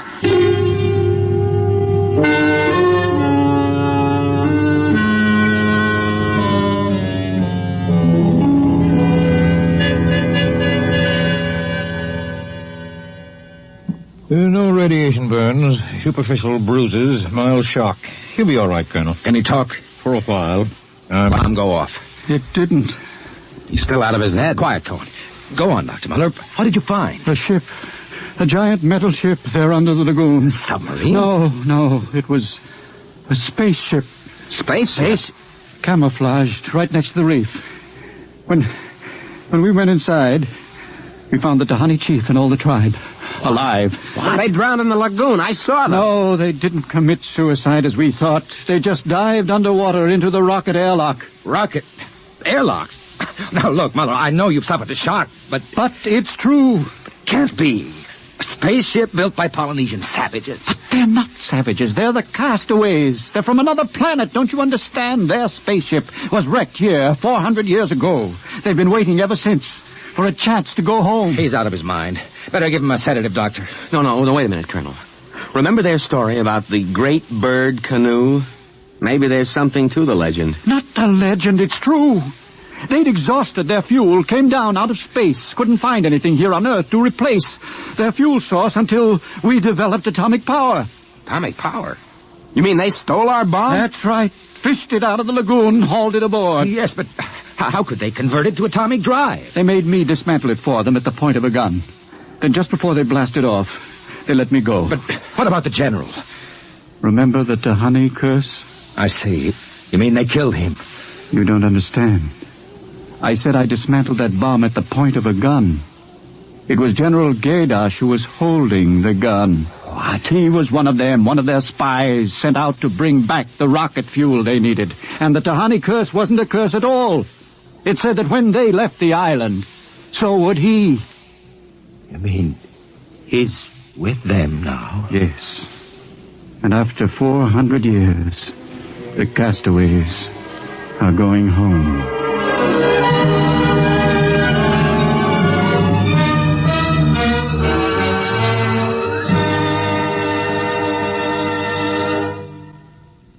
You have just heard X-1, presented by the National Broadcasting Company in cooperation with Street and Smith, publishers of astounding science fiction. Your announcer, Fred Collins. X-1 was an NBC Radio Network production.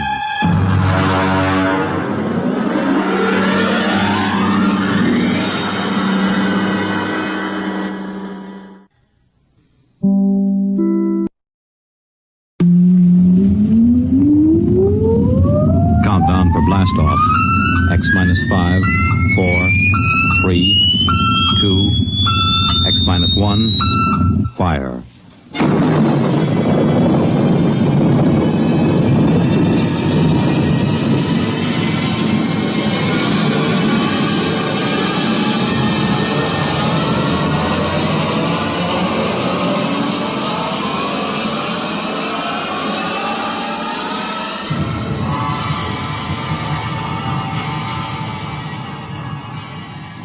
From the far horizons of the unknown come transcribed tales of new dimensions in time and space. These are stories of the future, adventures in which you'll live in 1,000,000 could-be years on 1,000 maybe worlds. The National Broadcasting Company, in cooperation with Street and Smith, publishers of astounding science fiction, presents X minus 1.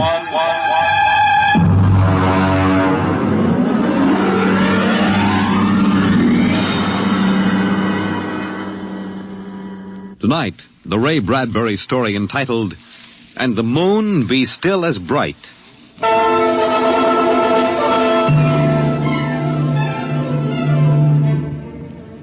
The first 3 expeditions for Mars left Earth in a mushroom of flame, arced through the atmosphere, and finally dwindled to tiny specks in the big eye of the Mount Palomar telescope, and then were lost to sight forever.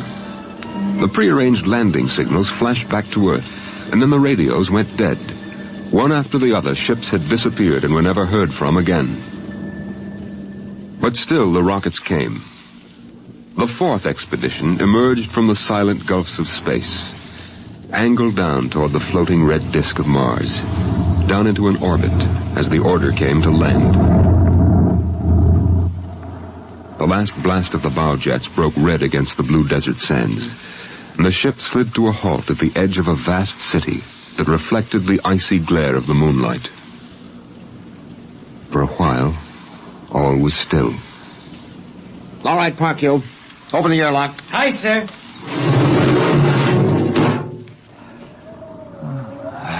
Fresh air. Hey, it's cold out here. Who cares? We got here. I thought I'd never hit solid ground again. Hey, how about a fire, Captain Wiley? It's freezing. Later. We have work to do. Oh, smell that air. Well, you could get drunk on it. Say, there's an idea. Why don't we break out a bottle and celebrate? Biggs, there will be no drinking done till we're secured. But we're landed, Captain. 3 other expeditions landed and disappeared within 24 hours. Now, we're not relaxing security till we find out what happened to them. What do you mean, maybe Martians? Fender, you're an archaeologist. How old would you say they are? I can't tell till I study them more closely. It's a kind of engineering we couldn't duplicate on Earth. Well, I'm not interested in the architecture now. I want to make sure there's nothing there that might be dangerous. Mr. Hathaway. Yes, sir? I want you and Spender to take a reconnaissance party into the city and find out what's there. We set up camp here. No man is to go more than 50 feet from this rocket. And there'll be no celebration till Hathaway and his party report back.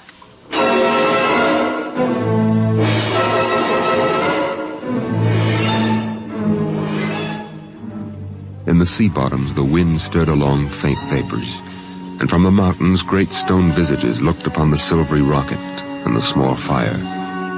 The sky was black overhead, as the 2 racing moons threw knife-edged double shadows on the desert. All right, come and get it. Ciao. Hey, what do you got to eat, Cherokee? Soda smothered in cold chicken fat. Good. I thought it was something I couldn't eat. Hey, Captain. Mr. Hathaway's back. Oh, Captain Wilder. Oh, yes, over here, Mr. Hathaway. Well? Most of the city's dead. Spender says it's been dead a good many thousand years, but we found one part about a mile over What toward about the... it? People were living in it last week, sir. People? Martians. Where are they now? Dead. We found bodies, thousands of bodies. They hadn't been dead more than 10 days. What did they die of? You won't believe it. What killed them? Chickenpox. Chickenpox? Yes. Where could they get chickenpox? From Earth. Oh, then the other rockets did get through. Yes. I don't know what the Martians did to them, but I sure know what they did to the Martians. They gave them chickenpox and wiped them out. They just didn't have any resistance to an Earth disease. Think of it, Captain. A race builds itself for 1,000,000 years, refines itself, does everything it can to give itself respect and beauty, and then it dies. Of what? It's like saying the Greeks died of mumps or the proud Roman Empire collapsed because of athlete's foot. We didn't even give them a decent excuse for dying. We just gave them chicken pox. Spender, get hold of yourself. You didn't see those bodies, Captain. Yes, I know. It must have been a shock. You need a rest, a little relaxation. The Martians are dead. There's nothing you can do about that now. Hey, you hear that? The Martians are all dead. Come on, let's break out a bottle and whoop it up. How about a case, eh? Oh, good Lord. They have to do that now? Isn't there time later to throw old beer cans into the canals? Spender, you're an idealist. They're not.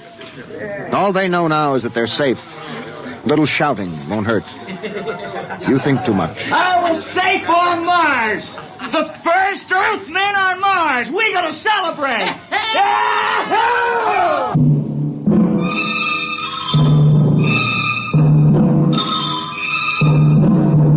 20 bottles were opened and drunk. The voices got louder. The earth laughs and shouts echoing across the empty Martian sands.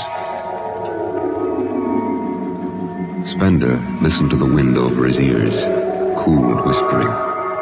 He felt the land getting cooler. The stars drew closer, very near. The air smelled clean and new. He looked at the cool ice of the white Martian buildings over there on the empty sea lands. Oh, what a woman! Hey, what do we do with these empty bottles? Save them, stupid. There's a 2-cent deposit. Throw them away! Hey, wait. How about that building? 2 to 1 on a buck. I can heave one right through that window. You're on. All right, here goes. Bullseye! Hey, double or nothing on the next shot. Put that bottle down, Biggs. Who's there, Mr. Spender? Stop smashing those windows. What's the difference? The planet's ours now. I guess I can do anything with it I want. Drop that bottle or I'll knock your teeth out. Yeah? Hey, just watch me. I warned you. Big. Hey, come on. What's going on here? Spender! I hit him. He's crazy, Captain. He just walked up and slugged me. All right, Biggs. Spender, you come with me. Now, suppose you explain. What was the idea? The noise, the drunken brawl. Spender, the men are tired. This has been a long trip. And you have a different way of seeing things. Oh, I'm seeing things all right. I'm seeing how we'll ruin Mars. We'll rip it up and rip the skin off the way we've already ruined Earth. Is that why you hit Biggs? Yes. I couldn't stand the idea of them watching us make fools of ourselves. Them? The Martians. They're dead. They're all dead. But they know we're here. Doesn't an old thing always know when a new thing comes? We've come a long way to smash their windows and spit in their wine. Well, maybe you're right. But I'm still going to fine you $50 for that fight. Now, come on, Spender. Suck in your chin. We'll go back there and play happy.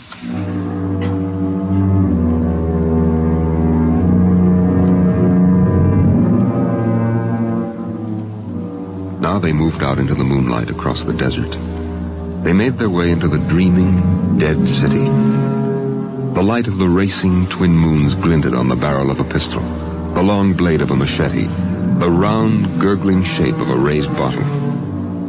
The wind blew in from the dead sea bottom and brushed through the silvery wire filigree of the towers.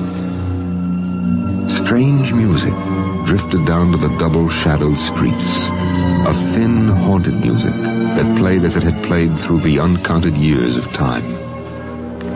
Nobody moved. The moons held and froze them. The wind beat slowly around them.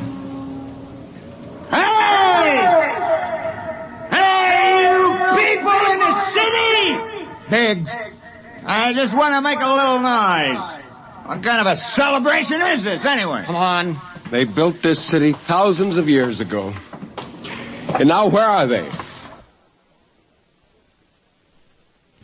How did they die? Who cares? They're dead. That's good enough for me. Lord Byron. What? Lord Byron, a 19th century poet. He wrote a poem that fits this city. Might have been written by the last Martian poet. So we'll go no more a-roving so late into the night. Though the heart be still as loving, though the moon be still as bright. For the sword outwears its sheath, and the soul outwears its breast. And the heart must pause to breathe, and love itself must rest. Though the night was made for loving, and the day returns too soon, yet we'll go no more a-roving by the light of the moon.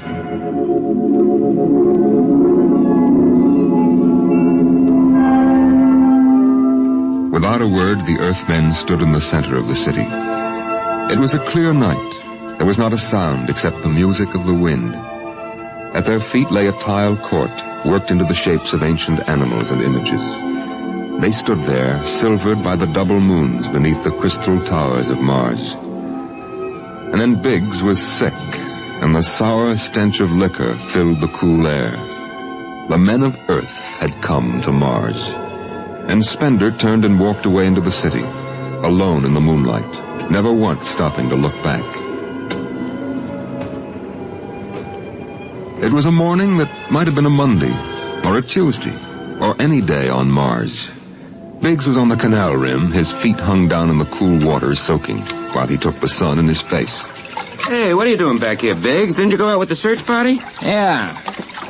I come back. I got a blister. Oh, yeah. Here. What do you mean? Look, Cherokee, see that? Anyway, I had enough searching. 4 days hunting for that screwball Spender. Didn't find him yet, huh? Oh, good riddance. Oh, my feet. I'm gonna soak them in the canal.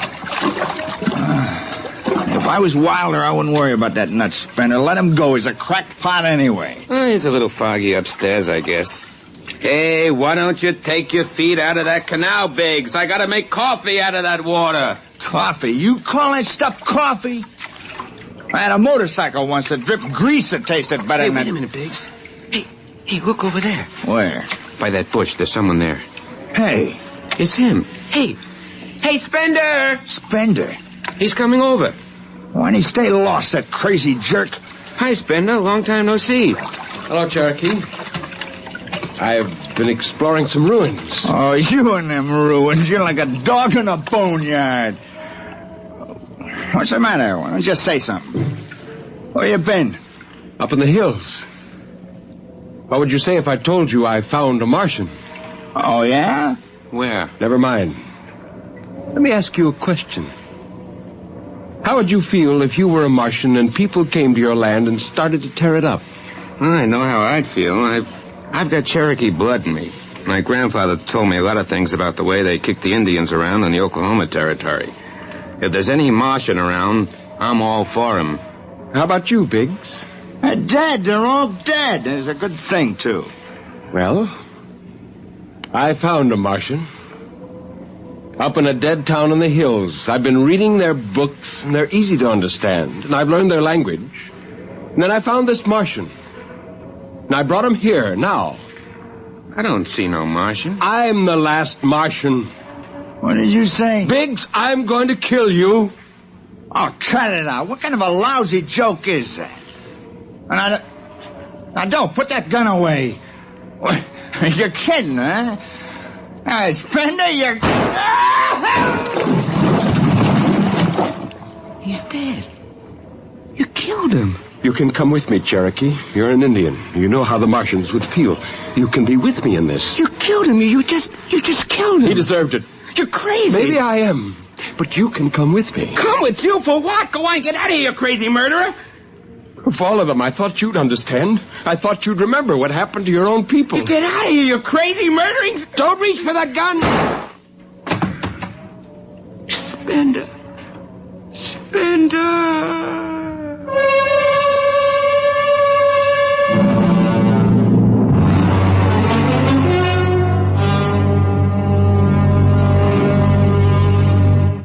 Hathaway, break out the arms locker. Issue pistols, rifles, and grenades. Yes, sir. And you'd better get the Bible out of the navigation chest. We have to bury these two. Parkhill, you start digging a grave, How about Spender? We'll have to go up in the hills and find him. Just let me at him with my bare hands, a crazy murdering louse. That's enough, Parkhill. The man is sick. He must be... Sick my eye. That's enough. Now grab a shovel and start digging.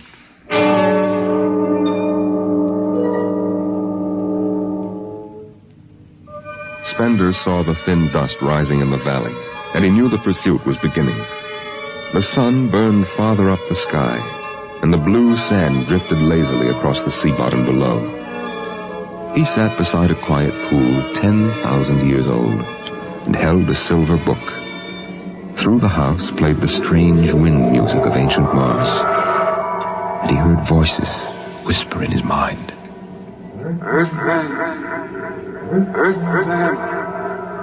I hear you. I've always heard you, even down there on Earth. Run. No, I won't run. What's the use? Live, Earthman. Live. Live? What for? To see them tear down your temples and put up hot dog stands? Run. They've seen me now. They know I'm up here. Live. There's Wilder now. I've got him right in my sights. Kill, Earthman. Kill. Funny, he hasn't ordered them to use grenades. They could lob one right up here and blow me to bits. Yeah, maybe the captain thinks I'm too nice to be blown to bits. He wants my death to be clean. Just one bullet hole in me, nothing messy. And why?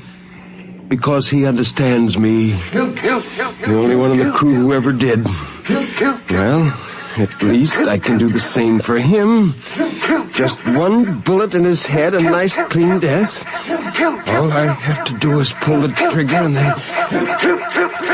It's no use, I can't do it to him. Spender! Can you hear me, Spender? I hear you, Captain. What do you want? Talk! Truce! All right. Come on up. Leave your gun down there and keep your hands up.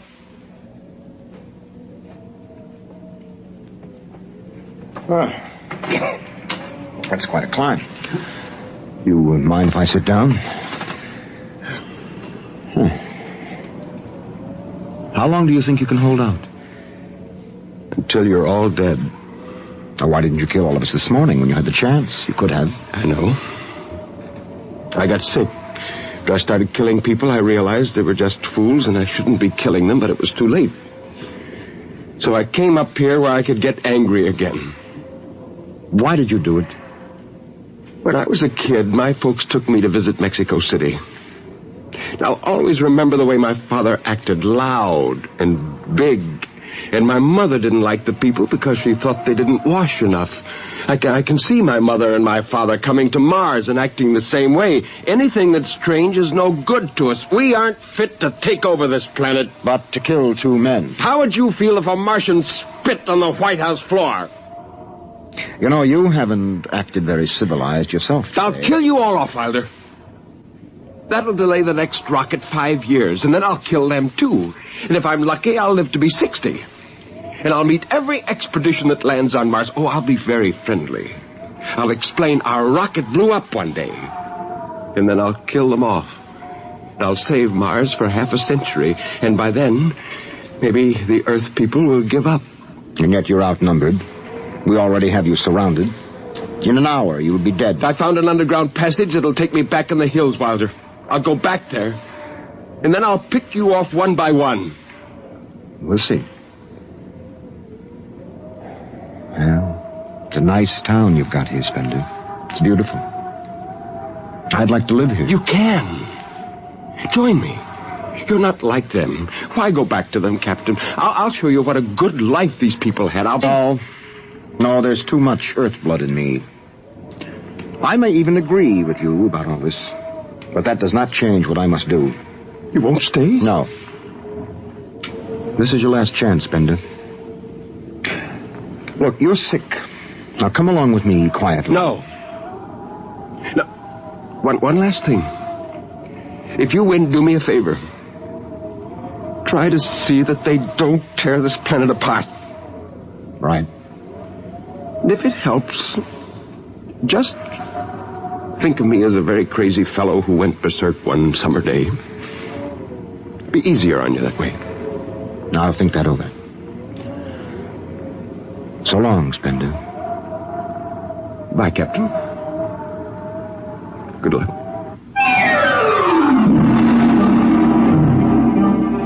The men spread out again, walking and then running on the hot hillside places where there would be sudden cool grottos that smelled of moss, and sudden open blasting places that smelled of sun or stone.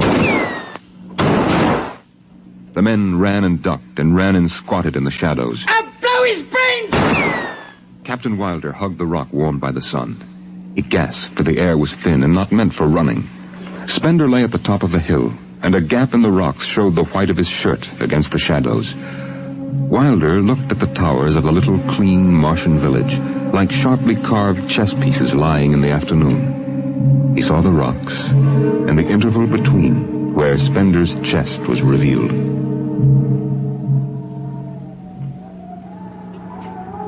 Go on, Spender, get out. You've only got a few seconds to escape. Go on, get out of the caves. Come back later. You go now. I've got to win this. I've got to think that I'm right and pull this trigger. Go now. Get out. I'll get him! A slug in the head, I'll blow his bloody brains! No, Parkhill! Put down that gun. I'll do this myself. Spender. Why didn't you get out? Why? Why? Why?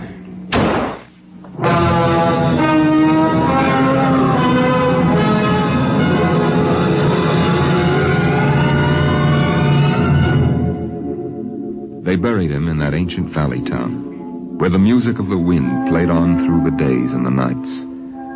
They laid him in an ancient silver sarcophagus with waxes and wines which were 10,000 years old, his hands folded on his chest. The last they saw of him was his peaceful face in the cold silver light of the racing twin moons. The captain found the poem in Spender's pocket, and he read it before he shut the marble door. So we'll go no more a-roving so late into the night. Though the heart be still as loving, and the moon be still as bright. Though the night was made for loving, and the day returns too soon, yet we'll go no more a-roving by the light of the moon.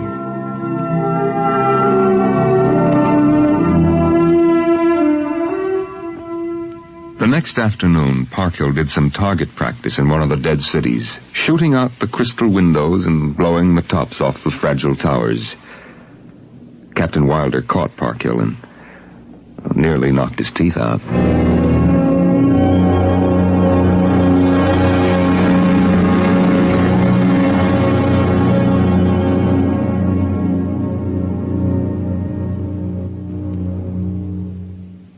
You have just heard X-1, presented by the National Broadcasting Company in cooperation with Street and Smith, publishers of astounding science fiction. Tonight, by transcription, X-1 has brought you the Ray Bradbury story, And the Moon Be Still as Bright, adapted for radio by Ernest Kenoy. Featured in the cast were John Larkin, Clark Gordon, Dick Hamilton, Nelson Olmsted, Lawrence Kerr, and Stan Early. Your narrator was Norman Rose. Your announcer, Fred Collins. X-1 was directed by Daniel Sutter and is an NBC Radio Network production.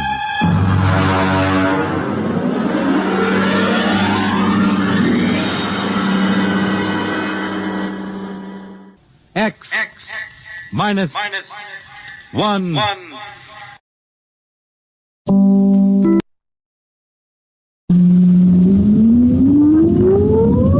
Countdown for blast off. X-5, 4, 3, 2, X-1, fire.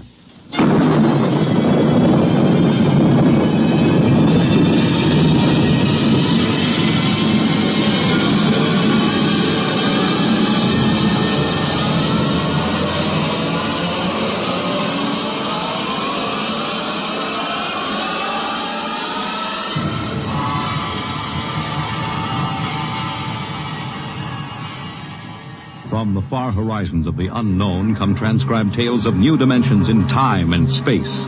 These are stories of the future, adventures in which you'll live in 1,000,000 could-be years on 1,000 maybe worlds. The National Broadcasting Company, in cooperation with Street and Smith, publishers of astounding science fiction, presents X-1. 1.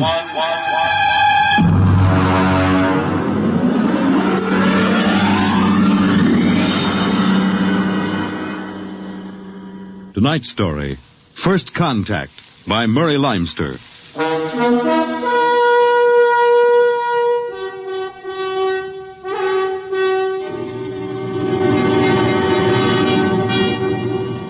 They had been in space 6 months now, moving with the incredibly faster-than-light speed of the overdrive. In 6 months, they had gone from Earth outward and outward to the crab-like nebula with the twin stars. A routine flight of exploration and scientific research. Solid object about 90,000 miles away, sir. Located, Dort. Exactly. Identify it. A small object, sir. Captain, I've never seen anything like this before. Whatever it is out there is coming toward us at an incredible speed and retreating to zero just as rapidly. What's the mass of the object, Dort? Well, it varies with the distance from us, sir. Step up the scanners. Well, nothing, sir. Absolutely nothing shows out there. And yet there must be something. Those alarms are foolproof. Action stations, man all weapons. Condition of extreme alert in all departments immediately. Captain, what is it? Dort, I ran into the same thing once before on the Earth-Mars run. We were being located by another ship, and their locator beam was the same frequency as ours. Every time it hit, it registered as something solid and monstrous. But, Captain, we're the only Earth ship in 18 light years around. How? I didn't say it was another Earth ship out there, Dort. Another race? That's right. There's a spaceship out there, all right. But it's not manned by human beings.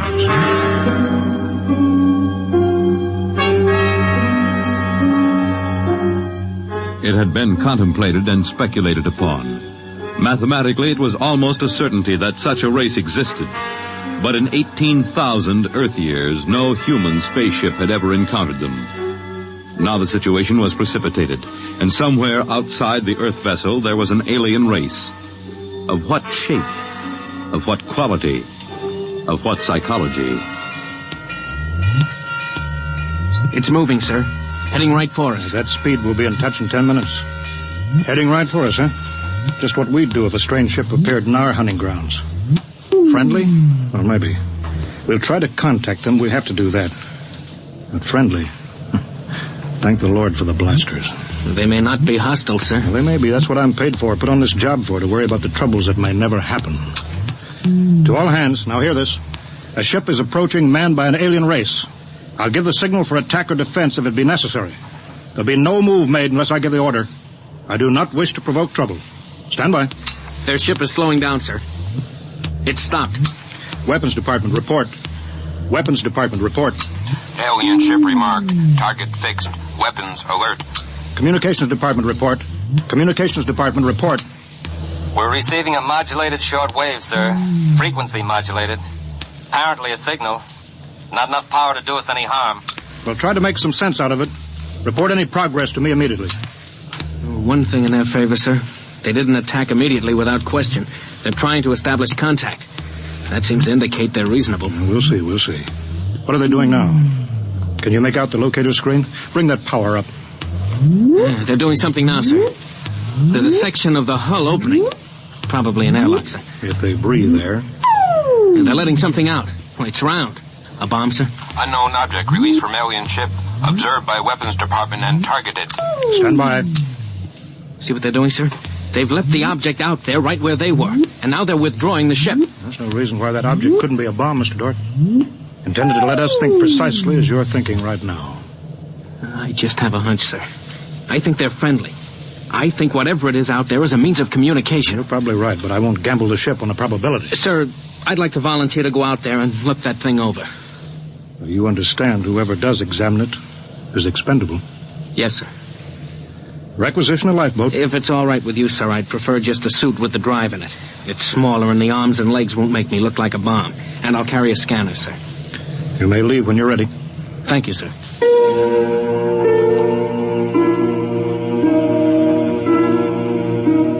I'm all ready. Clear the lock and let me out.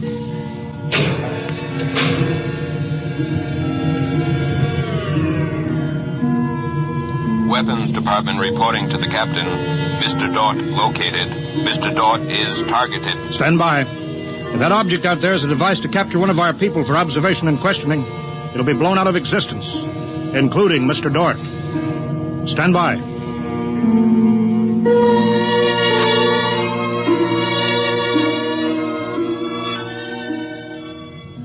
Mr. Dort. Mr. Dort. Report. Object, as you can see on the scanner, sir, is covered with many small horns, like the detonating horns of the obsolete mines formerly used in naval warfare. Is that their purpose, do you assume, Mr. Dort? I'm going to find out, sir. I'm going to grab one. Mr. Dort? I'm here, sir. I don't think this is a mine. Circle it so we can see it completely through your scanner. Deadlock, sir. Nothing to report that the scanner hasn't shown you. Oh, wait a minute, sir. A section of the outer hull seems to be opening. Do you see it? Very good, Dort. Hold that. I'm sure it's a communications device, sir. It looks like it. Fix your scanner so it'll focus on that communications device. Return to the ship.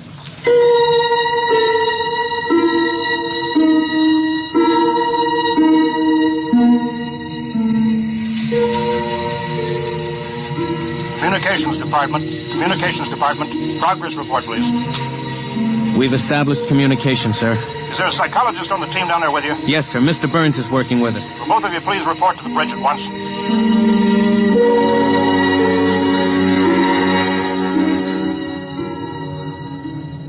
Oh, you look tired, Dort. We've established fairly satisfactory communication, sir. They seem to have highly developed thought patterns. We got a satisfactory translation from the machine on the 4th attempt. We can say almost anything we want to say to each other now. Of course, how much of what they tell us is the truth, we have no way of knowing. Mr. Burns, you're the psychologist. What do you think? Well, I don't know, sir. They seem to be completely direct. They haven't let slip even a hint of the tenseness we know exists. They act as if they were setting up a means of communication for friendly conversation, but, well, there's an overtone that... Yeah? Well, Mr. Burns, I have a decision to make. On the one hand, opening contact with the friendly people of a vastly different culture could only be beneficial to us of Earth. On the other hand, if they're hostile, I ought to blast them out of existence without any other preliminaries. Oh, but, sir, you can't... I'm not talking to you, Dort. It's not warranted yet, sir. Yes. Now, hear this, all departments. Hear this, all departments. This ship is on an extended alert. Provisions will be made so that personnel can have maximum rest and nourishment.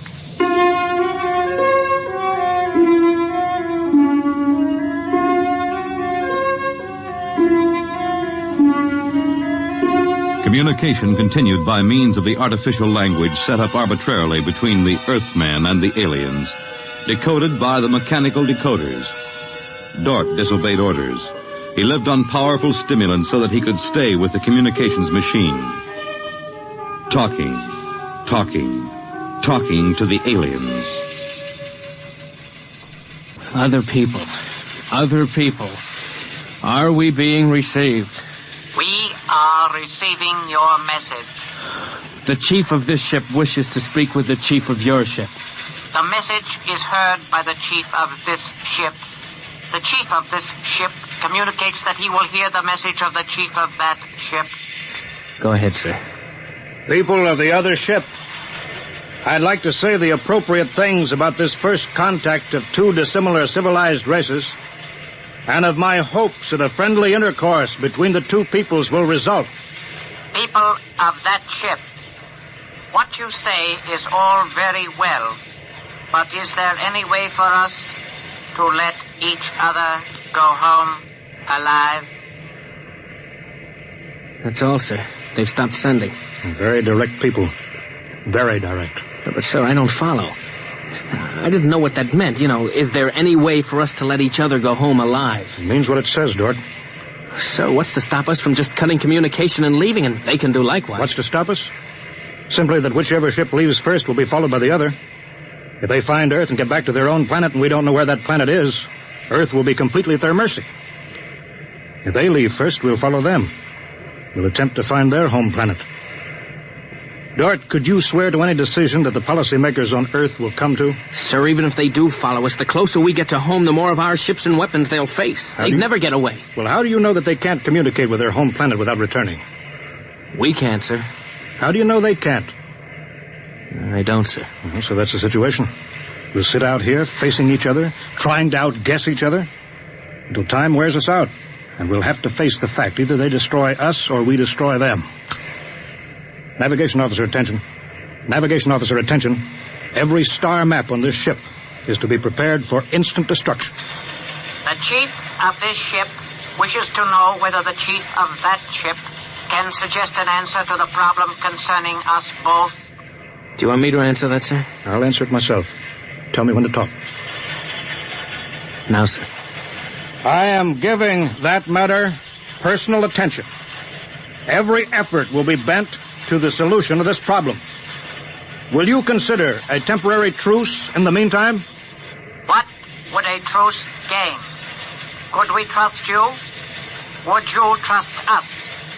I suggest that we continue as we have up to this particle of time. I agree. Sign off, George.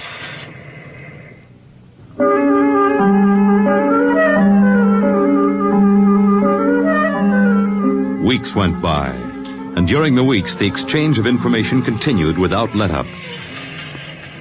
What particle of time are the people on that ship at? The resting time.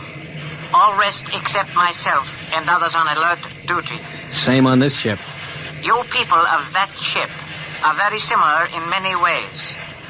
Do you have a family? I have a mate. I have a mate and 3 offspring. It is too bad for them, as well as us, to have to kill each other. This ship can't see any way out of it. Can that ship? If we could believe each ship, yes. Our chief would like it. But we can't believe you, and you are afraid that we do not tell the truth, although we do. This ship would trail you home if this ship were able to. That ship would do the same. But this ship feels sorry about it. I believe you're a friend. I share your belief and like you. But there is a possibility that you were put to make a trap for me. I will stop now and think it over.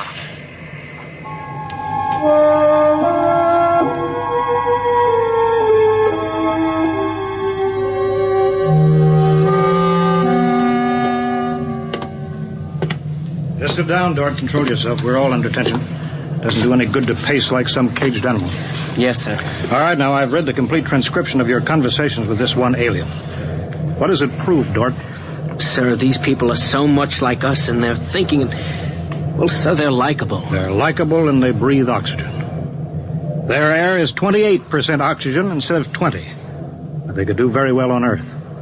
It'd be a highly desirable conquest for them. Dort, I'm as set against violence as you are. I don't see any way out of this. And I think we've got to break this status quo. So if in 70 hours we don't see any other way, then I have no further choice. I'll blow them to bits.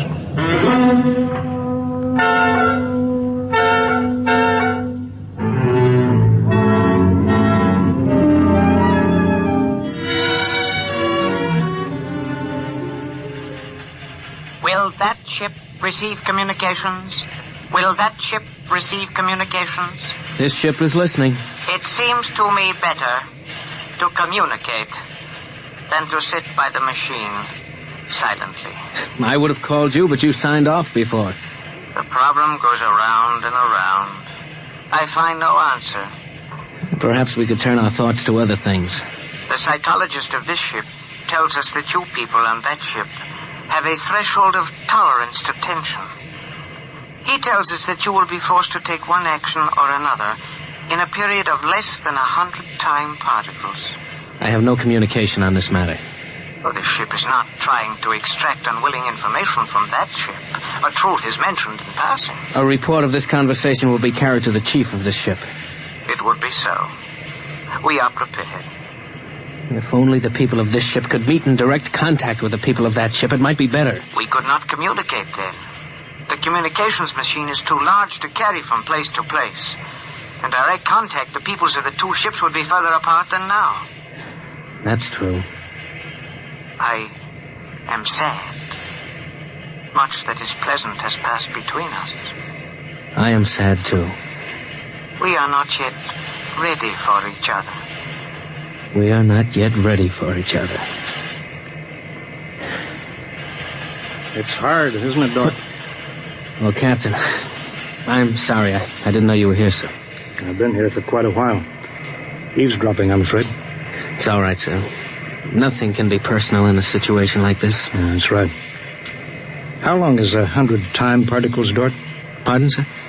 That reference he made to us not being able to stand tension is interesting. Their psychologists seem to make more out of us than we do out of them, don't they? Yes, sir. They hit the nail right on the head. Yes, they did. I think, Dort, we'll just have to push our timetable up a bit. No further communication with the aliens under any circumstances. That's clear, isn't it? Yes, sir. Sir, if they know so much about our psychology, isn't it possible that remark was intended to make us act more quickly? Probable, Dort. Probable. Why would they do that, sir? Why? You tell me why, Dort. All of a sudden I have an idea, sir. That's crazy. It doesn't matter how crazy. I'll listen to it. Sir, I think these people are playing some kind of a joke on us. Joke? A joke, Dort? Yes, sir. Over and over again, I've noticed what I think is a sense of humor. A highly developed sense of humor. Do you recall when we went to all the trouble to set up a fictitious star map and then they just sent us back a mirror image of the same one? I think somehow they're playing a joke on us. Well, maybe you're right. In which case, you've seen practical jokers, Dort. Their jokes aren't always funny. Sometimes they hurt people.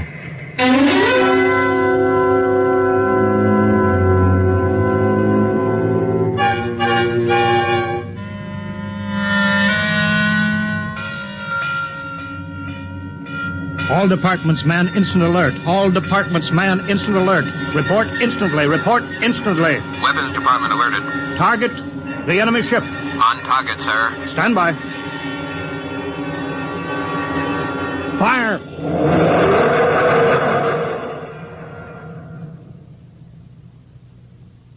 They're gone, sir. Not a trace of them left. Not a tiny trace. Now we can go home.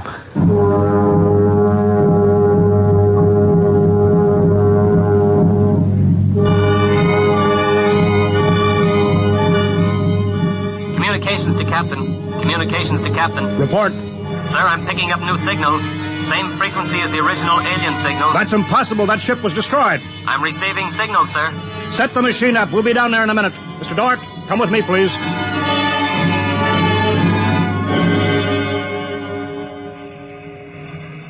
It's good to be on the way home. Yes, it is good. Do you suppose we'll ever figure out what happened to the other ship? Never. A blinding flash and they were gone. I suppose they couldn't figure a way out of the situation. An unstable people. They had no sense of humor to cope with the situation. They exploded themselves out of existence. It seems reasonable. They must have had powerful weapons to destroy themselves so completely. Yes, what a shame.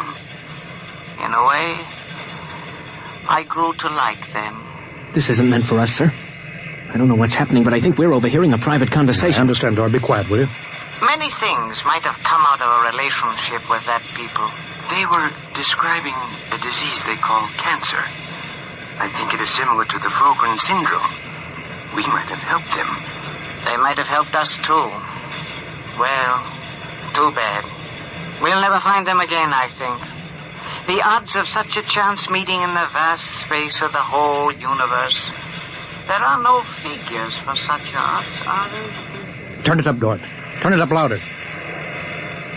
That's all there is, sir. The signal stopped there. Sir, I don't know how, but somehow when we fired at them, we didn't destroy them, but we did set up a condition whereby they've become invisible to us and we've become invisible to them. Captain to Engineering Department. Halt forward motion. Captain, why are we stopping? Listen, Dort, you say they're invisible. They are, but they're not destroyed because we just heard them. They're out there somewhere. Invisible. Well, you heard them, sir. They're heading for home. We're invisible to them, too, sir. How do you know, Dort? How do you know this whole thing isn't a setup? Well, suppose that's true, Captain. You heard their conversation. They weren't talking like any monstrous people. They seemed decent and warm, just as decent and warm as we are. How do you know this conversation wasn't planted, deliberately set up for us to hear? How do you know that, Dort? Yes, sir, you're right. They may be out there and they may not. They may be telling the truth, or they may be trying to trick us. They may be friends, or they may be the most deadly enemies. You said they had a sense of humor, Dort. What a joke to play. To deliberately set up a situation where we wouldn't know fact from fantasy, truth from lie. Wouldn't that be a joke, Dort? Yeah, but we don't know that they did that, sir. And we don't know that they didn't. We don't know anything.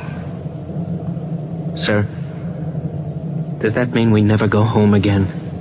I don't know. I have to think about it. I have to think about it.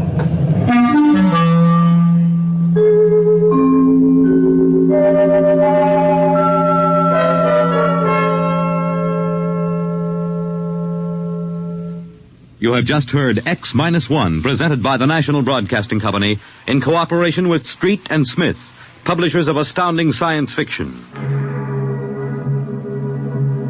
Tonight, by transcription, X-1 has brought you First Contact, written by Murray Leinster and adapted for radio by Howard Rodman. Featured in the cast were Wendell Holmes, Bob Hastings, Clark Gordon, William Lally, and Stan Early.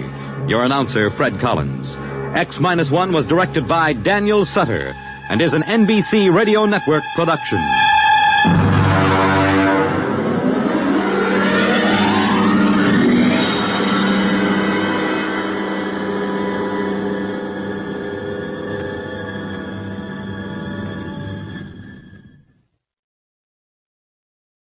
Next week at this time, over most of these stations, NBC will present This is Carnegie Hall, a special concert featuring the Symphony of the Air Orchestra.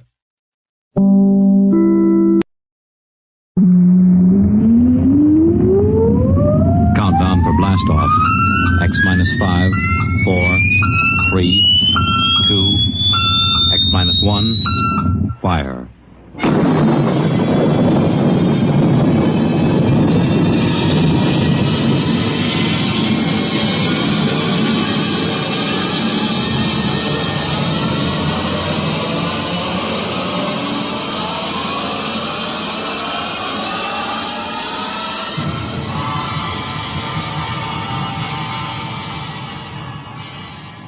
From the far horizons of the unknown come transcribed tales of new dimensions in time and space.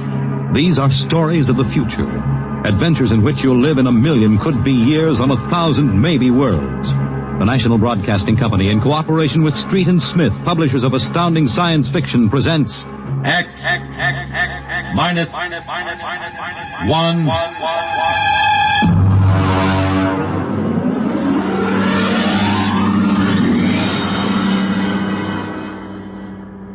Tonight's story, Child's Play by William Tenn.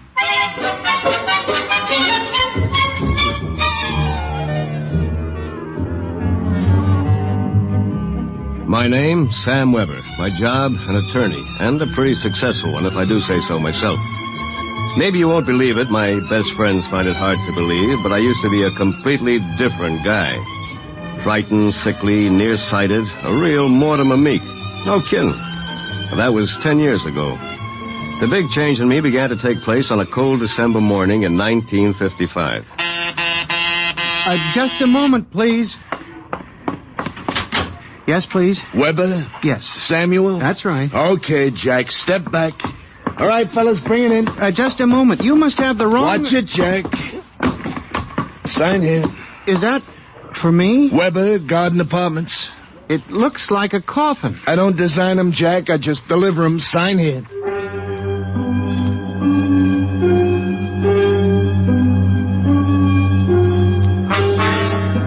After much straining, I wasn't in very good physical shape those days. I managed to push the box under my single light bulb. There was a card in a small envelope. Let's see. To Sam from your classmates at the Interdimensional and Cosmic Institute. Merry Christmas. 2155. Holy jumping catfish. Hey, mister! Hey, mister! There must be some mistake. Hey! Holy jumping cat... They were gone. And I didn't even know which delivery company it was. I sat down to think, and it was just beginning to seep into my sleepy brain that maybe this was one of Lou White's practical jokes, when I noticed there was something funny about that box. For one thing, it was dated 2155, 200 years from now. And for another thing, it was solid gold. Pop had been in the jewelry business long enough for me to verify that. At that point, I decided to open it up and see what was in it. After about a half hour of fumbling, I gave up. All right. If you won't open, you won't open.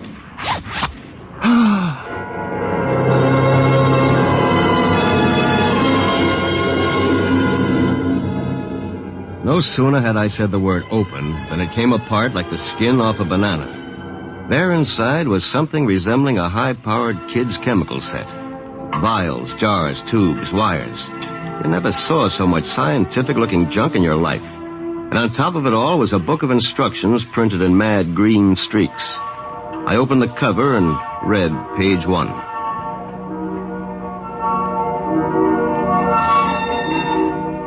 Build-A-Man set number 3. This set is intended solely for the use of children between the ages of 11 and 13. The equipment will enable the child to build and assemble complete adult humans in perfect working order. A disassemblator is provided so the set may be used again and again with profit. Refills and additional parts may be acquired from the Build-A-Man Company, 928, Diagonal Level, Blunt City, Ohio. Remember, only with Build-A-Man can you build a man.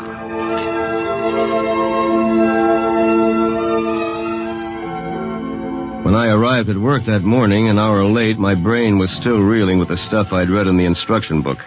By the time I'd reached the office, I decided it had been a bad dream and it would be over by nightfall. Somerset and Ojak, attorneys at law. Just a moment. I'll connect you with Mr. Ojak. Oh, good morning, Mr. Weber. Good good morning. I gotta get my mind off that book. Only with Build-A-Man can you build a man. It must have been a dream. Probably go home tonight and find the place empty. Well, if it isn't a poor man's Clarence Darrow. Hiya, Sam! Sam? Oh, hello, Lou. I come as bearer of sad tidings. You don't look very sad. Boss wants to see you laughing, boy. What about? Well, how should I know? Oh, and by the way, Sam, you'll be happy to know that I've just been promoted. I'm handling all the criminal stuff from now on. Congratulations. Boss, you know what this means for Tina and me, don't you, Sammy? Ah, cheer up, son. Tina's not for you anyway. Some got it, some don't. Me, I'm loaded. You? Ha, nothing. So long, laughing boy.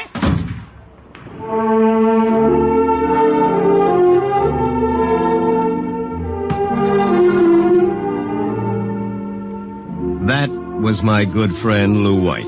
Lou was one of those guys who always lands with his feet firmly planted in the back of somebody else's neck. In the year I had known him, he'd already managed to steal the job I wanted, and he was now working on the girl I wanted. Her name was Tina. Tina Velvet. She was...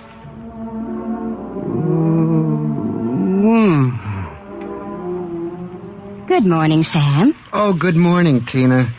My, you look... Yes? Good enough to take to lunch. Oh, I'm sorry, Sam, but I promised Lou. Sure. I hope you're not too disappointed. Me? Oh, no. Some got it, some don't.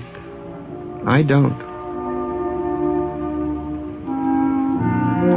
Theoretically, Tina was employed by Somerset and Ojak as combination secretary and switchboard operator for Lou and me. I guess she wasn't what you'd call really smart, but she always managed to look like a pin-up girl caught with her clothes on, if you know what I mean. Well, that was Tina. I tried to steady my blood pressure as I walked into the boss's office. You sent for me, Mr. Ojak? Oh, yes. Sit down, Weber. Sit down. Thank you, Mr. Ojak. My boy, in this business, you've got to be aggressive. You've got to go out and create new clients. I don't mean ambulance chasing or anything like that, but you've got to show some zip. Yes, sir. Well, get in there and punch, Weber. I want to see a change in you in the next few months. As a matter of fact, you'd better. I went back to my office resolved to show some zip. I bit savagely into a copy of Hackleworth's On Torts. And I called Tina for a memo. But by the time she came in, my mind was wandering again. Rosenthal versus Rosenthal. On August 4th, the party, the first part. What comes next? Sam, what comes next?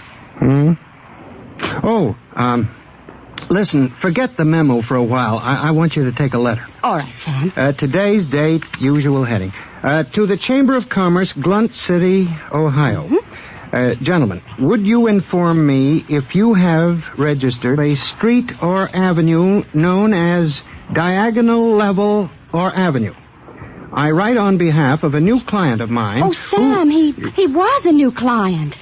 I wondered about it, but he looked so strange and sinister. What did he look like? Well, he was a terribly tall old man in a black overcoat. He asked if you were in, and then he tried to get your home address. But he looked and acted so strange I didn't give it to him. He went away positively furious. That's great. Did he leave his name? Well, that's the funny part of it. He just said he was the censor or the census taker or something from the 24th Oblong.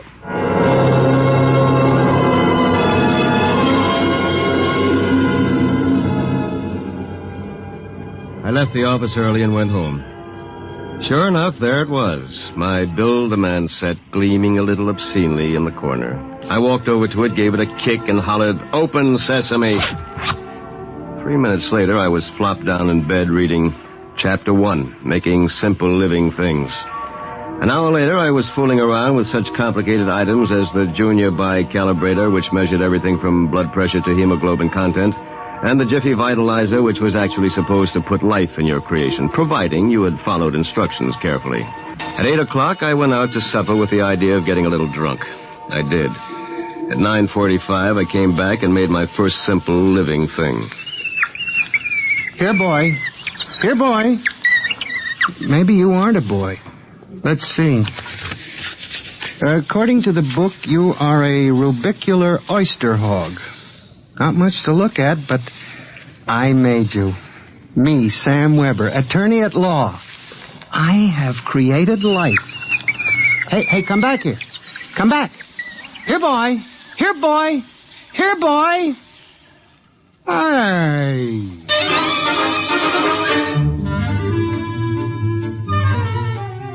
It was no use. My rubicular oyster hog, which was a cross between a field mouse and an oyster, had run out under the door and into the world. Next morning in the office, I turned to Chapter 2, Duplicating Babies and Small Humans. Assemble your mannequin, setting all molds to the indicated calibrations. To disassemble a model, use the disassemblator provided with the set. If you cannot destroy your creation, the law requires you to call the census keeper for your oblong. Good morning, Sam. Here's that memo on Rosenthal versus Rosenthal. Also a letter for you.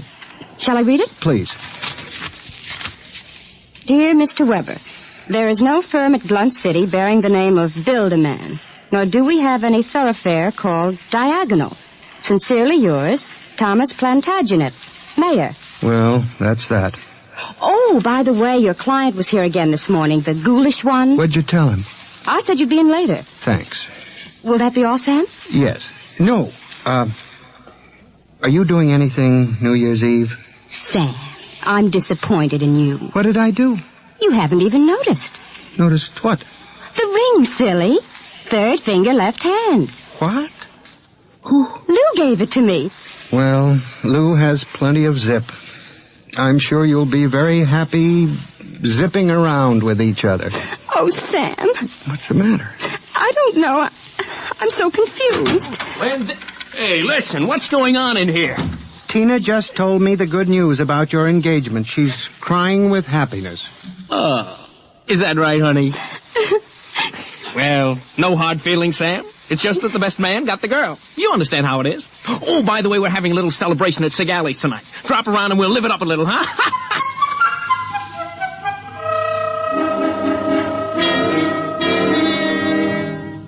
I went home feeling like a man who had been stuffed into a washing machine with the dial set at rinse dry. I was a failure. My job was a bust. My girl was going to marry a football player. I'd been playing God with a chemistry set from some crazy futuristic world. And the bill collectors were hot on my heels. Why not? Think of it. A Sam Weber without all the psychological problems you've got. A dynamic, uninhibited Sam who could win a girl like Tina by sheer magnetism. Then when it was all over, we just take the old disassemblator and presto. And I can do it, too.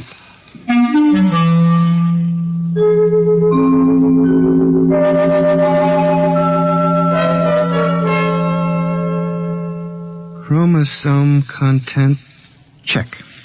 Well, here goes. It's moving. Holy mackerel, it's alive. It's sitting up. Whoa! Hey, I feel great. Take it easy. Do you know who you are? Don't give me that take it easy routine. Of course I know who I am. I have all the thoughts you ever had up until the point I was vitalized. My brain is an exact duplicate of yours, except that I'm not all blocked up psychologically. Oh, by the way, since we both have the same name, it'll simplify things if I call you Weber. I'll be Sam. Look here, I'll make the decisions. How would you like a good punch in the nose? Is that any way to talk to your own parent? I did create you, you know. And don't think I don't appreciate it, Weber, old man, but let's get one thing straight. I live my life and you live yours. Got that? Who pays the rent? You do. For a while, anyway. I haven't decided whether or not I want to stay in the law business. The law business? It'd be a shame to waste all that good training, though. We went to Harvard, didn't we? On the other hand, I want to spread out a little. Tina's the kind of girl to whom money is very important. Tina? What'd you expect? We're not quite the same, you and I. I've got zip. Don't use that word. Sorry. Now, how about some dinner? I'm starved. We'll have to go out. I'll need some clothes. Sorry, I only have this one suit. Fine, you can lend it to me. But what about me? I'll bring you a sandwich after I come back from Segali's. Segali's? You haven't forgotten, have you, Weber? We're invited to the celebration, Tina and Lou White. Only it wouldn't look quite right if we both showed up. So I'll tell you all about it. Now, come on, off with the suit. And no nonsense.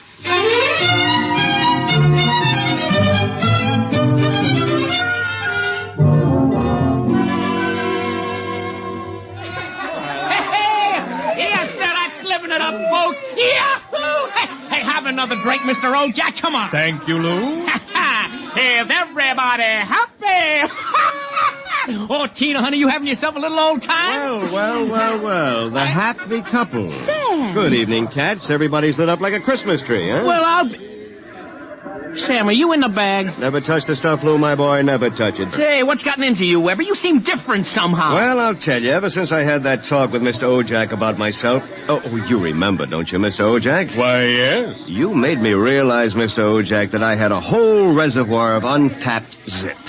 And that's all it took, just like that. I'm a changed man. I don't believe it. It's an act. Why, you're nothing but a cream puff, and you always will be. Mr. Ojack, I think he owes me an apology for that. I should think so. All right, all-American boy, make with the apologies. Apologize? Why, for 2 cents, I don't... Folks, would you excuse Mr. White and myself for a few minutes? Coming, Mr. White. I'll be right back, honey.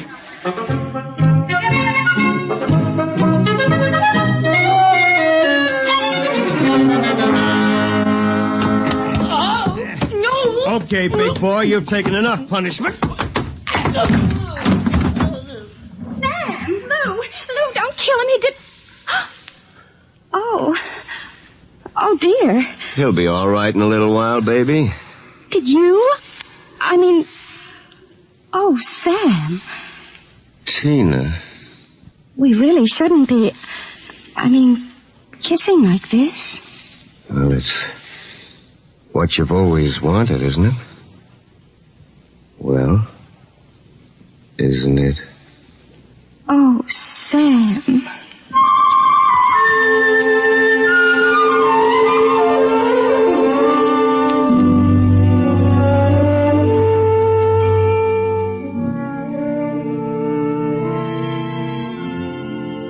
By this time, he's probably kissing her.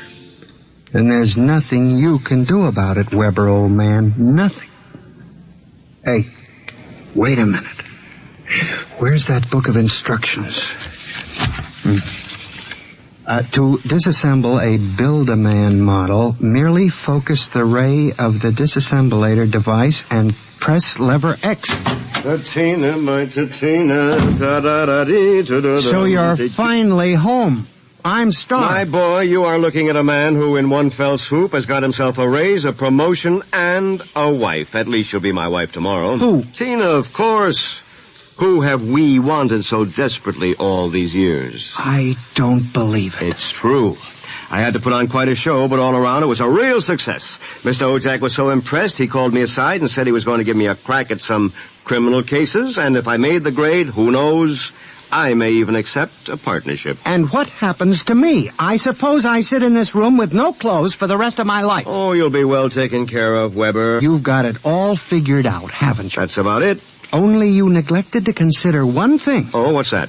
This. Oh, come on, put that down. I'm going to melt you down like a Welsh rabbit. Weber, you can't do that. It's murder. It's like killing your own son. Take off my suit, you phony. You won't be needing it again. You're going through with it, huh? I am. All right. Then here's your jacket. Oh, my arm. Yeah, now, you give me that thing. Give it to me. That's better. Now we'll fix this little item so it can't do any damage. You see, Weber, you don't have the guts to stand up against the man you might have been. What's that sound? Somebody's coming up the stairs. Listen. Take a peek through the keyhole, Weber. Holy jumping. It's him. Whom? He's burning it. He's burning a hole right through the door. Good evening, gentlemen. Who are you? I'm the census keeper for the 24th Oblong. You see, your Build-A-Man set was intended for one of the Weber children, who's on a field trip in this Oblong 200 years from now. Because of an unfortunate time warp, the set was delivered here accidentally. You mean this set came here from 200 years from now? Precisely. Time, as with all things, is relative. We shall have to recover the set, of course, and adjust any discrepancies it has caused. Meanwhile, the problem is, which of you gentlemen is the original Sam Weber? I am. Listen. Liar. Difficulties. Why can't I ever have a simple case like the doublet conduplication? Now look here, Mr. Census Keeper.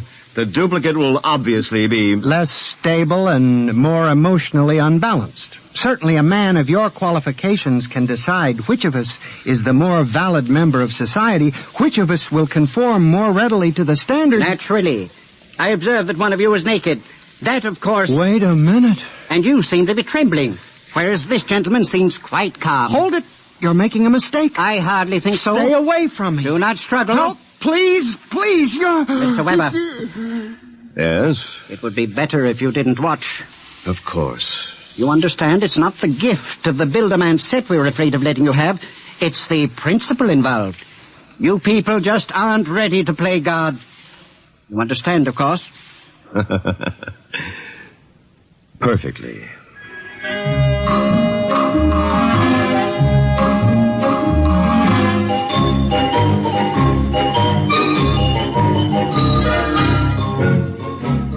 Well, that's my story. Within 10 seconds, the old Sam Weber had been completely dismantled and packed into the box. Tina and I were married, as you know, and I went on to become a full partner in the firm of Ojak, Somerset, and Weber. Oh, and by the way, Tina and I have been doing quite successfully what the old Sam Weber and his Build-A-Man set made such a mess of. We have 1, 2, 3 little conuplications. Sam Jr., age 4, Samantha, age 3, and Samina, age 2 months. Good night. You have just heard X-1, presented by the National Broadcasting Company in cooperation with Street and Smith, publishers of astounding science fiction. Tonight, by transcription, X-1 has brought you Child's Play by William Tenn, adapted for radio by George Lefferts. Featured in the cast were Bill Zuckert as the truck driver, John Gibson as Sam, Grant Richards as his alter ego, Peggy Lobbin was Tina, Ted Osborne played Mr. Ojak, Bob Hastings played Lou, and Guy Rep was the man from the Census Bureau. Your announcer, Fred Collins. X-1 was an NBC Radio Network production.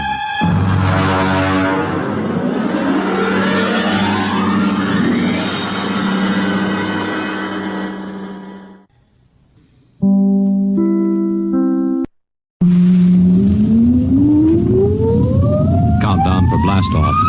X minus 5, 4, 3, 2, X minus 1, fire.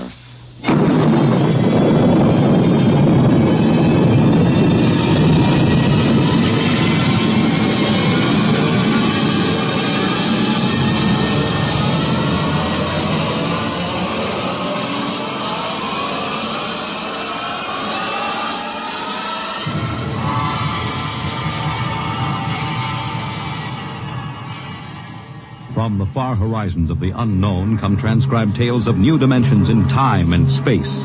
These are stories of the future, adventures in which you'll live in 1,000,000 could-be years on 1,000 maybe worlds. The National Broadcasting Company, in cooperation with Street and Smith, publishers of astounding science fiction, presents X minus 1.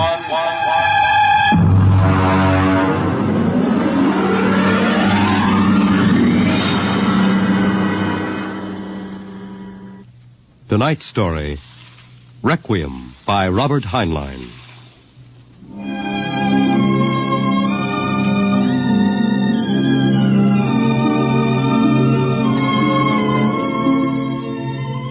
On a high hill in Samoa, there is a grave. Inscribed on the marker are these words: Under the wide and starry sky, dig my grave and let me lie. Gladly did I live and gladly die, and I lay me down with a will. This be the verse you grave for me. Here he lies where he longed to be. Home is the sailor, home from the sea, and the hunter, home from the hill. These lines appear another place, scrawled on a shipping tag from a compressed air container, and pinned to the ground with a knife. It wasn't much of a fair as fairs go. The trotting races wouldn't be held till 8 o'clock at night. The flags and bunting drooped in the gray afternoon, and the pitchmen seemed discouraged. A large black limousine stood at the side of the road, 32 cylinders purring quietly. And over the dust and the clatter of the fair, a bullhorn blasted the highest pitch. Hurry, hurry, hurry, this way to the moon rocket, See it fly, the actual type rocket used by the first man to see it fly. Chills, thrills, the romance of space. You can ride in it for only $25. Hurry, hurry, hurry. Hey, Charlie, have you got that feed tube patched? I welded it. Good for maybe an hour. Oh, what a crowd. They wouldn't risk a nickel to see the sun blow up. Oh, Captain, excuse me, Captain. Yeah? Oh, yes, sir. 50 cents to inspect the rocket. One? Could you take a passenger this trip? You mean you want to go up? $25. That's right. Yes, sir, right away. Charlie, take the pitch. Step this way, sir. Look out for the feed lines. Oh, yes, I see them. Hey, Doc. Passenger for a checkup. Okay, Mac. Well, is this necessary? Regulations. Take off your coat, open your shirt, roll up your right sleeve. All right. How are things, Mac? Slow. We're not drawing as much as the cooch tent. They'll pick up tonight with the trotters. I'm ready, Doctor. All right, give me your arm. All right, breathe in. Breathe. Breathe. Sorry, Mac. No go, Doc? Cardiac condition I couldn't certify. I'm sorry. You mean you won't take me up? He's the doctor. Well, I rather expected it. Sorry. Between you and me, we could have used the 25. Excuse me, Captain. Yeah? Could you and your engineer have dinner with me after your flight? Dinner? At my home. My car's over there. That's your car? The limousine? That's right. You serious, Mac? You want Charlie and me for dinner? Of course. Okay. Okay. Oh, see why not? Thanks.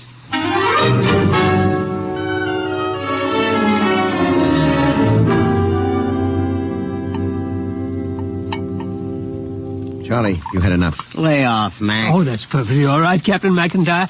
Cigar? Thanks. Light? Well, thanks. Yes, it's hard for me to see why any holder of a master's ticket would quit the Earth-Moon run. I didn't like it. Yeah, don't hand us that. It was Rule G washed you out. All right, so I took a few drinks. Tell me, gentlemen, are you satisfied with what you're doing now? Are you kidding? We've been pushing the old junk heap for a year. Half the time the sheriff has an attachment on the ship for a fuel bill. It stinks. Would it help you to get back to the moon? Well, sure. I could get a short-haul job hopping ore. I kept my nose clean, I might even get back on the run. Would you be open to a business proposition? What is it? You own your own rocket? Barring a couple of liens against her. I want to charter her to take me to the moon. You hear what he said, Mac? He wants us to fly that old heap to the moon. He can't do it. The old boat's worn out. Why don't you charter a regular company ship? Oh, no, I can't do that. The company charter comes up before a congressional committee this year. They have to follow the regulations. You can't pass the physical. Now, if you can afford to hire us, why don't you bribe a couple of company medics? It's been done before. I know, but not for me. I'm D. Harriman. Harriman? You own the company. Hey, what are you giving us? I own a large percentage of the company, but the other directors won't permit me to jeopardize the franchise. Can you tie that, Mac? A guy with half the money in the world and he's up a creek. Shut up, Charlie. Why do you want to go to the moon so bad, Mr. Harriman? Well, it's the one thing I've really wanted to do all my life. I'm maybe 50 years older than you. When I was a kid, nobody believed we'd really reached the moon. You've seen rockets all your lives. When I was a boy, they laughed at the idea, but I believed. I wanted the moon then. I used to stand in the backyard and stare at it.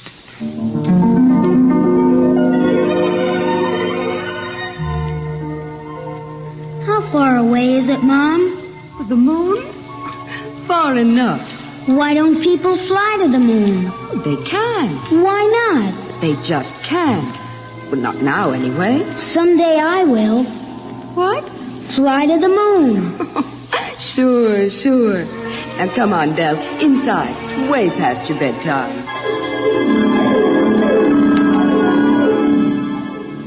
There wasn't enough money for college, so I worked. Stock boy at the old Ford plant in Detroit, accountant, credit manager for a mail order house, then New York and Wall Street, and then transportation. The monorail line between New York and Chicago, the Atlantic Pressure Tunnel, and then Harriman rockets. Del, I want to talk to you. I'm working, Charlotte. You talk to me now, Del, or you may not get another chance. What is it? Fred Lott was in. You've sold out again. I run the business, Charlotte. Del, I'm fed up with it. Up to here. I married you because I love you. I still love you, but I'm fed up. Now, what is it, Charlotte? We're not young anymore. Fred tells me you've bought into a bankrupt engineering firm, sunk every nickel in it. Well, they own the Schwarzmiller fuel injector patents. I need them. How many times do we have to start over? I'm tired. I'm not asking for millions.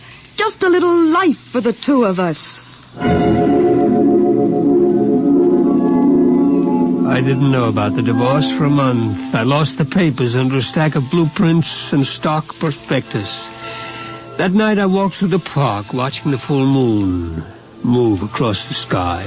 My old friend. I could recognize the wrinkles. Chrysium, Mare fecundatus, Mare twinkulatus, the lunar Apennines.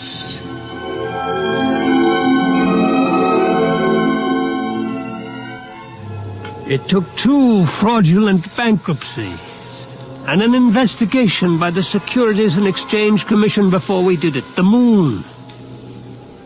There were 3 injunctions on the rocket before it blasted off. I was going on the second trip, but my considerate board served a court order on me. You can't go there. Fred, I'll break you if it's the last thing I do. Del, you've got a bad heart. That's no secret. If you die out there, the whole card house comes down. Now, we've got an equity in this corporation. We're going to see it protected. You've sucked us in on this wild scheme, and now that it paid off, you're going to sit right down here on Earth and see that the dividends come out on time. You're not going to the moon, Del. Forget it. I never went, By the time my lawyers shook off the restraining orders, the first cargo rocket had crashed in the Pacific, and Congress rushed through the Space Precautionary Act. My heart kept earthbound, and now I'm old. I've lived longer than I should, but I would not let myself die. I will not until I have set foot on the moon. There, Captain McIntyre, you asked why I wanted to go to the moon, Well? You find the ship, Mr. Harriman, and I'll drive her. You'll hit the moon. All right, then we can get down to business. I'll have contracts drawn up for you. You two will have to buy me a ship. I can't do it openly, of course. My dear board of directors would find out and slap a court order on me. We can't get credit. Oh, don't worry. I'll supply the cash in advance. Pick some ship that can be fitted for the jump. A Strato yacht, Apply for a Strato license. Then after it's issued, you move to a piece of desert. I'll find a strip and buy it. You mean fit her out there? Yes. We'll install extra fuel tanks, change the injectors and timers for space flight. Charlie, you think you can manage the changeover without a dockyard and shops? Well, I'll have to have a load of power tools and a lot of time. It'll be haywired and spot welded. Just so it doesn't blow up when I slap the key. It won't blow. Well, that's what you said about the last ship. Now, cut it out, will you? I ask you, Mr. Harriman, that last ship was a junk heap and we knew it. Now, this'll be different. We're gonna spend some dough and do it right. Ain't we, Mr. Harriman? You spend all the money you want. I'll see that you get it.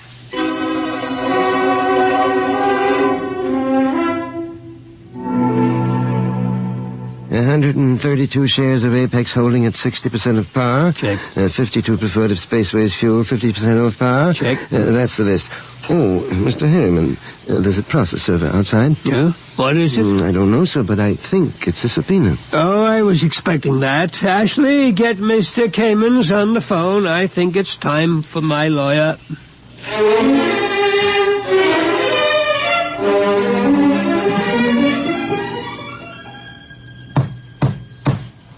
May it please your honor, counsel representing Mr. Harriman's relatives contend that his behavior for the past few weeks gives clear indication that a mind brilliant in the world of finance has become senile. They petition you to declare him incompetent and to assign a conservator to protect his financial interests and those of his heirs. May I suggest that in the last few words my opponent gave away his entire thesis. It is evident that the petitioners believe that my client should conduct his affairs in such a way as to ensure that his nephews, nieces, and their issue will be supported in unearned luxury for the rest of their lives. Therefore, we pray this court will confirm my client in his right to do what he likes with his own. Deny this petition and send these meddlers about their business.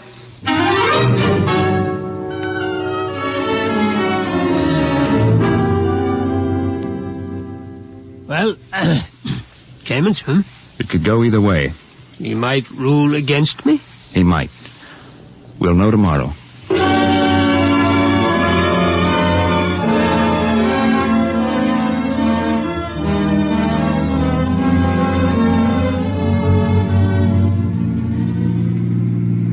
Here it is.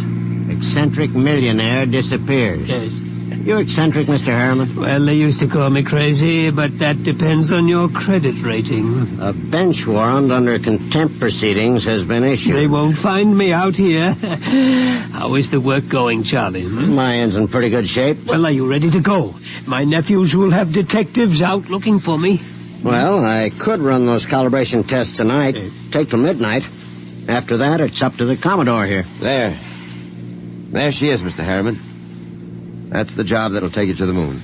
It's a good ship, isn't it? Hey, Mac, stop the car. Yeah. All right. Oh. He's out? Look at him. Where's his medicine? Vest pocket. Here, break the glass. Hold around his nose. He looks lousy. Yeah. There. He's breathing easy. Come around soon. Mac, We ain't gone through with this. Why not? It's murder. He'll never stand up under the initial acceleration. Maybe not, but that's what he wants to do. You heard him. I don't like it. He's an okay old buzzard. What do you want to do with him? Send him back to Kansas City so his no-good nephews can shut him up in the cellar? No, but... Okay, then. Now get out there and make your setup for those test runs. Get that ship ready to fly.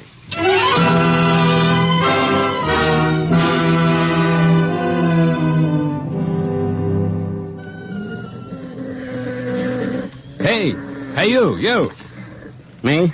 How many other people are there out in this desert? What can I do for you? You James McIntyre? Hey, Mac.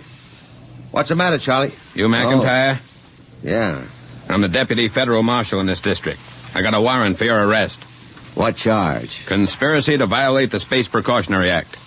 I suppose you're Charles Schwartz. I got one for you, too. Thanks. And a man named Harriman. Got a court order to put seals on your spaceship. We haven't got any spaceship. What's that, a kiddie car? Strato yacht. Yeah? Well, I'll put seals in until a spaceship shows up. Where's Harriman? In the shed. What shed? Oh, my knuckle. That's the one I broke playing football. I'm always hurting that finger. We gotta hurry. Get Papa to the cabin and strap him into his hammock. Right. So long, deputy. Oh, my knuckle.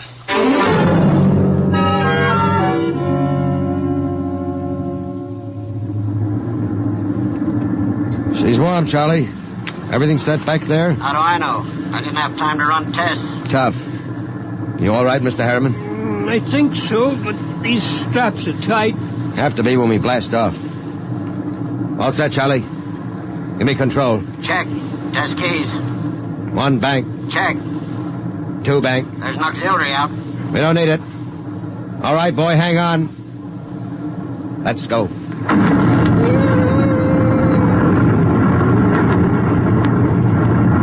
How are you, Pop? I'm doing fine. Couldn't be better. You better stay in your hammock. I'll loosen the straps a little. What is it? Nothing. Just go easy on that side. You ain't fooling me none, Pop. We got a couple of busted ribs. There isn't much I can do till we ground. You take a neobaritol and I'll wake you when we cut jets. No, I'll stay away. Okay, just as you say, Pop.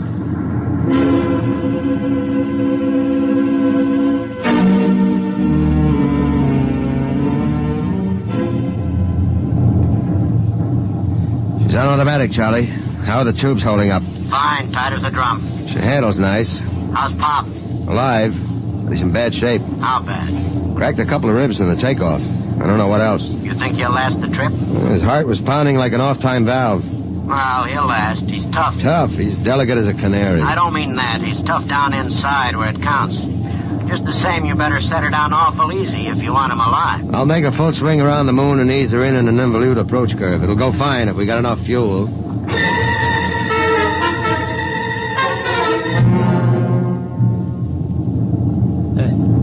Somebody call me? Something wrong, Pop? Thought somebody was calling me. Must have been asleep. I swung your hammock around. We're breaking now. There she is ahead. The moon. I've seen 1,000 photographs. There. That's Copernicus. Tycho. You know it all right, Pop. Where are you landing? Mare Imbrium between Aristillus and Archimedes. Oh, that's about 40 miles from Luna City, isn't it? Yeah. It won't be easy landing without ground approach radar, will it? I've done it before. Not without a second pilot to punch the satimeter. You ought to have a mate's ticket, Pop. You know the whole routine. You must have really studied up. Yes, that's all I could do, study, till now. Oh, look at the moon. I feel as if I'm coming home. Yeah. Charlie. Yo. I'm taking her in. Cut in full power. Make it good, Mac. Pop can't take a rough one. Shut up and give me the power. I'll do my best. Okay. Dynamite setting punch. Hang on, here we go.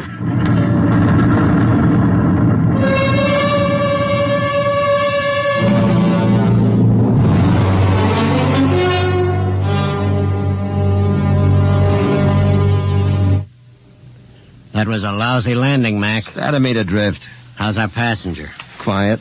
Now look. I wouldn't make any bets. That landing stunk. Will you shut up? I did my best. Hey, Pop. He's alive. There's blood in his mouth. He's trying to say something. Take it easy, Pop. We're down. Oh, where? Take it easy. vacuum suits. Where are they? Steady, Pop. You can't go out there yet. We gotta give you some first aid. Give me that suit. What do you think, Mac? Might as well. Get the suit out of the locker. There, we'll use the big one. Be more comfortable. Okay. Hurry. Okay, Pop. Easy now. Hurry. All right, pull it up. Oh. Seal these zippers, Charlie. Take it easy. All right. The helmet. Air diaphragm set? Check. Air valve? Set. Lift it on him. Don't hit him. All right. Come on, Charlie. Get into your suit and we'll carry him out the back.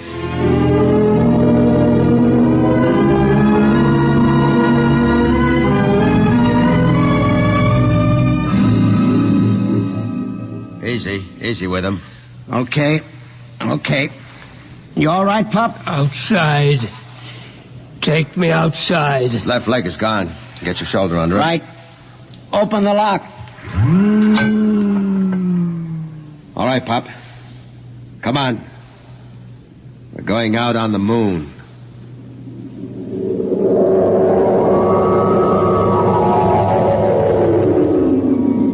The moon. All right. I'm going to leave you out here to look around while we get ready for the hike to town. You all right? The moon. We have to break out air bottles and rig a stretcher. It's 40 miles into the dome. Charlie, prop something behind his head. Okay. You comfortable, Pop? We'll be back soon. The moon. I can feel the pumice dust. And it doesn't hurt anymore. Why, there's the earth overhead. The earth in the sky and green-blue. I'm on the moon. I'm on the moon. Del? Charlotte? I thought I heard somebody call my name. Yeah, I'm getting old. My mind wanders. Del? Charlotte. Del? That is you, isn't it? I made it, Charlotte. I'm on the moon. You didn't understand. You were afraid I wouldn't take care of myself. But I made it. I'm on the moon. Del? I'm on the moon.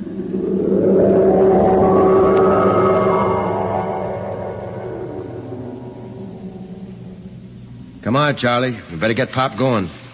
Here, give me a hand getting him on the stretcher. Never mind the stretcher, Mac. What's the matter? He won't need it. He's dead. Oh. Better get out the pumice skis and the air bottles. It's a long walk to town. Yeah. What about him? Looks as if he's resting, doesn't he? Propped up, looking out on the pumice. Well, he hit the moon. Come on. Let's start walking.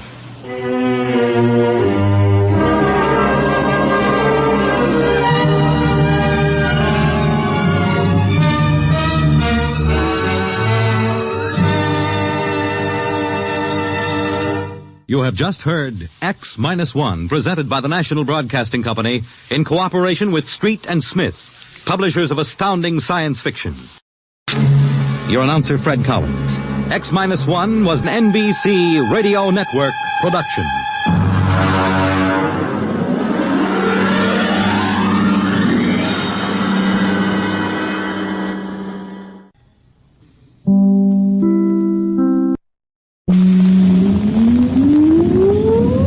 Countdown for blast off.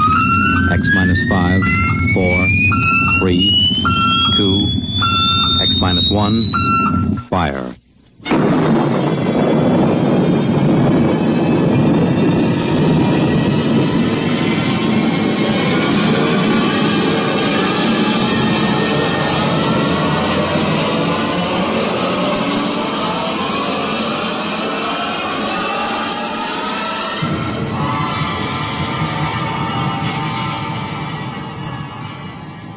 From the far horizons of the unknown come transcribed tales of new dimensions in time and space.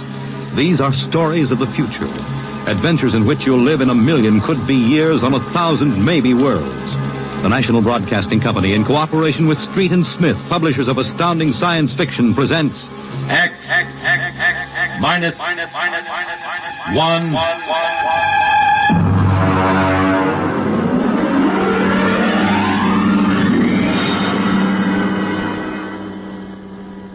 Tonight's story, Hello Tomorrow.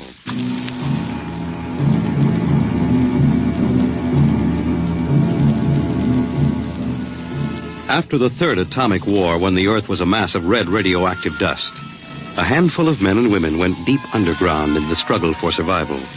A new civilization was built deep underground, a civilization which must keep a ceaseless vigil against the deadly gamma rays which filter down through the Earth. A civilization where the prime consideration is the genetic survival of the race. It is to this civilization in the year of our Lord 4195 that we take you now.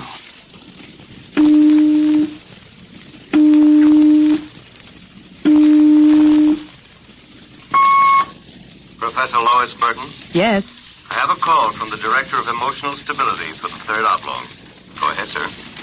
Hello, darling. Hello, dear. How is the Director of Emotional Stability? My, how impressive that sounds. Don't joke, dear. You never know who may be listening. Sorry. How are you? You sound tired. Well, we've had some bad cases. Mostly frantic mothers who insist on imparting their feelings to children. I suspect it's chromosomes affected by gamma ray leakage from the surface, but the head of the psychotechnic division says they're glandular cases. But that isn't why I called. I have good news. What is it? The genetic board has approved our application for marriage. So soon? Our chromosomes tested perfect. We can marry any time we want. As a geneticist, you should know that our offspring should be 90 percentile of perfection. I know. What's the matter? You are happy about it, aren't you? Of course. Terribly happy. I'm coming right over to the lab. You'll have to give me some time. What's the trouble? No trouble. You know that genetic survey I've been working on? What about it? Well, I've finally gotten permission to study an actual living case. A specimen of imperfect genetic transmission. Really? They're bringing him, or it, up from the condemned cages on the lower level. You will be careful. There's nothing to be afraid of. The specimen is XJ12. It's been studied before many times and is quite well trained. Oh, there's my door signal. I'll have to hang up, darling. See you later. Yes? Professor Burton? Yes. I'm from the Phylogenetic Institute. Oh, you brought my specimen? May I come in? By all means.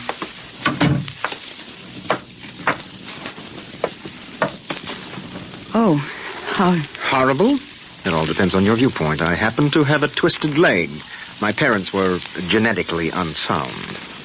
But then you... Yes, I am specimen XJ12. I see. I hope you aren't shocked. No stable person permits feelings to enter into his work. I will admit to surprise. I was expecting something a little more abnormal. Well, I try to be as abnormal as possible. It pays off. The Phylogenetic Institute allows me out of the genetic cages ever so often so I can breathe the pure air of the upper levels and mingle with the genetically perfect. You seem quite well educated. I spent the first years of my life here in the upper levels. How is that possible? As a small child, my mother concealed me from the director of heredity. My mother actually, dreadful word, loved me. That would explain your obviously low threshold of emotional control. If you choose to call it that. You seem to be struggling to repress a few feelings yourself. We will confine ourselves to the impersonal aspects of our work. As you please. I shall require you as a demonstration for a lecture I'm delivering to one of my classes tomorrow. At your service. Sit here, please. Grip these electrodes tightly. I'm going to calibrate your electrochemical tension. I'm quite familiar with the procedure. I realize that as an imperfect I am expendable, but I should hate to be electrocuted. The charge is not lethal. Plus 15 surface tension. You know, you have beautiful hair. Plus 12 at a depth of 4 centimeters. My hair meets minimal requirements for the genetic code. And lovely blue eyes. Crystal clear. Plus 10 at 7 centimeters. Pretty.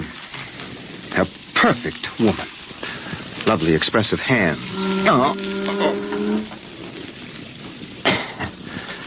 And a heart of stone.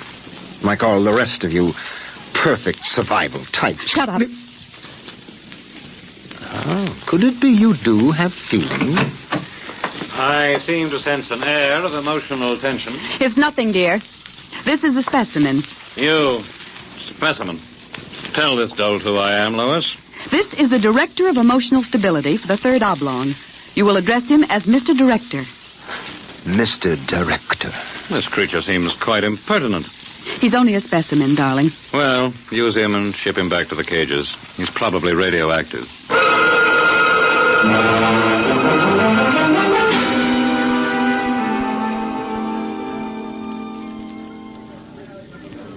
Attention, attention. The next demonstration will be conducted by Professor Lois Burton of the Institute of Genetics. Her topic, the probability of radioactive damage in the chromosome heredity of imperfect non-survival types. Professor Burton. As you know, most imperfects are destroyed at birth. However, those who for one reason or another manage to survive are segregated in cages on the lower level for study purposes. The specimen we have today has been trained to tell in his own words about the factors in his upbringing. You will have to forgive his immature emotional control factor. He is, as you can see, quite different.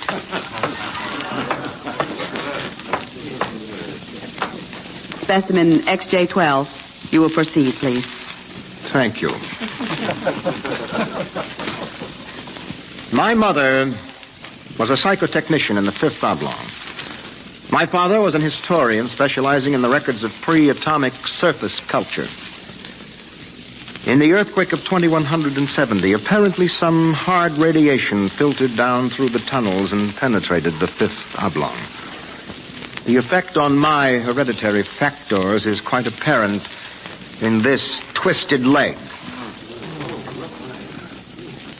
My father taught me in the last days before he was executed that every human personality is born with certain inalienable natural rights.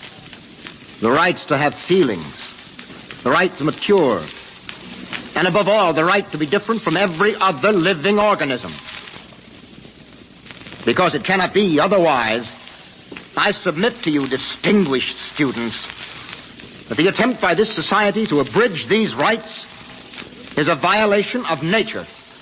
I submit that the imperfects, the mutants, those who are different, have as much right to exist and be free as you.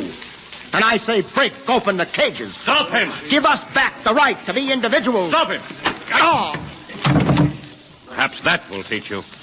Professor Burton, take this specimen back to your laboratory and confine him.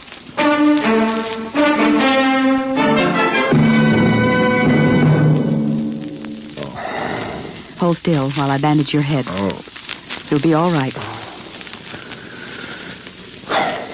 I suppose you detest me for getting you into trouble. I don't detest you. What? I don't know why, but as you spoke, something began to stir in me. Tell me what you feel. If I moved you, then I must have moved the others, some of them at least. For some reason, I took pride in what you were doing, seeing you stand up against them. Why do you look at me like that? I can't help it. I wish you wouldn't. You're only an imperfect, you know. Please. My name is Oren. Please. Say it. Oren. Oren. Again. Oren. Lois. Oren. Lois. Lois. Lois. How touching. Walter. I've been listening for some time. Walter, how could you? In my capacity as Director of Emotional Stability, it is my duty. What are you going to do? Specimen XJ12 will be disposed of quite systematically by the state. For the good of the state, for the good of the genetic code, and in the name of emotional stability.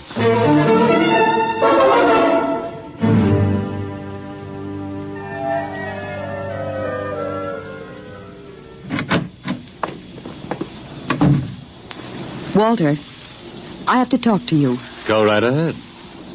Walter, you mustn't destroy him. The specimen? Why not? He's emotionally unstable. You have to expect irrational behavior. Aren't you forgetting something, my dear? That you were responding in much the same manner? Or had you forgotten? You see, I'm having him liquidated for your sake. He has an upsetting effect on you. Then send him back to the cages. But don't kill him. You speak of destroying an inferior creature as if it was something unethical. Walter, please, for my sake. I understand that you have entered a plea for postponement of marriage at the Records Bureau. Yes. I was too upset to go through with it. It came as a great disappointment to me. I'm sorry. I was hoping that, linked to a stable personality such as mine, you might settle down. If you were married to me, I might even be persuaded to send him back to the cages instead of having him destroyed. Think it over. If I refuse? The choice is yours. Well, my dear? Perhaps you're right. I am. I suppose I ought to be rational about this. After all, he's an imperfect. I'm glad you've come to your senses. When can we be married? Tomorrow, if you like. The sooner the better.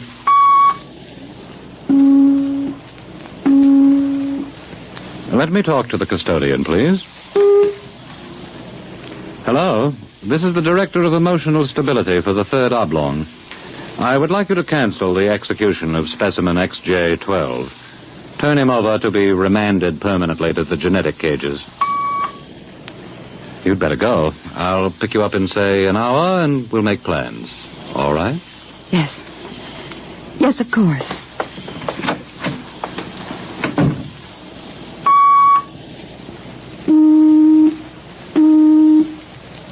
Hello. This is the Director of Emotional Stability again. I want you to cancel that last order. Proceed with the execution, but under conditions of absolute secrecy. No, don't use the lethal chamber. Take him through the upper level to the tunnels. Yes. Yes, I'll issue a pass for the radiation checkpoint.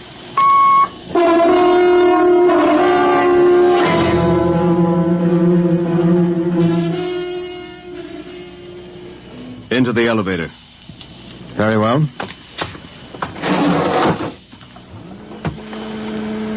Why are we going toward the surface?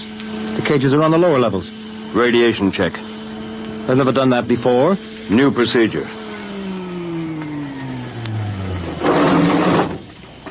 Walk. Halt. You can't go beyond this point. There is radioactivity in the tunnels. I have a pass from the Director of Emotional Stability for the 3rd Oblong. Special mission.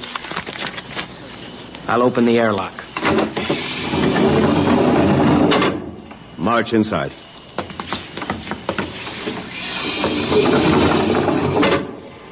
Turn around. So this is how they get rid of the imperfects. Now, before you dispose of me... Yes? Help! Security! Security! What is it? What's happened? The prisoner struck me. He escaped into the tunnels. He won't last long. Can you go after him? I could send a robot, but it isn't worth the trouble. There's no way back from the tunnels except through here. The only other direction he can go is toward the surface. And the closer he gets, the hotter the radiation. No, I think you can consider your prisoner officially dead.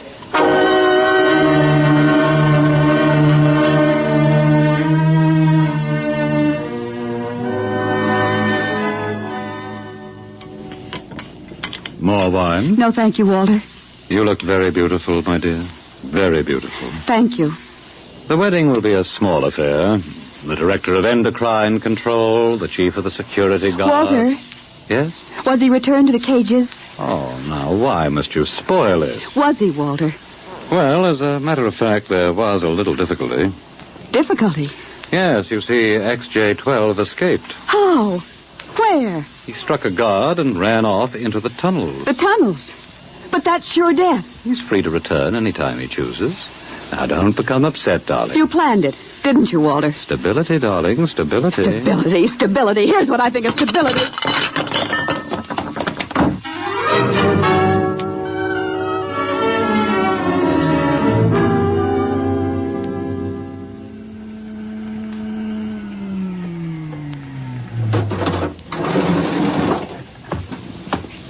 Halt! State your business. I'm Professor Burton of the Genetic Institute. You can't go into the tunnels, Professor. You'll have to let me by. I'm the fiancée of the Director of Emotional Stability. Oh, I suppose you're after the one who escaped? Yes. He's quite dangerous, I understand. I'm well armed. Wouldn't it be better to send a robot? I'm quite capable of handling him. He was my subject. All right, miss. It's your risk.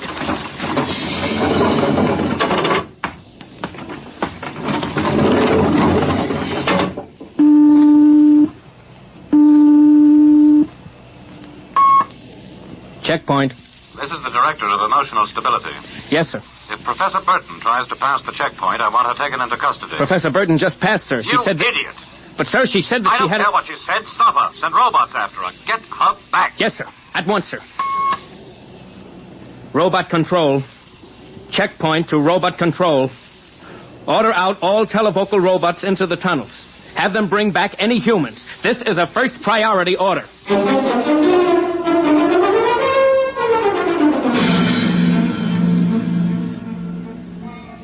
Oren! Oren! Oren! Oren! Oren! Oren! Oren, where are you? Oh, at this point, it gets worse as you approach the surface. Lois, darling, go back. What will you do? I'm going ahead. But you can't. I can. I'm going to the surface. It's certain death. Not even the robots can survive it. Well, at least I'll be the first human in 1,100 years to see what the surface of the Earth looks like. Come back with me. No, Lois. Then I'm going with you. Lois. Don't try to stop me, darling. There's nothing to go back to now. Nothing but Walter and emotional stability. You really want to come with me? Yes. You know what it means. I don't care. My mother used to believe there was a life after death. A place called heaven. We'll believe it, too. Oh, no, Lois, I can't let you go. Oren, I love you. See, I know how to say it now. Say it again. Oren, I love you. What is that? It sounds like... Oren, it's a robot patrol. They're looking for us. All right, come on. This way.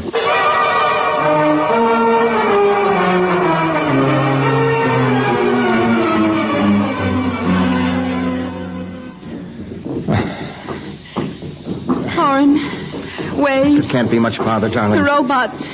They're coming. I can see their lights now. Listen, they've stopped. The lights are swinging round. Oren, they see us. Come on. Look, Lois, look ahead. You can see the lights reflecting from something. It looks like a lead door. Yes. Come on through. There must be some way to close it. Oh, yes, here. Let me help.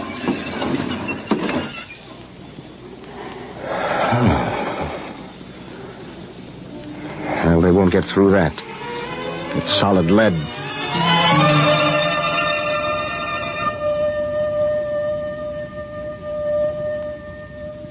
Oren, I feel so strange. Where are we? I don't know. Look, up there. A huge round light. Lois. Yes, Oren. Lois, that's Luna. The moon. We're on the surface. How strange and red everything looks.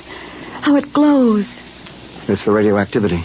Quiet and peaceful. And deadly. Oh, hush, darling, hush. Sit here and rest a while.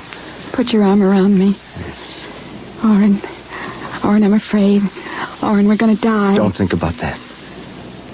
Just think about us. Alone.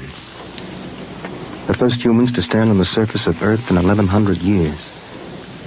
That door must have been placed there by the last handful of survivors who went underground after the atomic wars. And those other lights, the small ones, they must be stars. Oren, I'm so tired. Go to sleep, darling. Put your head on my shoulder and sleep. Hold me, Oren. Hold me very close.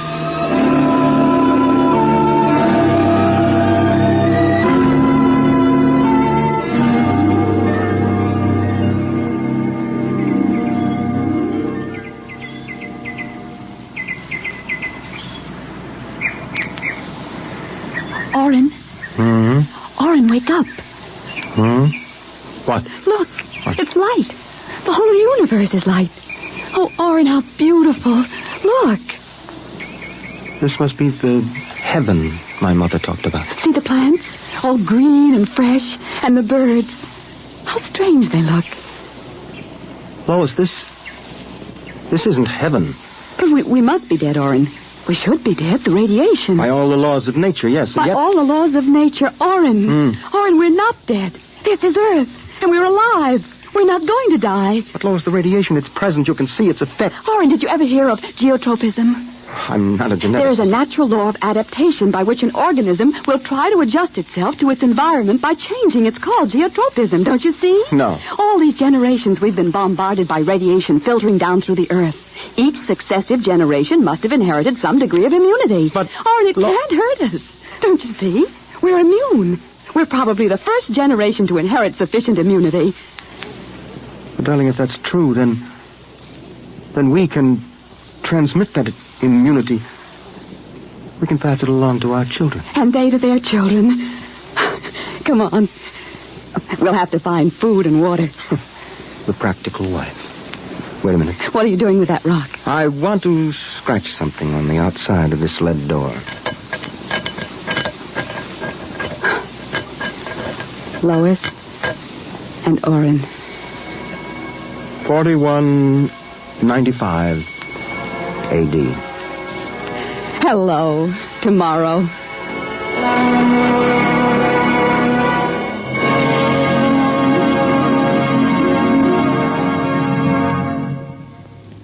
You have just heard X-1, presented by the National Broadcasting Company in cooperation with Street and Smith, publishers of astounding science fiction.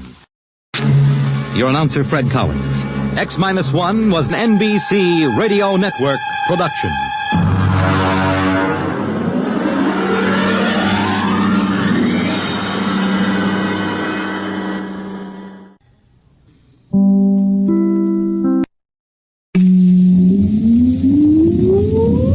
Countdown for blast off.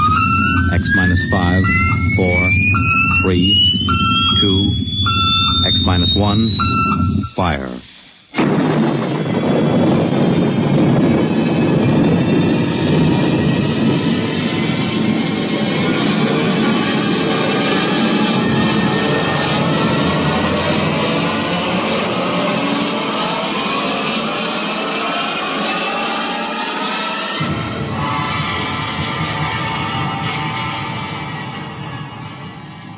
From the far horizons of the unknown come transcribed tales of new dimensions in time and space. These are stories of the future, adventures in which you'll live in a million could-be years on 1,000 maybe worlds. The National Broadcasting Company, in cooperation with Street and Smith, publishers of astounding science fiction, presents X minus 1.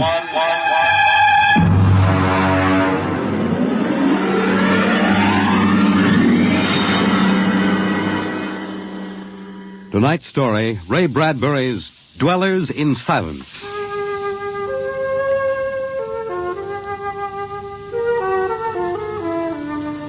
"20 years had passed.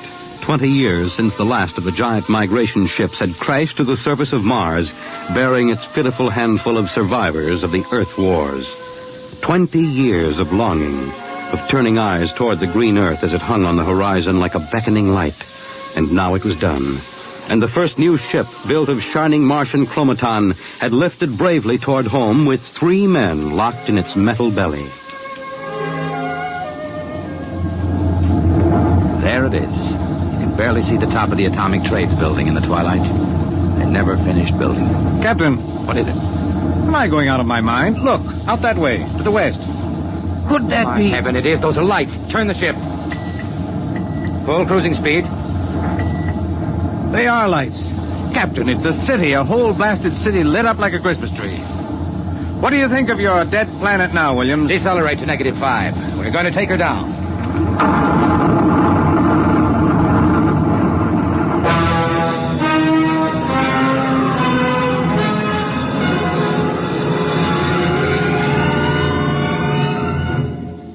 Unbelievable. We've been walking for hours now and not a soul to be seen. There must be someone. How do you explain the light? Unless they've been burning like this for 20 years. Impossible. I don't know. Municipal building. Do we have a look here, sir?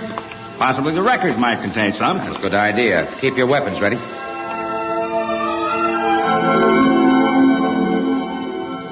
We'll start right here with the city clerk's office. Better check radiation again, Doctor. Well, not enough to do any damage. Gives you the creeps, doesn't it? Look at this desk. Papers crumpled, inkstand, just as if somebody came in and worked here every day. Dog licenses, hunting permits. That's strange. There's ink in that inkstand. Well, what of it? Well, you'd think standing open for 20 years it would have dried up. Good heavens. If I hadn't heard it with my own ears. Evans, did that phone ring? Yes. Well? Pick it up, Doctor. Hello? Good day, Doctor. How are you? I called to ask some advice about a trepanning problem. Can you tell me if the lateral cut should be made first? Hello. Hello. This is absolutely insane. Hello. Thank you, Doctor. I'll do that. By the way, how is your wife, Alice? And the girls? And your son, John? Fine boy, John. I'll call again tomorrow. Goodbye, Doctor. Hello. Hello. Gone dead. Who was it? I don't know. Strange voice carried on a conversation about some surgical operation without paying the slightest attention to anything I said. Captain. What is it? Listen. Someone is coming, walking slowly toward the corridor. Coming closer.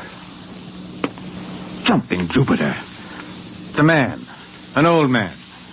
Are you... Is it really someone? You seem to be real. I saw the ship come down and I thought perhaps I was losing my mind. It's been so many years. I'm Captain John Parsons. These are my assistants, Dr. Evans and Mr. Williams. We returned to Earth from Mars. Then it's happened.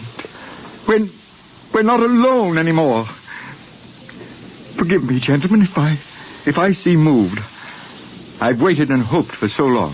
You survived the radiation. We did. There are others. My family. We are the only ones. I answered the phone a moment ago. Who was it? You heard my voice, Doctor. Yours? Yes. To break the loneliness. I've recorded my voice and rigged up an automatic telephone. It's pleasant to hear the phone ring. I come here to work. I take it you are a medical man. My name is Cornelius Hathaway. Hathaway? Hathaway, the brain surgeon? You know my name? Who doesn't? I watched you on television at college.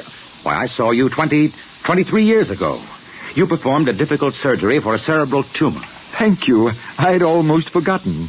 My mind, you see, I'm almost 80 now. Well, you look fine, sir. We've had the best of everything. An entire city to choose from. Cold storage, the best equipment. But come. There's a fine dinner waiting for you, and you'll want to meet my family. When I saw the ship come down, I told Alice, my wife, you know, to prepare a feast. This is a great day for me, gentlemen. A great day.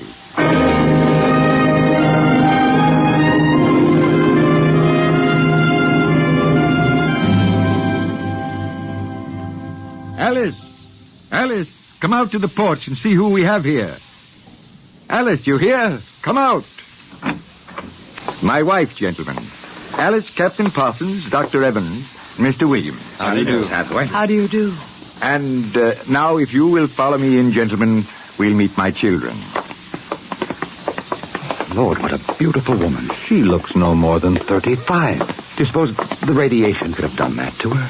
I don't know. And these are my daughters, Susan and Marguerite, and my son, John. How do you do? How do you do, sir? Sit down, gentlemen, sit down. We'll have a feast in honor of this occasion. Susan, Marguerite, get the best silverware and the damask napkins. And John, fetch the champagne. Yes, Father. Excuse me a moment, John. Sir? How old are you? 23, sir.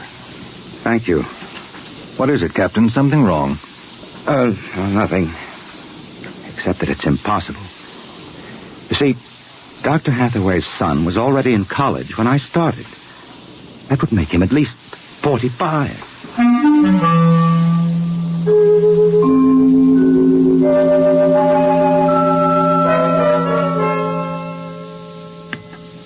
That was a wonderful meal, Mrs. Hathaway.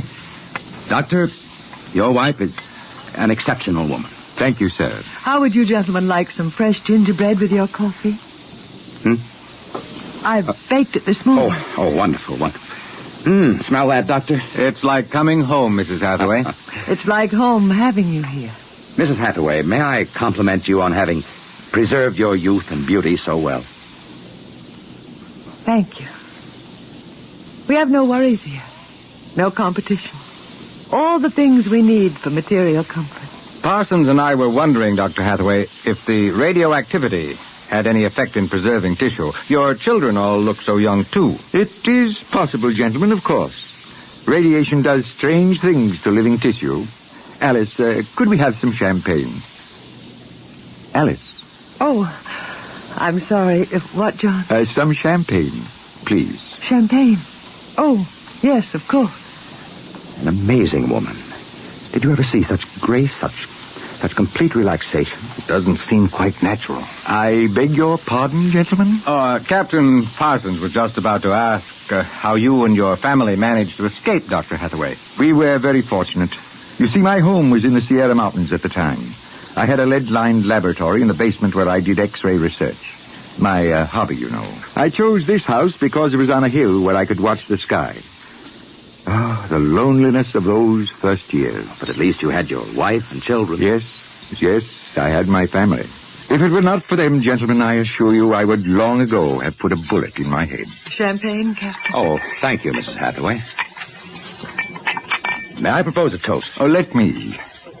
Gentlemen, to Earth. To Earth? Earth. May she never be stranger to man. And... Hathaway, what is it? You all right? It's nothing. It's nothing, really. Just a rather sharp pain in the chest. Why don't you gentlemen go out on the porch and enjoy the air? You've had a long and tiring journey. Alice will show you the way. Will you be all right, John? Yes, don't trouble yourself. I'll see you all in the morning. Good night, Doctor. Good night. Come, John. Yes, Father.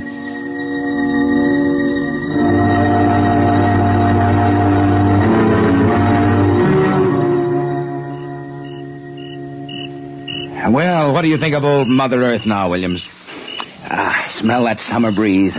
Look at that view of the city, lighted up against the sky. It has a certain quality. Well, score 1 point for the back-to-earth proponents. I didn't say that. You're beginning to feel it, though, Williams, I can tell. If you don't mind, gentlemen, I'm quite tired. I think I'll turn in. Excuse me? Well, Captain? Well, what? What do you make of all this? I don't know what you mean. This Hathaway and his family. There's something strange and unnatural going on here. I can sense it. Oh, I think you're reading things into it, Doctor. Perhaps. Well, I'll turn in, too. Coming? In a moment. I want to smoke a cigarette.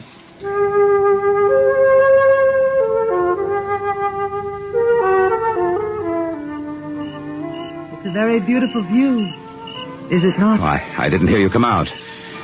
How is he? Resting. I've never seen him this bad. Yes, he's an old man. I'm sorry, but the difference in your ages is so apparent. You must have been married very young. You don't know about us, then? No. Perhaps it is better that way. I don't follow you. Is it something about your husband? He acts very strangely. My husband is a very great man, Captain. It is too bad there was no one to appreciate him. Once he wired the whole city with sound speakers. And when he pressed a button, the whole town lit up and made noises as if 10,000 people were living in it. He must have been very lonesome. Although, with a woman such as you, I don't understand. Perhaps one day you will understand. I hope you will come to trust me as a friend. I can trust no one but him. Good night, Captain. Good night, Mrs. Hathaway.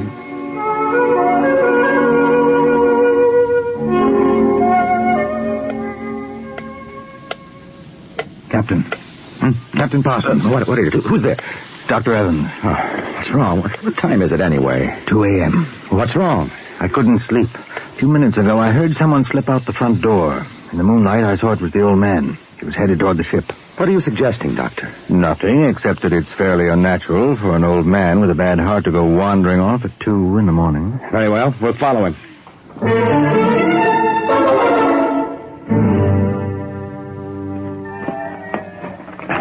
This is far enough. What do you suppose he's doing?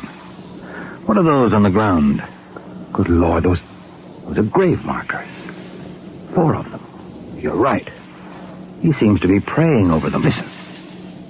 Do you forgive me for what I had done? I had to do it. I was so lonely. So terribly lonely. You don't mind too much? You do forgive me, don't you? Yes. Yes, I feel you do. Well, I'm glad.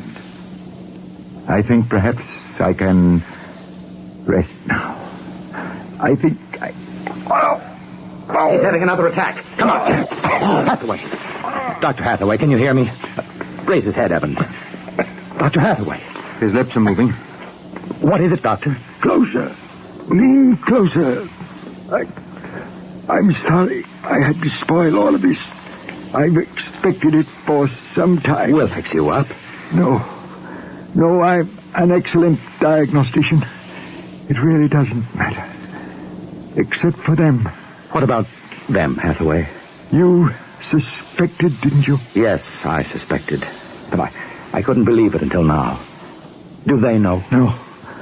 No, they wouldn't understand. I wouldn't want them to know. Ever. Doctor? He's dead, Captain. What was it he meant about your suspecting? Light a match, Dr. Evans. Look on those 4 grave markers and tell me what you see. Good heavens. Well, Alice Hathaway, Marguerite Hathaway, Susan Hathaway, John Hathaway. Died July 1987. But that's 20 years ago.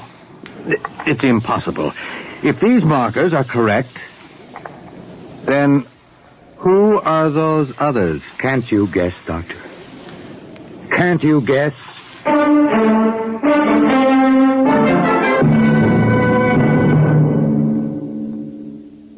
I'm sorry, Mrs. Hathaway. He didn't want us to feel badly. He told us it would happen one day and that he didn't want us to cry. He didn't teach us how, you know.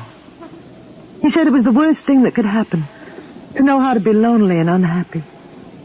We weren't to know what death is. Perhaps it's just as well. You know about us, don't you? Yes, I know.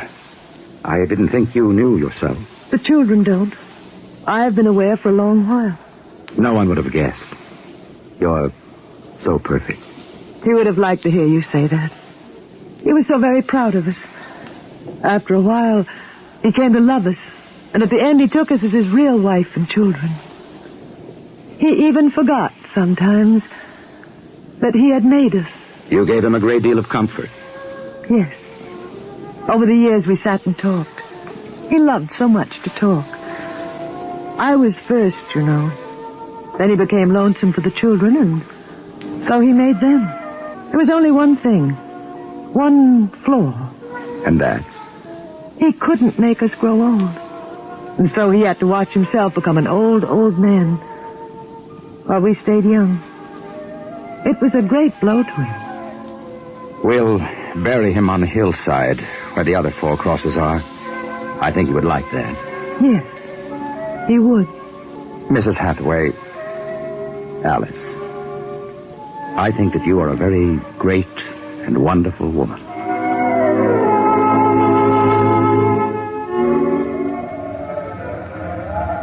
And so we commend the body of this man, John Hathaway, to his Maker. Ashes to ashes, dust to dust returneth. Amen. Come, John. Yes, Mother. Susan, Marguerite. Evans, Williams, stay here a moment, please. What is it? Let them go back to the house. I want to speak to you. I know what you're going to tell us, Captain. I saw the names on the grave markers. Well? It's a mockery, a blasphemy of everything we believe in. For a man to do something so evil. Can't you imagine what he faced? Can't you imagine what it must have been like to have watched his wife and children die slowly of radiation burns? To know that he was the last man on the face of the earth. Alone. Eternally and unalterably alone. Good Lord, man. What would you have done if you'd had his medical and technical genius? I'll tell you. You'd have come back to your laboratory just as he did and tried to recapture all the wonderful things that they had been to you. You'd use all the power of your memory, all the accuracy of your fingers, and you'd try to put together, bit by bit, all those things that were wife, son, and daughter. It's incredible. So you suggest that we take them back, Captain? I don't know. We haven't enough space in the ship for that. Every ounce counts. Still, to leave them here like that, alone... I think I have an answer, cold-blooded as it may seem. Go on. I suggested we turn them off. Do you think I could do that? No, but I think I could. After all, they aren't human. They're worse than robots. They're ghoulish. I suggest you go back to the ship, Captain, and leave me to deal with them. I will not permit it. You've no choice in the matter. I assure you it'll be quick and entirely painless. I hate to admit it, but he's right, Captain. We can't take them with us, and it would be less than human to leave them here without Hathaway. They were created by him for himself. They have no other feelings, no other purpose. If you leave them, they'll go on year after year, night after night, talking, laughing, baking strawberry biscuits for no reason, not knowing who they are, why they exist. Could you do it, Doctor? I don't know. I've already offered to do it. No, I wouldn't want it to be you, Williams. You're sick. You have no feelings. If Dr. Evans here can do it, well, so be it. It's a difficult thing, Captain. Still, as you say, they aren't human. Logic is on your side. It isn't as if you were murdering someone. Well, give me the blast gun, William. We'll wait in the ship. Take off in half an hour. Half an hour.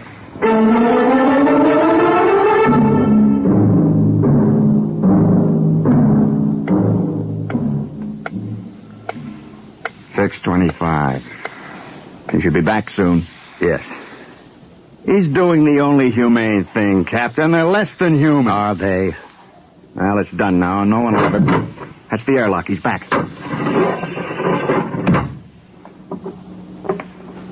Well, here's your gun. Did you do it? When I entered the house, one of the daughters looked up at me, and she smiled. The others smiled. He taught them that, taught them to make him feel welcome when he came home at night. I knew that, and yet... Well, I should have done it then. I might have, but she came in. The wife. She said something about sitting down for a cup of tea. She looked at me with those fine, intelligent eyes. I couldn't do it. It would be murder. Cold-blooded murder. I prayed you wouldn't be able to do it. There will never be anything as fine as they are, you know. Built to last 100, 200, perhaps 1,000 years. Well, get the course in the integrator, Williams. We'll take off in 20 minutes. I should be back by then. You're going out, sir? I'm going to say goodbye.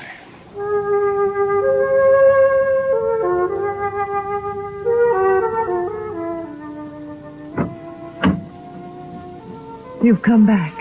Only to say goodbye. It was nice of you. I wanted you to know that I'm coming back. Here? To us? Here. To you. I believe you. I never meant anything more. When will you come? I don't know. It'll take many years to prepare fuel for another trip. 6, 7, perhaps 10 years. I will watch the sky at night, just as he watched it. I'm not a young man. Time is nothing to me. I was born out of time. I'm afraid I must go now. I understand. Strange. I have a new feeling. One which he didn't teach us. A feeling of longing, of sadness. That one is not taught. It comes of being alive. Yes, I am alive. Even though he created me, I'm a person now. Goodbye, Alice Hathaway. Goodbye, John Parsons.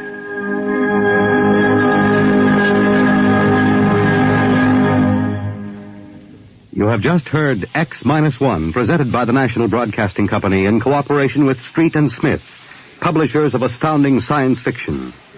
Tonight, by transcription, X-1 has brought you Dwellers in Silence, written by Ray Bradbury and adapted for radio by George Lefferts. Featured in the cast were Anne Seymour, Carl Weber, Theodore Osborne, Richard Hamilton, Edwin Jerome, and Stan Early. Your announcer, Fred Collins. X-1 was directed by Daniel Sutter and is an NBC Radio Network production.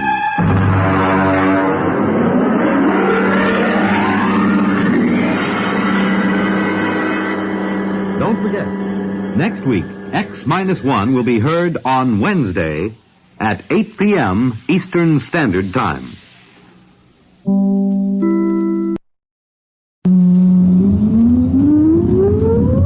Countdown for blast-off.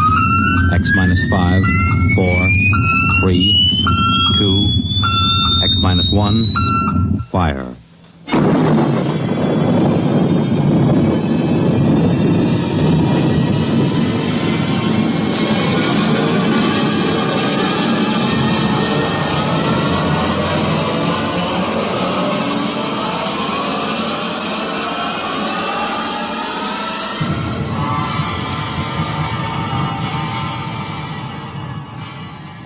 From the far horizons of the unknown come transcribed tales of new dimensions in time and space. These are stories of the future, adventures in which you'll live in 1,000,000 could-be years on 1,000 maybe worlds. The National Broadcasting Company, in cooperation with Street and Smith, publishers of astounding science fiction, presents X-1.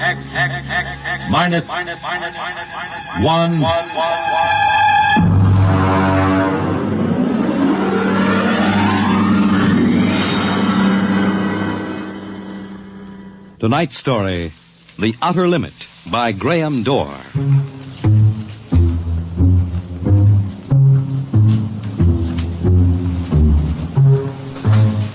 We go ahead now in time to 1965. We're on a vast concrete runway set in the desert of the Southwest. A giant metal ship stands before us, prow pointed for the stars. And in 5 minutes, the signal will flash and it will tear up through the atmosphere to the outer limit.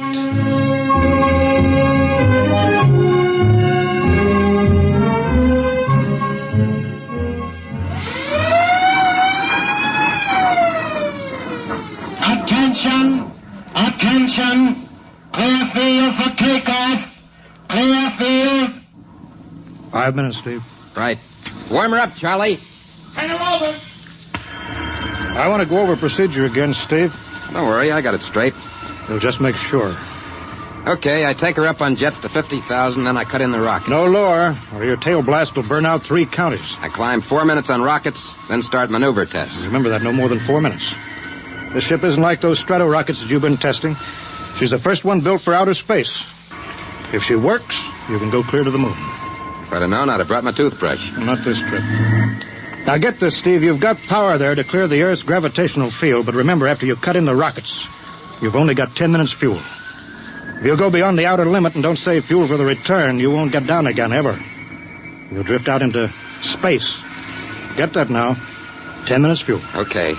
As far as I'm concerned, this project is a lot more important than that cosmic ray bomb that they're testing out in the Pacific tonight. Well, the Security Commission brass doesn't think so. I don't see any undersecretaries under anything. Don't you worry, Steve. In the long run, our ship will make the CR bomb back-page stuff. But in the meantime, it's just as dangerous. Now, remember, half the principles in this ship are pure theory, slide rule stuff. If anything goes wrong, we may have to scrape you off the landscape with a soup spoon. You have a charming sense of humor. Here's what I'm getting at, Steve. We're risking your neck in this test. Anything blows, we don't want to have the next man pull the same boner. So keep your mic open, keep talking. If anything goes wrong, we want to know exactly why. And we won't be able to ask you. Let us know before you pull every switch, before you do anything. Got that? Even if you only have to blow your nose. All right, get those fuel lines away! Well, I guess that's about all, Steve. Hey, that reminds me. If Mary calls, I'm just up on a milk run. I didn't tell her today was it. How is Mary? She's okay, but she's due about now, and I don't want her to get nervous. Hey, I didn't know the baby was that close. Steve, you know, I really ought to be sending a single man on this job. What, and cut me out of a soft paycheck? Forget it, Hank. You know you can't get anybody else who can take 15 G's acceleration when those rockets cut in. Yeah, I know. It's time, Steve. Yeah. I'll see you later. Don't worry, Hank. I'll sweat for both of us. Button her up, Charlie. So long, Hank. So long. We'll give you the light from control.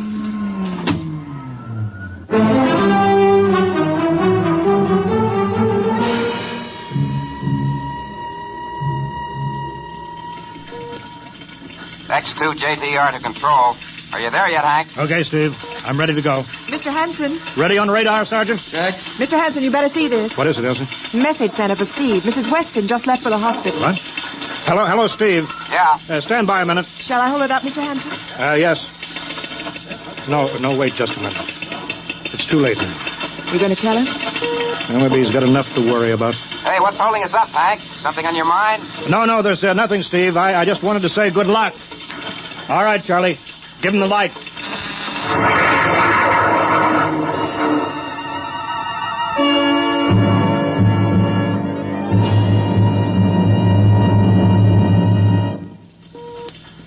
All right, Steve, I'm reading you clear. I'm at 20,000. Airspeed 600. It's running fine. Soundproofing works.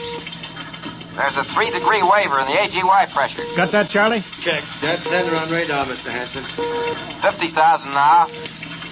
I'm cutting loose the port jet. Now the starboard. Now I'm off jets. Airspeed dropping. Now I'm opening the rocket ports. The switch sticks a little, Charlie. Oxy-alcohol pressure 350. All right, now I'm advancing the ignition key. Here goes rocket 1. Steve, you all right? Yeah. Feels like somebody slugged me with a sledgehammer. Airspeed now 1,200. Here goes number 2. She's okay, Hank. Running like a Swiss watch. She's okay.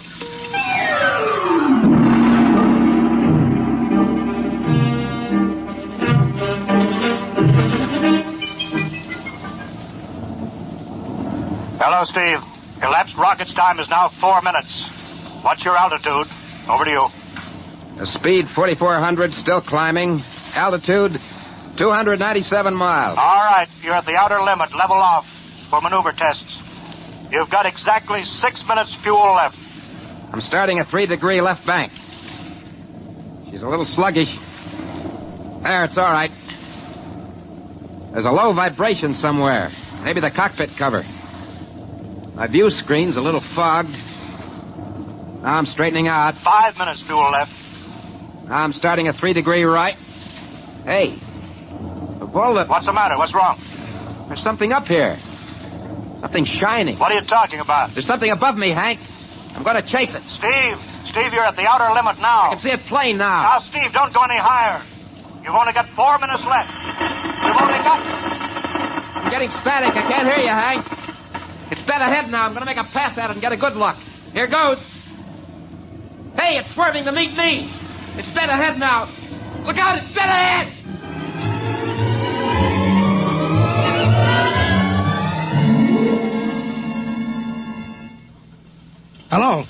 Hello, Steve. Steve, come in. 9 minutes fuel gone. There's still no sign. Hello, Steve. What happened?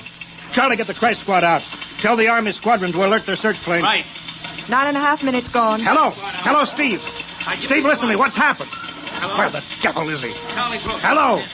Come in, Steve. Steve, come in. Hello, Steve. Hello, Steve. 10 minutes. Steve. That's the end of the fuel.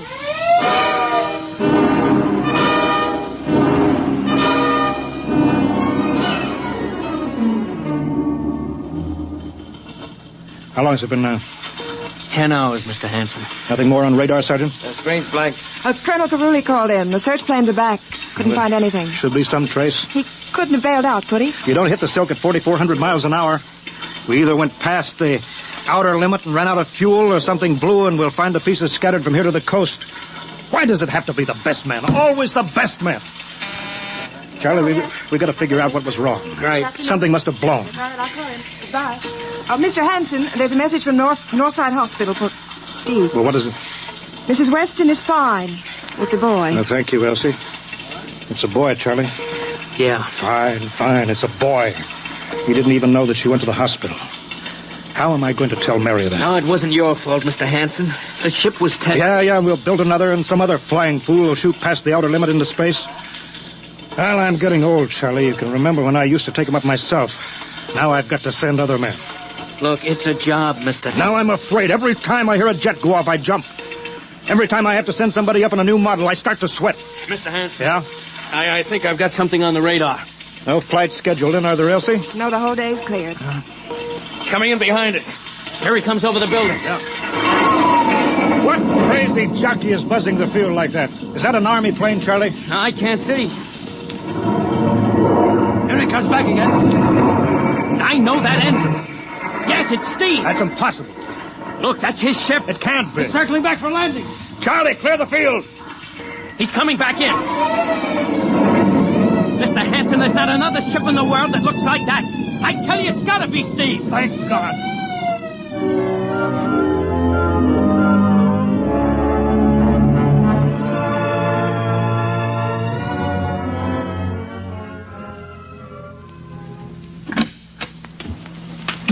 All right, sit down over there, Steve.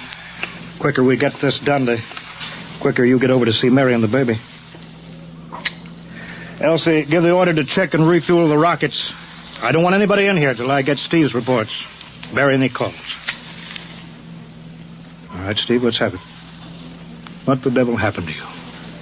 Hank, that cosmic ray bomb.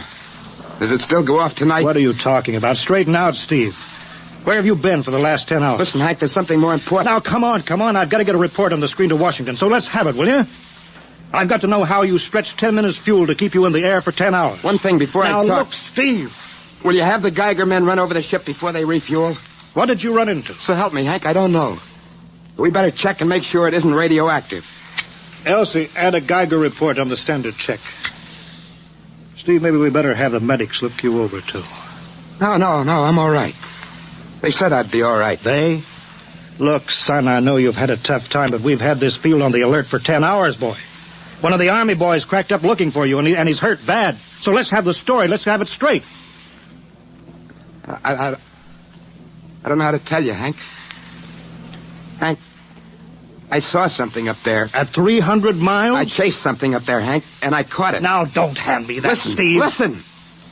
I was cruising along, just starting the right bank when I spotted something. It must have been going about half my speed. It was, egg-shaped and smooth. I made a pass at it, and I came back for another, and then there was a humming sound. Humming? Sort of a vibration. And then I blacked out. I was headed straight for it at 4,400 miles an hour.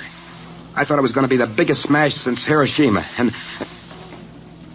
Listen, Hank, is there a drink in that bottle? Yeah, sure. Well? What happened? Hank, I came to inside their ship. Steve, this whole thing has been a devil of a strain on you. I'm going to call Major Donaldson from the Army base, ask him to sit in. The psychiatrist?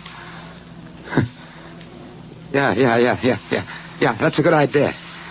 Let him run his tests. He'll tell you I'm not kidding. Because, Hank, unless I miss my guess, I've just been tipped off to the way the world ends.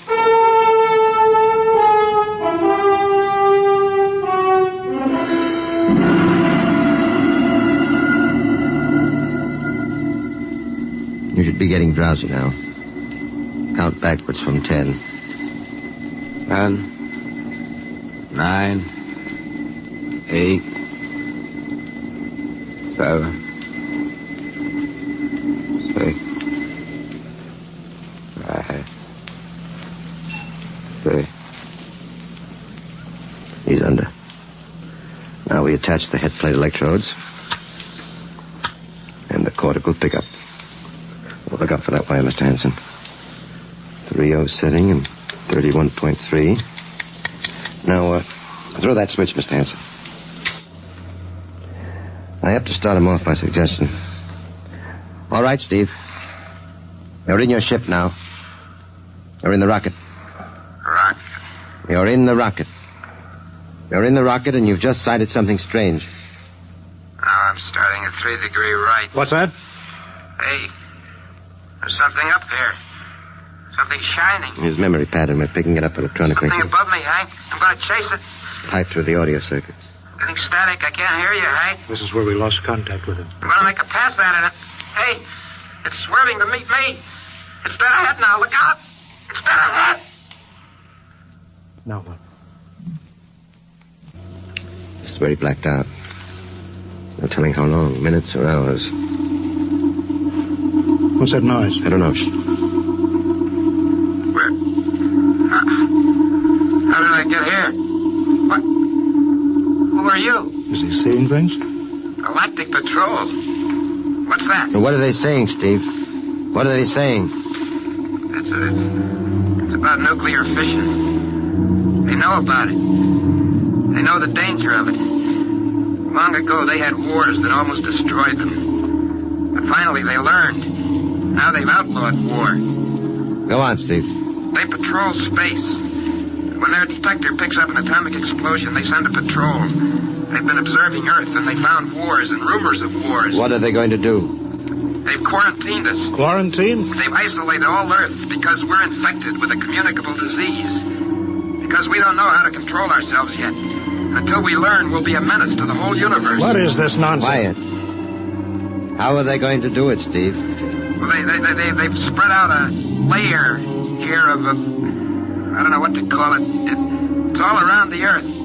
It's miles deep. And when there's an atomic explosion on Earth, the radioactive particles will drift up to this layer and set off a chain reaction. It'll go around the world in microseconds, and that's the end. Yes? Yes, I understand. I've got to bring back the warning. You're going to put me back in my ship to bring the warning. Now what? Blacked out again. I guess that's all. What does all that mean? It's what he remembers. You don't think that really happened? No. Narco-psychometry circuits produced what he remembers. Just means that Steve believes this happened. I don't like to see this. I've seen too many top pilots snap. Steve is the best I've known. How bad do you think he is? Well, frankly, outside of the presence of this well-organized hallucination, there are no signs of unbalance. May not be too serious. If he had a more plausible story, I'd be inclined to believe it. Warning. Hank. It's all right, boy. Did you hear it, Hank? Do you understand? Sure. We've been quarantined. Now, let me give you something to make you sleep, Steve. But don't you understand? They fixed it so that if we set off one more nuclear explosion, we will have had it. Of course. Now, don't roll your sleeve down. You don't believe me? Now, take it easy, Steve. At the test, they're setting off the cosmic ray bomb, Hank, tonight. What time is it? 11:20. It's scheduled for midnight. Hank, we've got to stop that bomb. Let Donaldson give you the hypos. You got to believe me. I saw them. I got the warning. If we touch off the Q-bomb tonight, we'll be the biggest galactic 4th of July of all time. The whole Earth will go up like a Roman candle. April 10th, 1965, the end. Look, Steve, you better calm down now. Don't you want to see Mary and the baby? You've got a new son, remember? That's just it. I want to see my son. I want him to live. If the bomb goes off, Hank, we've got to stop it. Mr. Hanson, I think we'd better get over to the base hospital. Hank, you got to believe me. Sure, Steve. Maybe there's something to it. Look, it's out of our hands now, Steve. I'll put it in a report, shove it into Washington in the morning. In the morning? There won't be any morning, Hank. You've got to call Washington now. Get the head of the Security Commission and postpone the test. Now, you know I can't do that. My neck would be out a mile. Besides, this is 1965, not 45. 20 countries have the atomic bomb now. What's the use of stopping just this one? The rest will keep right on popping them off. Well, we'll have to call an international conference. Can't you understand, Hank? The first one that goes off finishes us. It's the end. They've given us the quarantine warning. Steve, I think you'd better go with us to the base hospital. Look, Steve, we can call up for a detail if we have to. All right, I'll go with you. You don't need a straitjacket. That's the way, Steve. You'll probably feel better by morning. Let's go.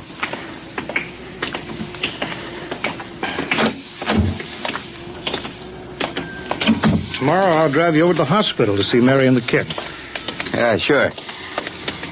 Look at the ship under the floodlights. Pretty, huh? You'll be flying her again soon, Steve. Don't worry. Yeah, I guess so. What's she doing out on the line? They refuel her? Yeah, we got Clausewitz coming in tomorrow from Denver for another test. Figure we'd give you a day off. Yeah, that's good. That's fine. Steve! Hey, go! Come on, Donaldson. Steve! Steve, come back here! He's heading for the rocket! That's crazy! Steve! Get down off of there, Steve! We can't get at him now. That hood is armor glass. He's waving. To its control, the radio. Come on. I should have gotten help. Come on. The radio is still hooked up. Hello. Hello, Steve. Listen to me, Hank. You gotta call Washington now. Look, Steve, come out of the rocket. I'll call my men, Hanson. Don't try anything, Hank. They refueled the rocket for tomorrow. Take it easy, Steve. Listen, you know what'll happen if I fire the rocket tubes down here? Steve, don't, please. It'll burn out every building for 5 miles. All of us in one big blast. What do you want, Steve? You gotta stop that bomb. You gotta call Washington now. They won't believe me. You make that call or I cut in the rocket. I mean it, Hank. You hook my screen to yours in parallel. I want to see exactly what you're doing. All right. Just don't fire those rockets. Get going, Hank. You got 12 minutes to make that call and stop the bomb. All right. I'm making the parallel hookup now. Donaldson, you think he'll really blast? I don't know.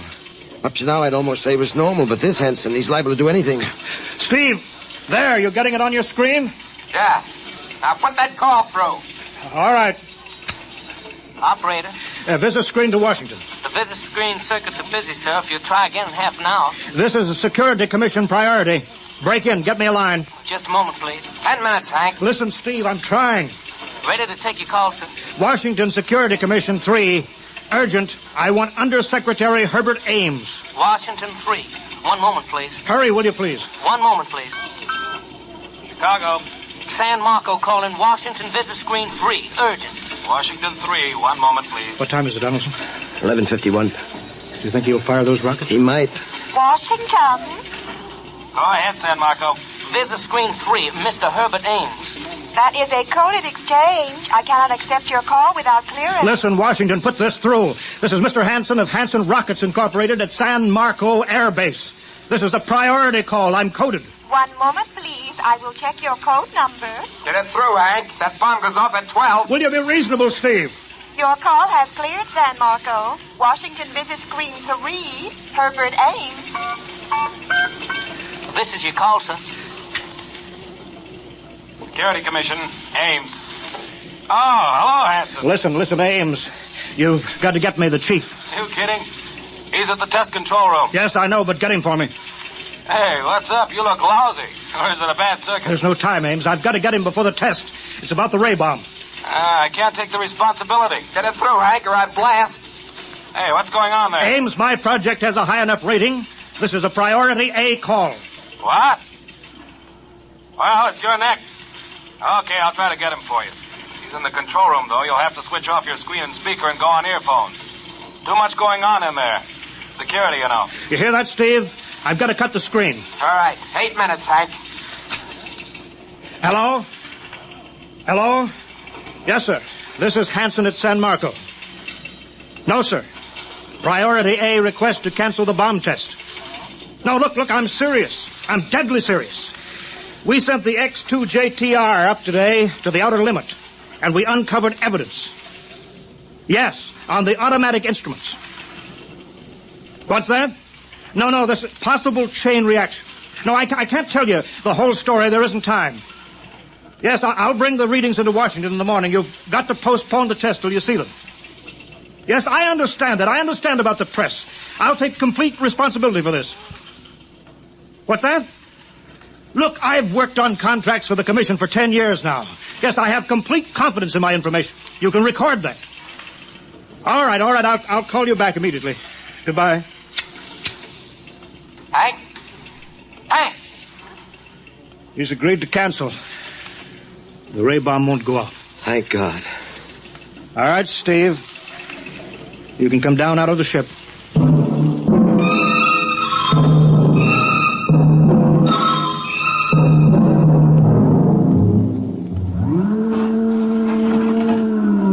There he comes. He's opening up. All right, Steve. Come on down out of the ship. Sure, Hank. Hank, I was scared. I was plain scared. All right, easy now. It's all over. Bomb won't go off. Thank God. Hey, look. I want to see Mary and the baby. Can you get me transportation now? Hey, wait a minute. It's almost 12. They won't let you in the hospital now. I want to see the baby. For sure you do, but you've been under strain. I've got a shot here for you, Steve. Give you a good night's sleep. All right. Roll up your sleeve. Sure. Now, that'll make you sleep. Sergeant will find you a bed. Come on, Mr. Weston. Well, good night, Hank. I am kind of beat. It's been a tough night.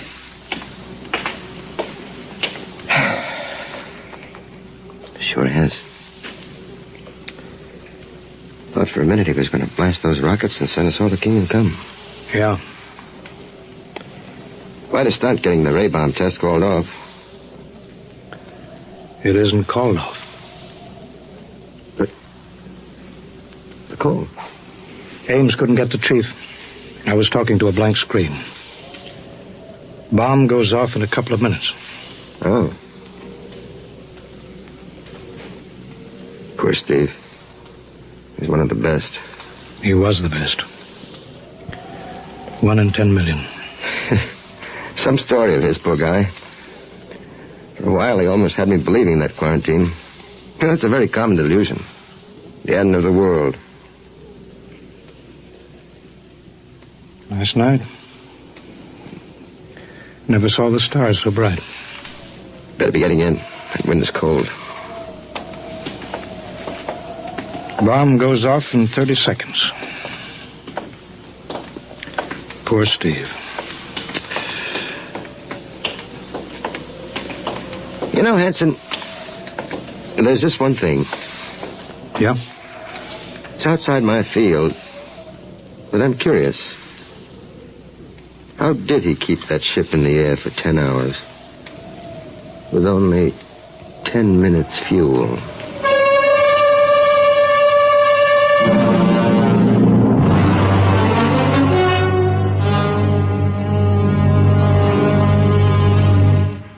You have just heard X-1, presented by the National Broadcasting Company in cooperation with Street and Smith, publishers of astounding science fiction.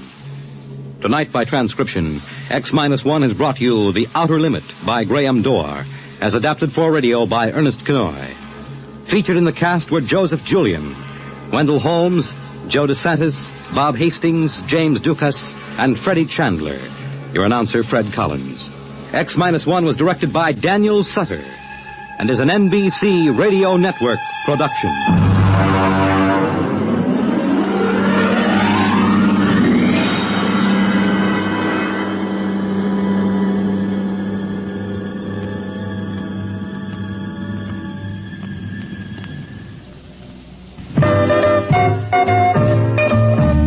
You don't have to stop whatever you're doing to listen to your radio.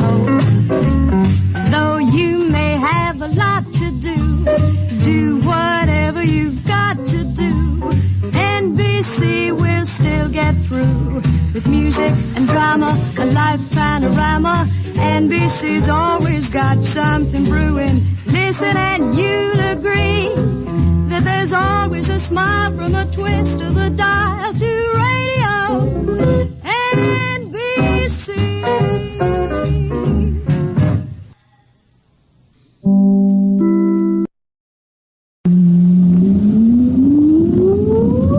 Countdown for blast off.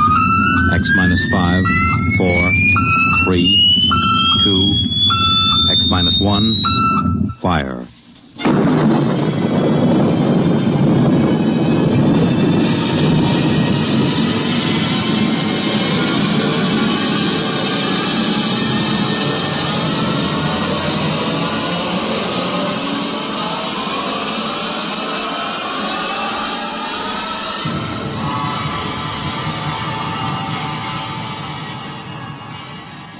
From the far horizons of the unknown come transcribed tales of new dimensions in time and space. These are stories of the future, adventures in which you'll live in 1,000,000 could-be years on 1,000 maybe worlds. The National Broadcasting Company, in cooperation with Street and Smith, publishers of astounding science fiction, presents X minus 1.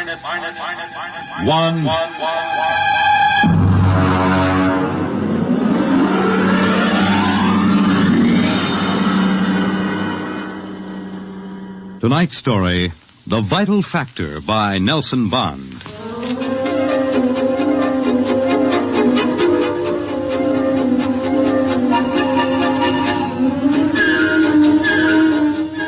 I doubt that anywhere on Earth there's a man or woman or a child who doesn't know the name Wayne Crowder.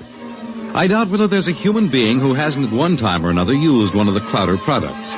The can opener or the razor blade or the patented tooth powder dispenser or the Crowder improved slideless fastener.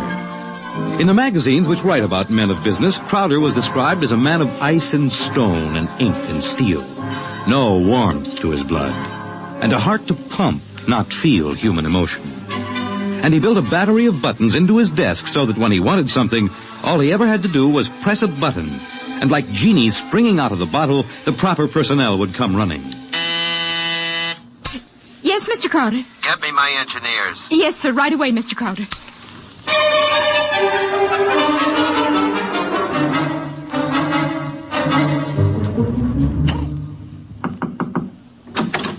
Here are your engineers, sir. All right, close the door and get out.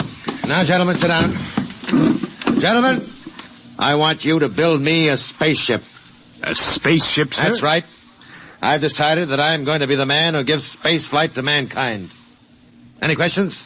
Sir, we can design such a ship. That part isn't too hard. Yes? But we've no way of providing the motor to power such a ship. When the ship's ready to fly, there'll be a motor. Sir, I don't like to contradict you, but you can't go ahead of the total technology of a historical period. It's like asking somebody in 1600 to build the internal combustion engine. You see, scientists have been searching for a motive power for spaceships for decades now without success. You'll have a ship, but we can't lift that ship from the Earth's surface. That is, not to the point of free flight at any rate. Mr. Crowder, you see you'll be spending millions of dollars, hundreds of millions perhaps, for nothing. What's your name? Phillips, sir. You're fired. Go down to the cashier and draw your pay and get out. What, sir? Get out. Nobody who works for me thinks of how much something costs. What? We use money. We don't let expense provide a rationalization for not beginning a project. All right, Phillips. I give you permission to leave. Right now.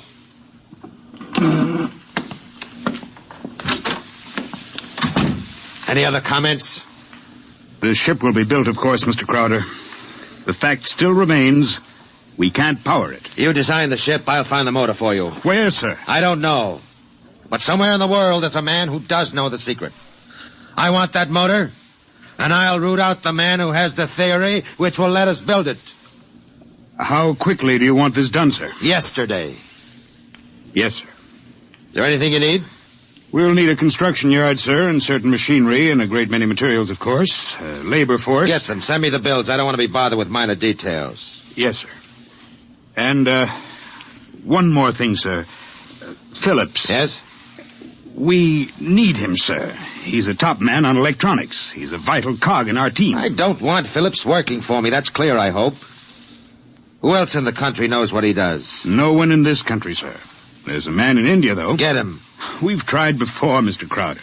He's working on an important project in his country. I'm not concerned with details. Get that man, pay him what he wants, but get him. Sir, you don't understand. If this man quits his job, that whole project will collapse. It means the welfare of many people, millions of people in his country. He has a high sense of patriotism. Buy that sense of patriotism. That's all. I don't want to see any of you again until you have a report of work in progress. Yes, sir.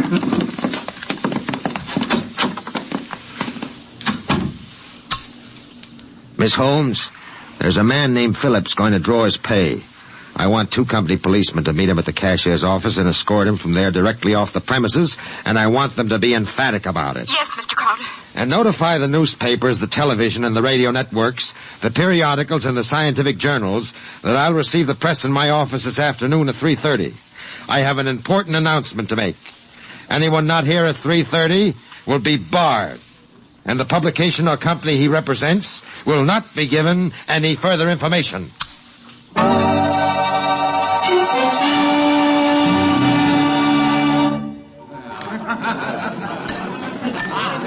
Gentlemen, you can finish your drinks later. Gentlemen of the press, and ladies, it's my pleasure to be able to tell you that I'm in the process of constructing a spaceship. Any questions?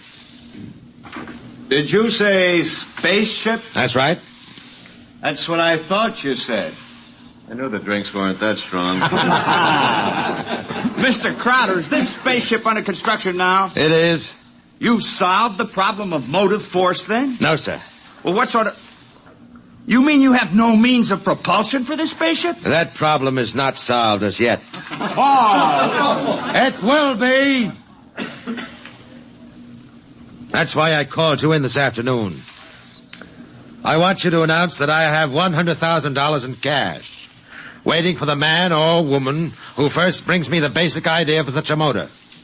I'll supply all equipment for research and construction, and I'll see that the rights of the inventor are protected and more than adequate royalties will be paid him or her. That's all I have to say now. Mr. Crowder, one more question, please. Yes? Do you have a name for this spaceship yet? No, not yet. Well, then let me suggest one. Yes? Crowder's Folly. Quiet. All of you, quiet. What is your paper? The Daily Times, sir. Miss Holmes, inform the company police that under no circumstances is any representative of the Daily Times ever to be allowed on company property again. Strike that paper from the list of those to be invited to future conferences.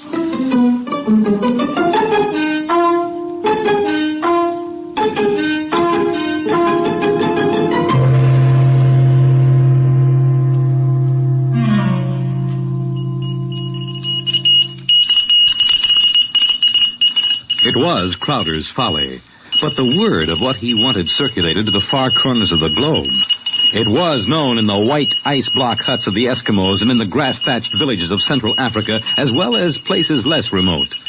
And the Crowder office became the Mecca and the heaven for the lunatic fringe of humanity. Their blueprints and scale models clogged its corridors. I told you I don't want these people in my office till they're screened. Now get out, get out!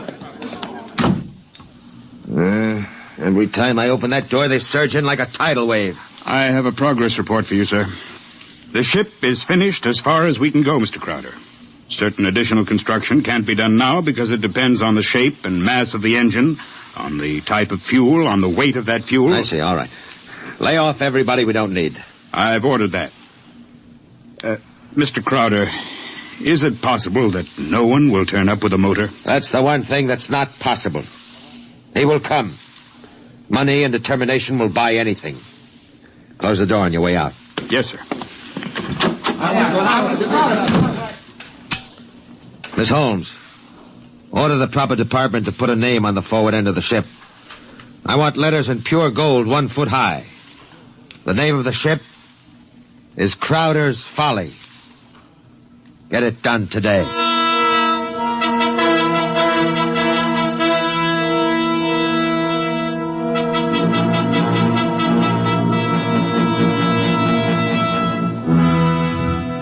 The sun came up in the morning, and the sun set at night, glinting rose on the silver sheen of the hollow ship's skin as it lay in the yard. The golden letters on the prows spelled out the fury of Crowder for the world to see. A staff of 50 were employed as time went on in taking rust preventative measures to ensure the ship's well-being. The staff of 50 worked in 3 shifts around the clock, armed with oil cans and grease cans and other containers and sprayers of preservatives. In a year, the first experiment seemed ready to bear fruit, and a test was held. The atomic fission motor.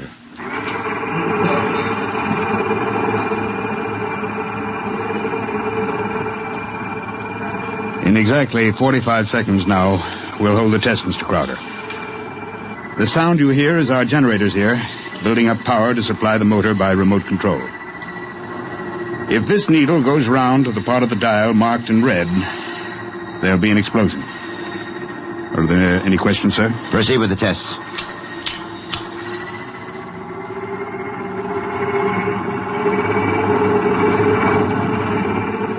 Watch the needle, sir.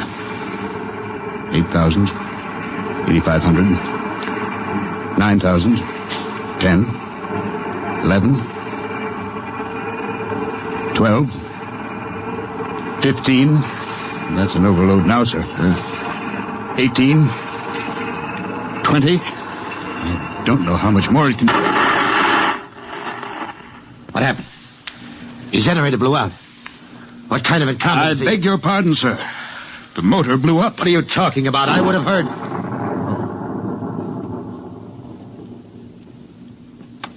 You see, sir, it takes a while for the vibrations of an explosion to travel 3 miles and then reach through 15 feet of concrete. I see. Well, there are other experiments in progress. Let me know when they're ready for testing. Yes, sir. Mr. Crowder, the inventor of that motor had to be right with it, of course, during the tests. He had a family. The fool knew what he was doing. He understood the danger. He was paid enough to be able to afford insurance. The cost of insurance on such a project was prohibitive, sir. Well, if his wife was thrifty, she saved out of what he earned this last year. His salary was relatively small, sir. Most of the money went for the research. He should have demanded an adequate salary. I haven't stated on money. The fool failed. I have no further responsibility. Yes, sir. You want us to continue screening applicants? Of course. All right. Make a settlement on the widow. And don't turn anyone away if he seems to have the remotest possibility of success. I'm telling you, my man will come. Money and determination will buy anything. And strangely enough, Crowder was right. Because one day there came to his office a stranger, a small man. He looked even smaller in that tremendous room. He was an unusual visitor in that he carried no briefcase fat with blueprints or formulae. He was unusual in that he neither blustered, cowered, nor deferred to his host. He was a pleasant little stranger, bird-like of eye and movement, bright and smiling. Mr. Crowder, my name is Wilkins. I can power that ship you want. So? Of course, what I have in mind won't be anything like that meaningless, huge bullet your engineers built for you. Rockets are a foolish waste of time, sir. My motor requires a different sort of vessel. Where are your plans? Right here, in my head. It so happens that I'm presently supporting half a dozen people who make the same claims. None of them have been successful. What makes you think your idea will work? Simple enough, sir. The common magnet. Huh? Electromagnetism. Utilization of the force of gravity, or its opposite in this case, counter-gravity. Oh, no. Oh, thank you very much. Now, if you'll forgive me now... Just one moment, Mr. Crowder. There's one thing more. This. Now, I've seen pieces of metal before, thank you. How high from your desk would you say that I'm holding it? I'm very sorry, Mr. Wilkins. Now, do you want to leave or do you want to be escorted out? This will only take a second, sir. How high from your desk would you say that I'm holding this piece of metal? 1.5 feet, I'd say. And if I let go, then in less than a second, a fraction of a second, it should fall to your desk. Now, look, I don't want the surface of that desk marred. But will it be? You see, I have let go of the metal, is that right? Good Lord. Many seconds ago, it should have crashed to the desk, am I right? Oh, this is incredible. Well, if you want to speak to me anymore, I'll be right outside.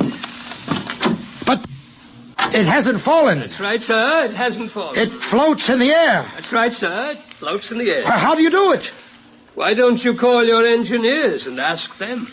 I'll wait outside. Miss Holmes, get me my engineers. Immediately.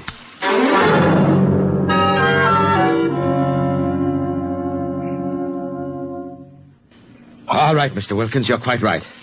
The piece of metal is apparently counter-gravity, and my engineers can give me no explanation. Thank you, sir. Now, what do you want?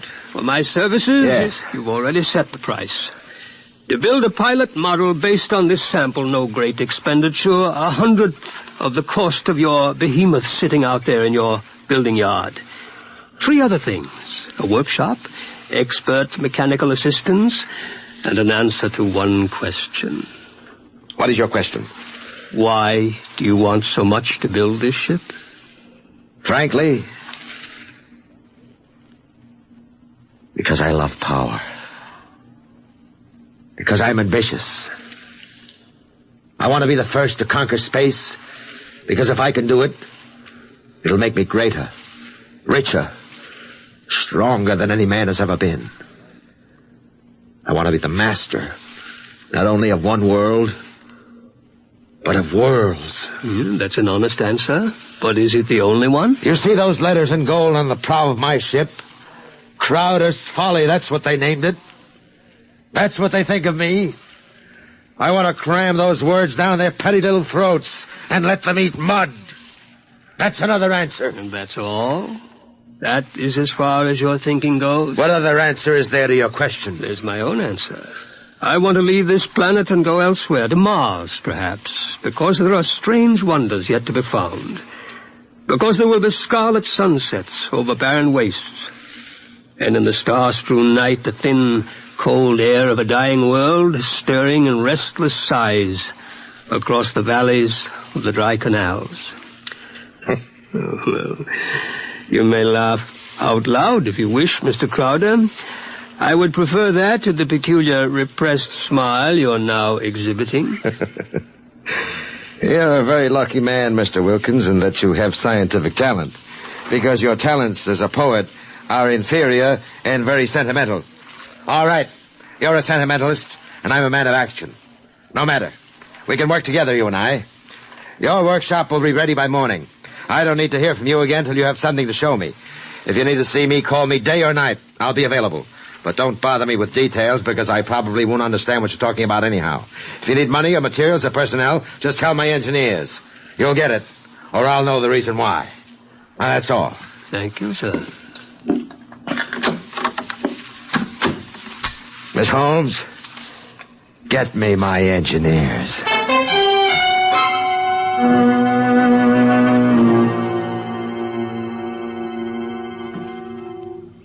Yes, Mr. Crowder? We have 50 men working on preserving that useless hulk out there in the construction yards.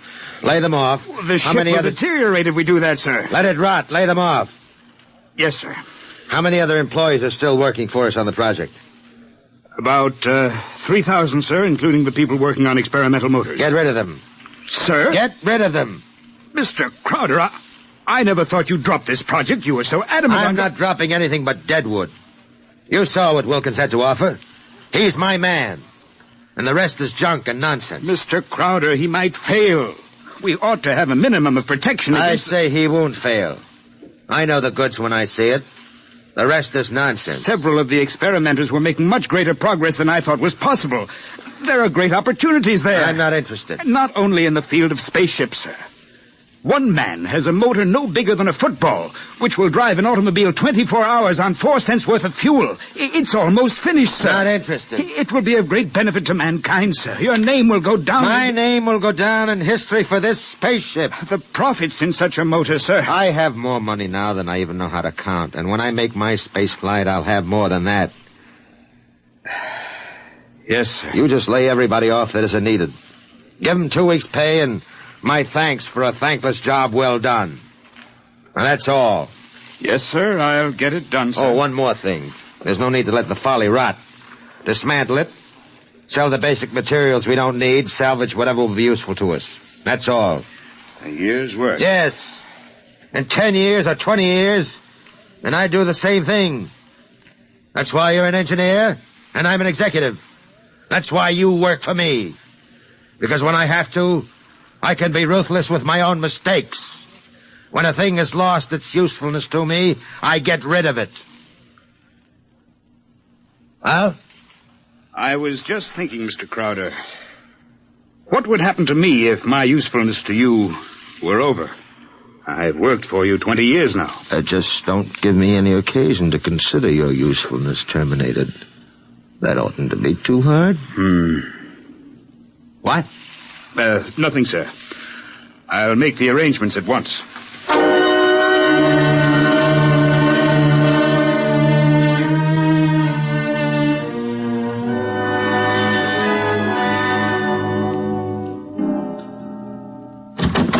Who are you? What do you want? I tried to stop him, sir. Well, speak up, man. My name is Jarvis Ustuli. I'm an electronics expert. Oh, yes, I remember. You're the Indian. Come in, come in. Do you want me, sir? I can never... Never mind, Miss Holmes. Just stay outside. Close the door behind you. Sit down, Miss Ustuli. Thank you, no. I want to give you a gift before I leave. Oh? You leaving? I thought we still needed you. I resigned. Sorry to hear that. I'm told you're a good man. I want you to understand what's behind this gift. Huh? I was working on a power project in my country which would have meant a tremendous rise in the standard of living for millions of my people. I was unable to resist the money you offered. Well, had you resisted, even more money would have been forthcoming. I placed no limit on your worth to me. I understand. But you see, I did not come without a sense of guilt, because there was no one in my country who could take my place. I would assume that. And now I discover that what I did was for nothing. The spaceship on which I worked is being dismantled. That's right. So I have been corrupted by you at a whim.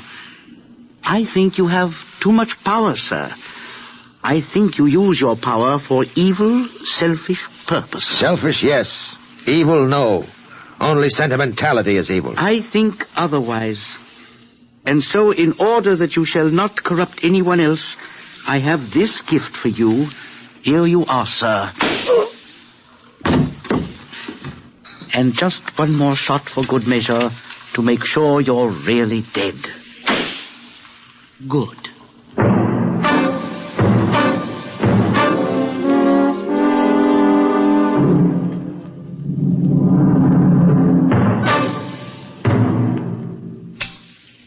Miss Holmes, there's a man on his way out by the name of Jarvis Ustuli, an engineer.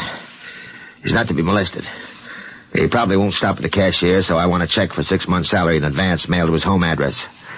The man showed a certain quality of ruthlessness which is deserving of recognition. Oh, and have the chief of the company police bring me a new bulletproof vest. This one seems to have been dented in a couple of places.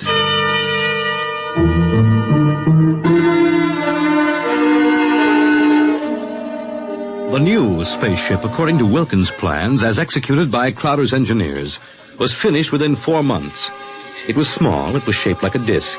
It gleamed brightly even in the smoky haze of an October sunset. Inside, Crowder and Mr. Wilkins, in a small cubicle at the heart of the machine, sat surrounded by many instruments of a complicated nature. Outside, huge crowds gathered to witness the test. They stirred and murmured, waiting restlessly, as inside the control room of the craft, Wilkins installed the final secret part he had not revealed to those who built his driving apparatus.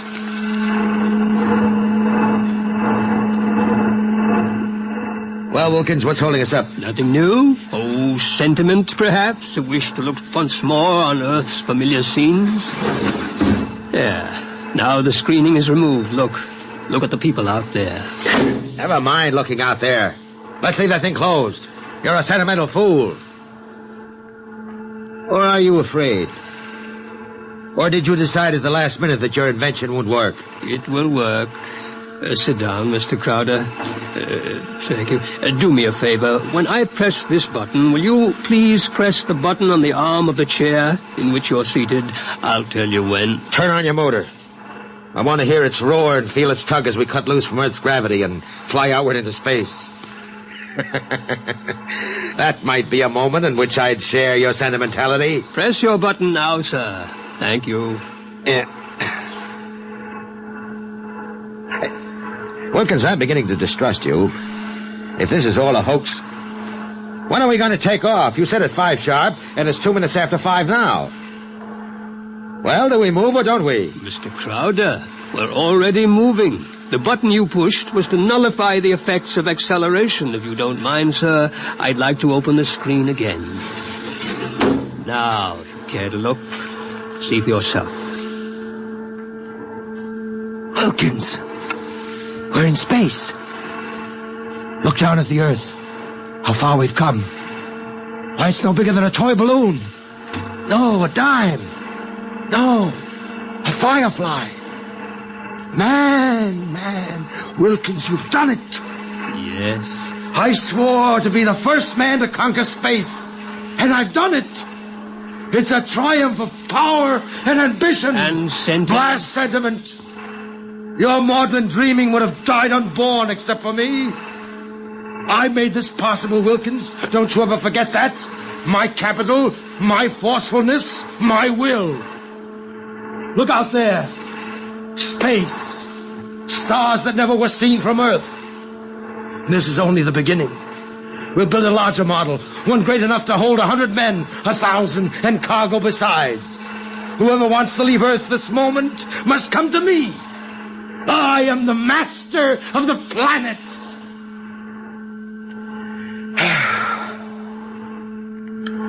All right, Wilkins. Turn back now. No. Huh? I said turn back. No. Well, we've proved the ship can fly now. Now turn back. I want to start work at once in preparation for the long flights to come. Not so. We will go on. What are you doing? Defying me?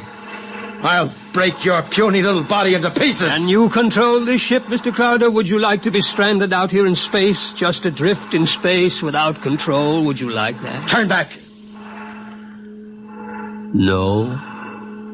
What's the matter with you? Are you out of your mind? Oh, I am a sentimentalist, Mr. Crowder.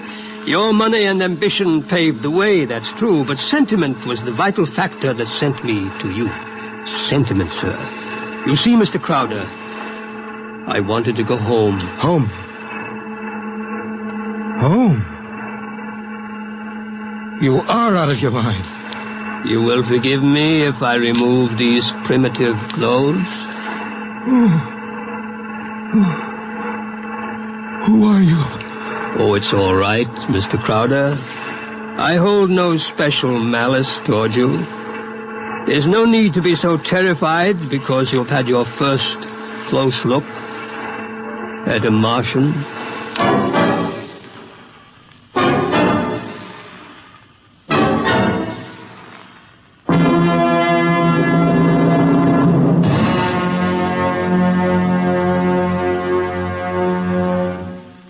You have just heard X-1 presented by the National Broadcasting Company in cooperation with Street and Smith, publishers of astounding science fiction. Tonight by transcription, X-1 has brought you The Vital Factor by Nelson Bond, as adapted for radio by Howard Rodman. Featured in the cast were Joe DeSantis, Guy Sorrell, John McGovern, Grant Richards, Louis Van Ruten, Richard Hamilton, and Florence Williams. Your announcer, Fred Collins. X-1 was directed by Daniel Sutter and is an NBC Radio Network production.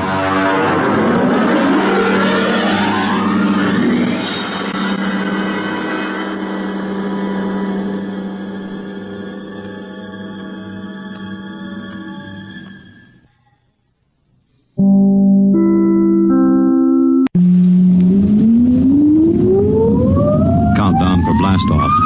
X-5, 4, 3, 2, X-1, fire.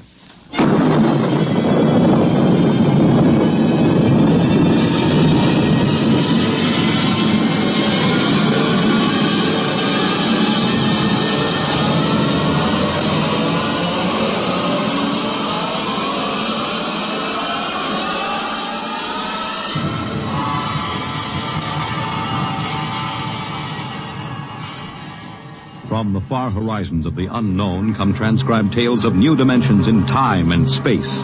These are stories of the future, adventures in which you'll live in 1,000,000 could-be years on 1,000 maybe worlds. The National Broadcasting Company, in cooperation with Street and Smith, publishers of astounding science fiction, presents X-1.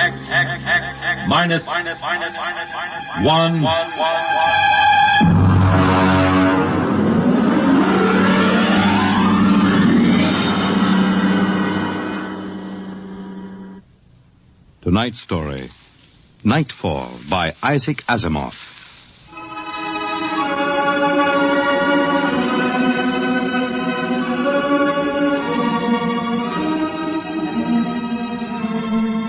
Ralph Waldo Emerson speculated if the stars should appear one night in 1,000 years, how would man believe and adore and perceive for many generations the remembrance of the city of God?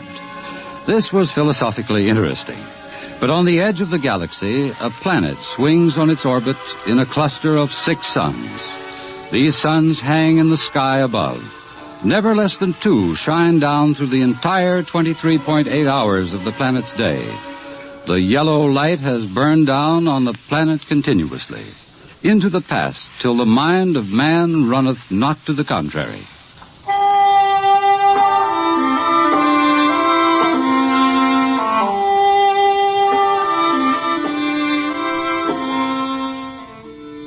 Theremin was a reporter for the Saro City Chronicle. He covered them all, from the night police beat to politics to the sports pages, and the city editor wanted him to cover the biggest story of the year, perhaps of all time. It was an interview, a particularly difficult interview. But then, since his first days as a cub, Theremin had specialized in difficult interviews. It cost him bruises, black eyes, and broken bones, but it had gotten him an ample supply of coolness and self-confidence. He didn't expect violence, though, from an astronomer. You're from that newspaper? Well, you got a lot of gall coming here. Well, now, look, Dr. Aton, it's only a job. I've read your paper. You've been writing this observatory for 2 months now. You've attacked me personally. I have nothing to say to you. Well, this is your chance to get your side into the paper. Look, Dr. Aton, I'll give it to you straight. 2 months ago, the observatory issued a press statement that the world was coming to an end. Now, that's the same story the cult of the Book of Revelations had been preaching. Now, when a scientist backs that up, it's news. Our conclusions have nothing to do with the cult. The cult is full of superstition and mysticism. We're scientists. You've got the people pretty angry. It doesn't matter. Well, if I can't get the story from you, I'll have to go somewhere else. Go ahead. The paper can be pretty rough on someone who doesn't cooperate, Dr. Aton. Young man, if you're not out of the observatory within 5 minutes, I shall call the police. Now get out.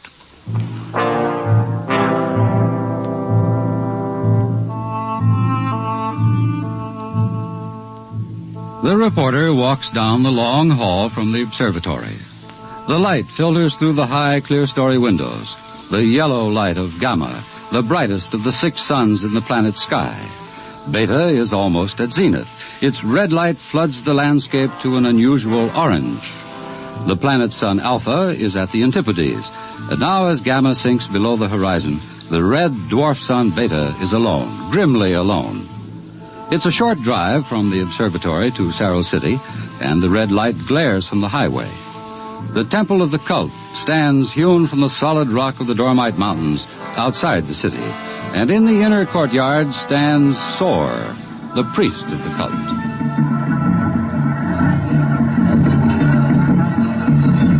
Woe to the unbelievers! Their souls will rot with the absence of light. Tell me, Your Reverence, what will happen? What are you waiting for here? The day of the coming. It is written in the Book of Revelations. It came to pass the sun Beta was alone in the sky, and the world was shrunken and cold, and men did assemble in the public squares and highways. Their minds were troubled, and their speech confused, for the souls of men awaited the coming of the stars. And the lip of the cave of darkness passed the edge of Beta, and loud were the cries of men, and there was no light on the surface of the world. And in this blackness there appeared the stars in countless numbers, and in that moment the souls of men departed from them, and their abandoned bodies became even as beasts. From the stars then reached down the heavens flame, and where it touched, the cities of the world flamed to destruction, so that of man and all the works of man naught remained. So it is written.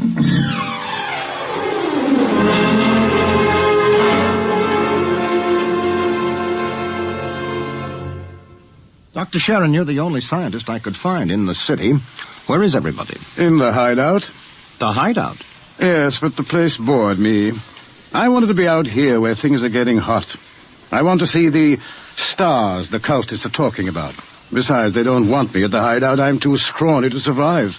What is the hideout? Well, we professors have managed to convince a few people that our prophecy of doom is valid. We've got about 3,000 people. They're supposed to hide where the darkness and the stars can't get at them. We hope they'll survive and leave the records. Survive? Survive what? Well, how true it is, I can't say, but the cultists say that every 2,050 years, all the suns disappear, and there is a total darkness, and then they say things called stars appear. Of course, men go mad.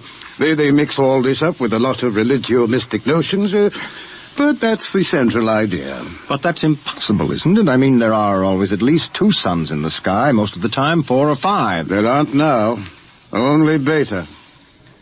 You mean that there is going to be worldwide darkness tomorrow, that all mankind will go violently insane? What's behind that? Well, for one thing, the history of civilization of the world. We have located a series of cycles of civilizations comparable to our own, all of which, without exception, were destroyed by fire at the very height of their culture. But is there any scientific theory behind this which would explain it? Well, the University Observatory finished their calculations 2 months ago. And tomorrow there will be an eclipse of Beta, so that the planet will become dark. That eclipse comes every 2,049 years. Darkness. And maybe those mysterious stars that no man has seen. And then madness, and the end of civilization. And you expect to live through this at the hideout? They plan to photograph the eclipse and leave the records. And then the rest of mankind will know what to expect. Well, what is there in darkness to drive men mad? Have you ever experienced darkness, young man? Well, no, but I know what it is. It's just no light. Oh. Draw the curtain. Why, what for? If we had 4 or 5 suns out there, we might want to cut the light down for comfort, but with only Beta... Ah, that's the point. Just draw the curtain and then come here and sit down. All right.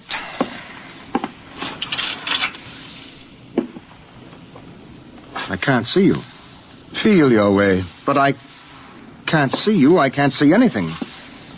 Do you like it? No, it's awful. The walls seem to be closing in on me. I keep wanting to push them away. All right. Draw the curtain back again. Oh, the light. Do you have a drink? Right here. Now, that was just a dark room. Yes, but it wasn't really so bad. You're afraid? Just darkness could do that? This isn't just a metaphysical theory, young man. It's promulgated from observed data. Well, come with me. Where? The locked wall down the corridor.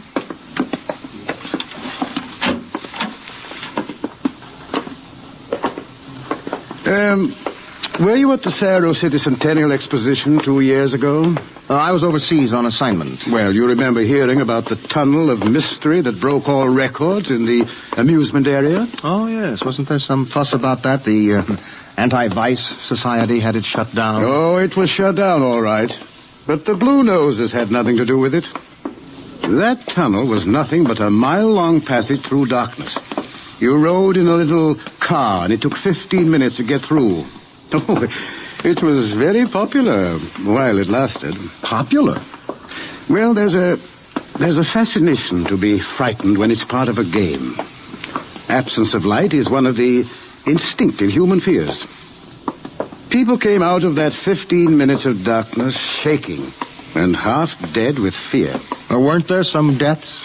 Oh, bad hearts, but that wasn't the big danger. Now, which key is this?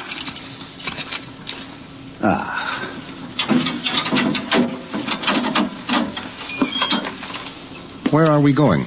You'll see. No, the heart attacks were actually good for business, but there was something else. Here, I'll show you. I want you to see somebody. Latimer. Go away. Latimer, I want you to meet somebody. This is Mr. Theremin. No, go away. Hello? He's pushing me. Make him stop pushing me. Go away. I'm not touching him. What's wrong? Latimer is afraid. Aren't you? The walls. They're falling in on me. The walls. I've got to get out. I've got to get out. Let me out. You can't go out, Latimer. Is it all right? I've got to get out. Let me out. Let me out. Let me out. At sleeping period, we have to give him a shot of morphine. Otherwise, he'd bat his brains against the wall. What's wrong with him? Nothing. Nothing but 15 minutes in the darkness of the tunnel of mystery. Oh, that's impossible. 1 person out of 10 came out of the tunnel that way. That's why we had it shut down. But why should darkness do that? It's obvious men cannot exist without light. Longer periods of darkness would obviously be fatal. The scientific theory is that the consciousness of light is necessary for mental activity. Please, doctor, let me outside. Let me out, please. I can't breathe. They're pushing me. They're always pushing me. I can't stand here. Well, there you are, Ferriman. That's what 15 minutes of darkness will do. Man just wasn't built to operate without light. There are always at least 2 suns in the sky, most of the time more. Just 15 minutes of darkness. Now, look out of that window. Imagine darkness everywhere. No light as far as you can see. Black. Everything black. And, stars, whatever they are. Can you conceive it? No, your mind wasn't built for that conception. When the real thing comes, you will go mad. Completely and permanently. There is no question of it. Tomorrow, there won't be a city left standing in the world. Why should the cities be destroyed? If you were in darkness, what would you want more than anything else? What would it be that every instinct would call for? Light. And how would you get light? I don't know. You'd burn something. They've got to have light. They've got to burn something. And every city in the world will go up in flames. Well, shall we go back to my office, Mr. Ferriman, and have another drink?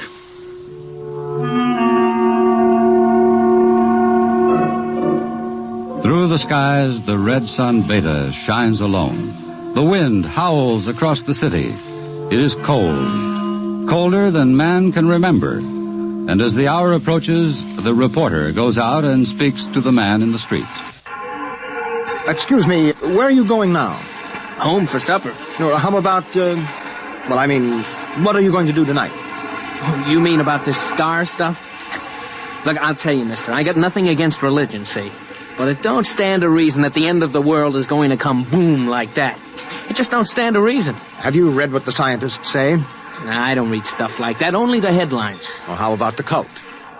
Well, now, like I say, I've got nothing against religion. But you don't believe them either. They've always been shouting about doom and sin. Listen, when you've been around as long as I have, you get to know the score. It's all right to preach Judgment Day is coming and all that, but just the same, I'm putting money in the bank. How about darkness? About what?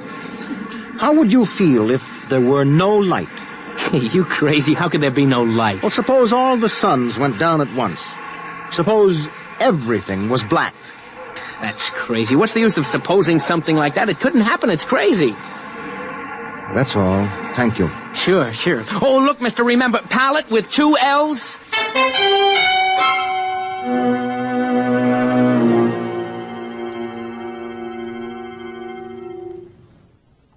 All this talk of scientific explanation, it's sinful, that's what it is. Are you a member of the cult, sir? Sure I am. Been a member since I was a boy.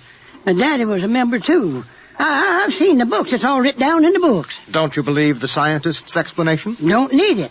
I'm going to save my immortal soul. I'm going to stay on the mountaintop in a white robe while the stars carry me away to glory. Blessed be the stars.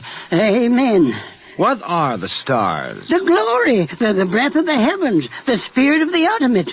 That's what they are. The observatory has announced that it intends to take pictures of the stars. Blasphemy. I sold my house and gave all my money to the poor.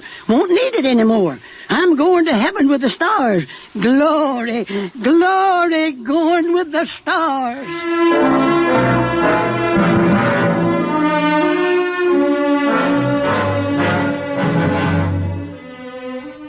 The reporter checks the stock exchange, the stores, business at a standstill. Doesn't pay to buy anything today, not if the world is going to end tomorrow. There are predictions of economic collapse in the financial section, layoffs at the factories on the edge of the city, and through the streets the people will mill and turn, unsure, crying in fear or shouting with bravado. The story isn't here in the city, and so as the hour approaches, the reporter goes again to the observatory, high in the hills.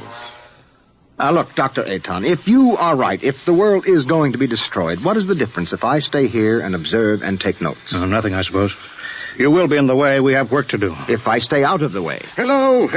Oh, this place is like a morgue. It's freezing outside. The wind is enough to hang icicles on your nose.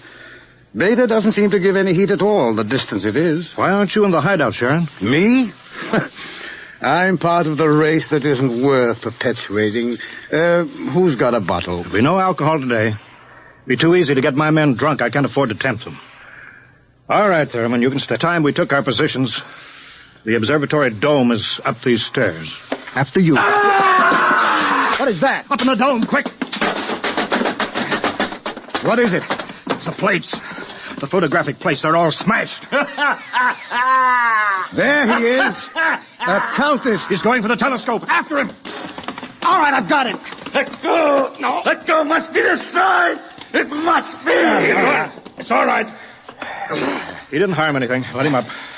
Well, that's the high priest. I was talking to him yesterday. All right. What do you want? Nothing that you would give me of your own free will. I made a bargain with the cult to give me certain data that you had.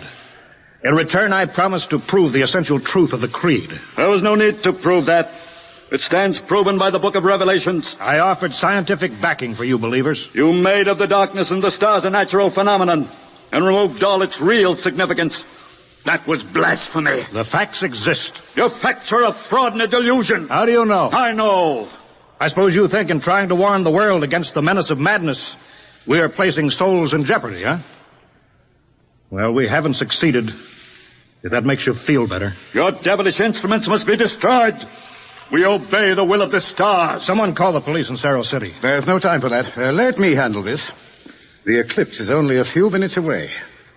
Look, you. Will you give your word of honor to cause no trouble? I will not. Listen. Just as soon as the eclipse starts, we're going to take you and put you in a closet with the door closed, and you will stay there. Then you won't see the darkness, and you won't see the stars. And that means the loss of your immortal soul, according to the cult. All right. Will you give your word of honor? You have it. You will all be damned for your deeds of today. Look at Beta. The eclipse has started. You can see the blackness against Beta. Get busy on those cameras. Check the exposures very carefully.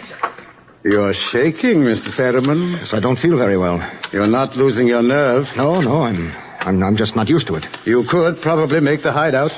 I have been assigned to cover a story. I intend to cover it. Oh, professional honor? Yes. Yes. Allah Sofanet Radrock. Allah Sofanet. What is that? The cultist. That's the Book of Revelations. I don't understand it. He is chanting some old cycle language. The Book of Revelations was originally written in it. There are probably 2 million people in Cerro City who are trying to join the cult. One gigantic revival.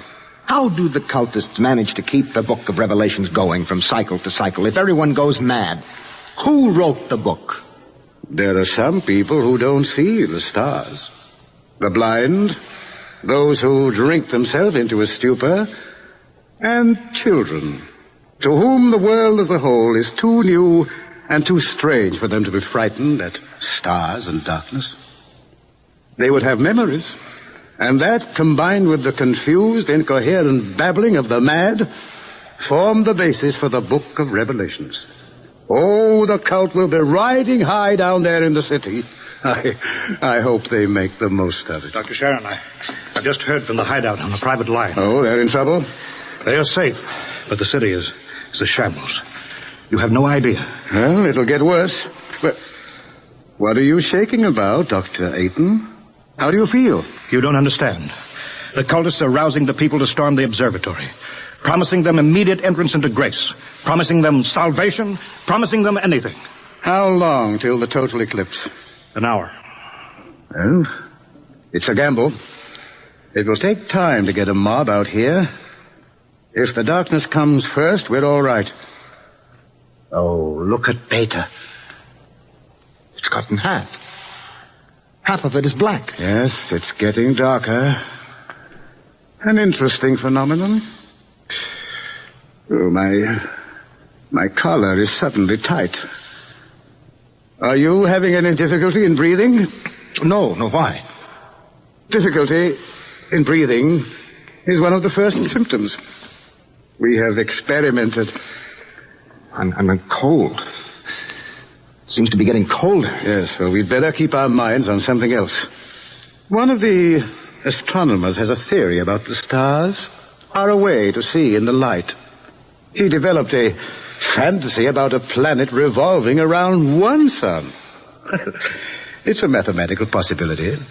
Of course, there couldn't be any life. Part of the planet would always be dark and without light. Well, it's obvious. Without light, there can't be any life. It's time for the artificial light. We can't read the instruments. Artificial light? One of the researchers at the university worked it out. Well, it's beautiful. Yellow light. After 4 hours of red. It's beautiful. Light. Light.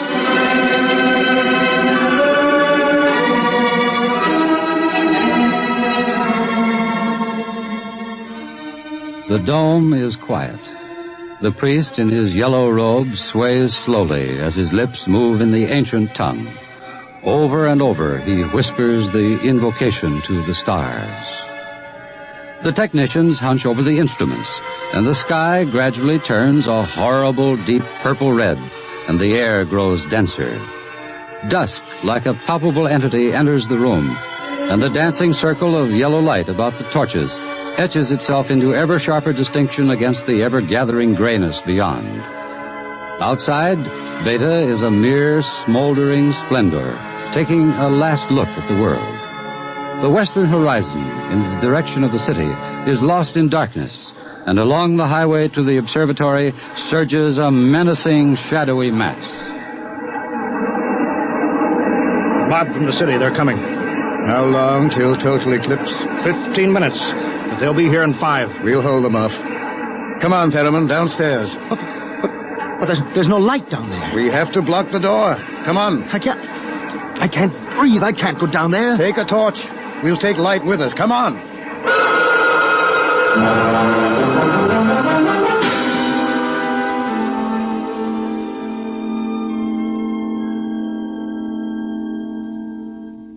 Aiton. I'm here. Did you bar the door? They won't get in. All right, now, everybody. 1 minute till totality. 1 minute. Just before totality, I'm changing the plate. That will leave one of you for each camera. You know all about times of exposure. Now remember, don't try to look for good shots. And if you feel yourself going, get away from the camera. It's dark. It's getting dark. Sharon, where are you? I can't see you, Sharon. I'm right here. 30 seconds. Look out. The priest. I can't see him. And the wicked shall perish, and the souls of the true believers shall be transported in glory to the stars. You can see him against the torch. Don't let him get to the telescope. From the stars there reach down a heavenly flame, and where it touched the cities of the world, flame to utter destruction. Grab him! You shall not blaspheme! The world must be destroyed by the stars! It must be! Let me go! I'll take care of him. Stars! The stars!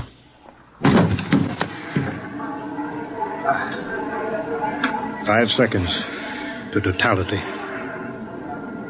4, 3, 2, 1. The sky is black, and through it shine the stars.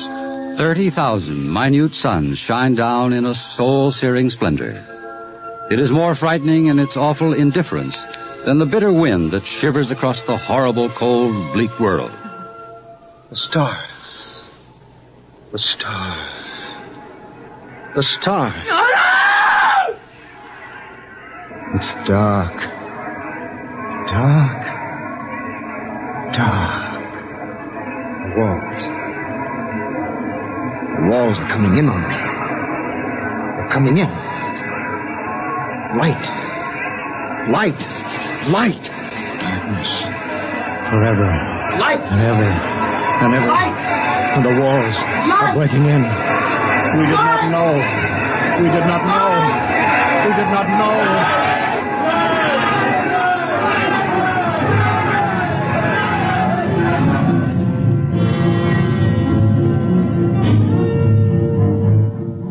On the horizon, in the direction of the city, a crimson glow begins growing. 1,000 fires strengthen in brightness that is not the glow of the sun. 1,000,000 fires, as a world mad in the darkness screams in terror for the light. The night has come again.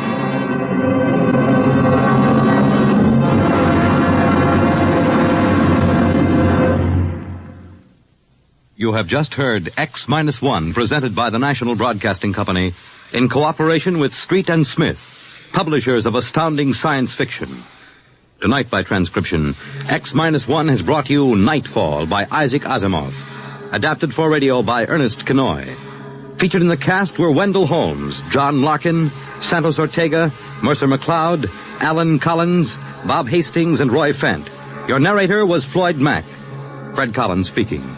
X-1 was directed by Daniel Sutter and is an NBC Radio Network production.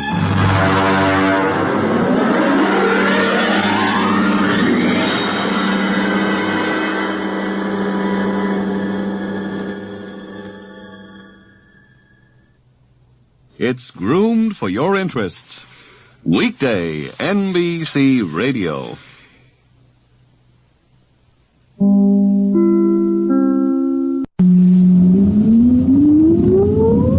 Countdown for blast off.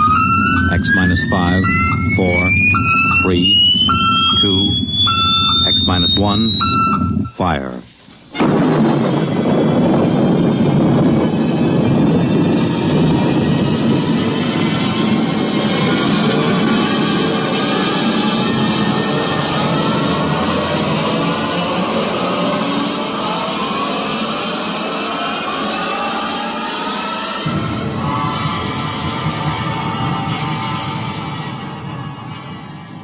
From the far horizons of the unknown come transcribed tales of new dimensions in time and space.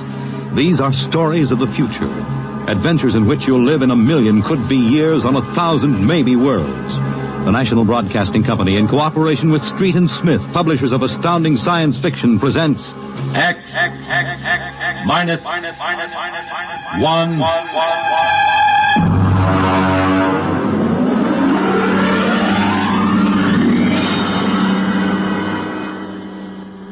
Tonight's story, To the Future, by Ray Bradbury.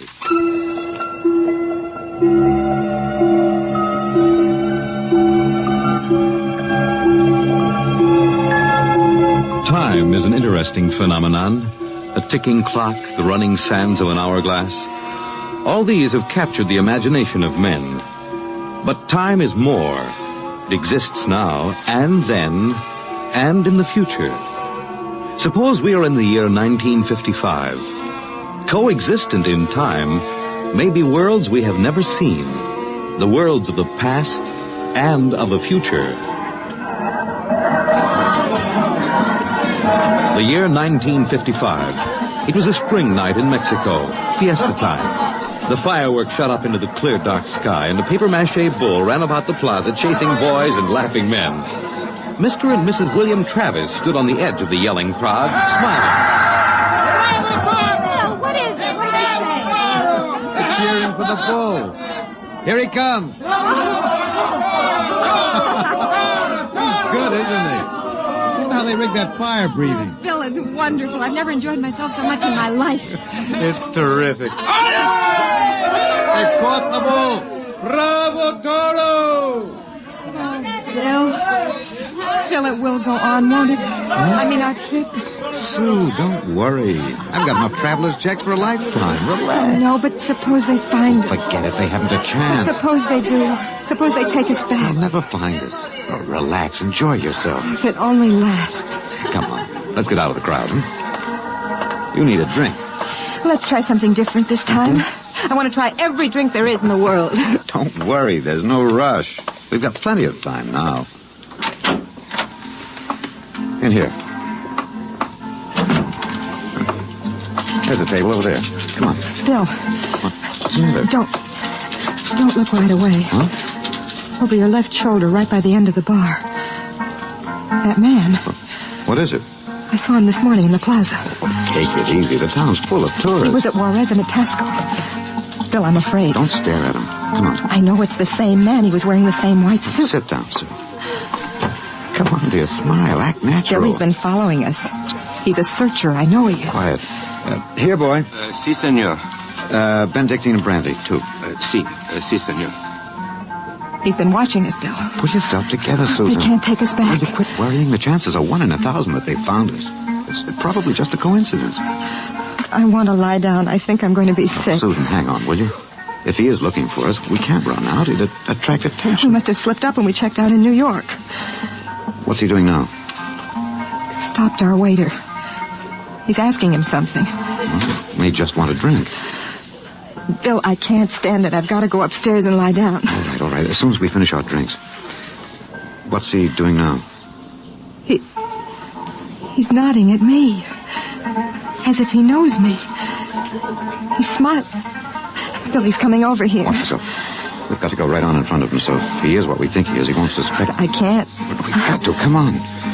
And so I said to David, that's absolutely ridiculous. What do you... Mr. Kristen, you did not pull up your pants leg when you sat down. What?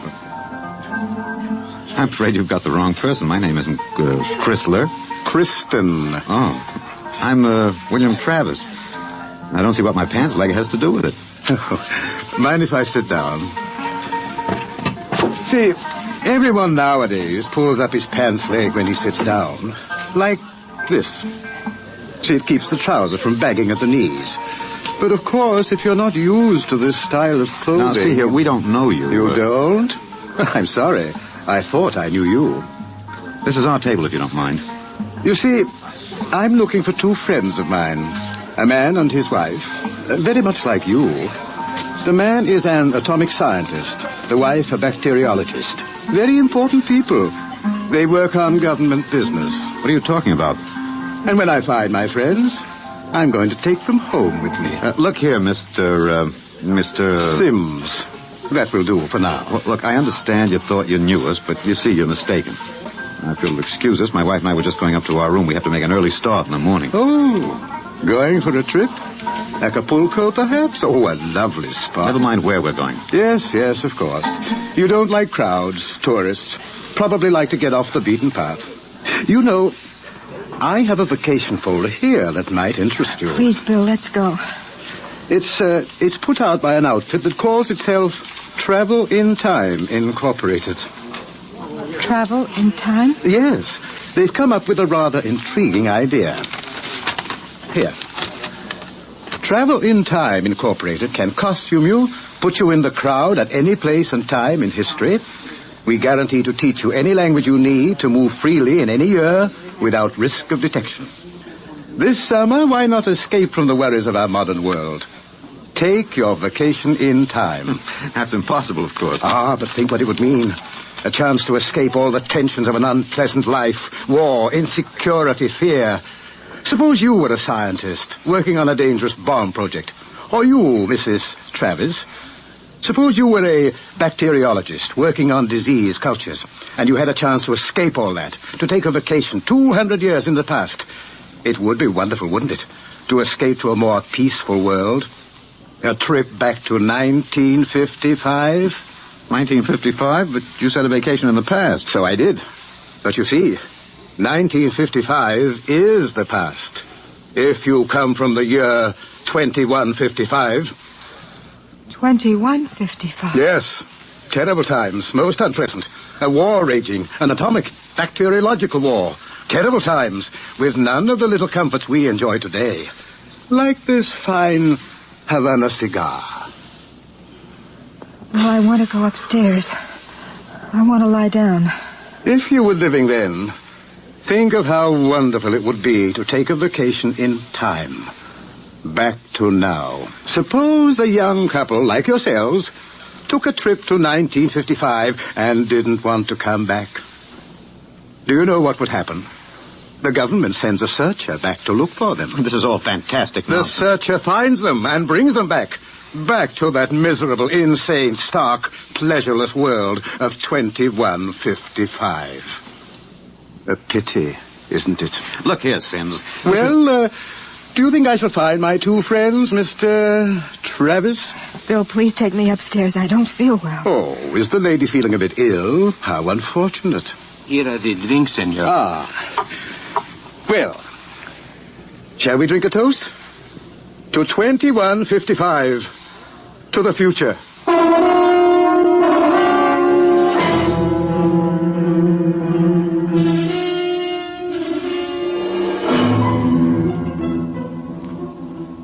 Inside. Inside, quick.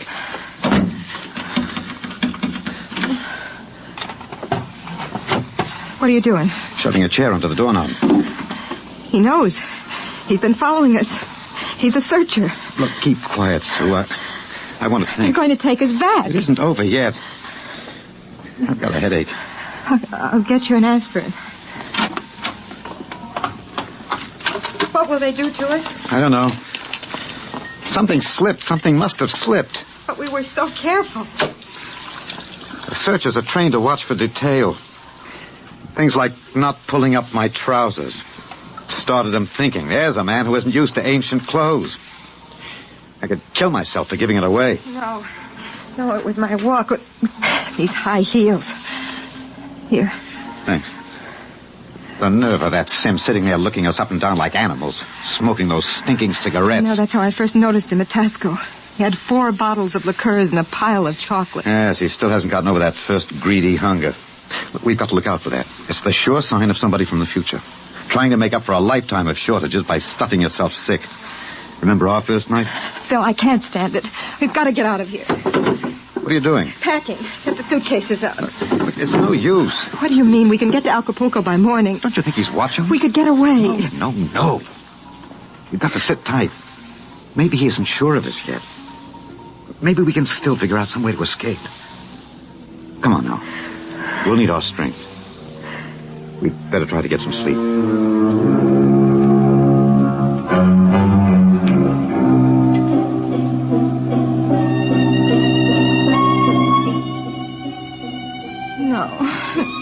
No, I won't go back. Security, pull it. The bomb. It's falling and killing. Sue, it wasn't that, No. Sue, wake up, Sue. Bill, where are we? It's all right. Calm down, honey. We're still in 1955. It's all right. Oh. You must have had a nightmare. Oh, Bill, it was awful. We were back there, 2155. Oh, Bill, we won't go back there, will we ever? Go back to sleep, honey. It's all right. We're in Mexico, 1955, and we're going to stay here. Sue, I've been lying awake here thinking. He's still testing us. He's not absolutely certain. He's got all the time in the world. He can stay here as long as he likes. And then bring us back to the future 60 seconds after we left it. They can't make a scene, can they? They don't dare come out in the open. No. It might change the future. They're afraid of that. Bill, if we could only tell somebody, ask for help. No, we can't. That's why we had to submit to the psychological block treatment before they okayed our vacation. We couldn't tell if we tried. The block's too strong. Maybe we can break it, Bill. Oh, what's the use, darling? Who'd believe a crazy story like ours? Who'd believe we come from 2155? No, we can't tell. And they'll have to get us alone to put us in the time machine to send us back. Then that's it, Bill. We'll never be alone. It's still fiesta tomorrow. It'll be easy to stay in the crowd. Yes, that's the only chance. We can't let him get us alone. He won't get us back to that war and that insane world. Bill. Could be the room clerk. At 3 in the morning? better answer. Don't, Bill, don't.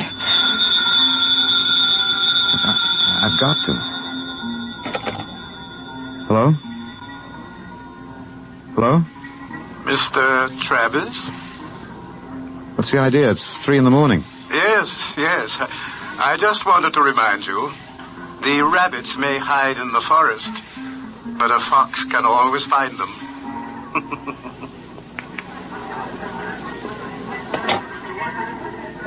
What was it, Bill? Bill. Never mind. Come on.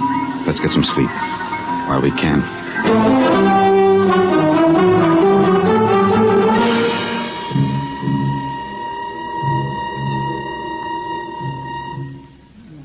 Buenos dias, señor y señora. Good morning, Senor Gomez. I trust you are spending pleasant days in my hotel. Fiesta time is the best. Yes, it's been lovely.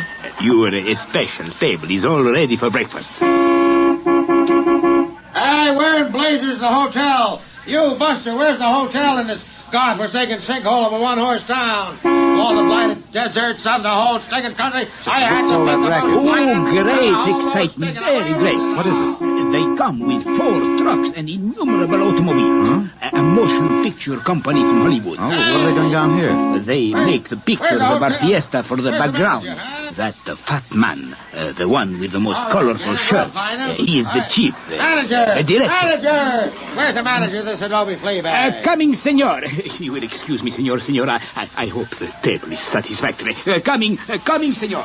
This is a break, Sue. That movie company will draw crowds, and that helps us. But when can we leave, Bill? Oh, not today. He'd be... Okay, kids, end of the line. Ciao. Get it up, Maxwell, and lay off the pepper. I got a note, sir. Bill, there's Sims across the dining room. I can't do anything now, not with these actors coming in. Gloria, you sit next to Papa. No. Max, make sure nobody monkeys with the trucks and the gear. Right, Chief. Do we have to eat at this crummy joint, Joe? Cheer up, sweetie. Your mere presence makes this chastens and truck roll into one. Oh, not this early in the morning, Joe. I couldn't stand it. Okay. Anything you want, laddies. It's on the dear old expense account. They look happy, don't they? There's an idea. Maybe I could hire 2 of them. I could say it was a joke. Why? We could dress them in our clothes, have them drive off in our car sometime when Sims couldn't see their faces. Where would that get us? With him off on their trail, we might make it to Mexico City. It'd take years to find us there. Wait, that movie man's coming over. Excuse me, you folks are Americans, aren't you? That's right. Boy, am I glad to see you. I'm so sick of hearing Spanish, I could kiss you. Hey, come on over and eat with us, huh? Well, I don't think we should intrude. Oh, come on. Misery loves company. I'm Misery, and that's the company. We're from Hollywood. So I understand. Yeah, boy, would I like to be there. I'm Joe Melton. I'm the director. I'm William Travis. This is my wife, Susan. Mutual. Come on over, kids. Join the party. Cheer us up. Only no tamales. I burned out 3 kidneys on tamales since I came over the border. Boy, am I funny, huh? Wonderful. Well, come on over.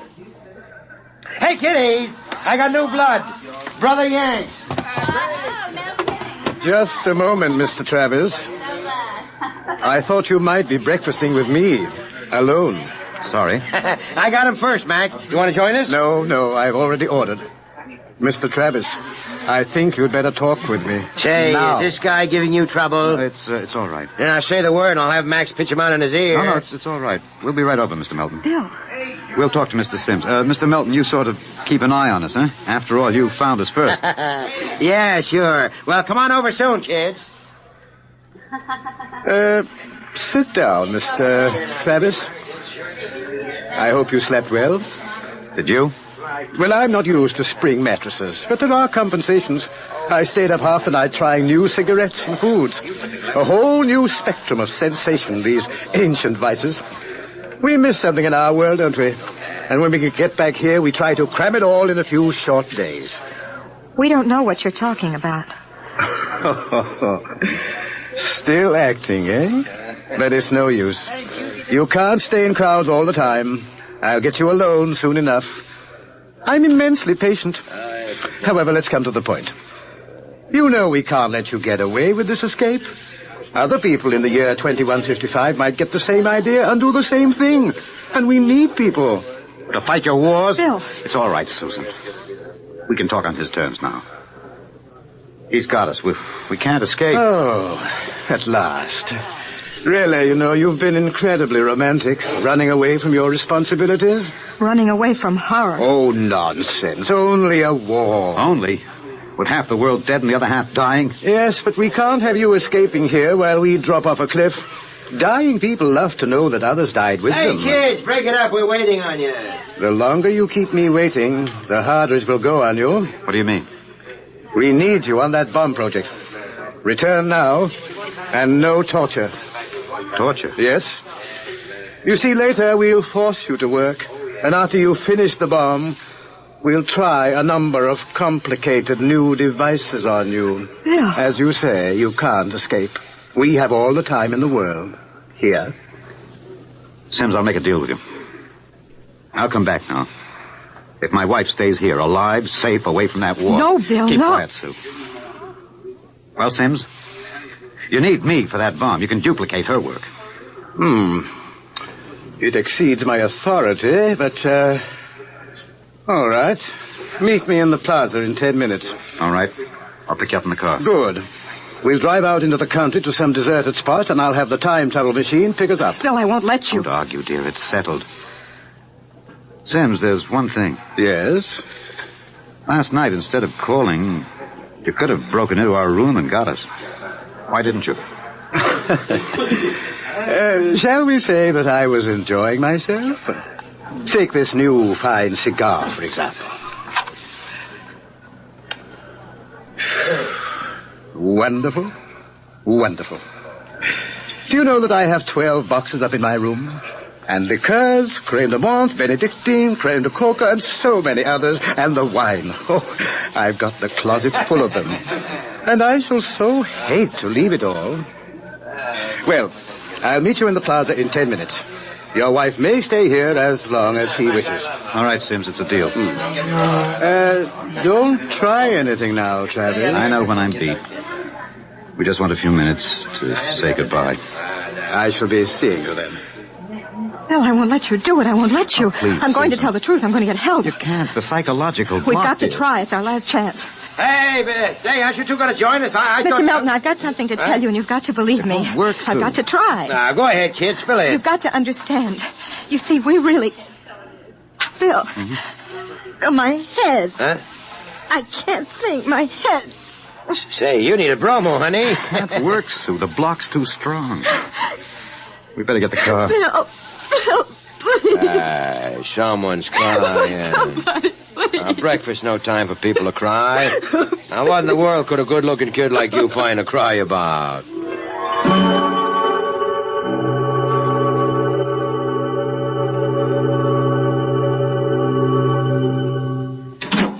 Bill, I won't let you do it.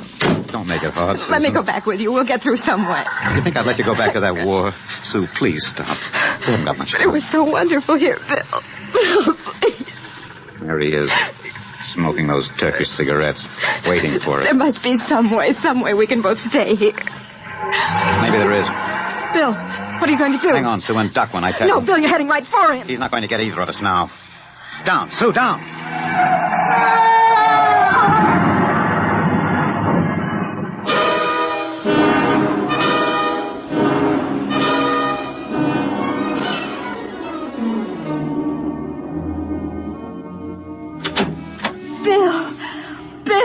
Bill. It's all right, darling. It's all right. Oh. It's all over. Darling, this is the mayor. Senora, your husband has been officially cleared in this most unfortunate affair. It is obvious this Senor Sims died of an unavoidable accident. An accident? Oh, yes, of course. Adios, Senor, Senora. Will they want to see you again? No. No, I'm clear. Oh. I lost control of the car. That's the way it stands. Oh, Sue, I hated to kill him. I've never wanted to do anything like that in my life. Where shall we go now? Mexico City? The car's in the repair shop. Won't be ready till 4. And we'll get out. Hey there, Travis. Wait up. Oh, it's that movie man, Bill. He was very good to me when they had you in there. Hey, I heard what happened. They sprung you, huh? Great. Yes, it was an accident. Well, lucky you didn't get hurt yourselves. Everything okay now? Yes, I think so. It's fine.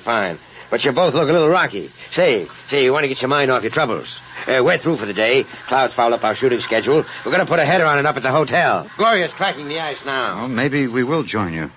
But first I've got to check up on the car. Well, don't miss the party, kiddies. See you upstairs. Bill, I don't think... Relax, honey. We've got the break now. Sims is dead. Before they can put another searcher on our trail, we'll have time to make a clean getaway. How about the car? We won't be ready till 4. We've got a couple of hours to kill. I'm so tired. What you need is a little excitement. We rate a celebration, honey. Well, I guess it would be nice to unwind. Sure. We'll go up to Melton's room, have a couple of drinks, a few laughs. Don't worry, honey. It's all over. We can relax.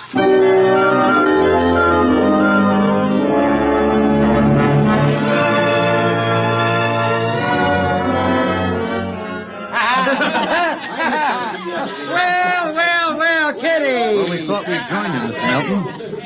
Great. Call me Joe. Gloria, yank it to the court. We got company. Way ahead of you. Here you are, kid. You kids ready to drink? Yeah, that was a pretty messy business, but it's all over now, huh? Yes, it's all over. Time to unlax. Grab a glass, honey. Thank you. Hey, quiet, everybody. Quiet. How about a toast to our guests? Well, sure. Okay. All right. To a very beautiful lady. Lovely enough for the movies. Thank you. Oh, I'm not kidding. That's why I came over to you in the first place. I might even give you a test. I mean it, honey. You're pretty nice. I could make you a movie star. And take me to Hollywood? At least it'd get us out of Mexico. You're not serious. Well, sure I am. Gloria, how about a refill? Yeah, coming up. That sounds wonderful, doesn't it, Bill? Los Angeles is a pretty crowded city, isn't it? Crowded? Hey, wait till you see the sunset buzz. Well, you don't really think I could be an actress, do you?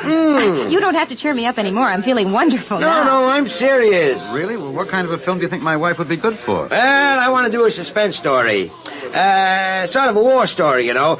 Gloria, pour Mr. Travis another glass. A story about a man and a wife. You live in a little house. I'm just ad-libbing this, you understand? Sure. Go on. There's a war on, see? A terrible war, you see. And they live in the year, 2155. Now, here's the gimmick. They escape into the past, and they kill a man who follows them to bring them back. Gloria, honeypot, get Mr. Travis another glass. He dropped his. Well, sir, this couple takes refuge with a group of movie people. Safety in numbers, they figure. Bill? But the story goes on. This couple is terribly important for a new bomb. Let's call it the leprosy bomb. So the searchers figure out a way that they can get them alone in a hotel room. Shove a chair under the door now, Max. Yes, sir. You see, the searchers may work alone, or in groups of 8, so that if one of them's killed, the rest carry on. Don't you think that'd make a wonderful picture, huh, Susan? Don't you, Bill? You're not going to get us, Melton. Stand still. Look out! Put that gun down, Travis. Mr. Travis. Who is it? The manager. Your car is all ready. Shall I... Grab him! Let go of me. Let go! Let's not make things worse, Mr. Travis. Let me in. What were those shots? Let me in. The manager, you heard the shots. Let's get going. Let go of me. Let me in there. Let me in. He'll break down the door in a minute. Max, get ready to travel. Get a chair. Take a good look, Mr. Travis. Take a good look at 1955. You won't be seeing it anymore. Bill! Throw the... All right. Break it down. Who shot that? Where are they? I was at the door. I heard them inside. They're gone. The windows. No, the iron bars are undisturbed. What happened to them? They just disappeared, all of them. Senor, I think you had better send for the police and the holy water. Later. They just disappeared. Look in the closet. Bottles. Hundreds of bottles. And boxes of 20 peso pure Havana Cuban cigars. These crazy Americanos. Why would anyone leave all this behind? Juan, never question providence. Bien. There is enough here to last us both for a month. I think we can look forward to a most happy future.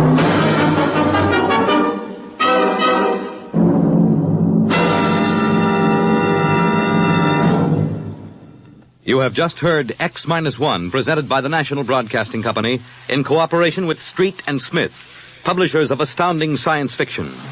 Tonight, by transcription, X-1 has brought you To the Future by Ray Bradbury. It was adapted for radio by Ernest Kenoy. Featured in the cast were Terry Keane, Alexander Scorby, Mercer McLeod, Joe DeSantis, Guy Sorrell, Alan Collins, and Stan Early. This is Fred Collins speaking. X-1 was directed by Daniel Sutter and is an NBC Radio Network production.